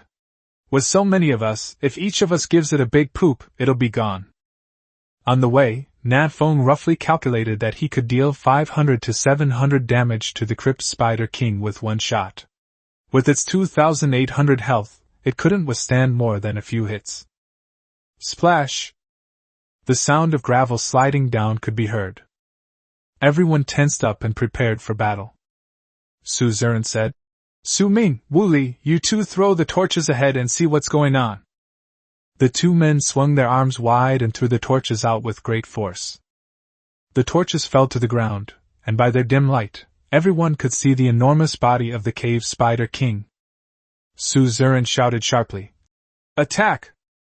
Call out! No sooner had he finished speaking than Nan Feng raised his hand and fired a shot. Penetrating bullet. -892. One shot took away nearly a third of the cave spider king's health. Holy crap, am I that awesome? Nan Feng was shocked. How could that shot hurt so much? This is a desert eagle, not a 98k, hey! The cave spider king, in pain, let out an indescribable, piercing cry, and then began to dart around the mine. Such speed! The cave spider king scurried up to the top of the mine, its rear end facing the crowd. The next second, countless tiny spiders were born. Skill, born to spawn. Nan Feng felt goosebumps instantly rise all over his body when he saw this. If someone with trypophobia saw this, they would probably die on the spot. Call out. Nan Feng fired another shot, but this time he missed the cave spider king and hit one of its baby spiders instead. Whoosh whoosh whoosh. The others also realized what was happening and quickly launched an attack. Wu Yuanqing's arrow struck the spider leg of the crypt spider king with remarkable precision. Yunfei was even more impressive. He used a slingshot to launch a magic marble, which landed precisely inside the cave spider king's anus. The cave spider king was going crazy, crawling around in pain. Melee fighters, clear out these little spiders! Su Ziren, Wu Li, and Huan Yuanming took the lead and began killing the group of level 3 spider larvae. These spiderlings dealt very little damage, so the group wasn't afraid of them at all and proceeded to slaughter them indiscriminately. Seeing his children dying in droves, the cave spider king charged at the crowd in a rage, spitting out a pool of venom from his mouth. Careful! Su Ming roared and charged forward with his shield raised, shoving it directly into the mouth of the cave spider king. Most of the venom was blocked by Su Ming's shield, and the remaining venom that wasn't blocked was also avoided by everyone. Wu Yuanqing was startled. Old Su! Su Ming is now completely green. If he were any stronger, he would look just like the Hulk. Damn, I'm losing blood so fast! Su Ming cried out in terror, backing away while yelling. Help! Help me! Rapid healing! Having prepared in advance, Sui Han cast a healing spell on Su Ming. That wet nurse is awesome! Su Ming dragged his shield back, and several melee chosen ones quickly stepped forward, each wielding a sword as they slashed at the crypt spider king. Their attack power is not high. A single strike can only deal 100 to 200 damage. Even the most powerful Xiao Luo can only deal 225 damage per strike. But with strength in numbers, the crypt spider king's health was instantly reduced. Nan Feng, holding the desert eagle, is charging up for a powerful strike. When the crypt spider king's health was less than 1,000 points, Nan Feng immediately pulled the trigger. Call out. -987. The shot hit the cave spider king in one eye, piercing straight into its brain before stopping. Boom! The enormous body of the cave spider king lay lifeless on the ground. Chapter 55 Spider Necklace. Ding! You have defeated the level 6 boss beast crypt spider king, gaining 24 experience points. Announcement. Chosen 1 Nan Feng has successfully slain the level 6 Lord-level ferocious beast, the cave spider king. As the first chosen one in this region to slay a level 6 Lord-level ferocious beast, the reward is Reputation +1, Energy +12. As the system notification sounded, Nan Feng couldn't help but purse his lips. Why is the reward energy? I'd much rather have strength. However, stamina can increase the maximum mana. Nan Feng currently consumes a lot of mana when using Charged Strike, so adding some stamina is not bad, better than nothing. The main problem was that he only had 24 experience points, which left Nan Feng speechless. This should have been divided equally among all the chosen ones who participated in the kill, otherwise, the experience given by a level 6 Lord-level ferocious beast wouldn't be so little. What? It was killed so quickly? Huan Yuanming was a little incredulous. This thing had 2,800 health points, how come it couldn't even last a minute? Big Fatty Wooly poked the corpse of the cave spider king with his short knife, and clicked his tongue in amazement. Damn, it's really dead. I only slashed it once. Everyone looked towards the south wind. Needless to say, the reason why the crypt spider king was killed so quickly is because Nan Feng's damage was too high. My current attack power is 385 points, which I feel is quite high, Wu Yuanqing said. But compared to you, it's worlds apart. Nan Feng, how much attack power do you have now? Not much, just a little more than yours. Nan Feng waved his hand. It's mainly because my natal weapon has been upgraded to E-grade low level, which gives me a higher bonus. Once your natal weapons are upgraded as well, the attack power won't be too much different. 2. The others had only just upgraded their natal divine weapons to the peak of F rank that afternoon, and were still far from reaching the lower E rank. The cave spider king has been dealt with, and now we can mine in peace. Now only a group of small spiders are crawling around in this mine, posing almost no threat to anyone. The copper and iron mines have now been occupied by everyone. Enough with the chit-chat, I'm going to mine now and try to mine 100 iron blocks before tonight to upgrade my signature weapon. Huang Yuanming had already fallen in love with the feeling of mining, and carrying his stick, he ran towards the left passage of the mine.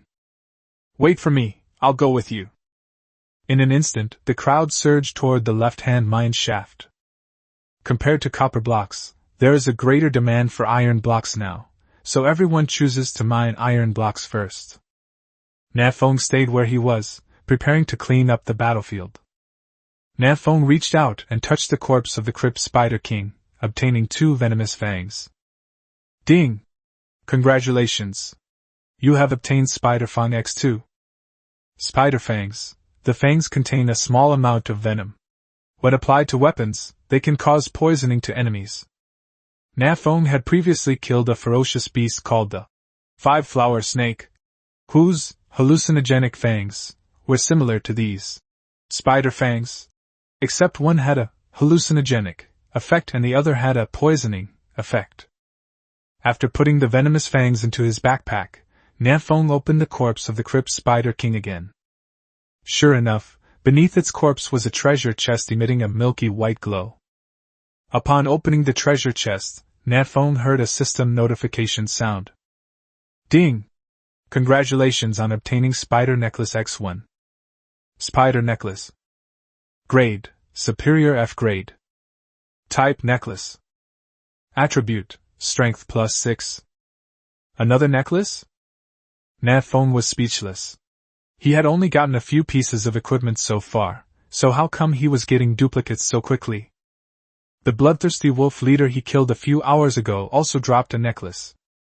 Comparing the attributes of the 2 necklaces, the wolf fang necklace adds 6 points of agility, while the spider necklace adds 6 points of strength. Both of these attributes are quite good for Nan Feng. Nan Feng tried wearing both necklaces around her neck, but only the first necklace she wore increased her attributes. This made Nan Feng feel very cheated.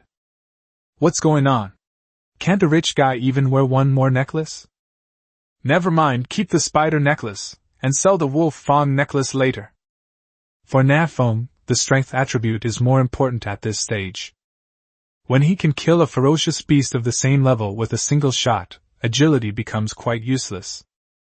After clearing the battlefield, Nan Feng took out a stone dagger and prepared to dig up some copper blocks nearby. To upgrade your natal weapon to E-grade medium, you need 20 copper blocks and 200 iron blocks. Nan Feng plans to spend the afternoon mining here and upgrade his natal weapon to the next level. But he was clearly overthinking it. It wasn't until evening that Nan Feng finally dug up 11 copper blocks. This is ridiculous. How long will it take to upgrade my natal weapon? At the entrance of the mine, a group of more than 10 people gathered together. There are a lot of iron blocks in the left passage. If we keep digging all day, we can get at least 300 to 400. Huang Yuanming said with a grin, looking at his backpack full of iron blocks. As for copper blocks, we estimate we'll have to go a little deeper to find more. Nan Feng shook his head. This will delay the leveling up too much. Based on this calculation, if Nan Feng wants to upgrade his natal divine weapon from low grade E to medium grade, he will need to mine for at least another half a day. In that time, if Nan Feng had gone hunting ferocious beasts, he would probably have leveled up to level 7 by now. District 527 is now rich in resources, with ferocious beasts everywhere. You can encounter one just by walking a few steps. If this had happened a few days ago, such a dense horde of ferocious beasts would have surely caused many chosen ones to die in their jaws. But things are different now. Nan Feng won 3 consecutive challenge matches, giving all the chosen ones in District 527 a +10 bonus to all attributes, which is equivalent to leveling up 2 times. Not to mention hunting beasts of a higher level, dealing with beasts of the same level is a very easy task for the chosen ones of District 527. This afternoon, everyone's upgrade efficiency improved significantly. There were many chosen ones in the chat channel who were expressing their gratitude to Nan Feng, but unfortunately, Nan Feng had been mining diligently all afternoon and hadn't seen a single ore. Mining is indeed a waste of time. Suzerain agreed with Nan Feng's view. We are all among the top combat forces in District 527. We must not fall behind in level, otherwise we will be bullied by other war zones. The current cross-regional challenge order is only a battle between the top-ranked players in each region. But who knows if team challenge orders, or even regional challenge orders, will appear in the future? Therefore, upgrading is an urgent matter for everyone. We not only need to guard against other war zones, but we also need to be careful of the beast tide 26 days from now. Suzerain's expression was somewhat solemn. A beast tide, there must be as many ferocious beasts as a tide, densely packed. No matter how strong an individual is, it is impossible to kill all the ferocious beasts in the beast tide. This will definitely be a defensive battle that requires teamwork. Therefore, we must not only improve our own strength quickly, but also help others improve their strength. Only when the average strength of our war zone increases can we possibly withstand the beast tide and survive it. Everyone fell silent, pondering Suzerain's words. Yun Fei curled his lip and sneered. Big brother, can you stop being so overly compassionate? Helping others improve their strength. Why don't I use that time to kill a couple more ferocious beasts and improve my own strength? Suzerain explained very seriously. I'm not being overly compassionate, I just want to survive. Seeing that the two were about to start arguing again, Nan Feng quickly spoke up. No matter what, we should focus on improving our own strength right now. We can't help others anyway. Suzerain said. We can help. We'll sell the iron block at a lower price so that other chosen ones can also upgrade their innate divine weapons. That would be helping. So it turns out that this is what Suzerain wanted to say. Chapter 56 Catherine Vina.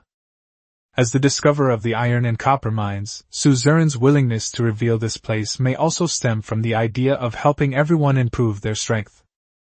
After all, if Suzerain kept it a secret, everyone's natal divine weapon would be stuck at the F rank for a long time. If the grade of your natal divine weapon cannot be improved, then the efficiency of leveling up will naturally not be improved either. Everyone had their own thoughts on Suzerain's statement. Some people want to make a fortune from this iron ore mine, while others don't care. Nan Feng is the one who doesn't care. You two can discuss it slowly, I'm going back first. Nan Feng looked at the sky. It was already getting dark. You should also hurry home, or you might die out there. Nan Feng changed into a wolf fawn necklace and a stone dagger, instantly boosting her agility to 83 points, making her run incredibly fast. The remaining people glanced at the sky and left one after another, preparing to continue their discussion in the group that evening. About half an hour later, Nan Feng returned to the cabin safely. Light a fire, grill meat, and purify fresh water. This is something Nan Feng does every day. It's very tedious, but fortunately, Nan Feng has gotten used to it. While the meat was being grilled, Nan Feng came to the door of the cabin and picked up his desert eagle to practice his marksmanship. Practice for 1 hour every day, and strive to hit a stationary target 100 times out of 50 meters. As for moving targets, let's leave it to chance for now. Let's focus on improving the accuracy of stationary targets first. At a distance of 50 meters, the southerly wind has a decent hit rate. At greater distances, the hit rate of southerly winds drops sharply. This wasn't entirely because Nan Feng's marksmanship was poor, but rather because the magic bullets didn't have enough muzzle velocity. At too great a distance, the bullets would fall in a parabolic trajectory. Moreover, the chances of an enemy 50 meters away are very high, so there is not much need for practice. Being able to accurately hit an enemy within 50 meters is already quite good. After finishing his practice, Nan Feng frowned as he ate the barbecue and began to take stock of what he had learned that day. 1. Your level has been raised to level 6. 2. My natal divine weapon has been upgraded to E-grade low level. 3. 2 Lord-level ferocious beasts were killed, a level 5 bloodthirsty wolf leader and a level 6 crypt spider king.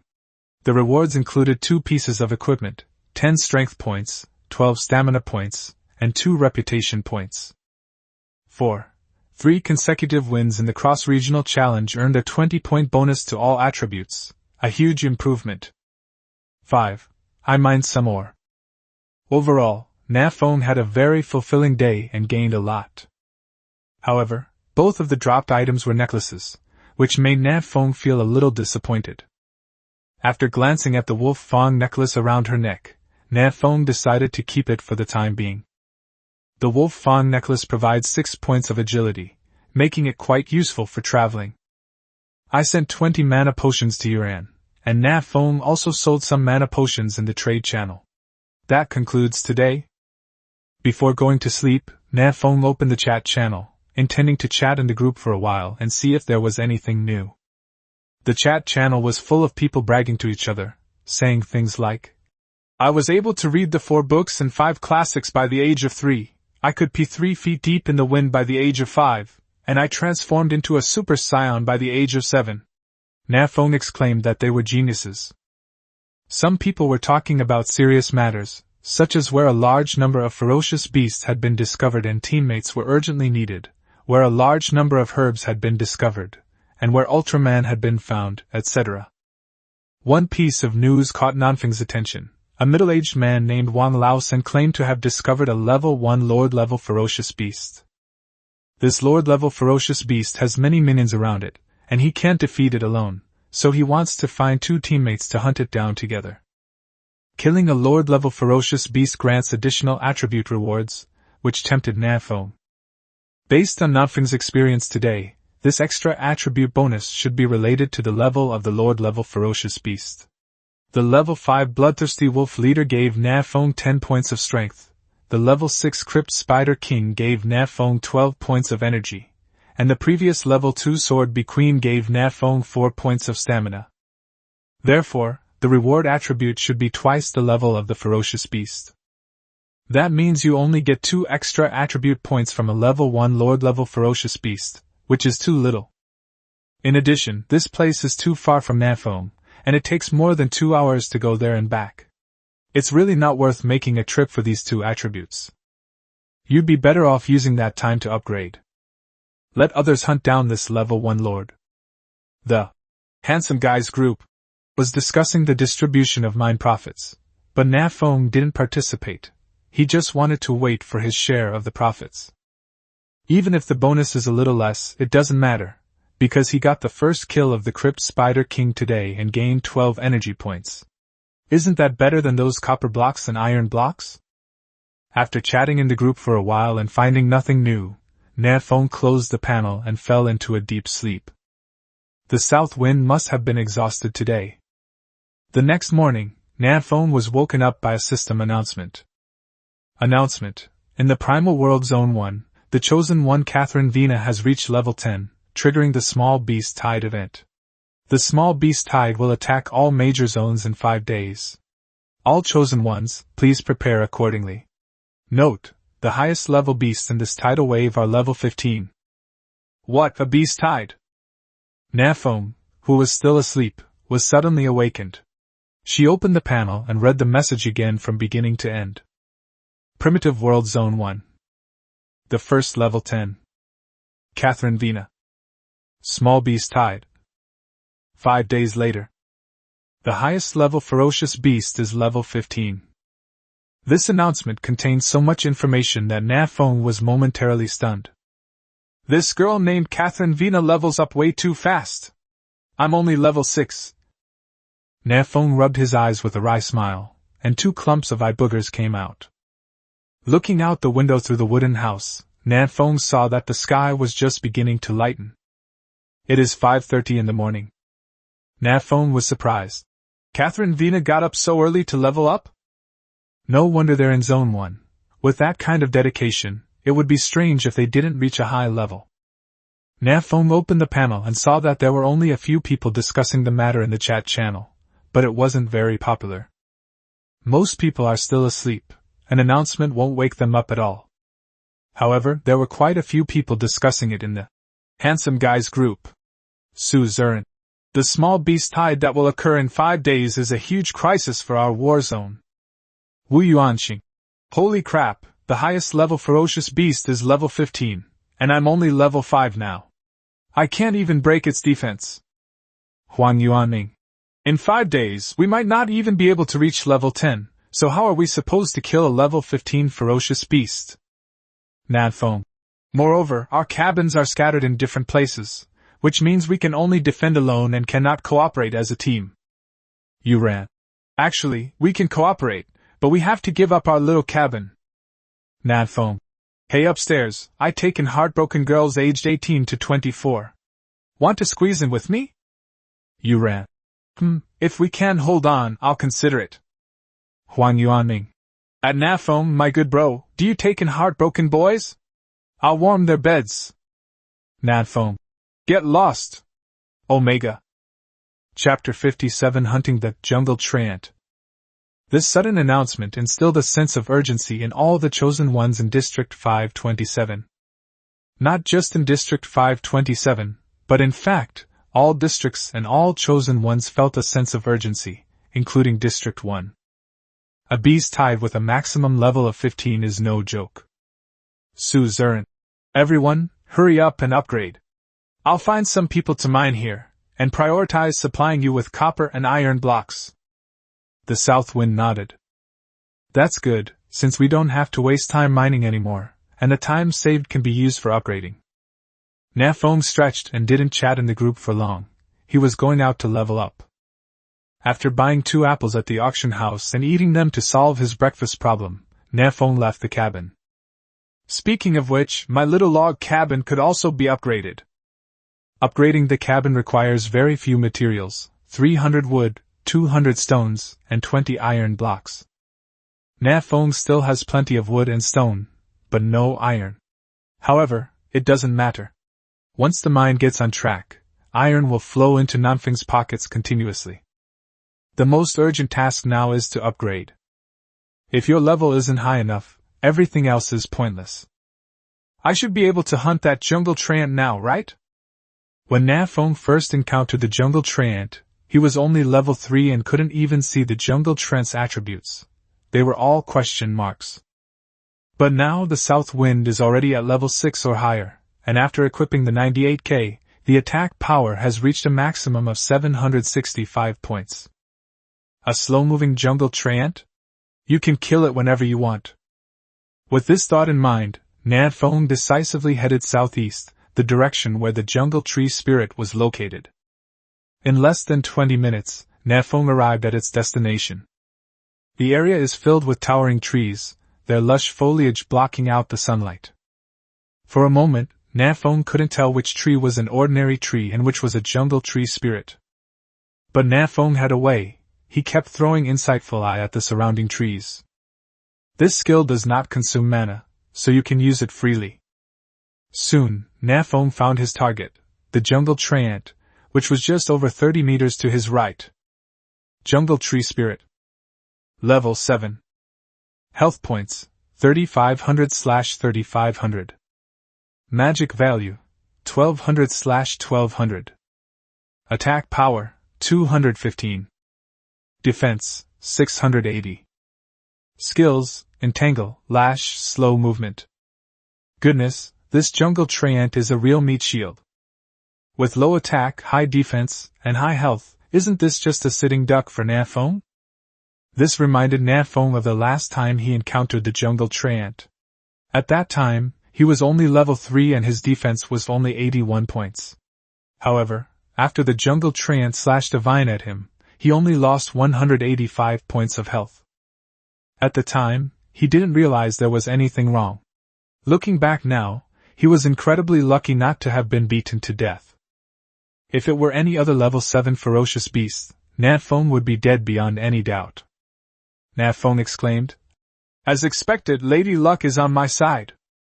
On the ground, the vines of the jungle treant are slowly moving, trying to envelop the south wind. Nan Feng is currently within the attack range of the jungle treant. It moved very slowly and made very little noise, but Nan Feng had already discovered it. After all, he had been tricked not long ago, so how could he not be on guard? Your attack power is only enough to tickle me. Nan Feng's defense has reached 207 points, while the jungle treant's attack power of 215 points can only deal single-digit damage, at most double-digit damage. The south wind remained completely unperturbed. Nan Feng pulled out his desert eagle and fired a shot at the jungle treant not far away. At a distance of over 30 meters, the current southerly winds can almost always hit the target. Call out. -125. One shot, 125. Nan Feng did some mental calculations and came to the answer. It would take 28 shots to hunt down this jungle treant. This is without Nan Feng using charged strike and penetrating shot. 28 shots, still not enough attack power. Nan Feng shook his head. If any other chosen ones from District 527 heard Nan Feng's thoughts, they would probably be furious. Nan Feng, who has the highest attack power in the entire region, actually complains that his attack power is not high enough. What about those chosen ones whose attack power is only 200 or 300? Nan Feng had no idea what others would think.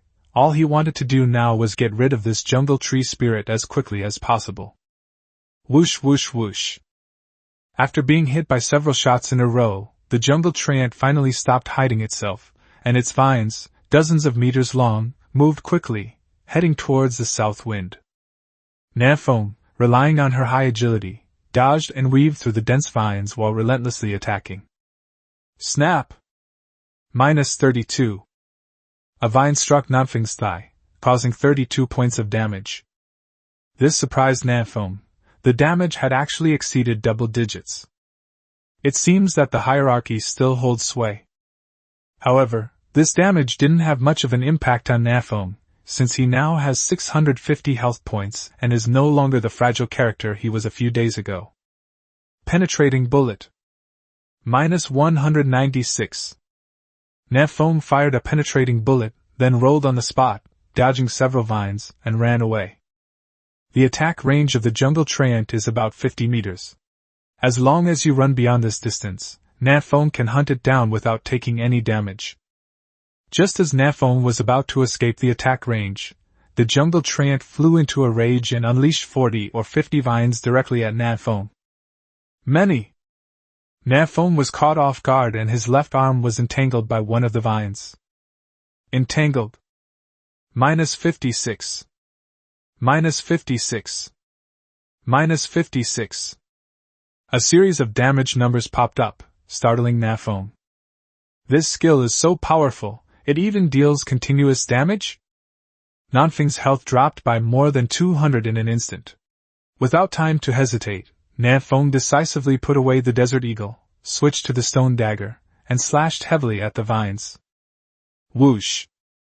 The vines snapped instantly. Nan Feng dashed out of the encirclement, dodging the attacks from the other vines. As expected of a level 7 ferocious beast, it's quite something. Removing the vines from his left arm, Nan Feng refocused his gaze on the distant jungle treant. This time, the jungle treant was a sitting duck, standing still while the south wind attacked. Its movement speed was far too slow. It couldn't possibly dodge Nan Feng's magic bullets. Soon, the trunk of the jungle treant was riddled with holes. The vines that had previously attacked Nan Feng were now limp and hanging to the ground. As the last shot was fired, Nan Feng heard the system notification. Ding! You have defeated a level 7 common ferocious beast, the jungle treant, and gained 105 experience points. The experience points are quite high, but killing them is too difficult. Nan Feng exhaled and walked towards the corpse of the jungle treant to see if it had dropped any loot. Ding! Congratulations! You have obtained 20 units of fine wood. Fine timber? Nan Feng was taken aback and looked at the backpack. Fine wood can be used to replace wood to upgrade the cabin, improving the cabin's attributes. A gentle breeze brings joy. This is good stuff. Chapter 58 Battle against the Jungle Tree Demon. Upgrading the cabin to the next level requires 300 wood. If you want to replace all the wood with fine wood, Nan Feng will also need to hunt 14 jungle tree spirits. The prerequisite is that each jungle treant can drop 20 units of fine wood. As long as I keep the distance, the jungle treant poses little threat to me and I can hunt it down. Nan Feng nodded and continued searching for the jungle tree spirit in the vicinity. A single jungle tree ant can grant Nan Feng 105 experience points, which is quite high. It allows him to acquire materials while leveling up, making it a win-win situation. Not long after, Nan Feng discovered the second jungle tree ant. Kill! Nan Feng drew his desert eagle and began firing in short bursts. 2 hours later, Nan Feng had killed 14 jungle tree ants. Nan Feng only needs to hunt one more before he can go back and upgrade his cabin. Swish, swish, swish. Suddenly, 3 enormous vines attacked, whipping the south wind from 3 directions. Nan Feng rolled on the spot, took out a stone dagger from his backpack, and cut the vine in front of him in one stroke. The Eye of Insight. Jungle Tree Demon. Level 8 Elite. Health points, 4800/4800. Magic value, 2100/2100. Attack power, 350. Defense, 790. Skills Thrust, Whiplash, Entangle. This is an elite-level ferocious beast. Nan Feng's expression hardened. This jungle tree demon's attributes were too high. It was simply beyond Nan Feng's current ability to deal with. The most crucial point is that 790 points of defense, which makes it almost impossible for Nan Feng to break through. A wise man doesn't fight a losing battle. Let's retreat first. I'll clean it up later. Nan Feng made up his mind and quickly withdrew. But the jungle tree demon had no intention of letting Nan Feng leave so easily. Countless vines converged into a large net, completely encircling the south wind. Oh no! Nan Feng looked around and realized that he was trapped, surrounded by vines with no way to escape. The previous hunt for the jungle tree ant was too easy, which made Nan Feng lower his guard. He never expected that among this group of jungle tree spirits, there was also a jungle tree demon hidden.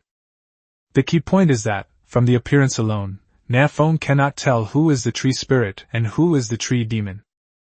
Taking a deep breath, Nan Feng calmed himself down, chose the weakest point in the defenses, and ran away.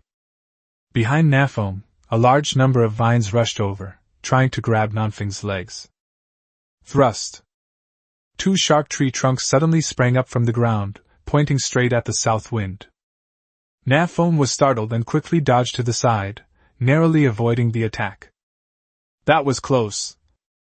But this slowed down the south wind, and the vines behind it had all caught up. There was no way to escape, so we had to think of another way. In this moment of crisis, Nan Feng glanced at his status bar. Both health and mana are still more than half full. There's still a chance to turn things around. Nan Feng looked at the jungle tree demon in the distance, and suddenly had a flash of inspiration. After wielding his dagger, and cutting several vines, he ran towards the jungle tree demon.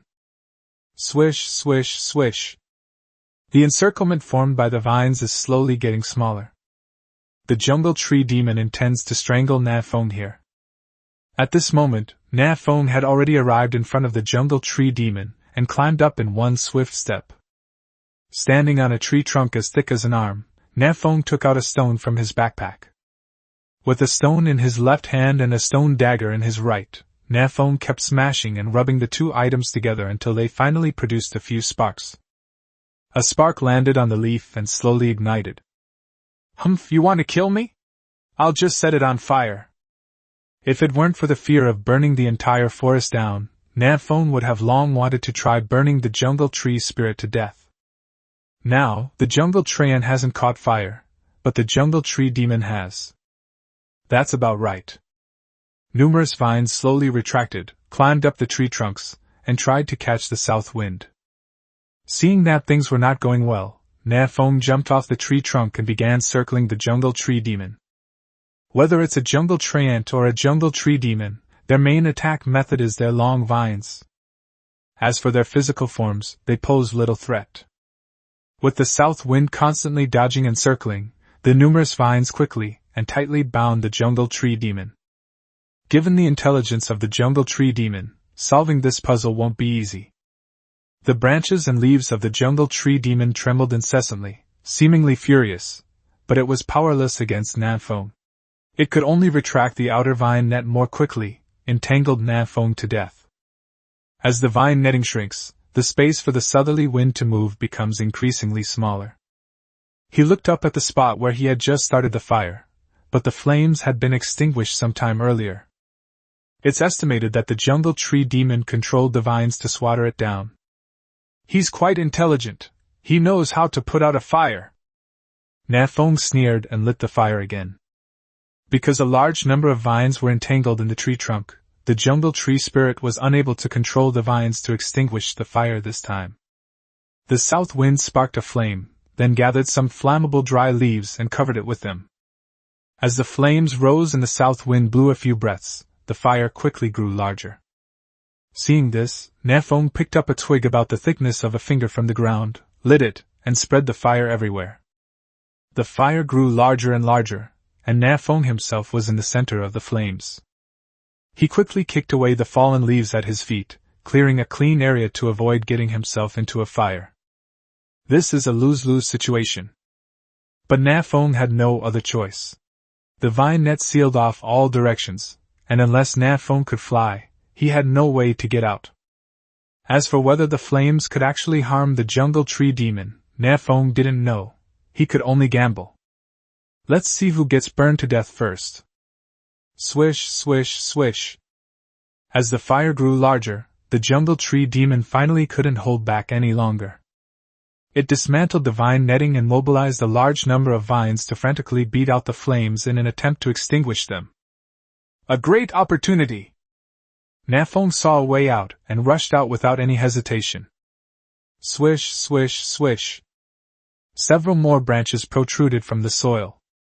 If Nan Feng were to be pricked by these branches, he would be pierced through to the bone. Fortunately, after the first surprise attack, the south wind was already on guard against these protruding branches and easily dodged them. However, his left leg was still grazed by a tree branch, and it was bleeding profusely. -171. It hurts. With just a slight scrape, Nan Feng lost nearly 200 health points. If you were pierced by several branches at the same time, wouldn't you die instantly? Fortunately, the jungle tree demon had no time to pay attention to Nan Feng. It was focused on extinguishing the flames on its body. Nan Feng ran quite a distance before finally letting out a sigh of relief. We're safe for now. You little brat, you dare to scheme against me? You just wait. Chapter 59: The Cabin Skills Demolition. After fighting the jungle tree demon, Nan Feng was not in good condition. Both his health and mana were almost depleted. Just to be on the safe side, Nan Feng went back to the cabin to resupply, and returned half an hour later. Seeing the jungle tree demon 100 meters away, Nan Feng decisively pulled out his 98k. I accidentally got too close to you just now, so I suffered a loss. This time I'll show you what it means for range to be the ultimate truth. Nan Feng stood outside the attack range of the jungle tree demon and began firing single shots. -80. -80. One after another, pale red numbers floated out. The jungle treant moved slowly, making it an easy target. Nan Feng killed it in less than 2 minutes. Ding! You have defeated the level 8 elite beast jungle treant, gaining 150 experience points. Easy peasy. The advantage of range is too great, especially against these ferocious beasts with low intelligence. Nan Feng strode forward and arrived at the corpse of the jungle tree demon. A great treasure chest lay quietly on the ground. Another piece of equipment dropped. Ding! Congratulations! You have obtained 30 units of fine wood. Ding! Congratulations on obtaining Sandalwood Ring X1. Sandalwood Ring. Grade: Superior F grade. Type: Ring. Attribute: Agility +6. I got a ring, which Nan Feng can use right away. With the ring on, Nan Feng's agility attribute reached 63 points, and his attack speed and movement speed both saw a slight increase. We've collected 300 units of high-quality timber, enough to upgrade the cabin. But Nan Feng isn't in a hurry to upgrade the cabin. Time is of the essence. Upgrading is the priority. This forest is teeming with jungle spirits and jungle demons, making it an extremely dangerous place for most of the chosen ones. But Nan Feng has a Desert Eagle and a 98K sniper rifle, with a range of over 100 meters, which is enough for him to roam freely in this area. Let's go back to the cabin to resupply after we reach level 7. Nan Feng is currently level 6, 2678/4500, and is less than 2,000 experience points away from leveling up to level 7. Given the current efficiency of the southerly winds, reaching level 7 before lunchtime is no problem at all. Keep moving forward. Having learned his lesson, Nan Feng is now much more cautious and steady, releasing Insightful Eye every 2 steps to check if there are any tree spirits or tree demons around. 12:30 p.m. Nan Feng killed another jungle treant, finally reaching level 7. Ding! Congratulations! You have successfully leveled up to level 7. Ding! Your attributes have increased by 5 points. Ding! You have gained 5 free attribute points. Nan Feng casually added 5 free attribute points to strength. Opening the attribute panel, Nan Feng's current attributes are simply terrifying. Name: Nan Feng. Level 7, 18/6200. Health points: 700 out of 700, stamina x10. Magic value: 900 out of 900, stamina x10. Attack power: 815, strength x5. Defense: 240, stamina plus energy, x 1.5. Strength: 163. Agility: 68. Stamina: 70. Energy: 90. The attack power has already exceeded 800. Add in charged strike plus penetrating shot plus 98k, and even a level 10 ferocious beast will be driven to flee in terror. Alright, let's go back and resupply, and upgrade the cabin while we're at it. After fighting all morning, Nan Feng was also quite exhausted and needed to go back and rest. As soon as Nan Feng returned to the cabin, he received the iron blocks traded by Su Zuren, which was his share of the mining rewards from this morning. Nan Feng didn't hesitate and immediately started upgrading the cabin. A well-designed log cabin. Rank D. Health points: 100,000. Defense: 1,000. Traits: plus 60 health/minute, plus 60 mana/minute. Skill: Demolition. You can move your cabin to another location. Cooldown time: 48 hours. Upgrade materials required: 800 stones, 200 iron blocks, 100 quartz stones, 1,000 sand. Holy crap, the cabin has skills now? Nan Feng rubbed his eyes and took another closer look at the properties of the log cabin. Yes, the little cabin has gained another skill: demolition. Can the cabin be moved to any location? When the beast tide comes in 3 days, can't we all gather together to resist its attack? Nan Feng wasn't too worried about the small beast tide 3 days later, because he was very confident that he could survive. But none of the others are as powerful as Nan Feng. In District 527, most people are still below level 5. The small beast tide 3 days later was like a sharp blade hanging over their heads, ready to fall and take their lives at any moment. But now things have taken a turn for the better. Once the cabin is upgraded to degrade, it can be moved to join other chosen ones to resist the beast tide. Furthermore, the degrade cabin has a whopping 100,000 HP and 1,000 defense points. Even hiding in a small wooden house, they can survive for a long time. Nan Feng opened the chat panel and sent the cabin's attributes to the handsome guys group. Huang Yuanming. Holy crap, the cabin has skills now? Nan Feng. Holy crap, your reaction is exactly the same as mine. Su Zuren. Demolition? That's an amazing skill. Yuran. Okay, I don't need to kill monsters to level up anymore. I'll go chop down trees now. Move, and get close to boss Nan Feng. Nan Feng. Actually, I wouldn't refuse if you just came to my house. Wu Yuanqing. Upgrading the cabin to D level isn't too difficult, the main problem is the lack of iron blocks. Su Zuren. I suggest we find more people to mine. Ideally, We should upgrade all the chosen ones and cabins in our war zone to D-level before the beast tide arrives, and then gather together to resist the beast tide. Su Ming. I know a place that is easy to defend and difficult to attack. It is backed by a mountain and has a cliff on the left. We only need to defend 2 directions. Su Ziren. At Su Ming, take me to the place you mentioned this afternoon to check it out. Su Ming. No problem. A lively discussion broke out in the handsome guys group as they prepared for the beast tide 3 days later. Nan Feng ate his roast chicken while diving, without offering any opinion. Nan Feng isn't very good at this kind of thing, so it's better to leave it to Su Ziren and the others. After eating and drinking to their heart's content, Nan Feng went out again, continuing to intensify his attack. 3 days later, the final boss of the beast tide is a level 15 ferocious beast. If nothing unexpected happens, only Nan Feng can defeat this boss. We can't afford to waste a single minute of the southerly winds now. We must upgrade as soon as possible. After everyone finished their discussion in the handsome guys group, Su Ziren immediately forwarded the cabin's attributes to the chat channel. In the chat channel, Bao Jian.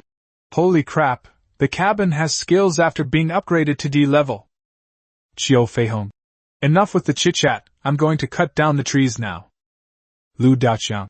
Selling timber. Selling timber. Reasonable prices, fair dealing for everyone. Ma Yong. Wood is useless, we don't have any iron. Su Ziren. Everyone, the beast tide is coming soon. I have a suggestion for you. Su Ziren. Chosen ones below level 5 will be given priority to be upgraded to level 5. Su Ziren. Chosen ones who are level 5 or above should prioritize upgrading their cabins. I produce a large amount of iron blocks every day and sell them at low prices to ensure that everyone can upgrade their cabins to level D. Su Ziren. The top 50 chosen ones on the ranking list, you are the main force to resist the beast tide, so you must prioritize improving your strength. Su Ziren. I hope that on the day the beast tide arrives, all the chosen ones in our 527th war zone can gather together and work together to fight against the beast tide. Su Ziren. One last thing, I'm recruiting a lot of miners. You'll get priority access to iron blocks. DM me if you're interested. Chapter 60 Bird Hunting Time. Nan Feng was unaware of what was happening in the chat channel. He was currently on his way to upgrade. After reaching level 7, the jungle treant only gives 70 experience points, and Nan Feng needs to kill a full 90 treants to level up. It takes about 3 to 5 minutes to find a jungle treant. Based on that calculation, it would take about 4 to 6 hours to reach level 8, and that doesn't even include the time spent resupplying at the cabin. Too slow.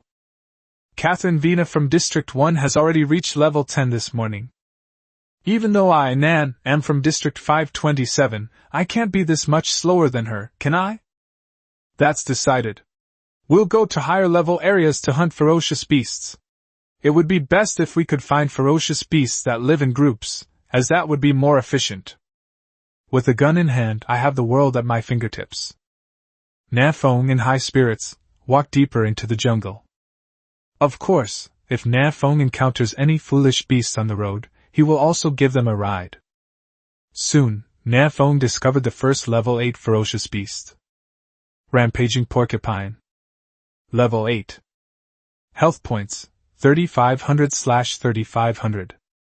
Magic value, 360/360. Attack power, 410. Defense, 390. Skill, Wild Boar Charge. This, rampaging porcupine, is about 2.5 meters long, taller than Nan Feng, a truly enormous creature. Especially its back covered in sharp thorns, it looks very painful. With an attack power of 410, you still can't kill me instantly. Nan Feng already has 700 health points, enough to withstand 2 attacks from the rampaging porcupine. Furthermore, the rampaging porcupine is too large and not agile enough, making it easy to be kited. With that thought in mind, Nan Feng no longer hesitated and fired the shot. 98k plus penetrating rounds. Weakness attack, minus 630. Nan Feng's shot hit the rampaging porcupine in the eye, directly triggering a weak point attack. Humph! The rampaging porcupine was no pushover either. It instantly locked onto Nan Feng's location and charged over at full speed.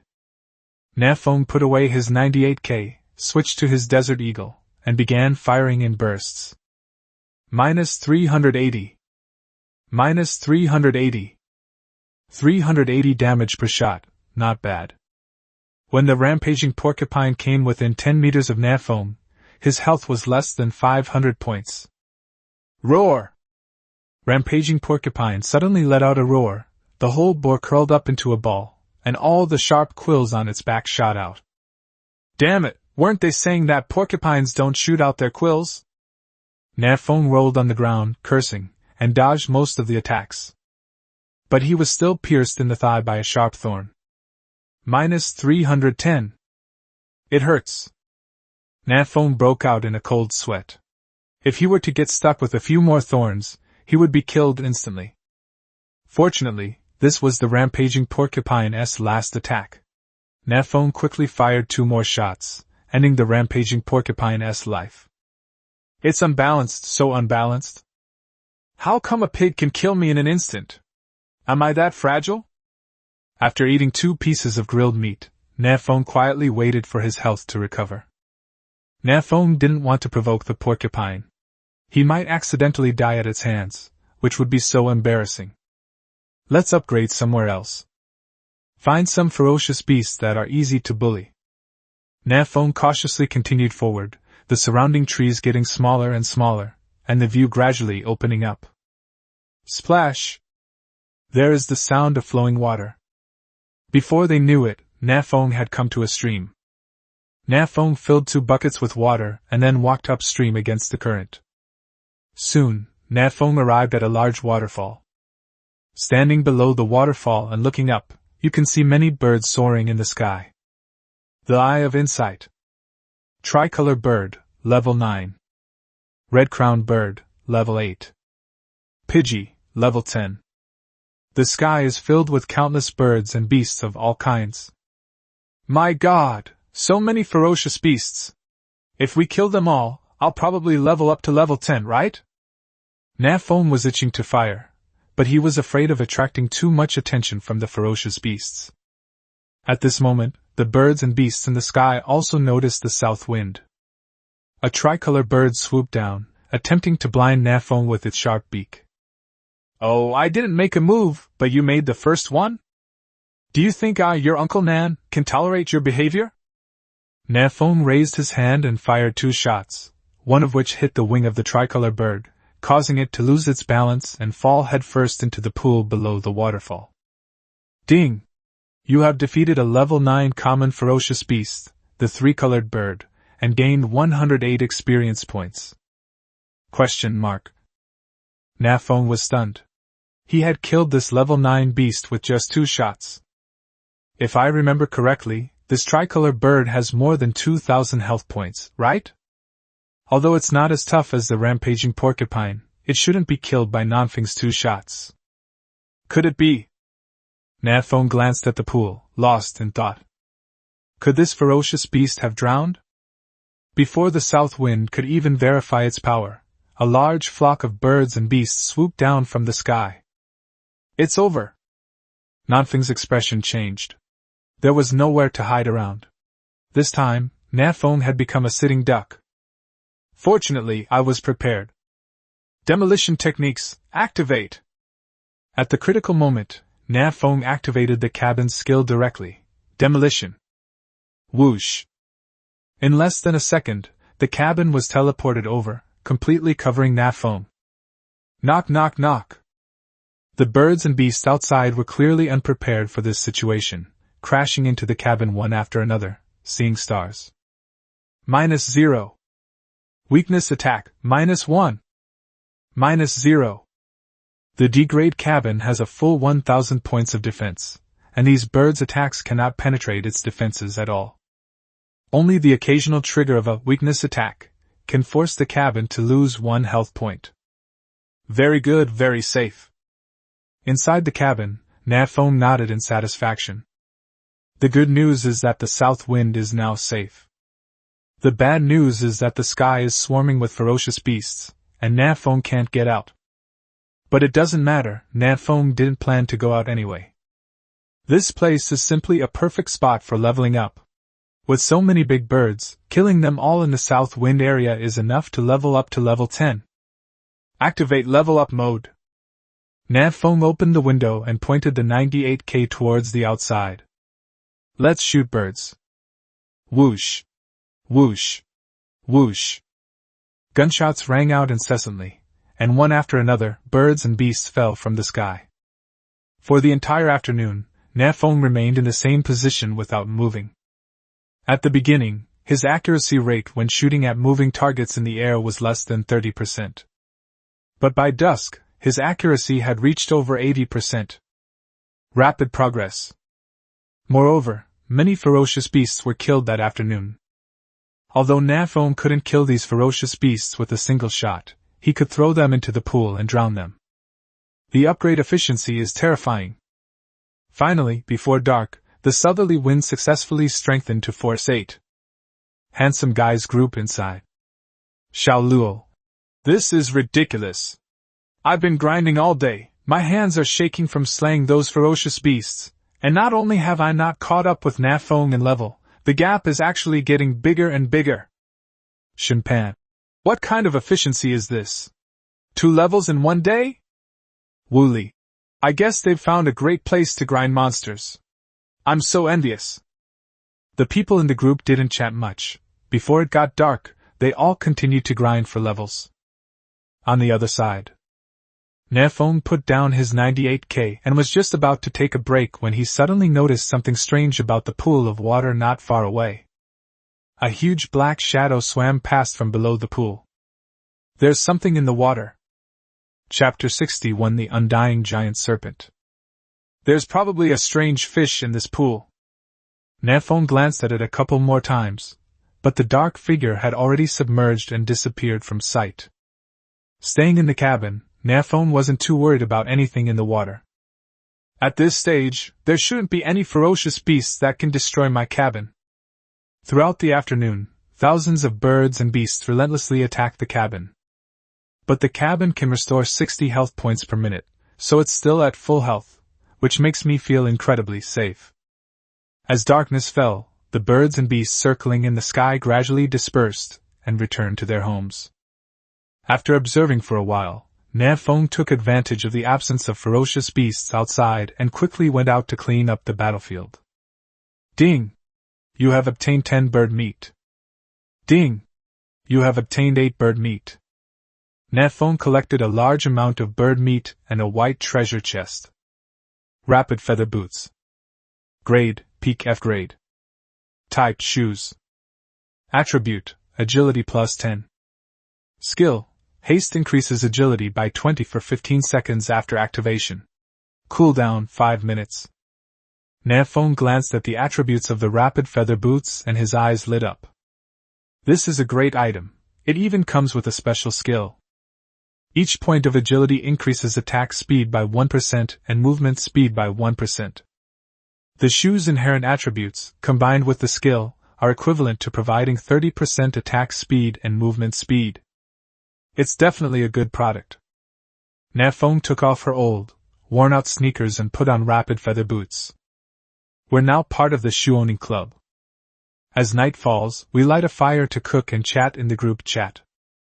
Around 8 p.m., the roars of ferocious beasts echoed outside the cabin again. One roar after another, without end. It started again. Nan Feng walked to the window and looked out through the crack. By the moonlight, Nan Feng noticed that the water in the pool not far away was churning, and it seemed that a huge creature was rolling around at the bottom of the water. A strange fish in the water? Unfortunately, it was too dark for Nan Feng to see what was in the water. This made Nan Feng a little itchy. He really wanted to drain the pool and see what was inside. Unfortunately, this is flowing water, and it can't be drained. Nan Feng closed the window and stretched on the bed. After the cabin was upgraded to D grade, it not only became much larger, but also gained a bed, a large pot, and a chamber pot. The chamber pot isn't very useful, because Nan Feng usually urinates outside, which also helps to moisten the flowers and plants, allowing them to grow strong. But the bed and the pot are very useful. For example, Nan Feng stewed a pot of bird soup tonight. After stocking up on some clean fresh water and various foods, Nan Feng closed the control panel and prepared to rest. The intense battle all day had exhausted Nan Feng, and he soon fell asleep and started snoring. Late at night, the cabin creaked and groaned. The violent shaking startled the south wind. -10. -10. -10. The cabin's health is dropping rapidly, losing an average of 10 health points per second. Holy crap! What's going on? Nan Feng hurriedly got out of bed and went to the window to look outside. It was pitch black. I couldn't see anything. No, that's not right. Something is blocking my window. Startled, Nan Feng immediately lit a torch. The delicate scales outside the window instantly made Nan Feng break out in a cold sweat. The Eye of Insight. The Undying Giant Serpent. Level 10, Emperor level. Attack power? Defense? A level 10 Emperor class ferocious beast. This is the first time Nan Feng has encountered a ferocious beast of this level. My little cabin is being strangled by a giant snake? As is well known, once a snake coils around its prey, it will tighten its grip until the prey dies. Nan Feng could already feel that the cabin was being squeezed and was somewhat deformed. Losing 10 health points per second. Not bad, my cabin can hold out for another 2 or 3 hours. Nan Feng breathed a sigh of relief. 2 or 3 hours. Couldn't they kill a level 10 ferocious beast in that time? That's more than enough. At such close range, Nan Feng didn't even need to consider accuracy. He simply raised his hand and fired a shot. -0. Nan Feng's shot didn't break through the defense.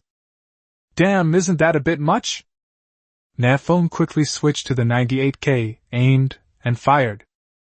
-0. Still can't break through the defenses. The south wind picked up. The 98K is Nan Feng's most powerful weapon to date, yet it can't even break through the defense? Penetrating bullet. -16. The bullet pierced through the enemy's defenses, and Nan Feng's shot finally broke through their defenses. However, the extent of the damage is still alarming.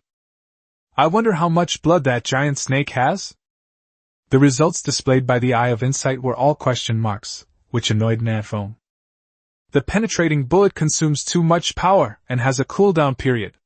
I feel like I won't be able to kill this giant snake in 3 hours. Wait, penetrate?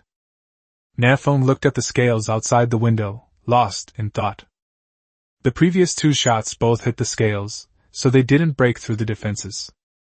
The reason why the penetrating shot can cause damage is not because of its high damage, but because the penetrating shot can pass through the scales and hit the body of the undying serpent directly. I need to pry off a scale first. With this thought in mind, Nan Feng took out a stone dagger and began to pry open the scales. Although the stone dagger is made of stone, it is also very sharp. Nan Feng inserted the dagger through the gaps in the scales, and a pale red number immediately caught his eye. -6. Sure enough, as long as the scales are avoided, Nan Feng's attack is enough to break through the defenses. Although the damage wasn't high, at least there was hope. I'll wear you down in 3 hours. Nan Feng kept attacking with the stone dagger, and soon snake blood began to flow out. 10 minutes later, Nan Feng finally pried off the first scale. Ding! You have obtained Undying Serpent Scale X1. Nan Feng put the scales into his backpack and ignored them. This single scale is the size of Nan Feng's palm, which is enough to show just how enormous this Undying Giant Serpent is. Looking at the gaping hole in front of him, a bloody mess from the stone dagger, Nan Feng switched to the Desert Eagle, pressed the muzzle against the snake, and fired. -21. This shot did pretty good damage, exceeding 20. Staying in the cabin restores 60 mana points per minute, while a single shot from the Desert Eagle consumes 3 mana points. That means Nan Feng can fire 20 shots per minute. 400 damage per minute, 24,000 damage per hour, and 72,000 damage per 3 hours. 72,000 damage, and you still can't be taken down? Nan Feng estimated that this giant snake had at most 10,000 health points. 3 hours is more than enough to finish it. Moreover, Nan Feng has a lot of mana-restoring potions, so we can just use potions and fight it. With that in mind, Nan Feng resumed his tedious shooting practice. 1 shot, 2 shots, 3 shots. For the undying serpent, a wound the size of a scale is like being pricked by a needle. It doesn't hurt or itch at all. But as time went by, the wound grew larger and deeper. Half an hour later, the south wind had blasted a large hole into what was originally a small wound. 24. Weakness attack, -36. Bleeding, -8. Currently, Nan Feng triggers a weakness attack on average once every 5 shots. The cabin still has over 80,000 health points left. It's perfectly healthy. This should be the first Emperor-level ferocious beast, right? I wonder what the reward will be for the first kill. Just as Nan Feng was lost in thought, the undying giant serpent suddenly released the small wooden house and plunged into the pool of water. It ran away. Holy crap, the duck that was almost in my mouth flew away. I want to eat snake meat again tomorrow. Chapter 62 reveals the cross-regional challenge order. Before today, the ferocious beasts Nan Feng encountered were the kind that would fight you to the death. The fact that the undying giant serpent could run away when it couldn't defeat it really caught Nan Feng off guard. Nan Feng glanced at the time. It was a little past 4 a.m., and it was still dark. But the roars of ferocious beasts outside were gone. It should be safe to go out now, right? Looking at the moonlight outside, Nan Feng was still a little unsure. Just to be on the safe side, he decided to ask someone else. In the chat channel. Nan Feng. Hello, is anyone there? Nan Feng. Excuse me, is it safe to leave the cabin at this time? Xiao Luo. Safe. Xiao Luo. I got up and leveled up an hour ago. Nan Feng. Holy crap, you're working this hard? Nan Feng. Then I'm going out to level up too. Shinpan. Oh, people are still chatting at this hour. Nan Feng. You're up so early too? Shinpan. I didn't sleep at all. Shinpan. There's not a single one who can fight. I declare that I'm the champion of staying up all night tonight. Nan Feng. You're awesome. You'd better be careful tomorrow, or you might die inside a ferocious beast's belly. Shinpan. Don't worry, before I transmigrated, I could stay up for 3 to 5 nights in a row without any problems. Shinpan. Staying up all night is nothing, it's just a drop in the ocean. Shinpan said. As the saying goes, why sleep long in life, for you will sleep long in death. Nan Feng rolled her eyes and closed the chat channel. Nan Feng opened the door and cautiously observed the outside. Very good, there are indeed no ferocious beasts. That giant snake must be badly injured. Should I go and destroy it? Nan Feng really didn't want to give up on a ferocious beast of Emperor caliber. But without the shelter of the cabin, Nan Feng was afraid that he would be whipped to death by the immortal giant serpent's tail. Ultimately, it's just too fragile.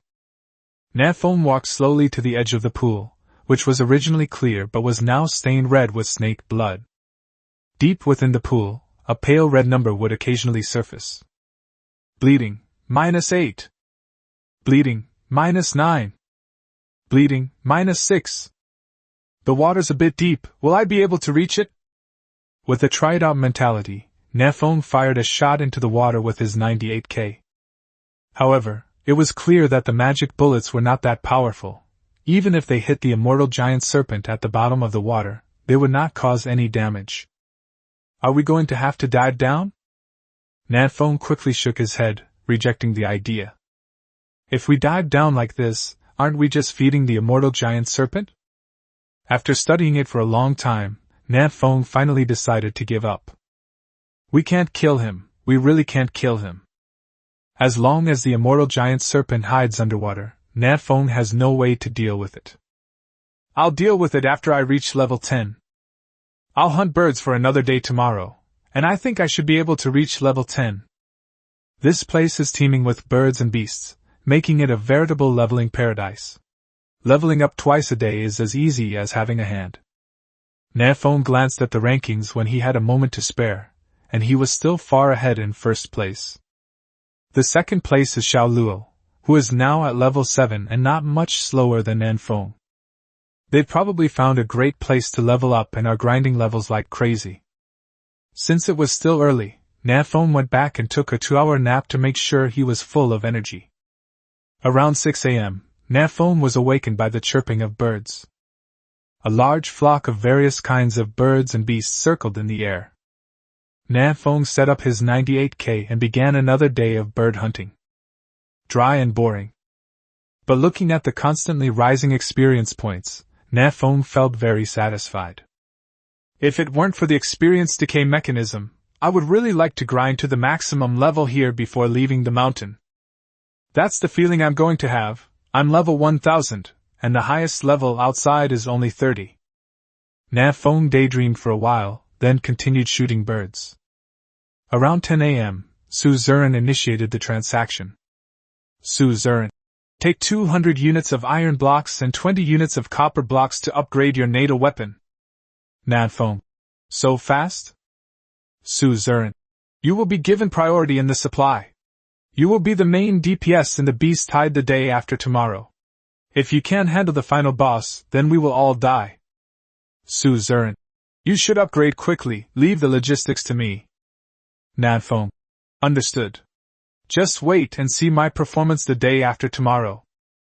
It has to be said that having someone like Su Zuren in the war zone is truly a blessing. Nan Feng accepted the deal. Ding! You have obtained 200 iron blocks. Ding! You have obtained 20 copper ingots. Upgrading your natal weapon to E-grade medium requires 300 wood, 500 stone, 200 iron, and 20 copper. South Wind still has plenty of wood and stone, and now he also has enough iron and copper blocks, so his divine weapon can be upgraded again. My destiny weapon. Weapon name, Ordinary Armory. Current grade, E-grade medium. Type backpack. Attribute, backpack slots plus 100. Upgrade materials required 300 wood, 500 stone, 300 iron, 50 copper, 5 obsidian. Unlocked equipment in the armory, Desert Eagle, Stone Knife, 98k Sniper Rifle, Red Dot Scope, 2x Optical Scope, Grenade. As your destined divine weapons grade increases, more equipment will be unlocked. Ding! You have unlocked a new weapon, the Grenade. Ding! You have unlocked a new accessory, a 2x Optical Sight. A series of system notifications delighted Nan Feng. More equipment and accessories unlocked. Grenade. Type consumable. Attribute, deals area damage equal to 500% of attack power. Gains 1 grenade per hour, with a maximum storage of 3 grenades. 2x Optical Sight. Type accessories. Attribute, when mounted on a firearm, it can effectively aim at enemies at a greater distance. Nan Feng carefully examined the 2 pieces of equipment that he had just unlocked. This grenade deals a lot of damage, 5 times the attack power. It's a pity that you can only get 1 grenade per hour, and the maximum storage is 3. But it can be used as a special move. If you have time, find an ant nest, throw a grenade in, and your experience points will skyrocket. Just thinking about Nan Feng makes me excited. Another accessory is a 2x Optical Sight. There's not much to say about this thing, it's a 2x scope, those who know, know. Nan Feng mounted a red dot sight on the Desert Eagle and replaced the scope on the 98k with a 2x scope. Okay, the accuracy rate has increased by another 10%. In addition, the base attributes of the Desert Eagle, 98k, and Stone Dagger have also been improved. The 98k, in particular, provides an astonishing 70 points of strength bonus. This weapon alone gave Nan Feng a 350-point attack power bonus. This also brought Nan Feng's attack power to a whopping 915 points. Keep it up! Level up 2 more times today and try to break through the 1000 attack power mark. Nan Feng clenched his fist, preparing to continue shooting birds. Just then, a system announcement came through. Announcement. Chosen 1 Xiao Luo has successfully slain the level 7 Lord level ferocious beast, the golden leopard. As the first chosen one in this region to slay a level 7 Lord level ferocious beast, his reward is reputation +1, strength +14. Nan Feng raised an eyebrow. Xiao Luo had actually killed a level 7 Lord level ferocious beast. This kid is pretty good. I actually got a +14 strength reward. I'm so envious. The reward that Nan Feng wants most is the strength attribute. Shaking his head, Nan Feng picked up his 98K rifle, ready to shoot birds, when another beeping sound rang out. Someone tagged Nan Feng in the handsome guys group. Nan Feng opened the group chat and glanced at it, then immediately smiled. Xiao Luo. At Nan Feng, bro, I've got a cross-regional challenge order. Wanna take on those Japanese devils? Nan Feng. Absolutely. Chapter 63 Level 9. The cross-regional challenge order is a good thing. With this thing, Nan Feng can challenge other war zones and plunder their resources. The more resources available, the greater the boost to the chosen ones in this war zone. Putting aside everything else, at the very least, the number of ferocious beasts has increased significantly, and leveling up is much faster than in other war zones. Xiao Luo. This challenge token can only be used by the chosen one with the highest war zone level. I can't use it, so I'll trade it to you. Nan Feng. Okay. Nan Feng. Now there's a problem. Should we play it safe and challenge a weaker war zone, or go straight for Sakura 1's sword? Su Zuran. I suggest we play it safe. Plundering resources is the most important thing. Sakura's sword is quite strong. If we lose, we'll suffer a huge loss. You ran. What do you mean? You don't believe me, Nan Feng Gidge? You think he can't beat Ing Jian? Su Zuran. No, I'm just trying to play it safe. Wu Yuanxing. What Su Zuran said makes sense. Su Ming. Sakura has several battle zones, and we don't necessarily have to challenge Sakura 1's sword. Su Ming. Isn't there still Sakura Kojiro from District 132? He's pretty bad, so let's beat him up. Huang Yuanming. Sakura Kojiro's battle zone has suffered more than 10 consecutive defeats. They're almost completely wiped out. I heard that now, it takes half an hour to find a tree to cut down. It's a terrible situation. Wu Yuanxing. District 632 is also a war zone of Japan. They haven't been plundered yet. Otherwise, why don't we give them a good beating? Nan Feng. The challenge order was revealed by Xiao Luo. Who do you want to challenge? At Xiao Luo. Xiao Luo. If we can take down Sakura with 1's sword, we definitely should. He's so arrogant, shouldn't we teach him a lesson? Xiao Luo. Of course, if you're not very confident, then forget it. Nan Feng recalled the scene of his previous battle with Sakura at Sukan. The sword strike that came from afar still makes Nan Feng feel a little uneasy. If it happened again, without the perfect terrain, Nan Feng might not necessarily win. Nan Feng. I'm still pretty confident, it's about 50-50s, but please don't criticize me if I lose. Sui Han. How about we just forget about it? It's better to play it safe. The group chat started arguing about this. Some people seek stability, while others seek pleasure. How satisfying it is to challenge Sakura's sword. It'll slap him in the face and make him never dare to be arrogant in front of the Dragon Kingdom war zone again. However, the risks are also very high. As the top dog in District 39, Sakura Ichikan's strength is not to be underestimated. Moreover, 2 days have passed since the last challenge, and Sakura Ichikan's level is at least level 9, and may even have reached level 10. It won't be easy for Nan Feng to win. Nan Feng. How about this? Let's not use the challenge tokens yet, let's wait until I reach level 10. South Wind. I should be able to reach level 10 before tonight. Xiao Luo. Damn it, I'm going to level up. Su Zuran.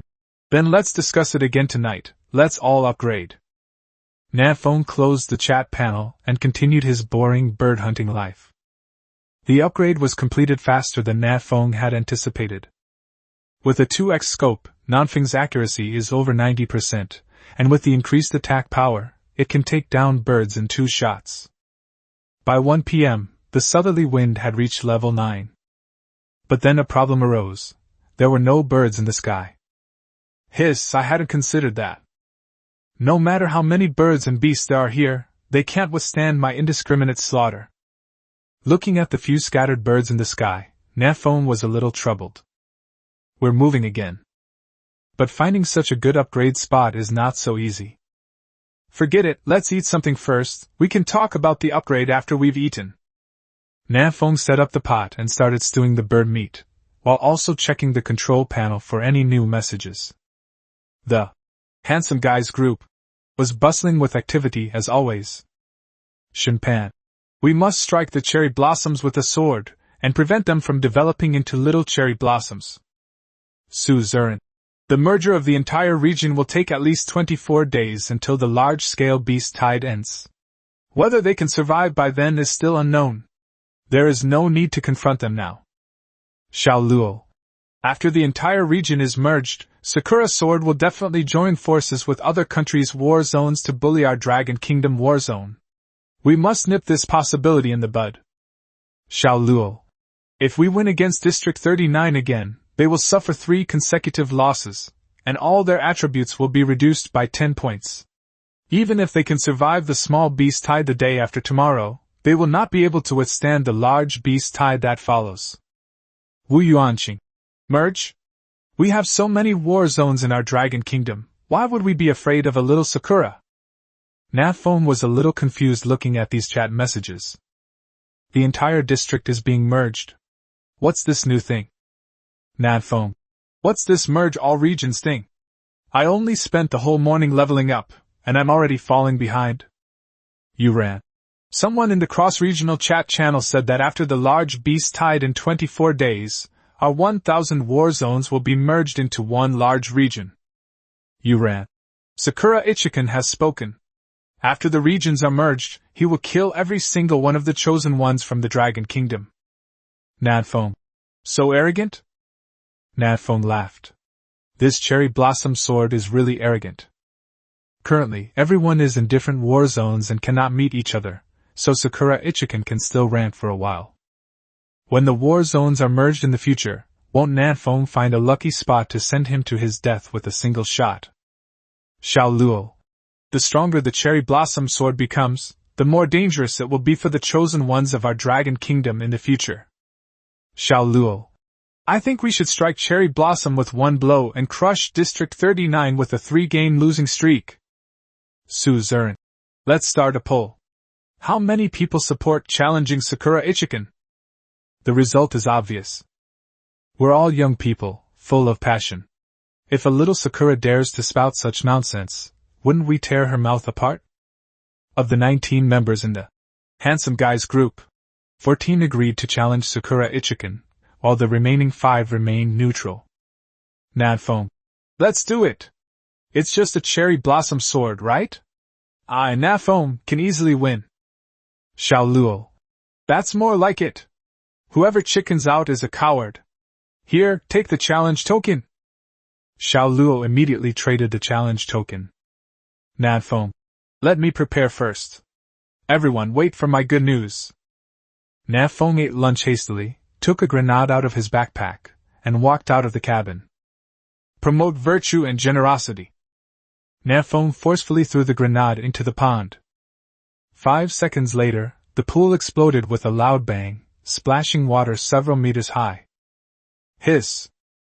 The immortal giant serpent, which had been resting at the bottom of the pool, roared and suddenly burst out of the water, glaring fiercely at Nan Feng. Oops, did I disturb your sleep? Nan Feng took 2 steps back and then retreated back to the protective structure of the cabin. Hey, come and hit me! The immortal giant serpent flicked its tongue, gave Nan Feng a resentful look, and then dived back into the water. Nan Feng was somewhat disappointed. This large snake did possess some intelligence, albeit not much. It exploded approximately 5 seconds after the ring was pulled. And it won't harm me. Nan Feng silently noted down this information, and then opened the cross-region chat channel. District 527 Nan Feng. At Sakura's sword, you little brat, do you dare to have a real man's 1v1 battle with me? The pure hand-to-hand combat kind. Chapter 64 Holding Thunder. Nan Feng, District 527. At Sakura's sword, you little brat, do you dare to have a real man's 1v1 battle with me? The pure hand-to-hand combat kind. The moment Nan Feng posted this message, many people who had been lying low immediately came out of hiding. District 39, Sakura Ichikan. Baka, you're the little bastard! District 527 Nan Feng. I am your younger brother's father. How dare you insult your father? 39th District, Sakura Ichikan. Hashtag you and at. Sakura Ichikan's words contain a very high level of profanity. District 527 Nan Feng. Stop babbling and just tell me if you dare or not. I've already got my hands on the cross-regional challenge token. If you don't dare to accept the challenge, I'll go challenge Sakura Kojiro. 132nd Ward, Sakura Kojiro. Your mom. District 39, Sakura Ichikan. What is a 1v1 real man's battle? District 527 Nan Feng. I won't use a pistol, and you shouldn't use that skill of yours with an extremely long attack range. Let's fight in close combat, shall we? District 39, Sakura Ichikan. Ha ha ha, I think you've gone mad. You want to fight me in close combat? Are you here to deliver supplies to me? District 68, Chingmo. Brother Nan Feng, be careful. District 17, Shaoangran. Brother, Sakura Ichikan's swordsmanship is not weak. It won't be easy for you to beat him in close combat. District 527 Nan Feng. I just like to challenge the limits. District 39, Sakura Ichikan. Trying to the limit, huh? Fine, I accept your challenge. District 527 Nan Feng. Let's get this straight. If you dare to cheat and use your skills, I'll go beat up Sakura Kojiro again. I have 2 challenge tokens. District 113 Yipialing. There are 2 cross-regional challenge tokens? Why do we only have 1 in our battle zone? District 17, Shaoangran. I killed all the Lord Beasts below level 10, and only got 1 card. Could it be dropped by a beast above level 10? District 68, Chingmo. This is great news. Once I get another one, I'll challenge Sakura's battle zone too. Nan Feng shrugged, offering no explanation. He only has 1 cross-regional challenge order. The reason he said that earlier was to trick Sakura Ichikan into thinking he should hold back and not use his skills. Without that long range, Nan Feng is 100% confident he can defeat Sakura Ichikan. Use the cross-regional challenge order. Nan Feng chose District 39 as its opponent. Announcement: Primitive World District 527 has launched a cross-regional challenge against Primitive World District 39. The challenge will begin in 10 minutes. Participating chosen ones, please prepare yourselves. With 10 minutes left before the challenge begins, Nan Feng turned off the control panel and sat in the cabin, beginning to simulate the battle in his mind. If Sakura Ichikan keeps his promise and fights me in close combat, then I will surely win. But if he comes up with a slash from a distance right away, then my chances of winning will be a bit low. The remote slash is very powerful, but Nan Feng now has 800 health points, so he should be able to withstand 1 hit without any problem. Then, if Nan Feng creates distance and uses the 98k and Desert Eagle Kite Sakura with a single sword strike, there is still hope of winning. The key is to look at the terrain. 10 minutes passed quickly, and a silver-white array lit up beneath Nan Feng's feet. Whoosh! In an instant, Nan Feng was teleported to a spot on an ice surface. It's so cold. The sudden cold wind made Nan Feng shiver twice. Is this Antarctica? Nan Feng looked around and confirmed the terrain, a place of continuous icebergs and extreme cold. Sakura Ichikan stood 50 meters away, watching Nan Feng cautiously, afraid that he would pull out a pistol and fire 2 shots. Seeing this, Nan Feng raised the dagger in his hand and waved it. Sakura Ichikan sneered. Hey, you really want to fight me in close combat? Who gave you the courage? Nan Feng smiled and slowly walked towards Sakura Ichikan. Sakura Ichikan also came over. The distance between the two people was getting closer and closer, 30 meters, 20 meters, 10 meters. Nan Feng slowly put her hands behind her back. Upon seeing this, Sakura Ichikan's lips curled up slightly. At such close range, even if Nan Feng pulls out a pistol, Sakura Itsuki is confident she can win this challenge. Too close. This distance is already within the attack range of Sakura Ichikan. Instant slash. Sakura's sword suddenly transformed into a phantom and instantly arrived beside Nan Feng. One cut. Nan Feng was stabbed in the abdomen, and his health dropped by 2/3. You cheated. Nan Feng glared angrily at Sakura Ichikan. What happened to the promised close combat? Sakura Ichikan sneered repeatedly. 7 or 8 meters, isn't that close enough? That's well within my attack range. Sakura drew her katana, preparing to deliver another blow to Nan Feng and end the challenge. But Nan Feng's fierce expression suddenly changed, revealing a sunny smile. You're right, this distance is indeed close enough. I'll give you 2 handheld grenades. Boom! A violent explosion rang out. A small mushroom cloud rose up with the southerly wind at its center. -1344. -0.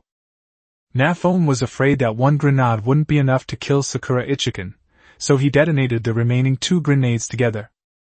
But it's clear that Sakura's sword can't withstand a grenade with 5 times the attack power.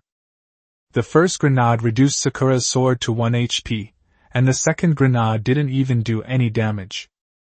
Sakura Ichikan was blown to pieces and collapsed on the ground, unable to speak.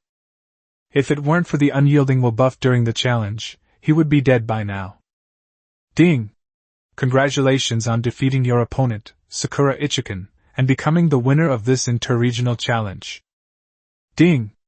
All resources in your current region, Primitive World District 527, have increased by 10%. As the system notification sounded, a silver-white teleportation array lit up again beneath Nan Feng's feet.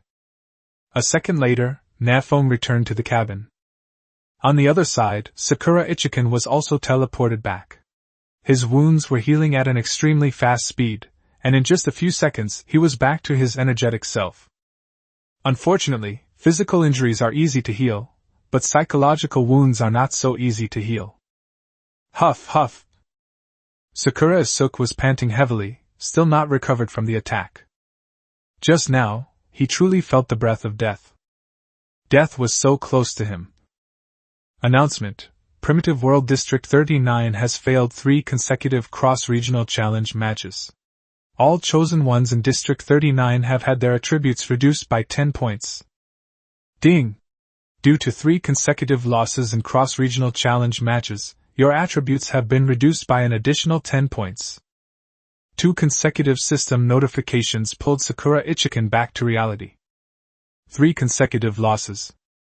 He lost twice to Nan Feng, and once to Xiaoangran from District 17, which is also the Dragon Kingdom war zone. Sakura Ichikan's face was gloomy. The cross-regional chat channel has exploded with activity.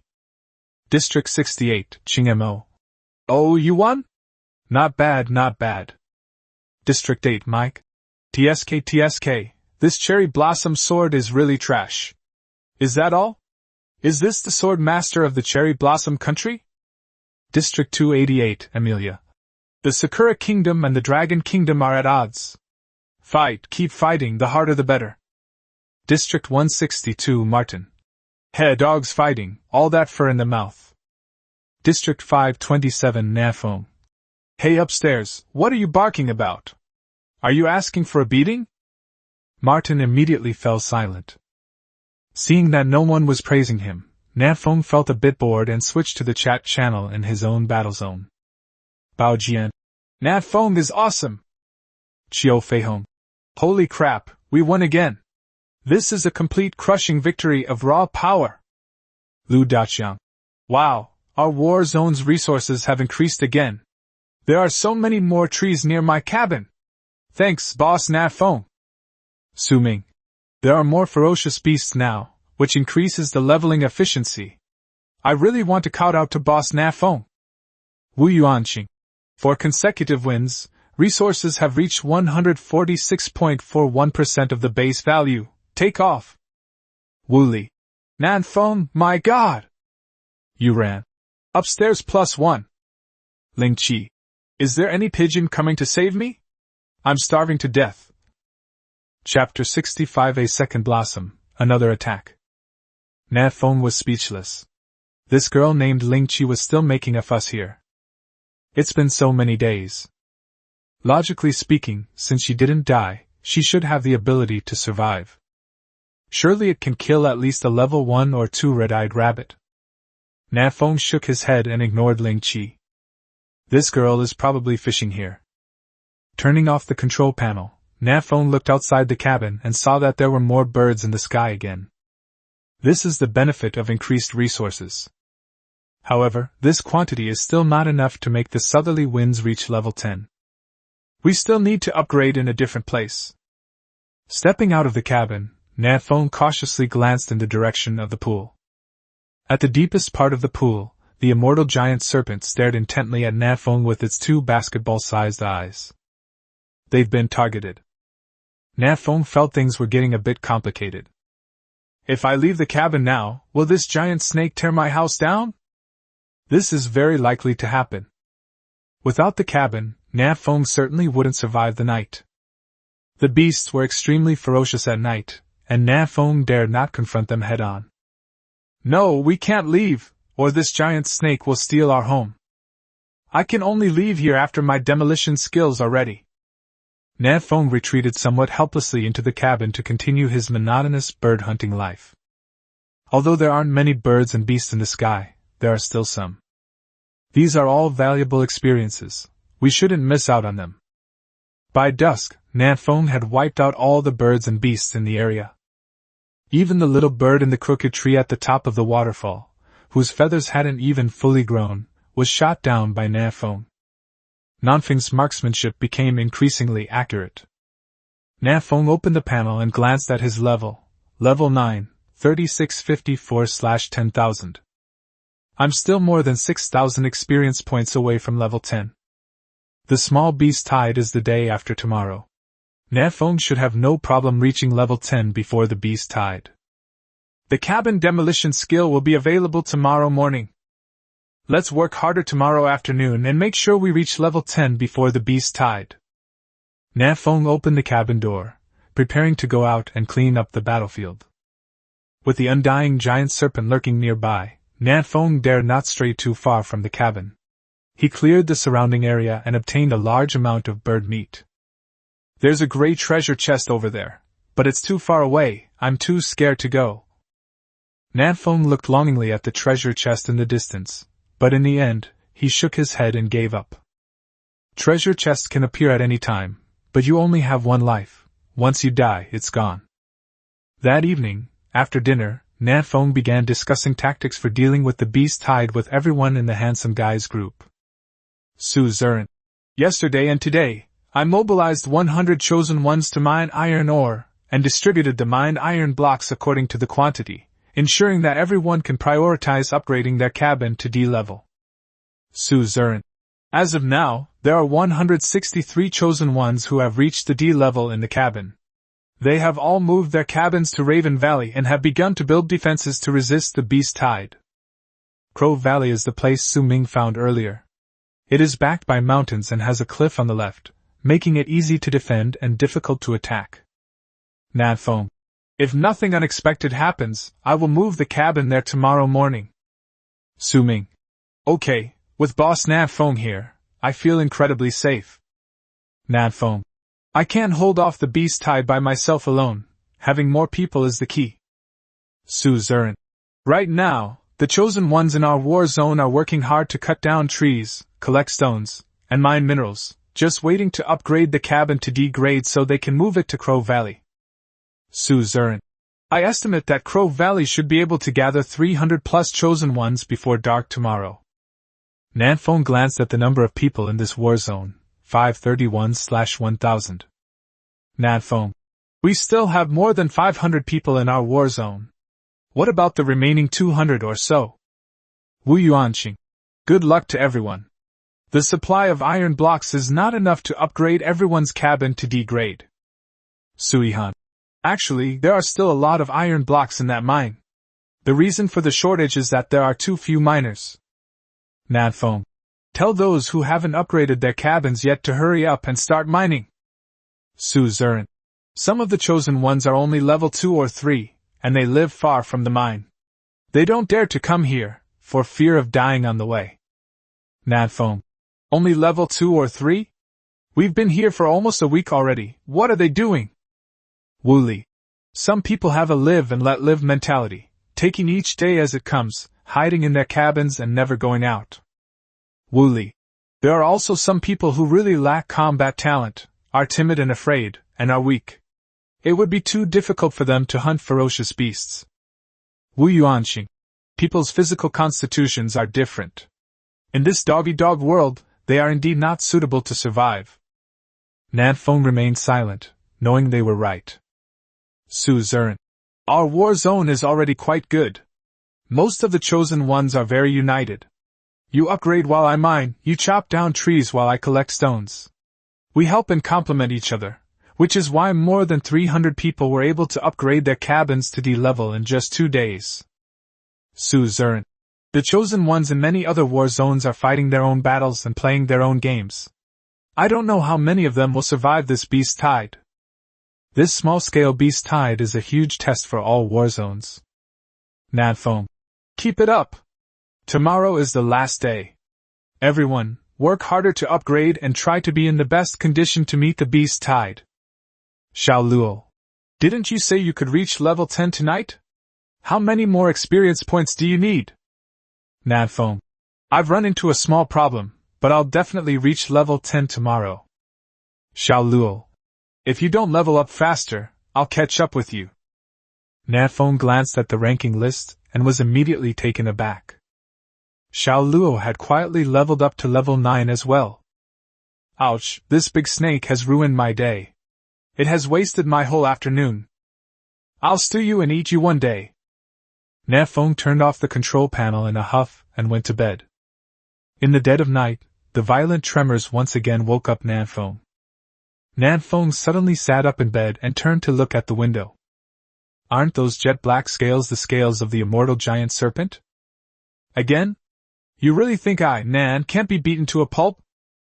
Nan Feng got out of bed and suddenly realized something was wrong. The little cabin is losing health a bit too fast. -30. -27. -31. Approximately 30 damage per second. Holy crap, is this snake on steroids? Your damage has increased this much in just one day? Nan Feng quickly checked the status of the cabin and found that it had a debuff, corrosion. Corrosion, your attacks will ignore a portion of the defense. Nan Feng suddenly realized why the damage from not destroying the giant snake had increased. The cabin has 100,000 health points. It can only last for about an hour. I need to hurry. Nan Feng walked to the window in a few steps, took out a stone dagger and began to pry off the scales. Compared to yesterday, Nan Feng's attack power was much higher. With yesterday's experience, he was able to pry off the scales with ease, and it only took him less than 5 minutes to pry off a piece of the undying snake scale. Then, Nan Feng drank some clean fresh water and began firing his Desert Eagle. The reason for using the Desert Eagle is that it has a faster attack speed and consumes less mana. Comparing the two, the Desert Eagle's pile-driving capability is clearly stronger. Moreover, Nan Feng has another trump card. Let me blast a big hole in your stomach first, then I'll throw 3 grenades in there. I refuse to believe I can't win you over this time. Chapter 66 Killing the Undying Giant Serpent. A tug-of-war has begun between the South Wind and the Undying Giant Serpent. There's nothing fancy about it, it's all about who has more health, who has higher attack power, and who can last the longest. The Undying Giant Serpent coiled tightly around the cabin, making it creak and groan, as if it might explode at any moment. Nan Feng wasn't idle either. He used up all 1,000 of his mana points in one go, then, while drinking a mana potion, he pulled out a stone dagger and started stabbing wildly. Using a dagger to attack does not consume mana. This is the advantage of melee weapons. The body of the immortal giant serpent had been ripped open by Nan Feng, leaving it a bloody mess with its internal organs vaguely visible. Nan Feng didn't rush to throw the grenade, fearing that the undying serpent would escape again. While the undying serpent is still alive, let's deal as much damage as possible first. The cabin's health points were also dropping rapidly, leaving only a little over 30,000. But Nan Feng was confident that he could kill the immortal serpent before the cabin exploded. Boom! With his magic restored somewhat, Nan Feng picked up the 98K and fired a shot at the distant internal organs. Hiss! The indestructible giant serpent, in pain, let out a terrifying roar. Its muscles contracted even more violently, and several wooden beams of the cabin had broken, making it teeter on the verge of collapse. Ding! Your cabin is severely damaged. Its defense has been reduced by 20%. The sudden system notification almost made Nan Feng jump out of his skin. -81. -72. -88. With the cabin's defenses reduced, the rate at which health was lost suddenly increased several times over. We can't wait any longer. Take this. Nan Feng took a grenade out of his backpack, pulled the pin, and threw it into the body of the undying serpent. Boom! The powerful airflow from the south made hair fly everywhere. Weakness attack, -3673. This grenade triggered a weak point attack, dealing 4-figure damage. This attack was too fatal for the immortal serpent. Some of its internal organs were blown to pieces, mingling with the blood and gushing out. Bleeding, -138. Bleeding, -152. The immortal serpent's health points continued to drop. It became weak, its huge body went limp, and it could no longer entangle the cabin. Hiss! The immortal giant serpent let out a miserable cry and dragged its weary body toward the pool. Do you think I'd let you get away? Nan Feng pressed his advantage, throwing another grenade inside the undying serpent. Boom! Another loud bang, and the body of the immortal giant serpent was almost blown in two, with only some muscles still connecting them. The immortal serpent collapsed to the ground, convulsing incessantly. Its massive body trembled violently, and various colored liquids continued to flow from its mouth, its shattered internal organs mixed with snake blood. 2 minutes later, the immortal serpent returned to calm and became completely still. Nan Feng sneered. Playing dead? He didn't receive any kill notification from the system, which means the giant snake is still alive. Trying to wait until I leave the house and then seduce me? You're really scheming. Nan Feng stayed indoors, standing by the window firing one shot after another with his 98K. The immortal giant serpent was somewhat bewildered. How could this lowly two-legged reptile know that it was still alive when it had disguised itself so convincingly? Seeing that its trick had been exposed, the undying serpent stopped pretending and quickly crawled towards the pool. If it keeps pretending, it will really be killed by the south wind. You can run that fast? You must have a lot of blood. Nan Feng reacted quickly and threw the last grenade over. Boom! Under the repeated bombardment of 3 grenades, the immortal serpent was successfully blasted into 2 pieces. But it's not dead yet. Its hindquarters were struggling and twisting frantically, while its front half was still trying to crawl towards the pool. But with half its body missing, the undying giant serpent moved at the speed of a tortoise. It takes it half a day to move that short distance of just over 10 meters. Nan Feng aimed his 98K at the wound of the immortal giant serpent. 98K plus charge strike plus penetrating shot. This is Nan Feng's strongest attack besides the grenade. Call out. The magic bullet was fired and hit the target. Weakness attack, -312. The areas of the undying giant serpent without scales for protection have very low defense. Nan Feng's shot extinguished the last bit of life in the undying serpent. Ding! You have defeated the level 10 Emperor level ferocious beast undying giant serpent, gaining 880 experience points. Announcement. Chosen 1 Nan Feng has successfully slain the level 10 Emperor level ferocious beast, the undying giant serpent. As the first chosen one in this region to slay a level 10 emperor-level ferocious beast, the reward is reputation +4, strength +40. Upon hearing the announcement, Nan Feng nearly fainted from happiness. What kind of reward is this? Strength +40. That's a direct 200-point attack power bonus. That's incredible. That's awesome. Looking at the control panel, Nan Feng's power has now reached an astonishing 243 points. Attack power equals strength x5, which is 1,215 points. Absolutely terrifying. That wasn't all. The undying serpent also dropped 3 treasure chests. 2 white treasure chests, and 1 green treasure chest. I've struck it rich. Nan Feng quickly walked out of the cabin and cleaned up the battlefield. Ding! You have obtained 500 undying serpent scales. Ding! You have obtained 100 units of snake meat. Ding! You have received 3 treasure chests. After cleaning up the battlefield, Nan Feng hurried back to the cabin to prepare to open the box. Open the white box first. Nan Feng rubbed his hands together and excitedly opened the 2 white treasure chests. Indestructible armor. Grade E superior. Type top. Attributes, stamina +30, strength +20. Crafted from the scales of the immortal serpent, it can be upgraded using immortal serpent scales. Undying leggings. Grade E superior. Type pants. Attributes, stamina +30, strength +20. Crafted from the scales of the immortal serpent, it can be upgraded using immortal serpent scales. Set. The south wind was overjoyed. These 2 pieces of equipment are 100 times better than the 2 pieces of animal hide I'm wearing. He immediately changed into the undying 2-piece set. Nan Feng, clad in black scale armor, looked majestic and dashingly dapper. Its own attributes have increased dramatically, becoming even more terrifying. What a generous, immortal serpent! I'll offer you 2 sticks of incense tomorrow morning before you leave.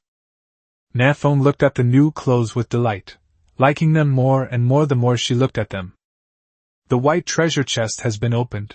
There's 1 green treasure chest remaining. Green treasure chests are a tier higher than white treasure chests, and the items you get from them are definitely better. Nan Feng washed his face, attempting to increase his luck through metaphysical methods. Unboxing! The south wind slowly opened the green treasure chest. Chapter 67 Establishing a Village. The green treasure chest was opened, and a palm-sized token lay quietly inside. This is... Nan Feng picked up the token and used Insightful Eye to take a look. Level 1 Village Order. Use this token to select an area to create a village and become the village chief. A level 1 village can recruit 50 villagers. Villagers receive a +10 buff to all attributes, and the village chief receives double the benefits. Within the village's territory, villagers receive 10% damage reduction, while the village chief receives double damage reduction. Wow, this thing is awesome! With this village order, the threat of this small beast tide will be greatly reduced. Nan Feng directly sent the village order's attributes to the handsome guys group. It's past 4 a.m., and most people are still asleep or resting. Except for Xiao Luo, the leveling maniac, and Chen Pan, the champion of staying up all night. Xiao Luo. Village order? This is a good thing. Chen Pan. I just heard the announcement. Boss Nan Feng killed a level 10 emperor-level ferocious beast. That's amazing! Nan Feng. It's just SOSO, but I was mainly lucky. Chen Pan. Boss, I want to join your village. Please reserve a spot for me. Nan Feng. Absolutely. Xiao Luo. If we include all the top 50 on the leaderboard, dealing with this beast tide shouldn't be a problem. Joining a village grants a buff of +10 to all attributes. That's quite a lot of attributes, equivalent to a level 2 upgrade. Who wouldn't love that? Nan Feng. Let's talk about the village tomorrow. I'm going to take a nap. I'm too sleepy. Nan Feng turned off the control panel and went straight to sleep. Nan Feng was quite exhausted after being woken up in the middle of the night by the immortal giant serpent, and then fighting with it. Nan Feng slept in until after 7 a.m. before waking up. The message count in the Handsome Guys group has already reached 999 plus. Nan Feng is too lazy to scroll through the messages, so he just asks directly. Nan Feng, what's the situation now? What are your thoughts on the village decree? Su Zeren, my suggestion is to build a village directly in Raven Valley. After all, most of the chosen ones have moved here now. When recruiting villagers, try to recruit high-level ones so that it will be easier to defend. What do you think? Nan Feng, I'm fine with anything. I'll just be a hands-off village chief and you guys can decide the rest. Nan Feng isn't good at management. He'd be better off spending that time hunting ferocious beasts to level up. If it weren't for the fact that the village chief could receive a double buff, Nan Feng wouldn't even want to be the village chief. Su Zeren, alright, when are you coming to Crow Valley? Let's use the village token first. Su Zeren, I have a feeling that the first person to establish a village might receive an extra reward. What, a reward? Nan Feng perked up immediately upon seeing the word, reward. Nan Feng, send me the coordinates, I'm coming right now. After a quick breakfast, Nan Feng left the cabin. There were still a few birds circling in the sky, but the south wind easily shot them down, leaving none behind. It took Nan Feng more than 2 hours to reach Crow Valley. There was no other way. Nan Feng had gone too far in its pursuit of upgrades. Huan Yuanming spotted Nan Feng from afar and excitedly waved as he walked over. Brother, you're awesome! You can even kill a king-level ferocious beast? Nan Feng waved his hand, looking modest. Keep it low-key, it's just luck. Huan Yuanming, your armor must have been dropped by the undying serpent, right? My son, wow, you look absolutely amazing. Nan Feng, the armor is actually just SOSO. It's mainly the person who looks good. Clothes make the man, right? Huan Yuanming. Su Ming, carrying a large shield, also came over. Boss, you've finally arrived. You make me feel safer than in my little cabin. Oh, not at all. Seeing your big shield makes me feel completely safe. Su Ming's shield has been upgraded to Grade E, from the original rotten wooden shield to sturdy ebony shield, with extremely high defensive capabilities. Which damage dealer wouldn't want a tanky character in front of them to absorb damage? Su Ming patted his heavy wooden shield. Don't worry, boss, I'll be standing right in front of you tomorrow, no matter who comes. Wu Yuanxing looked at Su Ming with some resentment. Weren't you my personal tank? You betrayed me so quickly? Su Ming. You. It's not that I look down on you, but is your damage output even half as high as Nan Feng's? Wu Yuanxing. Fine, then don't ask me to help you level up anymore. Su Ming. Brother. I admit I spoke a little loudly just now. The group chatted as they walked into the temporary camp in Crow Valley. More than 300 cabins are neatly arranged in Crow Valley, forming 5 lines of defense. Outside the outermost cabins, there were rows of traps, barricades, and so on. Nan Feng was somewhat surprised. In just 2 or 3 days, the defense line has been set up so well? Wu Li nodded. It's all thanks to Su Zeren. He hasn't leveled up these past 2 days. He's been directing everyone to build the defense line. Su Ming. To be honest, these lines of defense look very safe. Nan Feng remained silent. Su Ming felt incredibly safe in everything he saw. At this moment, Su Zeren also noticed the arrival of the south wind. Su Zeren. What are you still chatting about over there? Hurry up and come over and build a village. Su Zeren. I just heard that Catherine Vina from District 1 also killed a level 10 Emperor-level ferocious beast. She probably also got a village token. Nan Feng was shocked. Was Catherine Vina really that fierce? Nan Feng knew all too well how difficult it was to kill that immortal giant serpent. It almost destroyed Nan Feng's small wooden house with 100,000 HP. Surely Catherine Vina couldn't have been killed in the cabin too, could she? If she relied on her raw skill to defeat them in a one-on-one fight, that would be quite terrifying. Nan Feng shook his head. Now was not the time to think about these things. Establishing the village was the priority. take out the level 1 village order and Nan Feng uses it directly. Ding! Please select a village location. A huge map appeared before Nan Feng's eyes. The first level village covers an area of only 500 square meters, and Nan Feng barely managed to enclose Kunya Valley. Ding! Please name your village.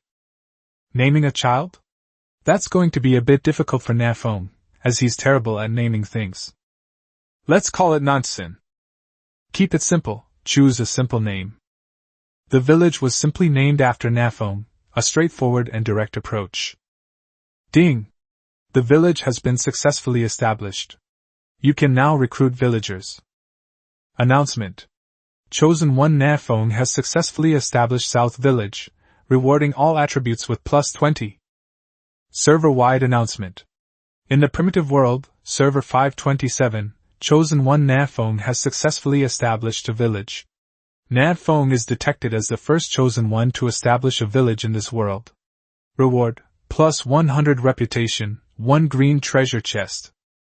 The server-wide announcement was sent out 3 times in a row, and all war zones in the primal world knew about Nan Feng establishing a village. That wasn't the end of it. 5 seconds after Nan Feng successfully built the village, another server-wide announcement rang out. Server-wide announcement. In the primitive world server 1, the Chosen 1, Catherine Vina, has successfully established a village, rewarding her with plus 50 reputation and 1 green treasure chest. Catherine Vina has successfully established a village. That was close, she almost took first place. Nan Feng breathed a sigh of relief. The reward for first place and second place differs by 50 reputation points. Although Nan Feng doesn't know what reputation is for yet, having some is better than having none. The cross-regional chat channel was now in an uproar. District 132, Sakura Kojiro. Impossible! Absolutely impossible! Why was Nan Feng the first to establish a village? He was even faster than Catherine Vina. This is impossible. Sector 1, Edward. Oh my god, the village token in our war zone was dropped by Catherine Vina after she killed a level 10 Emperor-class beast.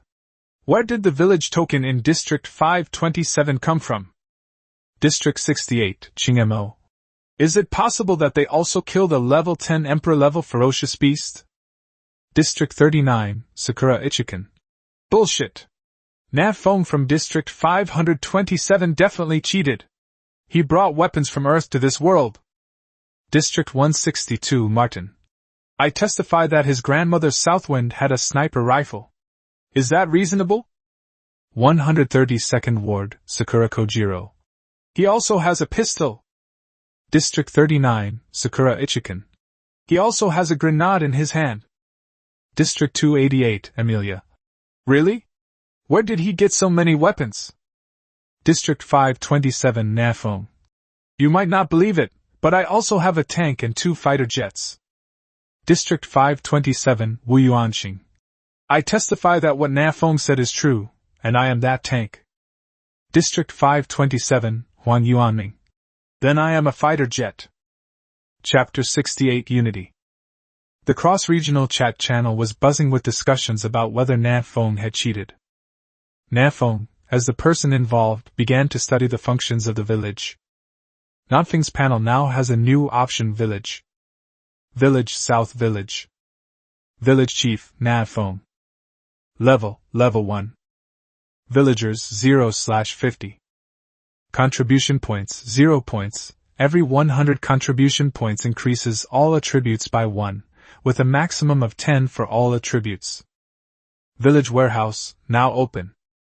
Village upgrade conditions unknown. Nan Feng carefully examined the contribution points and village warehouse items. Village Warehouse. All villagers, including the village chief, can earn contribution points by donating any materials to the village warehouse. Contribution points can be exchanged for existing items in this warehouse. Simply put, this village warehouse is a trading market, but it is only for the use of the villagers of the South Village. Nan Feng tentatively donated 1 unit of wood, and his contribution points immediately increased to 2. 1 unit of timber equals 2 contribution points. Nan Feng nodded and then donated some other supplies. Stone equals 1 contribution point, iron equals 10 contribution points, copper equals 20 contribution points. The contribution points gained from food vary depending on the quantity. The contribution points gained from equipment vary depending on its quality and attributes. Nan Feng donated all the old animal hide coat and old animal hide leggings that he had previously replaced, and received 60 contribution points. Every 100 contribution points grants a +1 to all attributes, up to a maximum of +10 to all attributes. This is forcing the villagers to donate some supplies. After all, 10 attribute points is not a small amount. The more you donate, the more supplies you receive, the more people will buy them, and the more the market economy will operate smoothly. Moreover, Nan Feng would take 1% of the villagers' contribution points as a handling fee every time they made a donation. This is one of the advantages of being a village chief. Then wouldn't I just have to do nothing and my contribution points will skyrocket? Nan Feng was overjoyed. This was equivalent to getting 10 points of all attributes for free. With this thought in mind, Nan Feng quickly began recruiting villagers. Nan Feng. Brothers, if you want to join the village, hurry up and sign up. You ran. Brothers? So you're not letting us girls join? I'm so angry and cold. When will we girls ever be able to stand up for ourselves? Nan Feng. How many years of training did you put into that punch? Nan Feng reluctantly sent Yuran an invitation to enter the village. Yuran. Yay, I'm the first villager. Nan Feng then pulled Suzerain, Wu Yuanxing, Xiao Luo, and others into the village. As the population of Nansun gradually increased, people began to tentatively donate supplies to the village warehouse. Huang Yuanming. Donating 50 units of timber will earn you 100 contribution points and a +1 to all attributes. What a bargain! Suzerain. You didn't calculate the handling fee. 50 pieces of wood will only earn you 99 contribution points. Wu Yuanxing. So timber is this valuable? Lu Daqiang. Where is the logging master Lu Daqiang? I want to buy timber. Su Ming. Iron blocks and copper blocks give more contribution points. Everyone hurry up and start mining. Let's try to collect 1,000 contribution points before nightfall. Wu Li. The mine is a bit far. Bao Jian. Holy crap, there are 2 more pieces of equipment in this warehouse. 30 contribution points each? I'll take them both. Qiu Feihong. Damn it, I was just about to redeem it when you beat me to it. The villagers donated all the unwanted supplies from their backpacks to the village warehouse. As the village chief, Nan Feng kept extracting handling fees, and his contribution points quickly reached more than 180. Based on this, it seems very likely that Nan Feng's contribution points will reach 1,000 before tonight, granting him a +10 bonus to all attributes. That feels good. The 50 villagers were quickly recruited, and as for the remaining villagers, Nan Feng had no choice but to accept them, since a level 1 village can only recruit 50 villagers. Nan Feng checked the time. It was only a little past 10. Time to upgrade. Nan Feng. Suzerain, I'll leave this to you. I'm going to level up to 10 first. Suzerain nodded. Go ahead, or Xiao Luo's level will surpass yours. Nan Feng looked around and asked, where are the most ferocious beasts around here? Up the mountain. Xiao Luo is heading up the mountain. The big bear girl, Sui Han, pointed aloofly to the mountain behind her. Okay. Nan Feng nodded and turned to head up the mountain. Halfway up the mountain, Nan Feng stood on a boulder and looked down. Below are neatly arranged log cabins, and the roads are well planned. Further afield, a large number of chosen ones were building defensive lines, constructing wooden fences, barricades, and digging traps. Everyone is preparing for the beast tide that will arrive tomorrow. Finally, there's a hint of civilization in this. Upon seeing this, Nan Feng, who had been a wild man for so many days, smiled. Humans are indeed social animals. From the campsite below, Yuran spotted Nan Feng halfway up the mountain and waved happily. But Nan Feng didn't see it and turned away. Primitive World Zone 1. Catherine Vina, alone with her sword covered in blood, resembled a valkyrie. Around her lay countless ferocious beast corpses, their blood staining the entire land crimson. She single-handedly slaughtered an entire blood wolf tribe. Hundreds of blood wolves fell to her sword. Catherine Vina stood there, breathing slightly heavily, her chest rising and falling, clearly indicating that the battle had taken a heavy toll on her. Level 13. After thinking for a moment, Catherine Vina opened the panel and sent Edward a message. Gather all the chosen ones who own D-grade cabins and face the beast tide tomorrow together. Edward. Okay, then the other chosen ones. Catherine Vina. I don't care. Edward. Understood. Each war zone is preparing for tomorrow's small beast tide. Compared to other war zones, the Dragon Kingdom war zone appears to be more united. Perhaps some things are just etched into our bones. Primitive World District 527. While Nan Feng was searching for ferocious beasts on the mountain, he happened to encounter Xiao Luo, who was hunting gibbons. Based on the principles of unity, love, and mutual help, Nan Feng raised his hand and fired a shot, instantly killing the long-armed monkey with its remaining health. Xiao Luo turned around in a daze, and when he saw Nan Feng, he angrily cursed. You son of a bitch, you stole my stuff! Nan Feng laughed and ran away. Chapter 69. The Beast Tide is Coming. The mountains that Ravenvale is backed by are called the Monkey Mountains by the other chosen ones. Because there are many level 8 gibbons in this mountain. These gibbons are high-ranking, intelligent, and social animals, making them difficult to deal with. Only Xiao Luo, a leveling fanatic, would dare to come here to level up. Of course, now we also need to add a southerly wind. Nan Feng did not choose to level up with Xiao Luo, as that would result in half of his experience points being taken away, making the leveling efficiency too low. He continued deeper into the mountains, passing through the territory of the gibbons and arriving at the territory of the gibbons. The words gibbon and long-armed monkey differ by only one character, but their strengths are vastly different. Gibbons. Level 9. Health points, 3,300. Attack power, 530. Defense, 390. Skills, Tongbei Fist, Monkey Steals Peaches. Seeing the gibbon's skills, Nan Feng couldn't help but squeeze his legs together, feeling a chill in his groin. This thing even has monkeys stealing peaches? Is it the peach I'm thinking of? Nan Feng lay prone on the ground, set up his 98K, and aimed at the gibbon 50 meters away. Gibbons have a strong sense of perception and instantly sensed the danger, looking around warily. Nan Feng didn't hesitate and pulled the trigger, hitting the gibbon in the back of the head with a single shot. Click. Even 50 meters away, Nan Feng could still hear the sound of the gibbon's skull cracking. Weakness attack, minus 2,280. A single shot deals 4 figures in damage. Nan Feng's current attack power is 1,515 points. But this shot dealt over 2,000 damage. My assessment is that this shot was terrifying.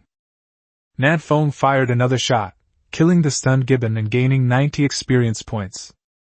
Nan Feng is currently 6,150 experience points away from reaching level 10. Just 70 more to hunt, let's go! Nan Feng continued forward, searching for traces of the ferocious beast. Compared to the social gibbons, the number of gibbons is much smaller. On average, it takes about 3 minutes to find one in the south wind. They hunted until 3:30 p.m. After killing another gibbon, Nan Feng finally reached level 10. Ding! Congratulations on successfully reaching level 10. Ding! Your entire attribute has increased by 5. You have gained 5 free attribute points. Announcement. The chosen one in this region, Nan Feng, is the first to reach level 10 and gains +2 reputation. Huh! The reward for reaching level 10 for the first time is so small? By the way, what's the use of reputation anyway? Southwind currently has 110 reputation points, 100 of which are rewards for establishing villages. However, Nan Feng still doesn't know what the purpose of reputation is. Nan Feng didn't bother to think about it too much. He would find out eventually. Looking at his attribute panel, Nan Feng nodded in satisfaction. Terrifying, absolutely terrifying. However, to avoid being suspected of padding the word count, Nan Feng decided not to show everyone his attribute panel. Mission accomplished. Time to go home. Beep beep beep. On the way back, Xiao Luo sent me a message. Xiao Luo.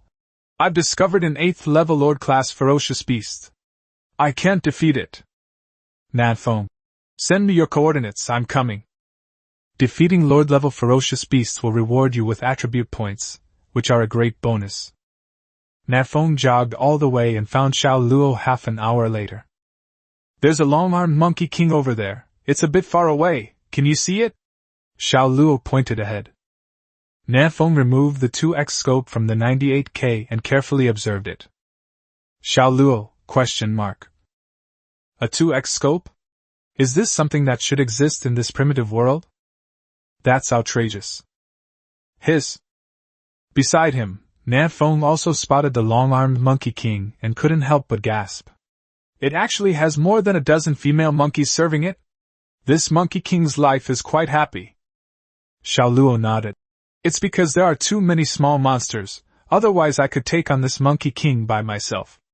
I have a suggestion. Let's lure the little female monkeys around here and kill them first, and then kill the monkey king. Nan Feng. I also have a suggestion. I'll keep the reward for killing the monkey king, and you can have the equipment that drops. Before Xiao Luo could understand what Nan Feng meant, Nan Feng had already quietly crept forward, pulled out a grenade, and thrown it out. Promote the German spirit! The grenade traced a perfect parabola through the air and landed among the monkeys.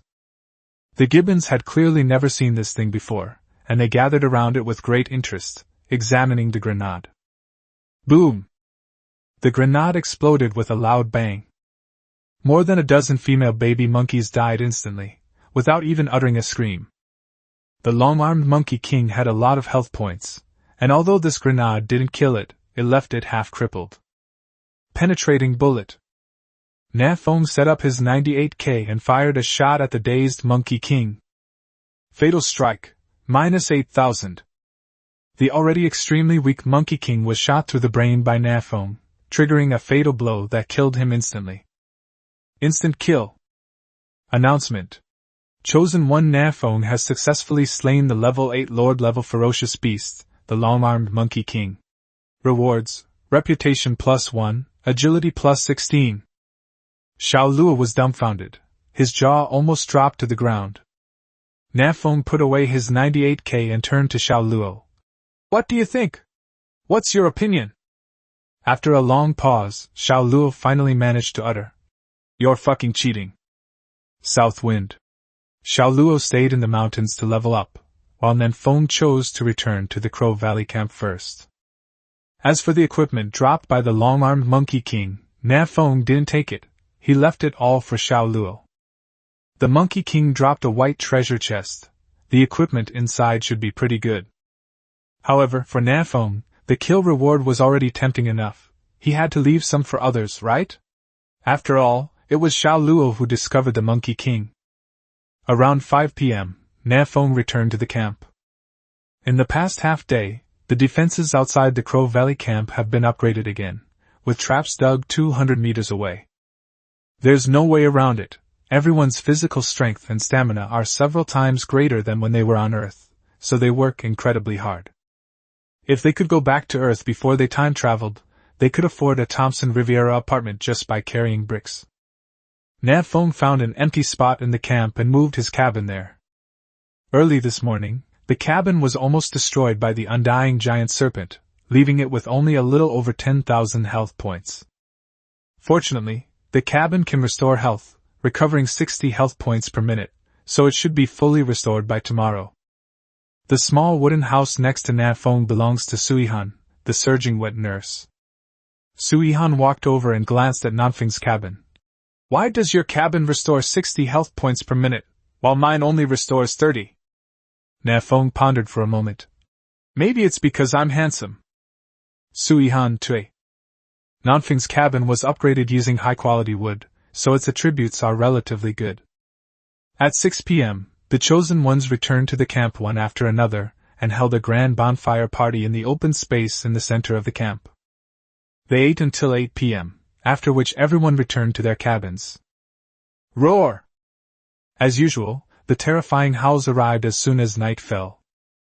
But with so many chosen ones gathered together today, people weren't as afraid as usual, and some were even able to open their windows and chat with their neighbors. Nan Feng. Brother, the moon is really round tonight. Sui-han. Yeah, sister. Nan Feng. Hey girl, let me ask you a question. Do you like me? Sui-han. I don't like it. Nan Feng. I don't like him either. I prefer Confucius. Sui-han. I don't like Lao Tzu, Confucius, Mencius, or you. South Wind. Damn it, why are they still chasing and slashing at me? That's going too far.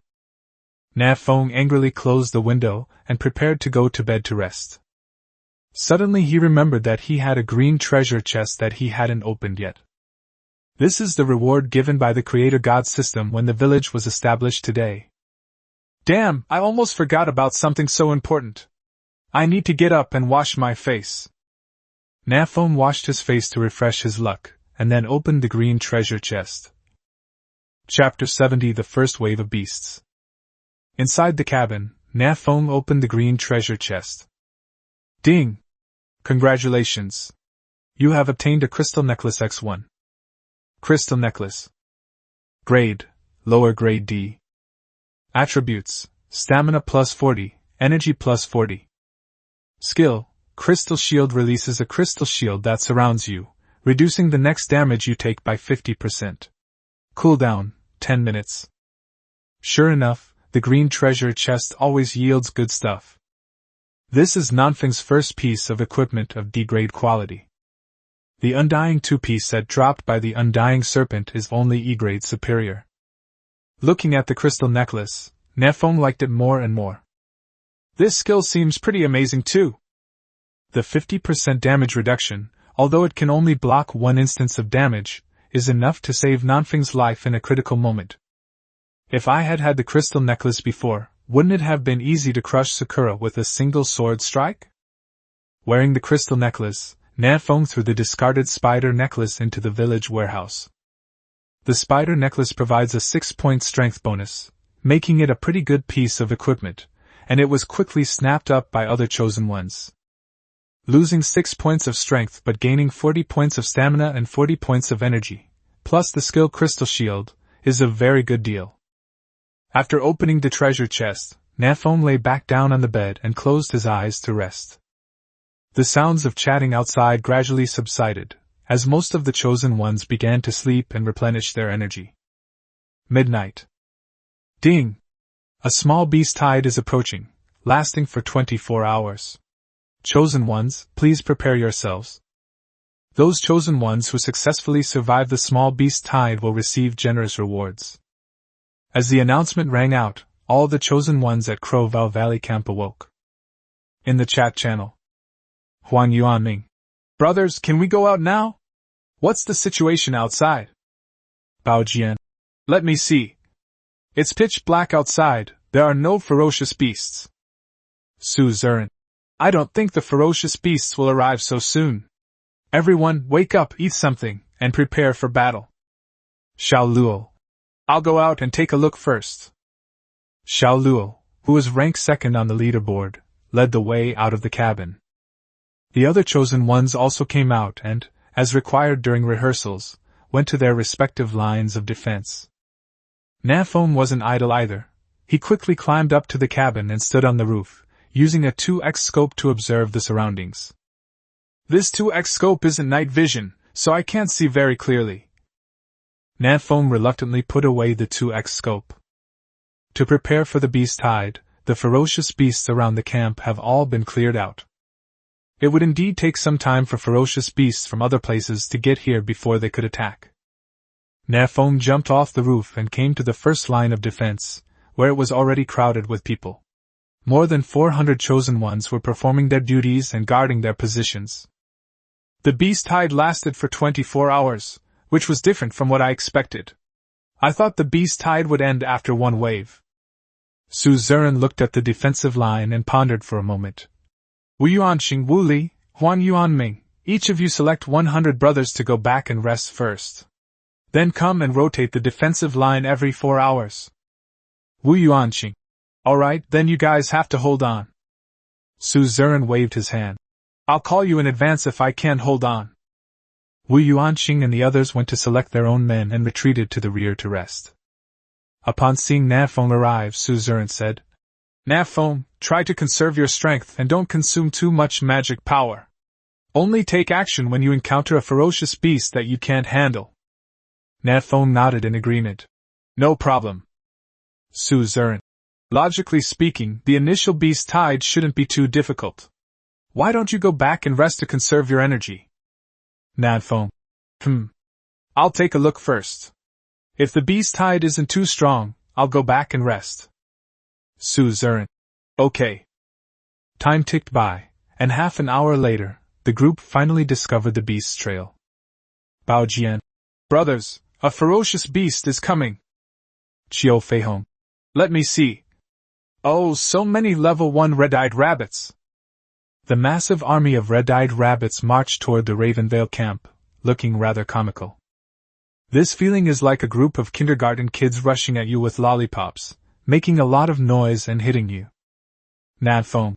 These first few waves of ferocious beasts were probably just giving us experience points, but I feel like they can't even get through the traps. The defenses at Crow Valley Camp held firm. The traps alone stretched 200 meters out. How could these short-legged, red-eyed rabbits possibly get through? Sure enough, as soon as Nan Feng finished speaking, a large group of red-eyed rabbits fell into the first trap. Fortunately, these red-eyed rabbits were somewhat intelligent. Sensing the danger, they began to walk around the trap. But there are just too many traps. For the red-eyed rabbit, that 200-meter distance is like the difference between heaven and earth. Soon, the first wave of the beast tide's attack ended. Nearly 10,000 red-eyed rabbits fell into the trap. A small number of the red-eyed rabbits were killed by the wooden spikes in the trap, but most of the red-eyed rabbits were simply trapped in the trap. Suzerain. Before the second wave of beasts arrives, let's send a few brothers to clean up the battlefield. This battle will definitely consume a lot of food, and we can't let this red-eyed rabbit meat go to waste. Just to be on the safe side, the 3 10-person teams stepped out of the defensive line to finish off the red-eyed rabbits trapped in the traps, harvesting a large amount of red-eyed rabbit meat, and clearing out several traps in the process. 5 minutes later, the second wave of beasts arrived. It's a level 1 ferocious beast, the Iron Claw Rat. Nan Feng picked up a 2x scope and observed the group, discovering that some level 2 Iron Claw Rats were mixed in with them. It seems that each wave of the beast tide is stronger than the last. I can go back and get some sleep first. Nan Feng has nothing to worry about until at least the arrival of the level 5 ferocious beast. There are over 400 chosen ones in this camp, with an average strength of level 6. With such a long defensive line, Nan Feng estimates that they should have no problem holding off a level 7 offensive. But then, Nan Feng will have to take action. Level 8 ferocious beasts are still somewhat difficult for the chosen ones at this stage to deal with, except for the top 50 on the level ranking. Nan Feng greeted Suzerain and prepared to go back to the cabin to rest for a while before coming back later. Suzerain nodded, his expression somewhat grave. Now there's a big problem, hopefully it's not what I'm thinking. Nan Feng asked in confusion. What's the problem? Suzerain. The boss of this small beast tide is a level 15 Lord-level ferocious beast. Do you think it's possible that the last wave of beast tide will be all level 15 ferocious beasts? A level 15 Lord with a large group of level 15 minions, how can we possibly defend against that? Let alone a level 15 beast tide, we can't even hold off a level 10 beast tide. Hearing Suzerain's words, Nan Feng's expression also became somewhat heavy. I don't think it should be that difficult. I estimate that the last wave will be at most level 10 in intensity. A level 15 boss, plus a bunch of level 10 minions. My goodness, thinking about it this way, it seems pretty difficult to beat. Chapter 71. The level 9 Lord who summons his minions. The intensity of this beast tide may be much greater than expected. Nan Feng shook his head, putting all these thoughts out of his mind, and went back to the cabin to sleep. He now needs to conserve his energy to prepare for the next few waves of beasts. The second wave of Iron Claw Rats quickly arrived. Similar to the red-eyed rabbit, the traps in front of the camp caused the iron claw rats to lose most of their numbers. The few iron claw rats that managed to escape the trap area were also killed by the attackers. The second wave of attacks ended quickly, and Su Zuren directed 30 chosen ones to clean up the battlefield. When Bao Jian arrived at the trap area and looked inside, he saw countless iron-clawed rats digging holes in the traps. Bao Jian. Holy crap, these little mice are digging holes, and they're digging really fast. Qiu Feihong. They're digging here too. Oh no, this trap is about to collapse. One of the traps collapsed directly from being dug. Su Zuren frowned. These iron claw rats are sabotaging our traps, kill them. A figure in a long black robe stepped out. This is something I'm good at. Yuran waved her wand and launched 3 fireballs into the trap. The iron-clawed rats inside screamed as they were burned, and were quickly turned into experience. Bao Jian. Burn it with fire? I can do that too. Bao Jian took out a tinderbox and a lot of wood from his backpack, lit them, and threw them into the trap. The effect is outstanding. These level 1 or 2 iron claw rats couldn't withstand the onslaught of flames and were burned to ashes in no time. You ran. Suddenly, I don't find my fireball spell appealing anymore. Bao Jian. Damn it, why aren't I getting any experience points from the iron claw rat I burned? You ran. Huh! Then my fireball spell is pretty good. Just as they finished clearing out the iron claw rats, the third wave of beasts attacked. It's a level 2 ferocious beast, the arrow bee. Not only spiky bees, but also 5-colored snakes. Sure, the army and air force will be deployed together? The ground traps are completely useless against the arrow bees. It's time for the chosen ones to take action. Su Zuren. Everyone, attack freely, prioritize taking down the arrow bees, and pay attention to your own health. Clear! Finally, they could make their move. The chosen ones, who had been holding back for so long, unleashed all their skills and began attacking the incoming arrow bees. On the ground, the 5-colored snake is not afraid of traps. Even if it falls in, it can climb out and easily cross the trap area. Wooden fences and barricades were no match for these agile little snakes. The 5-flowered snake quickly rushed to the first line of defense and engaged the chosen ones in close combat.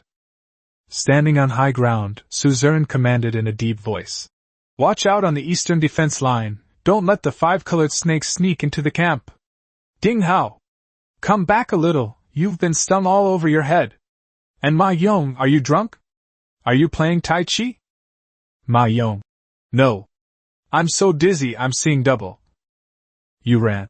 The 5-colored snake is poisonous, be careful not to get bitten. Yuran waved her wand, creating a wall of fire that separated the 5-colored snake in front of her. Su Zuren. Brothers who have been poisoned, step back. The venom of the 5-flowered snake isn't very strong. You'll be out of consciousness in 3 to 5 seconds. It was the first time everyone had cooperated in a battle, so there were bound to be some mistakes. But fortunately, the third wave of beasts was not strong and was quickly wiped out. Su Zuren. Brothers who are out of health and mana, hurry back home to replenish your stats. The fourth wave of beast tide should be arriving soon. Some of the chosen ones returned to their cabins to rest, while the rest began cleaning up the battlefield. Bao Jian. Holy crap, I found a great treasure chest. These little monsters can drop treasure chests? Ma Yong. Really? I don't believe it unless you show me the treasure chest. Bao Jian. Get out, get out, get out!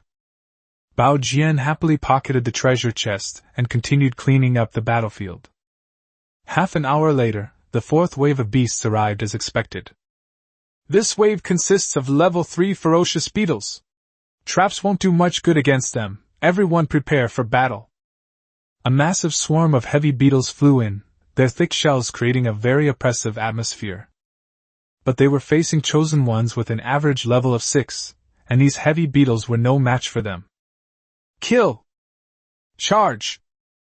Although there is a significant difference in strength between the two sides, the advantage of the heavy beetle is that there are enough of them. There are tens of thousands of them. Even if they just stood still, the chosen ones would take half a day to kill them. On average, each chosen one has to kill hundreds of heavy beetles. An hour later, the massive army of heavy beetles was almost completely wiped out. However, some heavy beetles still managed to fly into the camp and hide, taking advantage of their size. However, their numbers are too small to pose much of a threat to anyone. The chosen ones weren't having an easy time either. As the saying goes, many ants can kill an elephant, and several chosen ones were almost beaten to death by the heavy beetles. Fortunately, Suzerain had been observing the battle from a high vantage point and promptly dispatched other chosen ones to provide assistance, which is how they survived. Suzerain's expression was grave. This wave of ferocious beasts is only level 3, and they're already this difficult to deal with. What will happen next? Suzerain glanced at the time. It was 4 a.m., time for the shift change. Suzerain. Bao Jian, go and wake up Wu Yuanxing's team. The rest of you, go back and rest after you've cleaned up the battlefield. Wu Yuanxing quickly arrived at the defensive line with 100 chosen ones. Wu Yuanxing. What's the situation now? Suzerain. We have already defended against 4 waves of beast tides. The 4th wave was a level 3 ferocious beast, the heavy beetle. The next wave will most likely be a mixed attack of level 3 and level 4 ferocious beasts. Wu Yuanxing nodded. Level 3 to 4 ferocious beasts are nothing to fear. Suzerain. Don't be careless. Although they are not of high level, there are many of them. Many ants can kill an elephant. Wu Yuanxing. Okay, I'll be careful. Suzerain rubbed his temples and went back to rest. The previous waves of beast tides weren't much of a threat, so Suzerain didn't need to stay here any longer. At 6 a.m. sharp, Nan Feng opened his eyes. He didn't sleep very soundly last night, partly because it was too noisy outside, and partly because he was afraid that the others wouldn't be able to keep watch, so he would get up every now and then to take a look. It's 6 o'clock. I wonder which wave of beasts is it now? Nan Feng washed his face, walked out of the cabin, and came to the defense line. It looks like the last offensive just ended, and everyone is now cleaning up the battlefield. Wu Yuanxing, how's the situation now? Nan Feng came to Wu Yuanxing's side. Are there any casualties among the brothers? Wu Yuanxing replied. There are only injuries, no deaths, so we can hold on for now. Besides, the beast tide only comes in waves every half hour, so the brothers have enough time to recover. It shouldn't be a big problem. That's good. Nan Feng nodded and glanced at the battlefield. Huh! This beast tide is made up of level 4 ferocious beast iron beetles? Wu Yuanxing. Yeah, these beetles have incredibly high defense, and there are so many of them. They're really hard to kill. We've been killing them since 4:30 and we've only just managed to finish them off. Nan Feng remembered that he had an item, a low-quality disintegrator. This thing can break down the shell of the iron beetle into iron sand, and the iron sand can then be synthesized into iron blocks. There are thousands upon thousands of iron beetle corpses here. You could probably synthesize a lot of iron blocks, right? Nan Feng. How many of our brothers still haven't upgraded their NATO weapons to E rank? Wu Yuanxing. There are many more. Our war zone discovered iron mines relatively late, so we were already short of iron blocks. In addition, everyone prioritized upgrading the cabins, so most of our brothers' main weapons are stuck at the peak of F level. Without wasting any words, Nan Feng went straight back to the cabin and retrieved the inferior decomposition machine. Brothers, move the iron beetle's corpse over here, then come collect the iron block. During the beast tide, no one has time to mine. The South Wind Disassembler can provide a large amount of iron blocks, helping some chosen ones upgrade their innate divine weapons to E grade, greatly increasing their strength. Wu Yuanxing was overjoyed. With the iron block, our defense will be even stronger.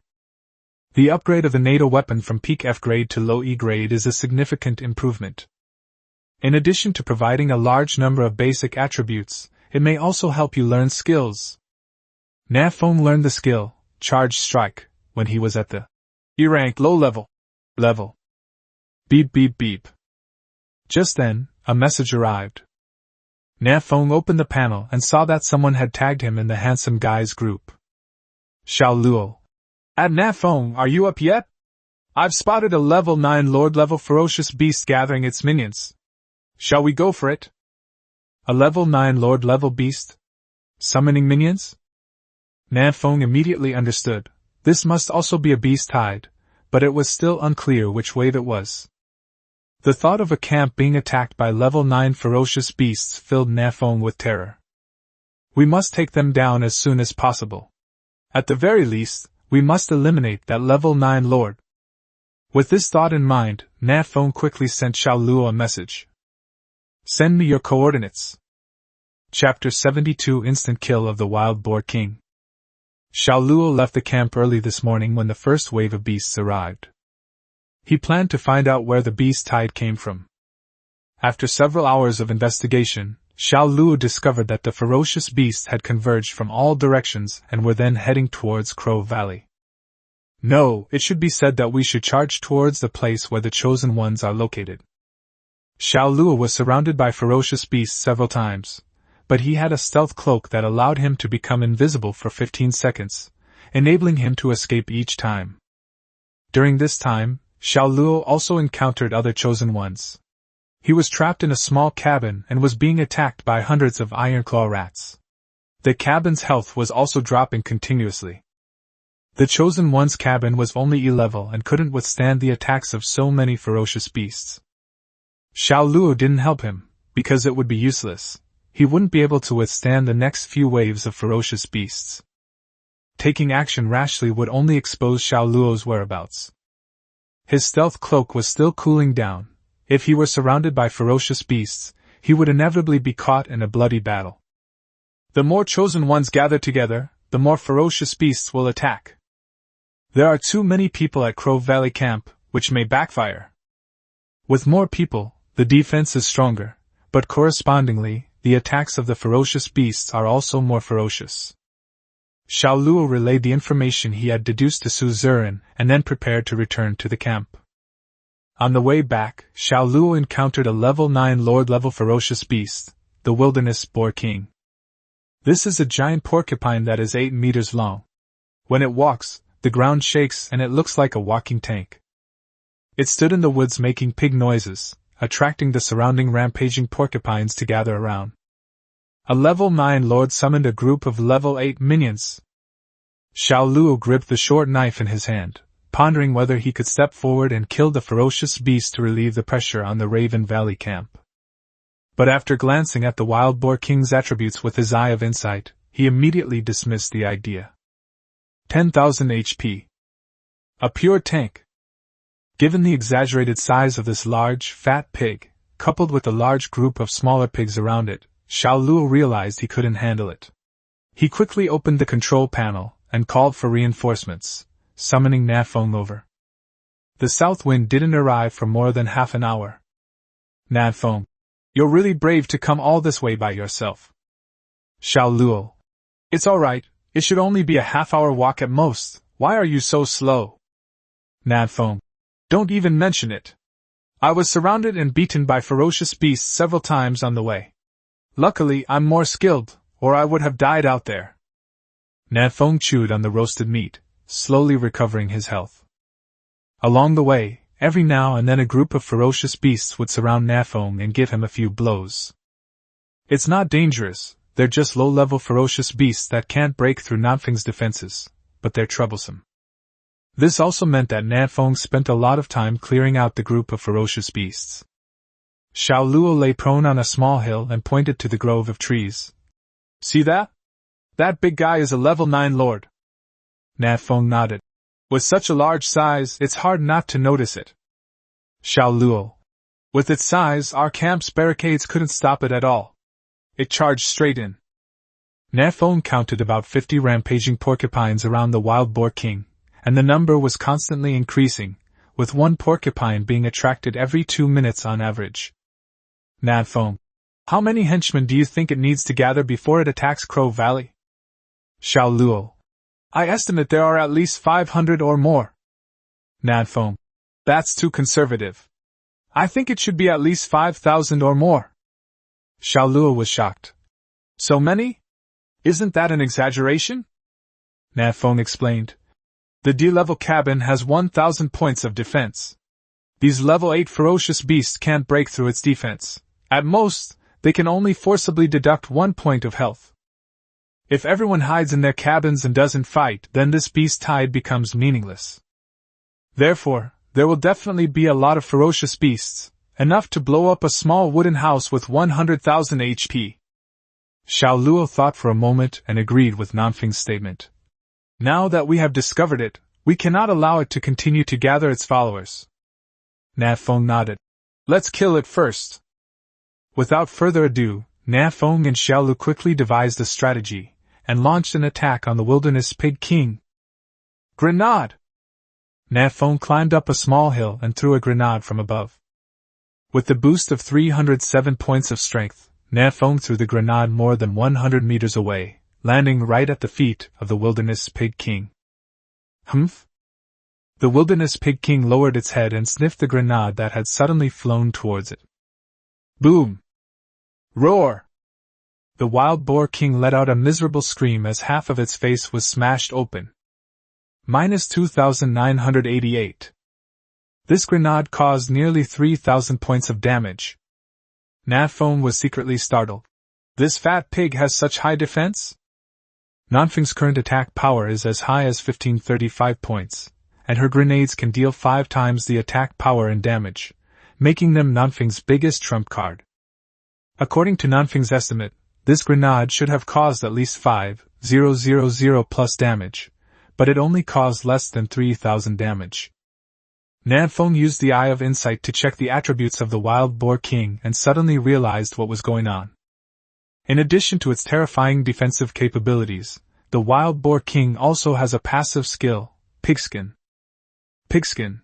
Before the pigskin is damaged, the damage received is reduced by 20%. This was a divine skill, but it's useless now. Nan Feng's grenade just now blew the pigskin off the Wild Boar King's face to shreds, rendering that passive skill ineffective. Humph! In the distance, the Wild Boar King roared angrily. It had spotted Nan Feng and was now commanding its minions to charge over, ready to kill Nan Feng. Rumble. A large group of ferocious porcupines charged over, kicking up clouds of dust. Below the small hill, Xiao Luo, holding a short knife, entered battle mode. Brother, I can hold out for 3 minutes, provided the Pig King doesn't come over. Nan Feng lay on the hilltop, set up his 98K, and aimed at the wilderness Pig King with one eye open and one eye closed. Don't worry, with me here, it won't be able to get through. Call out. A magic bullet struck the Wild Boar King precisely in the left eye. Call out. 0.5 seconds later, the second magic bullet hit the Wild Boar King's right eye precisely. 2 shots, 2 eyes. The Wild Boar King was completely blinded. Sejuani instantly transforms into Li Xin. It's so accurate, I can't help but give myself a thumbs up. A few days ago, Nan Feng's marksmanship certainly wouldn't have been this accurate. But the days spent shooting birds by the pond a few days ago really made Nan Feng's shooting skills improve by leaps and bounds. With the help of a 2x scope, he can now hit any target within 100 meters. Below, Xiao Luo was surrounded by rampaging porcupines, beating him until he was a bit disheveled. Damn it, its eyes are so big, what's so great about hitting it? Hurry up and kill it to come help me. Nan Feng. Okay, just hang in there a little longer. With his left eye closed, Nan Feng re-aimed at the wilderness Pig King.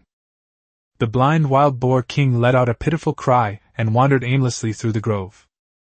A tree as thick as a person's embrace was like a toy in front of the Wild Boar King. It would fall over at the slightest touch. It's so big, it feels like you can hit it with any shot. Nan Feng fired several shots in quick succession, each one hitting its mark precisely. Minus 638. Minus 699. Minus 682. Nan Feng's every shot dealt over 600 damage, and the Yellow Boar King with 10,000 HP couldn't withstand it at all, being destroyed by Nan Feng in less than 30 seconds. Announcement. Chosen 1 Nan Feng has successfully slain the level 9 Lord-level ferocious beast, the Wilderness Boar King. Rewards, Reputation +1, Agility +18. Oh, agility again. Why can't it be changed to strength? Nan Feng curled his lip and aimed the 98K at the rampaging porcupine below. Brother, I'm here to help you. Bang! 2 shots, 1 kill. Xiao Luo was completely numb. You can kill the wild boar king with 10,000 HP in a minute. This rampaging porcupine has 3,500 health points, and you took it down in 2 shots? Just how high is your attack power? Chapter 73 The Seventh Beast Tide. Difficulty doubled. Xiao Luo, at level 10, only has 800 plus attack power, but Nan Feng has 1500 plus attack power. Full strength stat allocation, extra rewards for a 3-win streak in cross-regional challenges, the Undying 2-piece set, village construction rewards, rewards for the first kill of various lord-level beasts, and attribute bonuses from various herbs. It's fair to say that Nan Feng consumed most of the resources in District 527, so it's normal that Xiao Luo couldn't compare to him. However, Xiao Luo was also quite strong, and dealing with this group of level 8 rampaging porcupines was no problem for him. Moreover, his defense and health are very high, allowing him to withstand attacks from 2 or 3 porcupines and kill them. South wind is no good, it's incredibly brittle and breaks at the slightest touch. However, now that he's wearing the immortal 2-piece set and the crystal necklace, he's not so easy to kill. The 2 quickly killed all 50+ rampaging porcupines.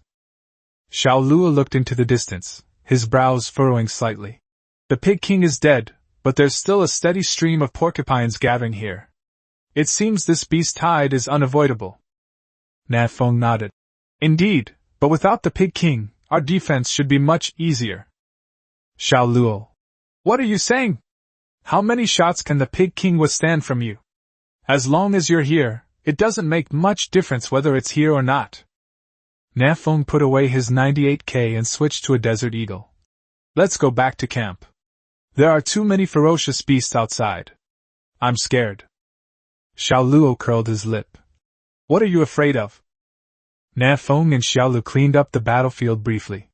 The wild boar king dropped a white treasure chest containing a pigskin coat, which Nan Feng didn't keep and gave directly to Xiao Luo. A pigskin coat? Can it compare to Nan Feng's indestructible armor? They're already worlds apart in terms of looks. Xiao Luo put on a pigskin coat and transformed into a pig butcher. After clearing the battlefield, the 2 walked together toward the camp. About 2 kilometers from the Crow Valley camp, they discovered another wave of beasts. Nan Feng raised an eyebrow. Look, an old friend has arrived. Xiao Luo. The Cave Spider King? It's brought a bunch of little spiders to cause trouble? Previously in the mine, it was Nan Feng who killed the Crypt Spider King. At this moment, the Cave Spider King also saw Nan Feng. As the saying goes, enemies are especially hateful when they meet. The Cave Spider King commanded a dense swarm of small spiders to rush over, ready to kill Nan Feng. Xiao Luo. So many little spiders. Nan Feng. This is all experience, though not much. Nan Feng pulled out a grenade and threw it over. Boom! That grenade killed at least 100 small spiders. That wasn't all. Nan Feng raised his 98K and fired a shot into the abdomen of the Cave Spider King. Critical hit, minus 2,800. The Cave Spider King was only level 6.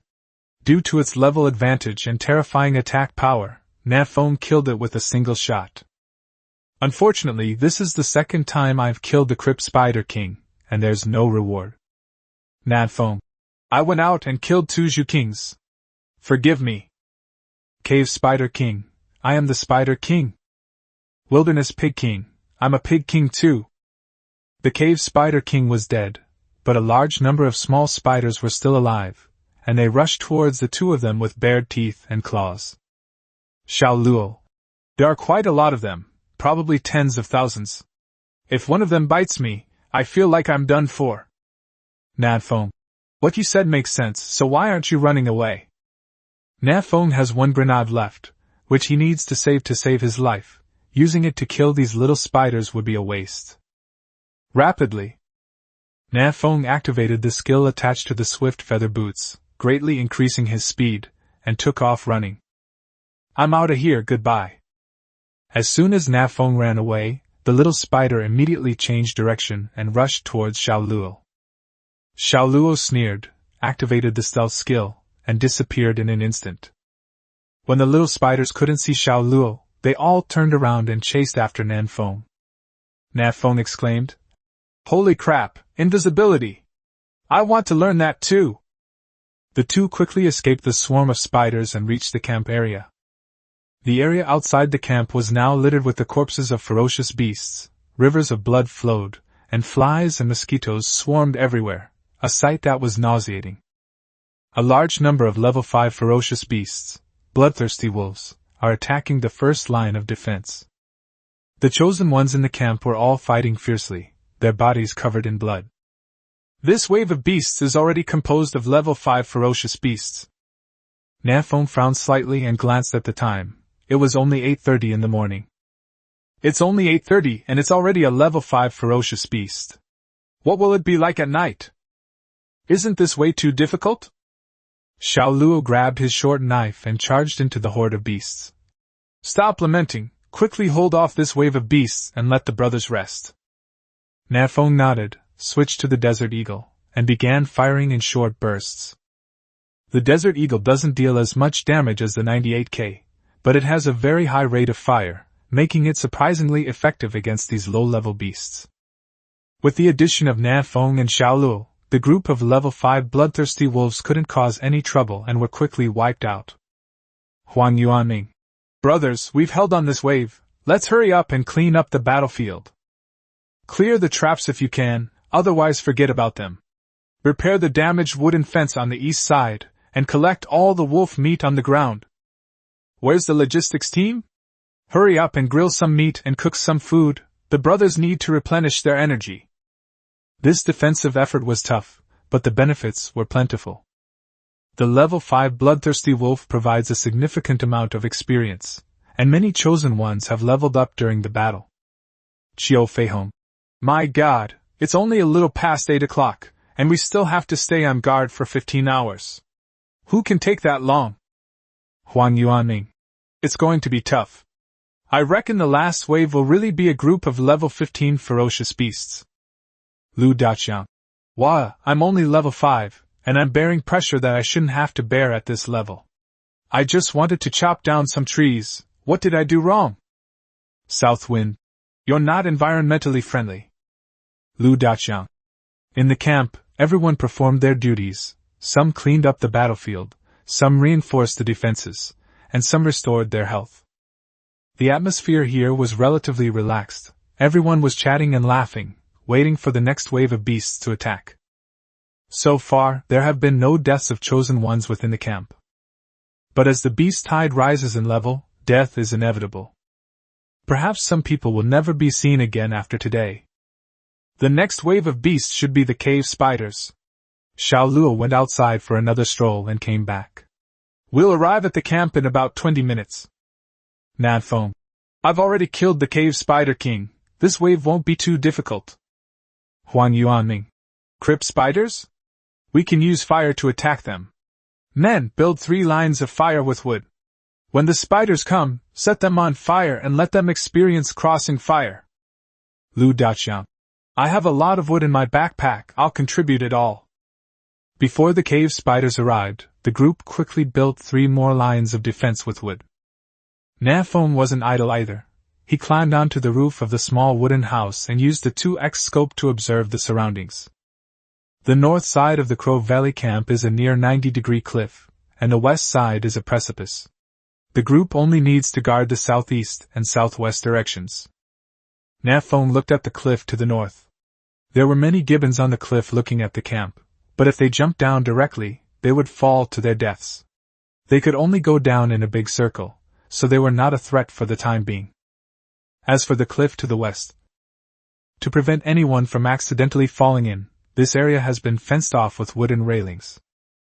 Nan Feng climbed over the wooden fence, came to the edge of the cliff, looked down, and was immediately startled. Ants the size of basketballs are climbing up the cliff. Damn it, there are ferocious beasts here too. At the same time, the spider army also marched in a mighty force. Tens of thousands of spiders plus tens of thousands of ants. This seventh wave of beast tide is twice as difficult. Chapter 74 The Queen Ant Beneath the Cliff. The seventh wave of beast horde will force Ravenvale Camp to face attacks from the southeast, west, and north directions simultaneously. The spider army to the east and south, and the ant army under the cliff to the west. Nan Feng stood on the edge of the cliff, pulled out his desert eagle, and began firing in short bursts. Call another team of chosen ones to defend. I can't hold them off by myself. These hill ants are between level 4 and 5, and Nan Feng can take them down with a single shot. But there were too many of them, and Nan Feng alone could not stop this raging tide of beasts. Soon, Wooly arrived with 100 chosen ones. Wooly. Damn it, there's a beast tide below the cliff too? This is really troublesome. Nan Feng. It's alright. This cliff has already blocked most of the ferocious beasts. Only some special ferocious beasts can climb up, so the defense is not strong. With the addition of these 100 chosen ones, the pressure on the west side was immediately relieved. The level 8 fighter wielded a stone machete, capable of cleaving a hill ant in two with a single strike. Wooly. We can hold this position. Nan Feng, go help the other two lines of defense. Nan Feng nodded. Okay, call me if you can't take it anymore. Nan Feng put away the Desert Eagle and headed to the southeast. 3 imposing lines of fire separated the spider army from the Ravenvale camp. The spider army charged forward fearlessly, but only a very few spiders were able to break through the 3 lines of fire. Huang Yuanming. Using fire to attack was indeed very effective. I was truly prescient. Xiao Luo. Don't be too happy yet, these spiders are using their bodies to put out the fire. Countless burrowing spiders rushed into the fire, one after another, and the fire showed signs of being extinguished. Huang Yuanming. It doesn't matter. There won't be many left after they put out the fire, so it's not a big problem. Although the 7th wave of ferocious beasts was numerous, their levels were still too low, only level 4 to 5. Moreover, without the leadership of the Crypt Spider King, the spider army couldn't cause much trouble. Seeing that there was no danger on this side of the defense line, Xiao Luo felt relieved and looked at Nan Feng. How is the situation on the western cliff? Nan Feng. There's nothing wrong with them, they're just a bunch of hill ants, and their levels aren't high. Xiao Luo. That's good. There shouldn't be any major problems this time. I'm going back to get some sleep. Nan Feng. Go. Xiao Luo left the camp in the early hours of the morning and hadn't slept since.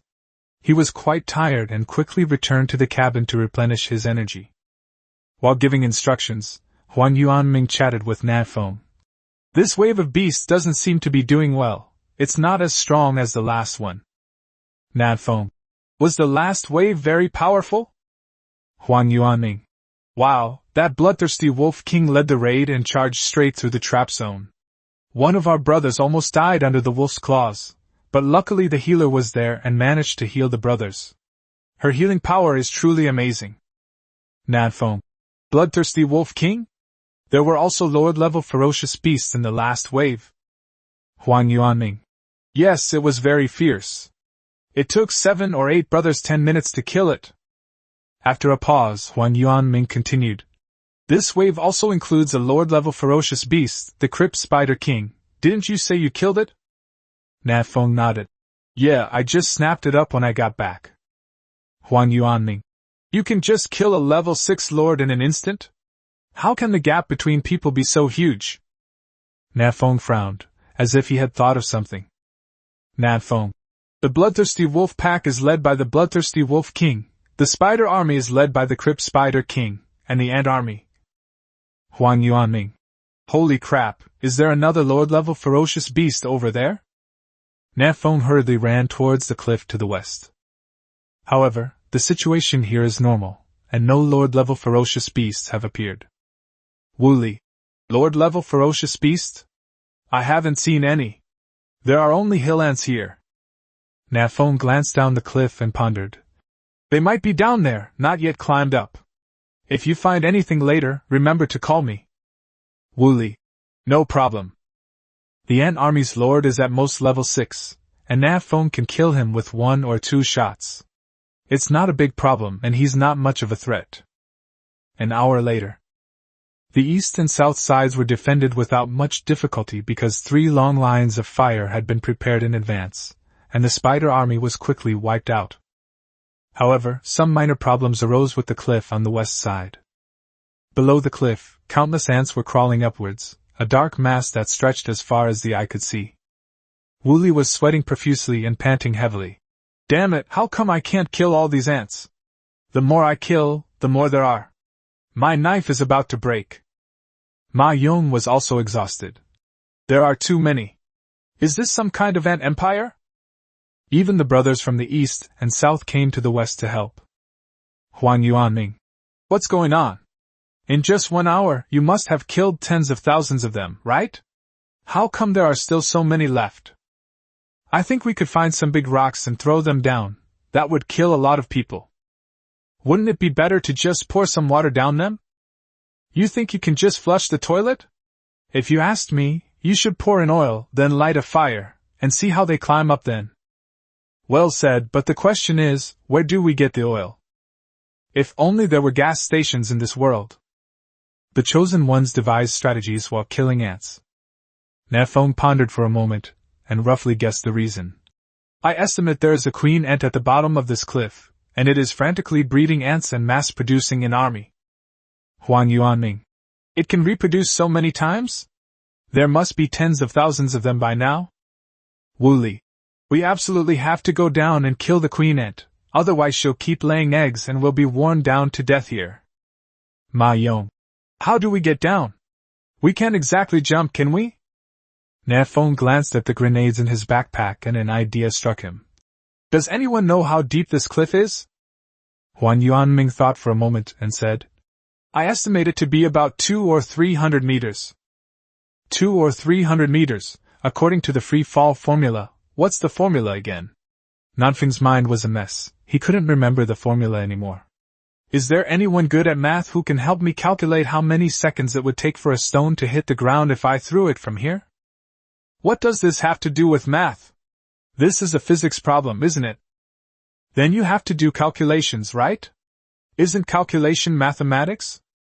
Stop talking nonsense. Who remembers what the formula is? What does H equal again? Many years after graduation, Nan Feng had long since forgotten all that knowledge he had learned from his teachers. But some people still remember it. Sui Han walked slowly over, her 2 large white rabbits bobbing up and down in front of her, which was very eye-catching. Holy crap, that's huge. That's the common sentiment of all the chosen ones. Sui Han said coldly. H equals 1/2 GT superscript 2, assuming G equals 9.8 m/s, and the cliff is 300 meters high. It would take about 7 to 8 seconds for the rock to hit the ground. Why are you asking this? Nan Feng chuckled. It's nothing, I just wanted to try my luck. Nan Feng took a grenade from his backpack, pulled the pin, and threw it heavily down the cliff below, thinking to himself. I'll provide an initial force. It should land in about 5 seconds, right? This cliff might not even be 300 meters deep. The surrounding chosen ones were stunned. Holy crap, he has grenades! So what Sakura Silken said was true, he really does have a handheld grenade. As expected of Boss Nan Feng, look at his equipment, with pistols and grenades. Our melee weapons are no match for him. 5 seconds later. Boom! A violent explosion came from below the cliff. Nan Feng quickly glanced at the system panel and found that the grenade had killed many hill ants, but that was all it had done. The queen ant is not dead yet. Wooly hurriedly asked. How is it? Did you kill the queen ant?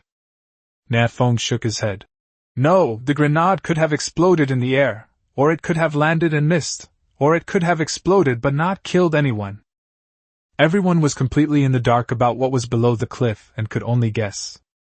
Nobody knows what exactly is going on below. Nan Feng pondered for a moment. How about I find a way to go down? This can't go on forever. If the queen ant isn't dealt with, a constant stream of hill ants will climb up. Although these ants pose little threat, they still require someone to defend them, which inevitably weakens the defensive capabilities in the other two directions. This queen ant must be killed. And as soon as possible. Before Nan Feng could even set off, he heard a chosen one shouting from the east. The 8th wave of beasts is coming! Brothers, come help! Chapter 75 Charging into Battle. The 8th wave of beasts is here. Upon hearing this, Huan Yuanming immediately led some of the chosen ones back to the southeastern defense line. Nan Feng followed, saying, Let me check the strength of this 8th wave of beasts first. If it's not too threatening, I'll go down the cliff and kill the queen ant. Huan Yuanming. Let me see. Holy crap, it's a bunch of chickens. Ma Yong. It's a level 6 ferocious beast, the flame chicken. These guys can flap their wings and launch fireballs. They're incredibly powerful. Huan Yuanming. Holy crap, it can even attack from a distance? As soon as the group arrived at the southeast defensive line, before they were even ready, the Blaziken began its first volley of fire. Fist-sized fireballs traced perfect arcs through the air before hurtling towards the Crow Valley camp. Huan Yuanming was shocked. Quick, hide! Hide in the cabin! Nan Feng. They can even fire in volleys! There must be a king chicken commanding this group of Blaziken. Everyone hurriedly hid in the small wooden house. Some of them were unable to dodge in time and were hit by the fireball, instantly losing several hundred health points. Blaziken has an incredibly high attack power. Huan Yuanming also hid in a small wooden hut, shouting at the top of his lungs. Don't come out! Use the hut as cover! Chosen ones who are attacking from a distance, fight back freely! The first line of defense at Crow Valley Camp was not a trap, nor a barricade, nor a wooden fence. Instead, it was a whole row of Class D cabins. Each cabin has 100,000 health points and 1,000 defense points, making you feel incredibly safe. It's safe to say that a beast horde below level 10 wouldn't be able to destroy the cabin. As it stands, as long as everyone stays in the cabin, they are safe. Huan Yuanming looked at the neatly arranged Blaziken 50 meters away, his face full of worry. What should we do? There aren't many ranged chosen ones to begin with, and with so many chickens, we'll be killing them until tomorrow? Ma Yong now said. These Blaziken are really cunning. They don't come any closer, they just stand far away and fireballs. Nan Feng breathed a sigh of relief and said, We can't delay. The ant colony in the west hasn't been dealt with yet, and now the defense line in the southeast is being suppressed by the Blaziken. When the next wave of beasts comes, it will be even harder for us to defend. Huan Yuanming. If all else fails, I'll lead a squad of brothers out and fight them to the death. Nan Feng shook his head, opened the panel, and started looking for people in the handsome guys group. Nan Feng. At everyone, wake up! A level 15 boss is coming. Xiao Luo. So fast? I just lay down. Shinpan. What the hell? I'm on the front lines, I haven't seen the boss. Su Zurin. I'll be there soon. Soon, everyone in the handsome guys group arrived at the first line of defense. The 19 chosen ones in the handsome guys group are all elites from the 527 war zone. Some are strong, some are intelligent, some are big-breasted, and some are handsome. Nan Feng alone qualifies for 3 of the above. Su Zurin quickly understood the current situation and frowned. The ants keep coming, and the Blaziken can attack from a distance. This is indeed a bit troublesome. Wu Yuan drew his bow and shot an arrow, killing a Blaziken with just 3 shots. The next wave of beasts will arrive in 2 hours at the latest. That's too short a time. I don't think I can kill all these Blaziken. You ran. The main problem is that there are too few ranged chosen ones, and Blaziken is not afraid of fire, so fire attacks are ineffective. Xiao Luo stared at the battlefield for a moment and said, These Blaziken are so orderly, there must be a Blaziken king directing them, right? Nan Feng nodded. Great minds think alike. I think so too, but I just can't find the position of the chicken king. As he spoke, Nan Feng turned to look at the tank Su Ming. Brother, how many of these fireballs can you withstand? Just then, Blaziken unleashed another volley of fire, with countless fireballs raining down from the sky. Everyone quickly hid in the small wooden house, leaving only Su Ming carrying the stone shield, standing under the rain of fire, like a war god reborn from the ashes. Oh no, so many! I can't take it! Nanny, save me! Su Ming's show-off lasted less than 3 seconds before he couldn't hold back any longer and rushed into the cabin, his health points reduced to half. Rapid healing! Su Yihan waved his staff, and strands of green light surrounded Su Ming, instantly restoring most of his health. Su Ming breathed a sigh of relief. It's alright, I can probably withstand about 50 fireballs. If I had a healer, I should be able to withstand 70 without any problem. Nan Feng was delighted. They can withstand that much? That's more than enough. You go first, and I'll follow you straight into the flock of chickens. As long as we can find the rooster's position, we'll be fine. The Blaziken is a level 6 ferocious beast, while the Chicken King is at most level 7. Nan Feng is confident that he can take it down within 2 shots. Xiao Luo. Why are you charging into battle, you squishy character? I'll follow Su Ming and help you find Chicken King's location. You can just snipe it from here. Huang Yuanming. Should I charge in too?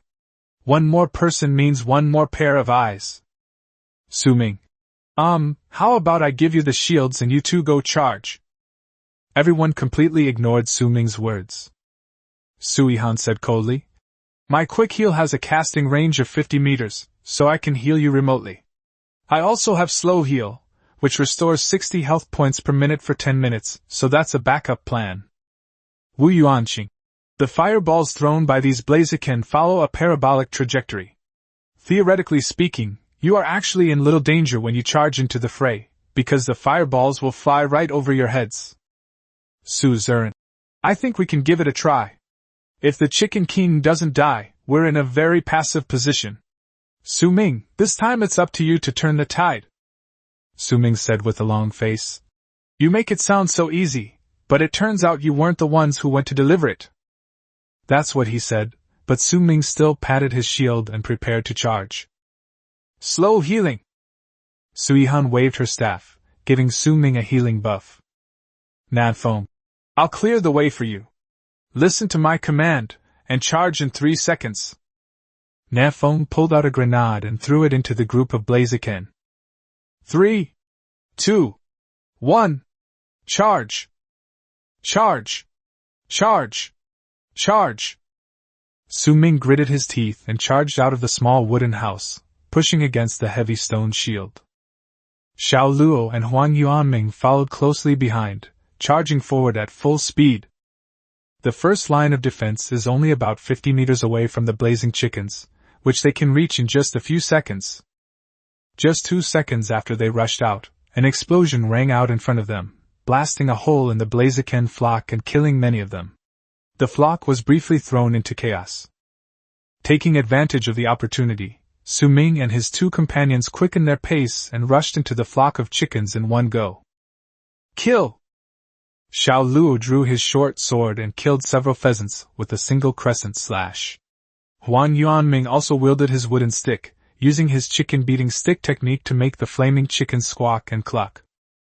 Everyone, human or ghost, is showing off, while I'm the only one getting beaten up. Su Ming, holding the heavy shield, continued to push forward. Inside the camp, Nan Feng climbed onto the roof of the cabin and used his 98K rifle to help Su Ming and the other 2 relieve their stress. Call out. Penetrating bullet. A magic bullet flew out rapidly, piercing through 7 or 8 Blaziken in succession. Whoosh whoosh whoosh. Bullets were fired one after another, each one destined to take the life of a flame. The other range-chosen ones were not idle either, some were shooting arrows, while others were using slingshots. Suddenly Su Ming in front let out a scream and pulled a magic arrow from his buttocks. Which bastard ambushed me? Ding Hao scratched his head sheepishly. Sorry, this arrow went a little astray. Fortunately, Ding Hao was only level 6, so his attack power wasn't too high, and he didn't cause Su Ming much damage. Cover me, I'm going to heal them. Su Yihan stepped out of the cabin, followed by a large group of melee chosen ones for cover.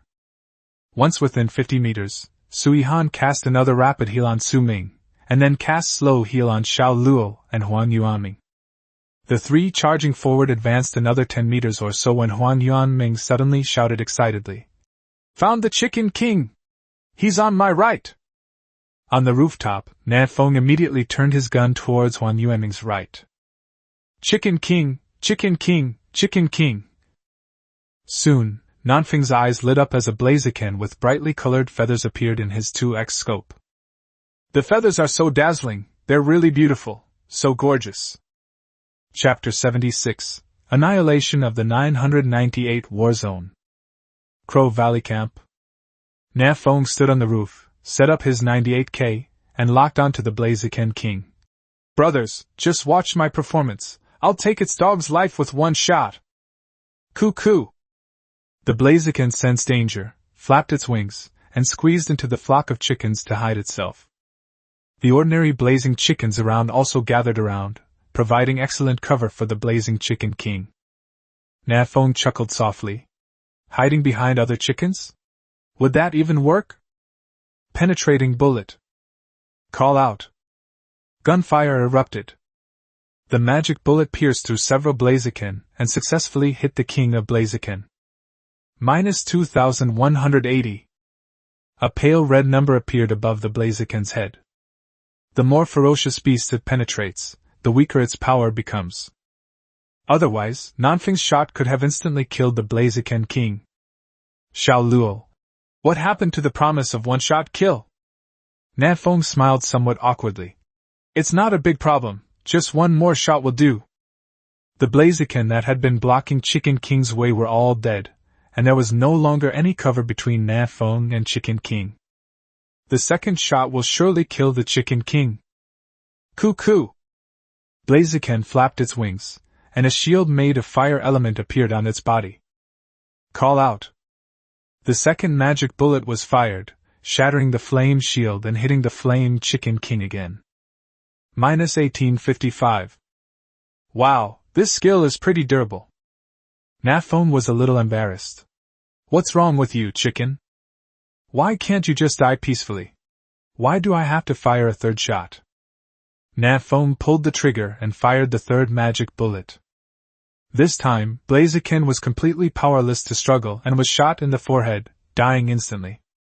With the death of the Blaziken King, the entire Blaziken flock lost its leader and immediately descended into chaos, with chickens flying everywhere. Suzerain. Without the Chicken King commanding them to fire in unison, this group of Blaziken is nothing to fear. Wu Yuanqing. Melee Chosen Ones, charge straight into the enemy lines. The melee Chosen Ones, who had been hiding in the cabin, could no longer contain themselves. Now, upon receiving the order, they roared and charged out. Brothers, let's kill the chicken! We're having chicken next tonight! Everyone, watch your health and don't get killed instantly. Blaziken's fireballs deal high damage, but they also have a long cooldown. In addition, without Blaziken's command, they will release fireballs randomly, making it difficult to kill the Chosen Ones here. From the rooftop, Nan Feng surveyed the entire area and, finding no danger, jumped down. Nan Feng is still more than 10,000 experience points away from level 11. Killing all these chickens won't help him level up, so he should leave them to someone else. Nan Feng. The crisis here has been temporarily resolved, but we still need to find a way to deal with the Queen Ant under the cliff to the west as soon as possible. Suzerain. What are your thoughts? Nan Feng made a throat-slitting gesture. I'll go down and kill it. The group exchanged glances, somewhat hesitant. Wu Yuanqing. Are you going down alone? I think it's a bit dangerous. If you get surrounded by ants, even if you're strong, you'll die down there. You ran. How about we ask Su Ming to come down with you? He's pretty tanky and can withstand a lot of damage, and he's not very agile. If we really encounter danger, we can sell him out. Su Ming had just returned carrying the stone shield to replenish his health when he heard Yu Rant's words, and tears immediately streamed down his face. Why am I always the one who gets hurt? I shouldn't have chosen this damn shield in the first place. Who wants to swap my signature weapon with me? I want to be the damage dealer. Unfortunately, one's natal divine weapon cannot be exchanged or discarded, so Su Ming is destined to carry this great shield for the rest of his life. Nan Feng. I can go alone. The Queen Ant is only level 6 or 7, so it's not a big problem. Nan Feng has high agility and also has a skill called Rapid Speed, which can be used to escape. The hill ants can't catch him. The danger is practically zero. Su Ziren. Since you're confident, then go ahead and come back soon. Nan Feng didn't say much and went straight to the western defense line. The hill ants continued to climb, while the chosen ones on this side were already getting tired. If there weren't enough chosen ones in the camp to take turns defending, this defensive line would very likely have been breached by the hill ants. Wooly leaned against a small wooden house, panting as he looked at Nan Feng. You want to go down the cliff? That's a bit difficult. I don't know where to get down. Nan Feng nodded. It's alright, I'll just keep walking along the edge of the cliff and find a relatively flat place to go down. Without hesitation, Nan Feng, holding the Desert Eagle, left the camp from the northwest. The cliff to the west is extremely steep. Going down directly would most likely result in death, or at least permanent disability. Nan Feng can only descend down a relatively gentle slope. By the way, I still have several buckets of water in my backpack.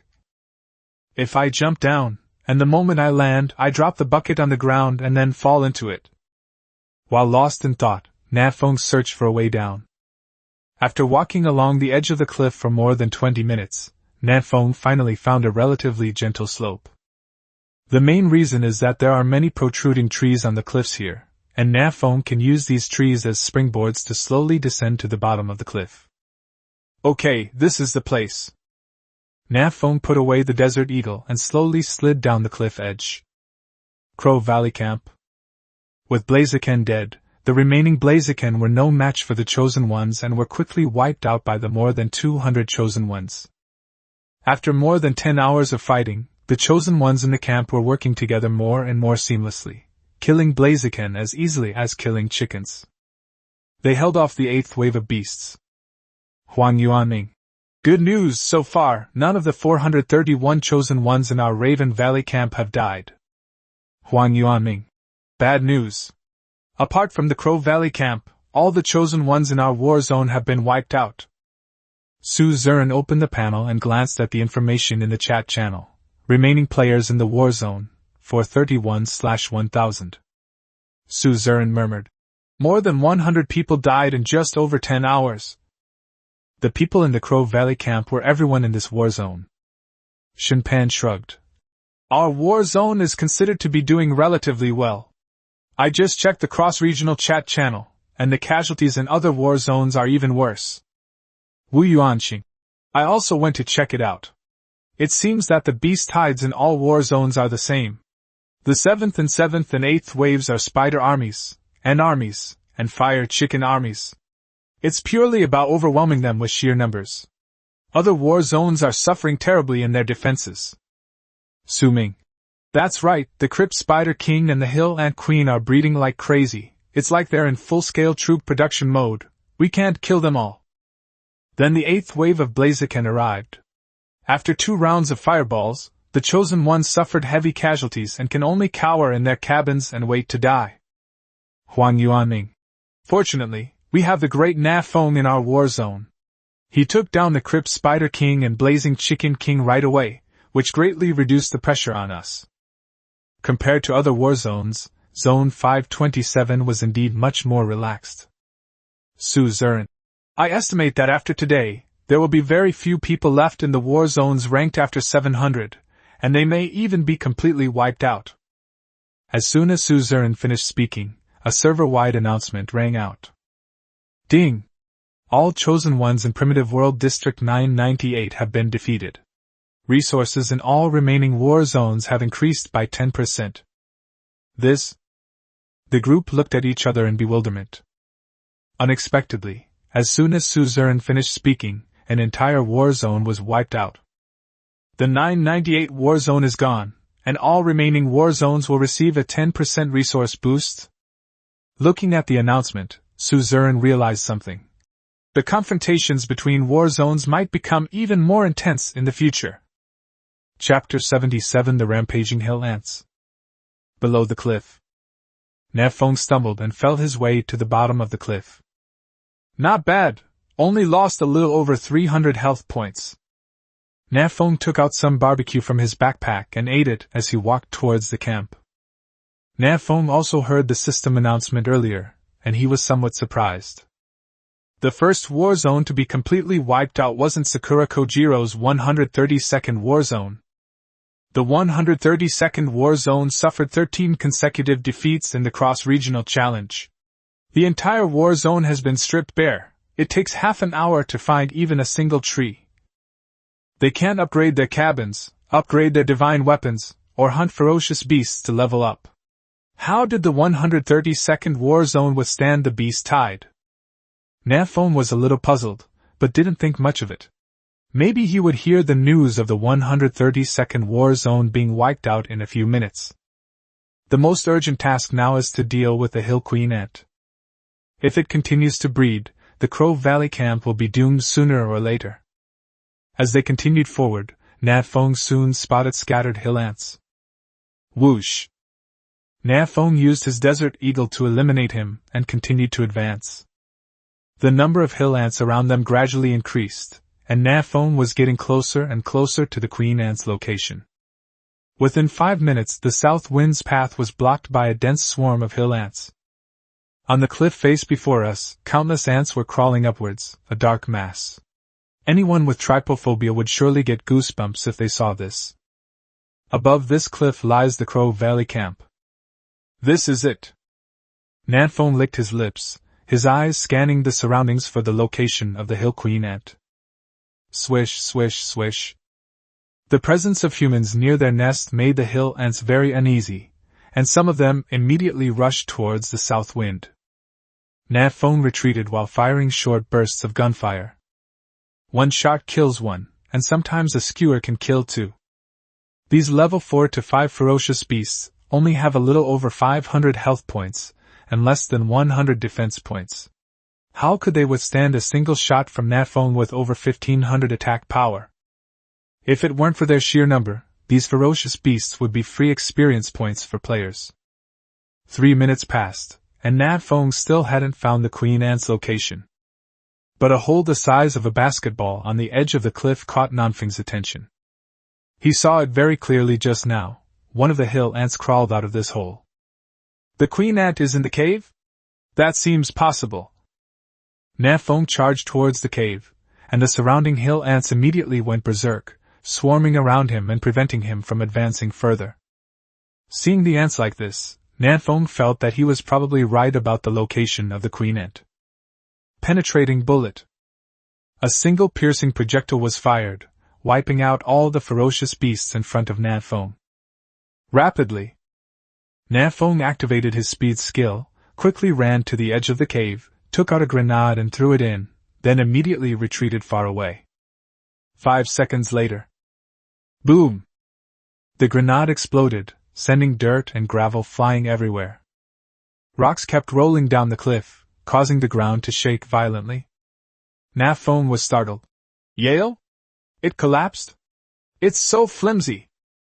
The grenade caused a small landslide, and most of the hill ants that were climbing up the cliff edge were shaken down. This can be considered as relieving the pressure on the Crow Valley camp above. Once the dust settled, Nan Feng could see the scene before him clearly, and then he suddenly realized what was going on. It wasn't that his grenade was too powerful, but rather that the area had been essentially hollowed out by ants, which caused the landslide. The proverb, "A 1,000-mile dike can be breached by an ant hole," perfectly describes this situation. Meanwhile, Nan Feng also discovered the hill queen ant. It looks like a large, bloated tumor. The hill queen ant is also enormous, otherwise, how could she give birth to hill ants the size of basketballs? Finding the target makes things easier. Nan Feng used his eye of insight to take a look and found that the hill ant queen was only level 6 with exactly 3,000 health points. The matter of the 2 shots. Switching to the 98K, Nan Feng, in front of tens of thousands of hill ants, detonated the queen ant's head. Swish, swish, swish. With the queen ant dead, the tens of thousands of hill ants went berserk, their bodies glowing faintly red, and they charged recklessly towards the south wind. Nan Feng was startled. It's gone berserk? The death of the queen ant grants all hill ants a berserk buff. Berserk, your defense is halved, your attack power is doubled, and your movement speed is doubled. Seeing the effect of this buff, and then looking at the sharp mandibles of the hill ant, Nan Feng gasped in shock. For Nan Feng, doubling attack power wasn't the most terrifying thing. The most terrifying thing was the effect of doubling movement speed. This means that the ants can catch up with the south wind. I'm outta here. Seeing that the ants had already swarmed around, Nan Feng quickly slipped away. Swish, swish, swish. The hill ants wouldn't let the south wind get away easily. Their eyes turned red as they frantically chased after it. Nan Feng took out a grenade, pulled the pin, and threw it at his feet. 5 seconds later, Nan Feng had already run dozens of meters away, and the grenade was surrounded by hill ants. Boom! The large number of hill ants were killed, giving Nan Feng some time to escape. But it didn't make much difference, as even more hill ants swarmed up behind them. They're not attacking the Crow Valley camp anymore. They're going to kill Southwind. Are you crazy? Did I dig up your family's ancestral graves or something? Do you have to chase me like this? Nan Feng ran wildly, not daring to stop at all. Nan Feng ran all the way back to where he had come down, but hesitated for a moment before turning back and not daring to climb any further. The slope is so steep that it would be very difficult for the south wind to climb, but for the ants it would be like strolling through a shopping mall. Going up now would be like handing them a free ride. We need to find a way to shake off these ants first. Even with double their movement speed, the hill ants still couldn't catch up with the south wind. But the terrain here is too complex, and the southerly winds can't shake them off. The two sides thus reached a stalemate. Nan Feng ran wildly for over an hour before the hill ant's berserk buff finally ended. Huff, huff, damn, I almost died from exhaustion. The south wind leaned against the tree, panting heavily. A few hill ants could still be vaguely seen behind them, but they were no longer a threat, and were taken down by Nan Feng with 2 shots. After resting for a few minutes, Nan Feng found a flat spot, climbed up the cliff, and began his return to Crow Valley Camp. I wonder what's going on at the camp. It should be the 10th wave of beasts by now, right? Nan Feng glanced at the chat channel. No one was talking, so the beast tide's attack was probably quite fierce. In the upper left corner of the chat channel, there is a line of small text. Number of players remaining in the war zone, 425/1000. Nan Feng remembered that there should have been 431 chosen ones at Crow Valley Camp. 6 chosen ones have now been sacrificed. How cruel! Nan Feng took a deep breath and quickened his pace. As time goes on, the level of the beast tide will definitely increase, and the number of deaths will also increase. It's exactly 12 noon now. They have to defend for another 12 hours. Even a small beast tide is this difficult.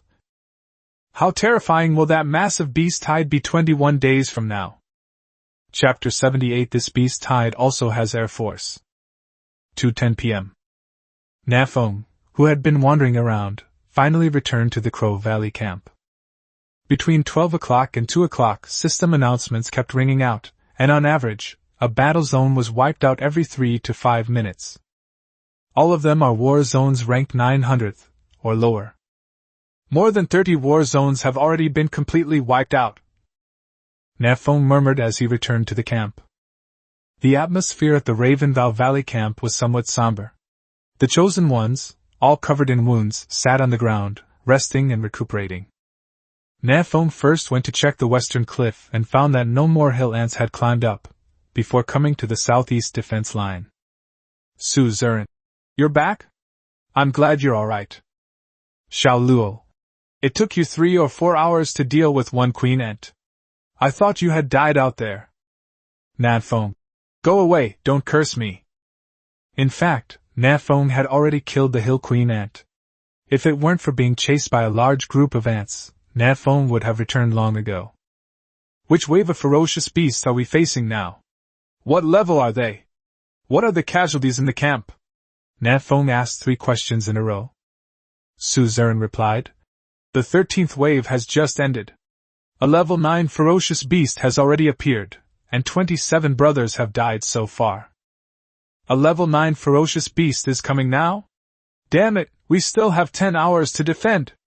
Nan Feng cursed as he found a place to sit down. Is this difficulty level meant to kill us all before it ends? Huang Yuanming. Not necessarily. I just browsed the cross-region channel and they said that the beast tide seems to only have 15 waves. Su Ziren raised an eyebrow. Who said that? Is the information reliable? Huang Yuanming. It was Edward, the chosen one from District 1, who said that after Catherine Vina killed the boss of the 14th wave, no new beast tides have come for 2 hours. Huang Yuanming. So he estimates that there will only be 15 waves of beast tide, and the last wave of boss is a level 15 lord, which may not arrive until night. Nan Feng licked his lips, processing the information in Huang Yuanming's words. They killed in Zone 1 so quickly? We just held off the 13th wave, and their 14th wave ended 2 hours ago. Is the difference that big? Shinpan. I heard that Catherine Vina's attack power is extremely high. She charges into the horde of ferocious beasts, and just hacks and slashes wildly, killing gods and Buddhas if they can't stop her. Huang Yuanming. I also heard that she has a very high defense, and can carry 30 to 50 ferocious beasts and kill them all by herself. Shinpan. I also heard that she is very agile. Nan Feng. Other war zones have also heard that I have airplanes and tanks.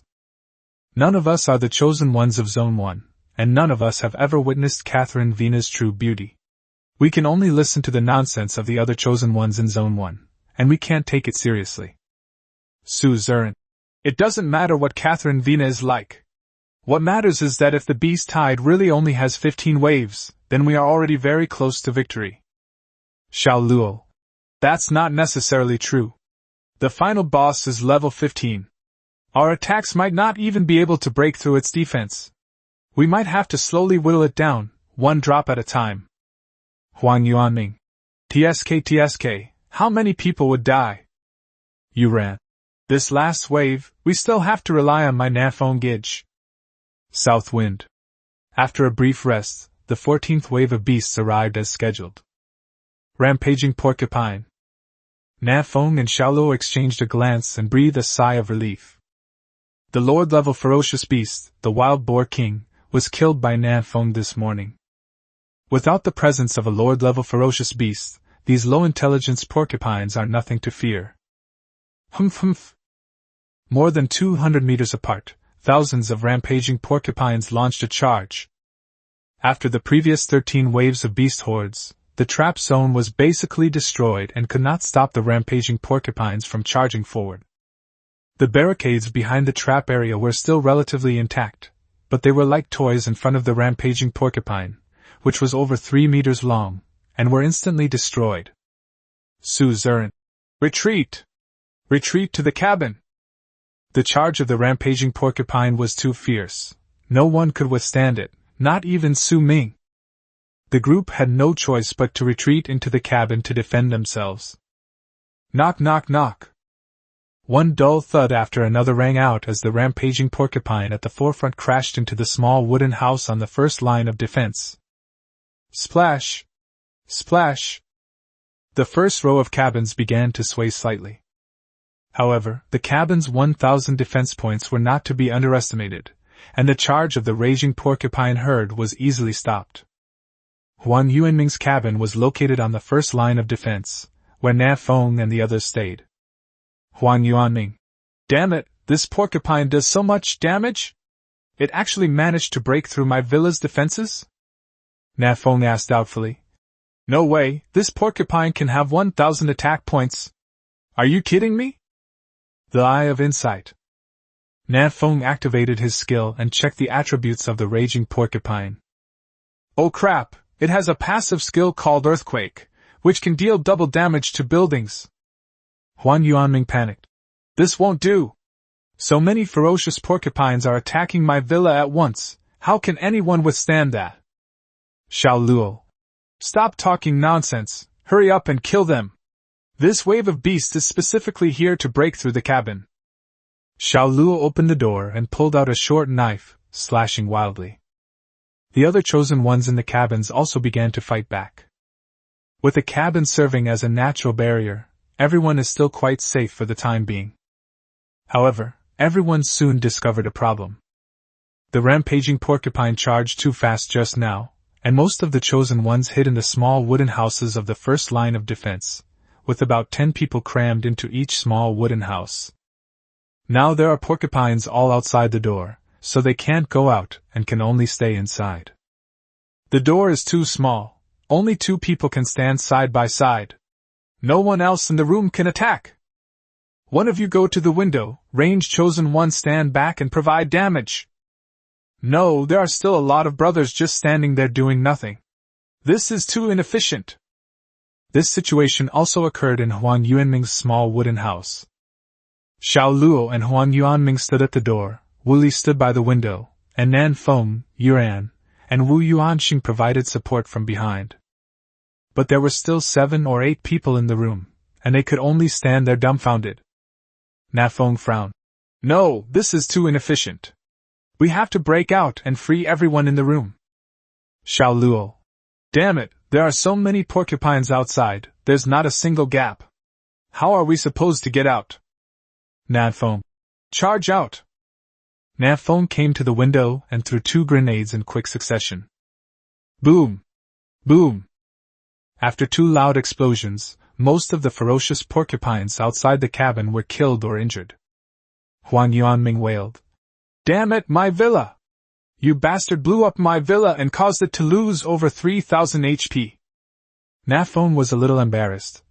I meant to throw it further away, but it bounced back. It was an accident, an accident. After saying that, Nan Feng hurriedly rushed out of the cabin and climbed onto the roof. This is where a sniper should be. Su Zeren. 3 people in one small wooden house is the most efficient way to kill monsters. Nan Feng, could you help free up the other small wooden houses first? Nan Feng originally thought so too. But he subconsciously looked up at the sky and his expression changed drastically. Oh no, this wave of beasts also has air force. Chapter 79 Busy South Wind. A huge dark cloud slowly drifted over the Crow Valley camp. Upon closer inspection, those weren't dark clouds at all. They were clearly a dense swarm of birds and beasts. The tricolor bird, the Pidgey, aren't these all old friends? 2 days ago, Nan Feng killed over 1,000 birds and beasts under the waterfall, gaining a huge amount of experience. I never expected the retribution to come so quickly. You ran. Quickly hide inside the cabin, don't stay outside. Nan Feng. Everyone, take cover. Nan Feng, who had just climbed onto the roof, quickly jumped down and hid back in his little wooden house. The enemy has air units, so standing on the roof is a very foolish move. One swoop from these ferocious birds and beasts and Nan Feng will be dead. Watch out, these big birds are starting to swoop down. In the sky, a dark mass of ferocious birds and beasts swooped down, launching a near-suicidal attack on the cabin. Knock knock knock knock. The sharp beaks of the birds and beasts pecked at the small wooden house, making a dull sound. One of the chosen ones didn't have time to hide back in the cabin and was torn to pieces by the group of ferocious birds and beasts. Another brother has sacrificed his life. There was no time for sadness, because they discovered something terrifying. Bao Jian. Damn it! This dive attack took away over 1,800 HP from my cabin. Why are these beasts dealing so much damage? Wu Li. There are woodpeckers in here that can break through the armor of the cabin. My cabin only has 800 defense points left. Nan Feng quickly glanced at his little wooden house, and sure enough, its defense had dropped to 800 points, and it also had a debuff effect. Woodpecker can cause armor-piercing effects on wooden structures for 10 seconds. At this moment, the flock of birds and beasts took off again, circling in the sky, ready to swoop down a second time. Wu Yuanxing looked at the sky with a hint of despair. Yeri? So many of them, how can we possibly defend Guba? Huang Yuanming. What should we do? There are too many ferocious beasts, the small wooden house can't hold them all. Xiao Luo brandished his short sword, executing a crescent slash that cleaved a raging porcupine in two. What else can we do? kill one if we can, and stall for as long as we can. Suzerain. Don't give up, everyone. As long as the cabin hasn't exploded, we're safe. Nan Feng. That's right, the cabin has 100,000 health points and regenerates health every minute, so it can hold out for at least 2 or 3 hours. Nan Feng didn't know if he could kill all the ferocious beasts in 2 or 3 hours, but at least there was still a glimmer of hope. Nan Feng stood by the window, setting up his 98K and aiming it at the sky. There aren't many woodpeckers. Range chosen ones, prioritize killing the woodpeckers among the avian beasts. Yunfei. What kind of wild and treacherous words are you spouting? These birds are flying so high, I'm lucky if I can even hit them, let alone expect me to accurately hit the woodpecker among them? Nan Feng. It doesn't matter if I can't hit the woodpecker, as long as I can hit the bird. Nan Feng locked onto a woodpecker and calmly pulled the trigger. Call out. -1870. The magic bullet ripped through the sky and accurately hit a level 9 woodpecker. The woodpecker's wing was pierced, and it lost its balance, wobbling as it fell from the sky. The shot missed its mark and failed to kill the woodpecker instantly. Whoosh! A magic pebble flew by and killed the woodpecker. Yunfei shook the slingshot in his hand and gave a thumbs up. Nan Feng, you are really awesome. You can shoot down birds that are 70 or 80 meters high with one shot. Nan Feng continued searching for the woodpecker's trail through the 2x scope. The ferocious beast is awesome, even a woodpecker can fly this high. Call out. Nan Feng pulled the trigger again, shooting down another woodpecker. Huan Yuanming was overjoyed. Holy crap, Boss Nan Feng is awesome! Wu Yuanqing. There's hope, brothers! As long as we kill the woodpecker, our cabin can hold out for at least another hour or 2. Wu Yuan drew his bow and shot an arrow at the ferocious beast in the sky. A pidgey bird was shot down. Dude, you shot so wide, won't your girlfriend have a problem with that? Nan Feng calmly fired the third shot, shooting down the third woodpecker. Precise. Nan Feng's 3 shots gave everyone tremendous confidence. With such a powerful figure in the camp, how could we possibly lose control? Dumb! In the sky, the gathered birds and beasts launched their second dive. Suzerain said in a deep voice. They're swooping down! Brothers in range formation, prepare to counterattack. The birds and beasts swooped down, and the chosen ones inside the cabin began to fight back. Wu Yuanqing. You say my shot was off target? Watch me fire 3 shots in a row, hitting 3 at once. Wu Yuan drew his longbow to its full extent and fired 3 magic arrows at once. Yunfei. 3 at once? That won't do. Watch me scatter flowers like a celestial maiden. Yunfei condensed a handful of magic pebbles and shot them all out in a flash. In an instant, all the range-chosen ones unleashed their full power, sparing no effort in throwing out all sorts of skills. In this swoop, the birds and beasts left behind dozens of corpses. Everyone saw hope again. Suzerain. Fight like this. Melee fighters, attack the berserk porcupines on the ground, and ranged fighters, take care of the birds in the sky. Nan Feng, Wu Xingjuan, you two have long enough range, prioritize taking down the woodpecker. Su Ming, take a team of brothers and, while the ferocious beasts are swooping down, go and free the brothers in the other cabins first. A large number of chosen ones were piled up in the small cabins of the first line of defense, making it impossible for them to participate in the battle. We must unleash all of these combat forces. Su Ming patted his large shield. I'll tank the damage in front. A few high-level players charge with me. Before the birds and beasts in the sky could prepare for their next swoop, Su Ming rushed out of the cabin. Brutal charge! Su Ming roared, using his large shield to ram the surrounding raging wild boars, sending them staggering backward. Behind them, Xiao Luo, Wu Li, Huan Yuanming and others unleashed their skills, killing the ferocious beasts around them. They quickly rushed to the door of the small cabin next door. Brothers inside, hurry up and get out! Just leave 2 or 3 people to guard this cabin. A dozen or so chosen ones emerged and, led by Su Ming, dispersed into the other cabins. The raging porcupines began to scatter, spreading out to various defensive lines, which greatly reduced the pressure on the cabins on the first line of defense. Nan Feng's cabin is located in the very center of the camp, and no ferocious porcupines have been able to reach it yet, so Nan Feng can hunt birds in peace. For a moment, Nan Feng seemed to have returned to the time when he lived by the waterfall. 1 shot, 2 shots, 3 shots. Nan Feng was completely focused, her mind completely absorbed. Under these conditions, the hit rate of the south wind reaches over 99%. Ding! Congratulations! You have successfully leveled up to level 11. Ding! Your attributes have increased by +5. Ding! You have gained 5 free attribute points. Huh!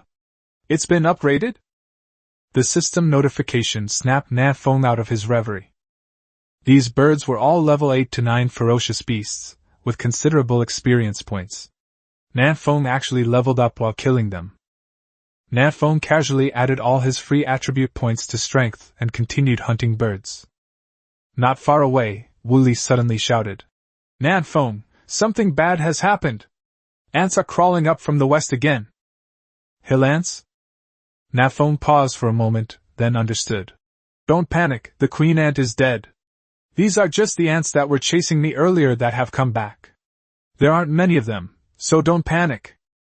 On the first line of defense, Ma Yong also shouted at the top of his lungs. "Help! My cabin only has a little over 10,000 health left, and it's about to be destroyed." Bao Jian. "Ma Yong, there are too many ferocious porcupines around here. Can someone come and help us?" Nan Feng glanced at the sky and saw that there were very few woodpeckers left. He immediately put away his 98k and prepared to go to Ma Yong's side to provide support with a grenade. Before Nan Feng could even step outside, Wu Yuanxing's roar rang out again. "Nan Feng! There's a boss in the sky! Quickly take it down!" Nan Feng sighed and looked up at the sky again, and sure enough, he spotted a huge boss, the three-colored Quinn. "Damn, I'm so busy today!" Chapter 80 Killing the Three-Colored Quinn. Nan Feng's discovery? The clouds above the Crow Valley camp slowly dispersed, revealing the enormous, three-colored Quinn. Sansai Quinn, a variant of the Sankai bird, it is huge and can float in the air, traveling thousands of miles a day, but it lacks powerful attack methods. This three-colored Quinn floats quietly in midair, and tired birds will land on it to rest. Wooly exclaimed in surprise. "My God, this is an aircraft carrier!" Wu Yuanxing. "It really is true, those ferocious beasts are eating the parasites on the three-colored Quinn. Isn't that just cheering them on?" Nan Feng, looking through the 2x scope, could see even more clearly. "Those parasites can heal the big bird. It's a mobile fountain." Most range-chosen ones don't have high attack power, and can't achieve a one-shot kill like Nan Feng. Therefore, many birds and beasts in the sky are in poor health. The appearance of the three-colored Quinn is like a mobile fountain, healing these weakened ferocious beasts back to health. Yunfei. "I'm drunk. I just aimed at a Pidgey and hit it 3 times in a row. I was about to kill it, but now its health is full again." Su Zurin. "Nan Feng, Wu Yuanxing, you two hurry up and take down the three-colored Quinn. Xiao Luo, take a few brothers and go help Ma Yong." Nan Feng. "Don't panic, I'll send Ma Yong a grenade first." This wave of beasts lasted for more than 2 hours, and Nan Feng's grenade inventory was full again. It would be a waste not to use it. Boom! A loud bang came from outside Ma Yong's small wooden house. The raging porcupines around the grenade were riddled with holes and completely killed. Even the porcupines that were further away had their internal organs shattered by the shockwave from the grenade explosion, and their health plummeted. Ma Yong. "Boss, you're awesome! From now on, you're like my brother!" Nan Feng. "Why not his biological father?" Ma Yong. "Get out of here! Being my older brother is one thing, but you want to be my father too?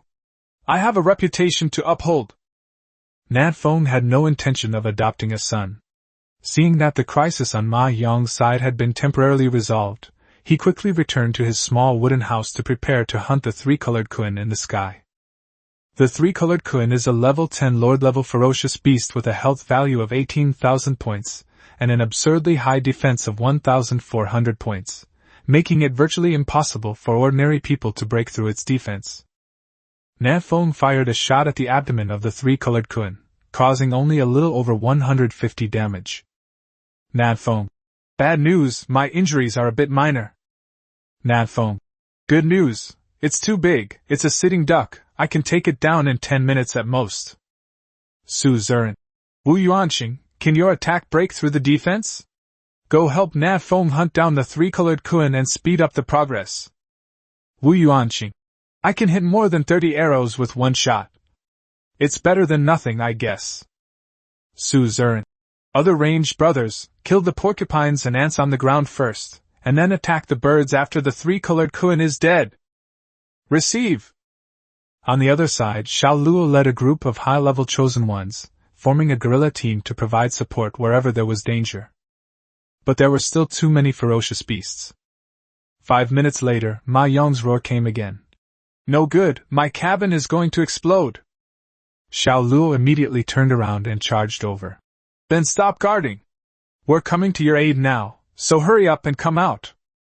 Ma Yong looked around his little wooden house, and his eyes reddened. Damn it, I've been a corporate slave for so many years and I still haven't been able to buy a house on Earth. Now I finally have a little wooden cabin, and before I can even get used to it, these bastards are going to tear it down. Despite his words, Ma Yong had no intention of going down with his little wooden house. When Xiao Luo arrived, Ma Yong swiftly jumped out of the window and followed the main group away from the dangerous place. Ma Yong. Brother Bao Jian, can I stay at your house from now on? Bao Jian. Okay, but you have to pay rent. Ma Yong. Rent isn't the problem is whether I can sleep in the bed. Bao Jian. Get lost. You still want to mess with me? Go sleep on the floor yourself. Less than 30 seconds after Ma Yonggang left, his log cabin collapsed with a crash, scattering timber all over the ground. Oh, my mansion. Forget the mansion, let's get out of here. Birds and beasts swooped down from the sky, while ferocious porcupines on the ground would occasionally burst open their back quills to launch suicidal attacks. Meanwhile, ants from the hills continued to climb up from the western cliff. The camp was fraught with danger and in complete chaos. Nan Feng had no time to deal with these things. He had to shoot down the three-colored kun in the sky first. Xiao Luo and his team can handle the ferocious beasts on the ground, but the birds in the sky can only be left to Nan Feng. 8 minutes had passed, and a large hole had been blasted into the abdomen of the three-colored kun by the 98K. Its health is almost gone. Wu Yuanqing. Brother, this giant kun looks like it's trying to escape. Nan Feng. It's dreaming. Let's put in more effort and shoot it down, then we'll have dinner sorted for tonight. Nan Feng released a penetrating shot, triggering a weakness attack that dealt over 300 damage. This shot seemed to have pierced the internal organs of the three-colored kun, and its life points were completely reduced to 0. It let out a mournful cry, unable to remain suspended in the air any longer, and fell straight down. Nan Feng's expression changed. Damn it, this brat, it wants to crash into the camp. Before it died, the three-colored kun flapped its thick, powerful wings twice, changed its landing direction, and crashed down towards the Crow Valley camp. Its massive size was enough to cover the entire camp. Nan Feng said in despair. No, it's too big. We can't change its direction. Wu Yuanqing took a deep breath. There's nothing we can do but hope our little cabin can hold out. The sky suddenly darkened, and the three-colored kun descended from the sky. For the chosen ones in the camp, it was no different than the sky collapsing. The chosen ones stopped what they were doing and stood by the window watching the disaster unfold. If the cabin can't withstand the attack from the three-colored kun, then everyone will die. Boom! Boom! The earth shook, the wooden house trembled, and dust flew everywhere. This heavy blow caused all the chosen ones to experience a brief period of tinnitus. However, everyone quickly realized that their cabin had not collapsed. Holy crap, my cabin still has over 8,000 health left. We held on. The cabin is awesome. This isn't a small wooden hut. This is clearly an air raid shelter. Nan Feng glanced at his little wooden house. He still had over 60,000 health points left, so he was perfectly safe. Of course, this is also related to the fact that his cabin is located in the very center of the camp, so either the raging porcupines nor the hill ants attacked there, and the cabin's health remained healthy. Meanwhile, Su Ziren, who was on the first line of defense, brought more good news. That's great! The three-colored kun has killed a lot of the berserk porcupines, which greatly reduces the pressure on us. Wooly. Many ants have died too. Now the biggest threat is the birds in the sky. Nan Feng. Let's deal with the three-colored kun on the roof first, otherwise it's so dark we can't see anything. The corpse of the three-colored kun covered the camp, blocking out all the sunlight and plunging the camp into darkness. Nan Feng stepped out the door and gently grabbed the three-colored kun above his head. Ding! You have obtained 200 units of kun meat. 200 units of kun meat are not enough to dispose of the three-colored kun's corpse.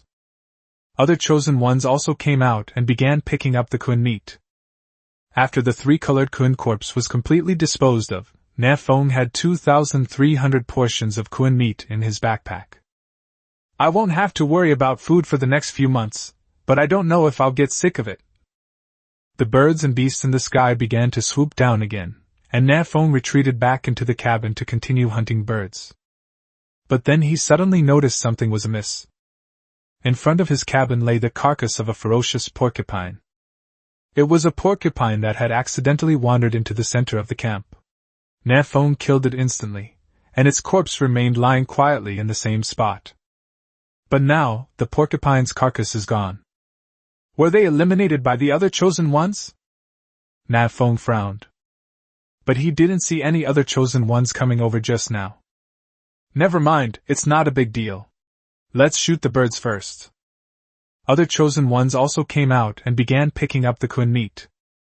After the three-colored kun corpse was completely disposed of, Nan Feng had 2,300 portions of kun meat in his backpack. I won't have to worry about food for the next few months, but I don't know if I'll get sick of it. The birds and beasts in the sky began to swoop down again, and Nan Feng retreated back into the cabin to continue hunting birds. But then he suddenly noticed something was amiss. In front of his cabin lay the carcass of a ferocious porcupine. It was a porcupine that had accidentally wandered into the center of the camp. Nan Feng killed it instantly, and its corpse remained lying quietly in the same spot. But now, the porcupine's carcass is gone. Were they eliminated by the other chosen ones? Nan Feng frowned. But he didn't see any other chosen ones coming over just now. Never mind, it's not a big deal. Let's shoot the birds first. Nan Feng frowned. But he didn't see any other chosen ones coming over just now. Never mind, it's not a big deal. Let's shoot the birds first.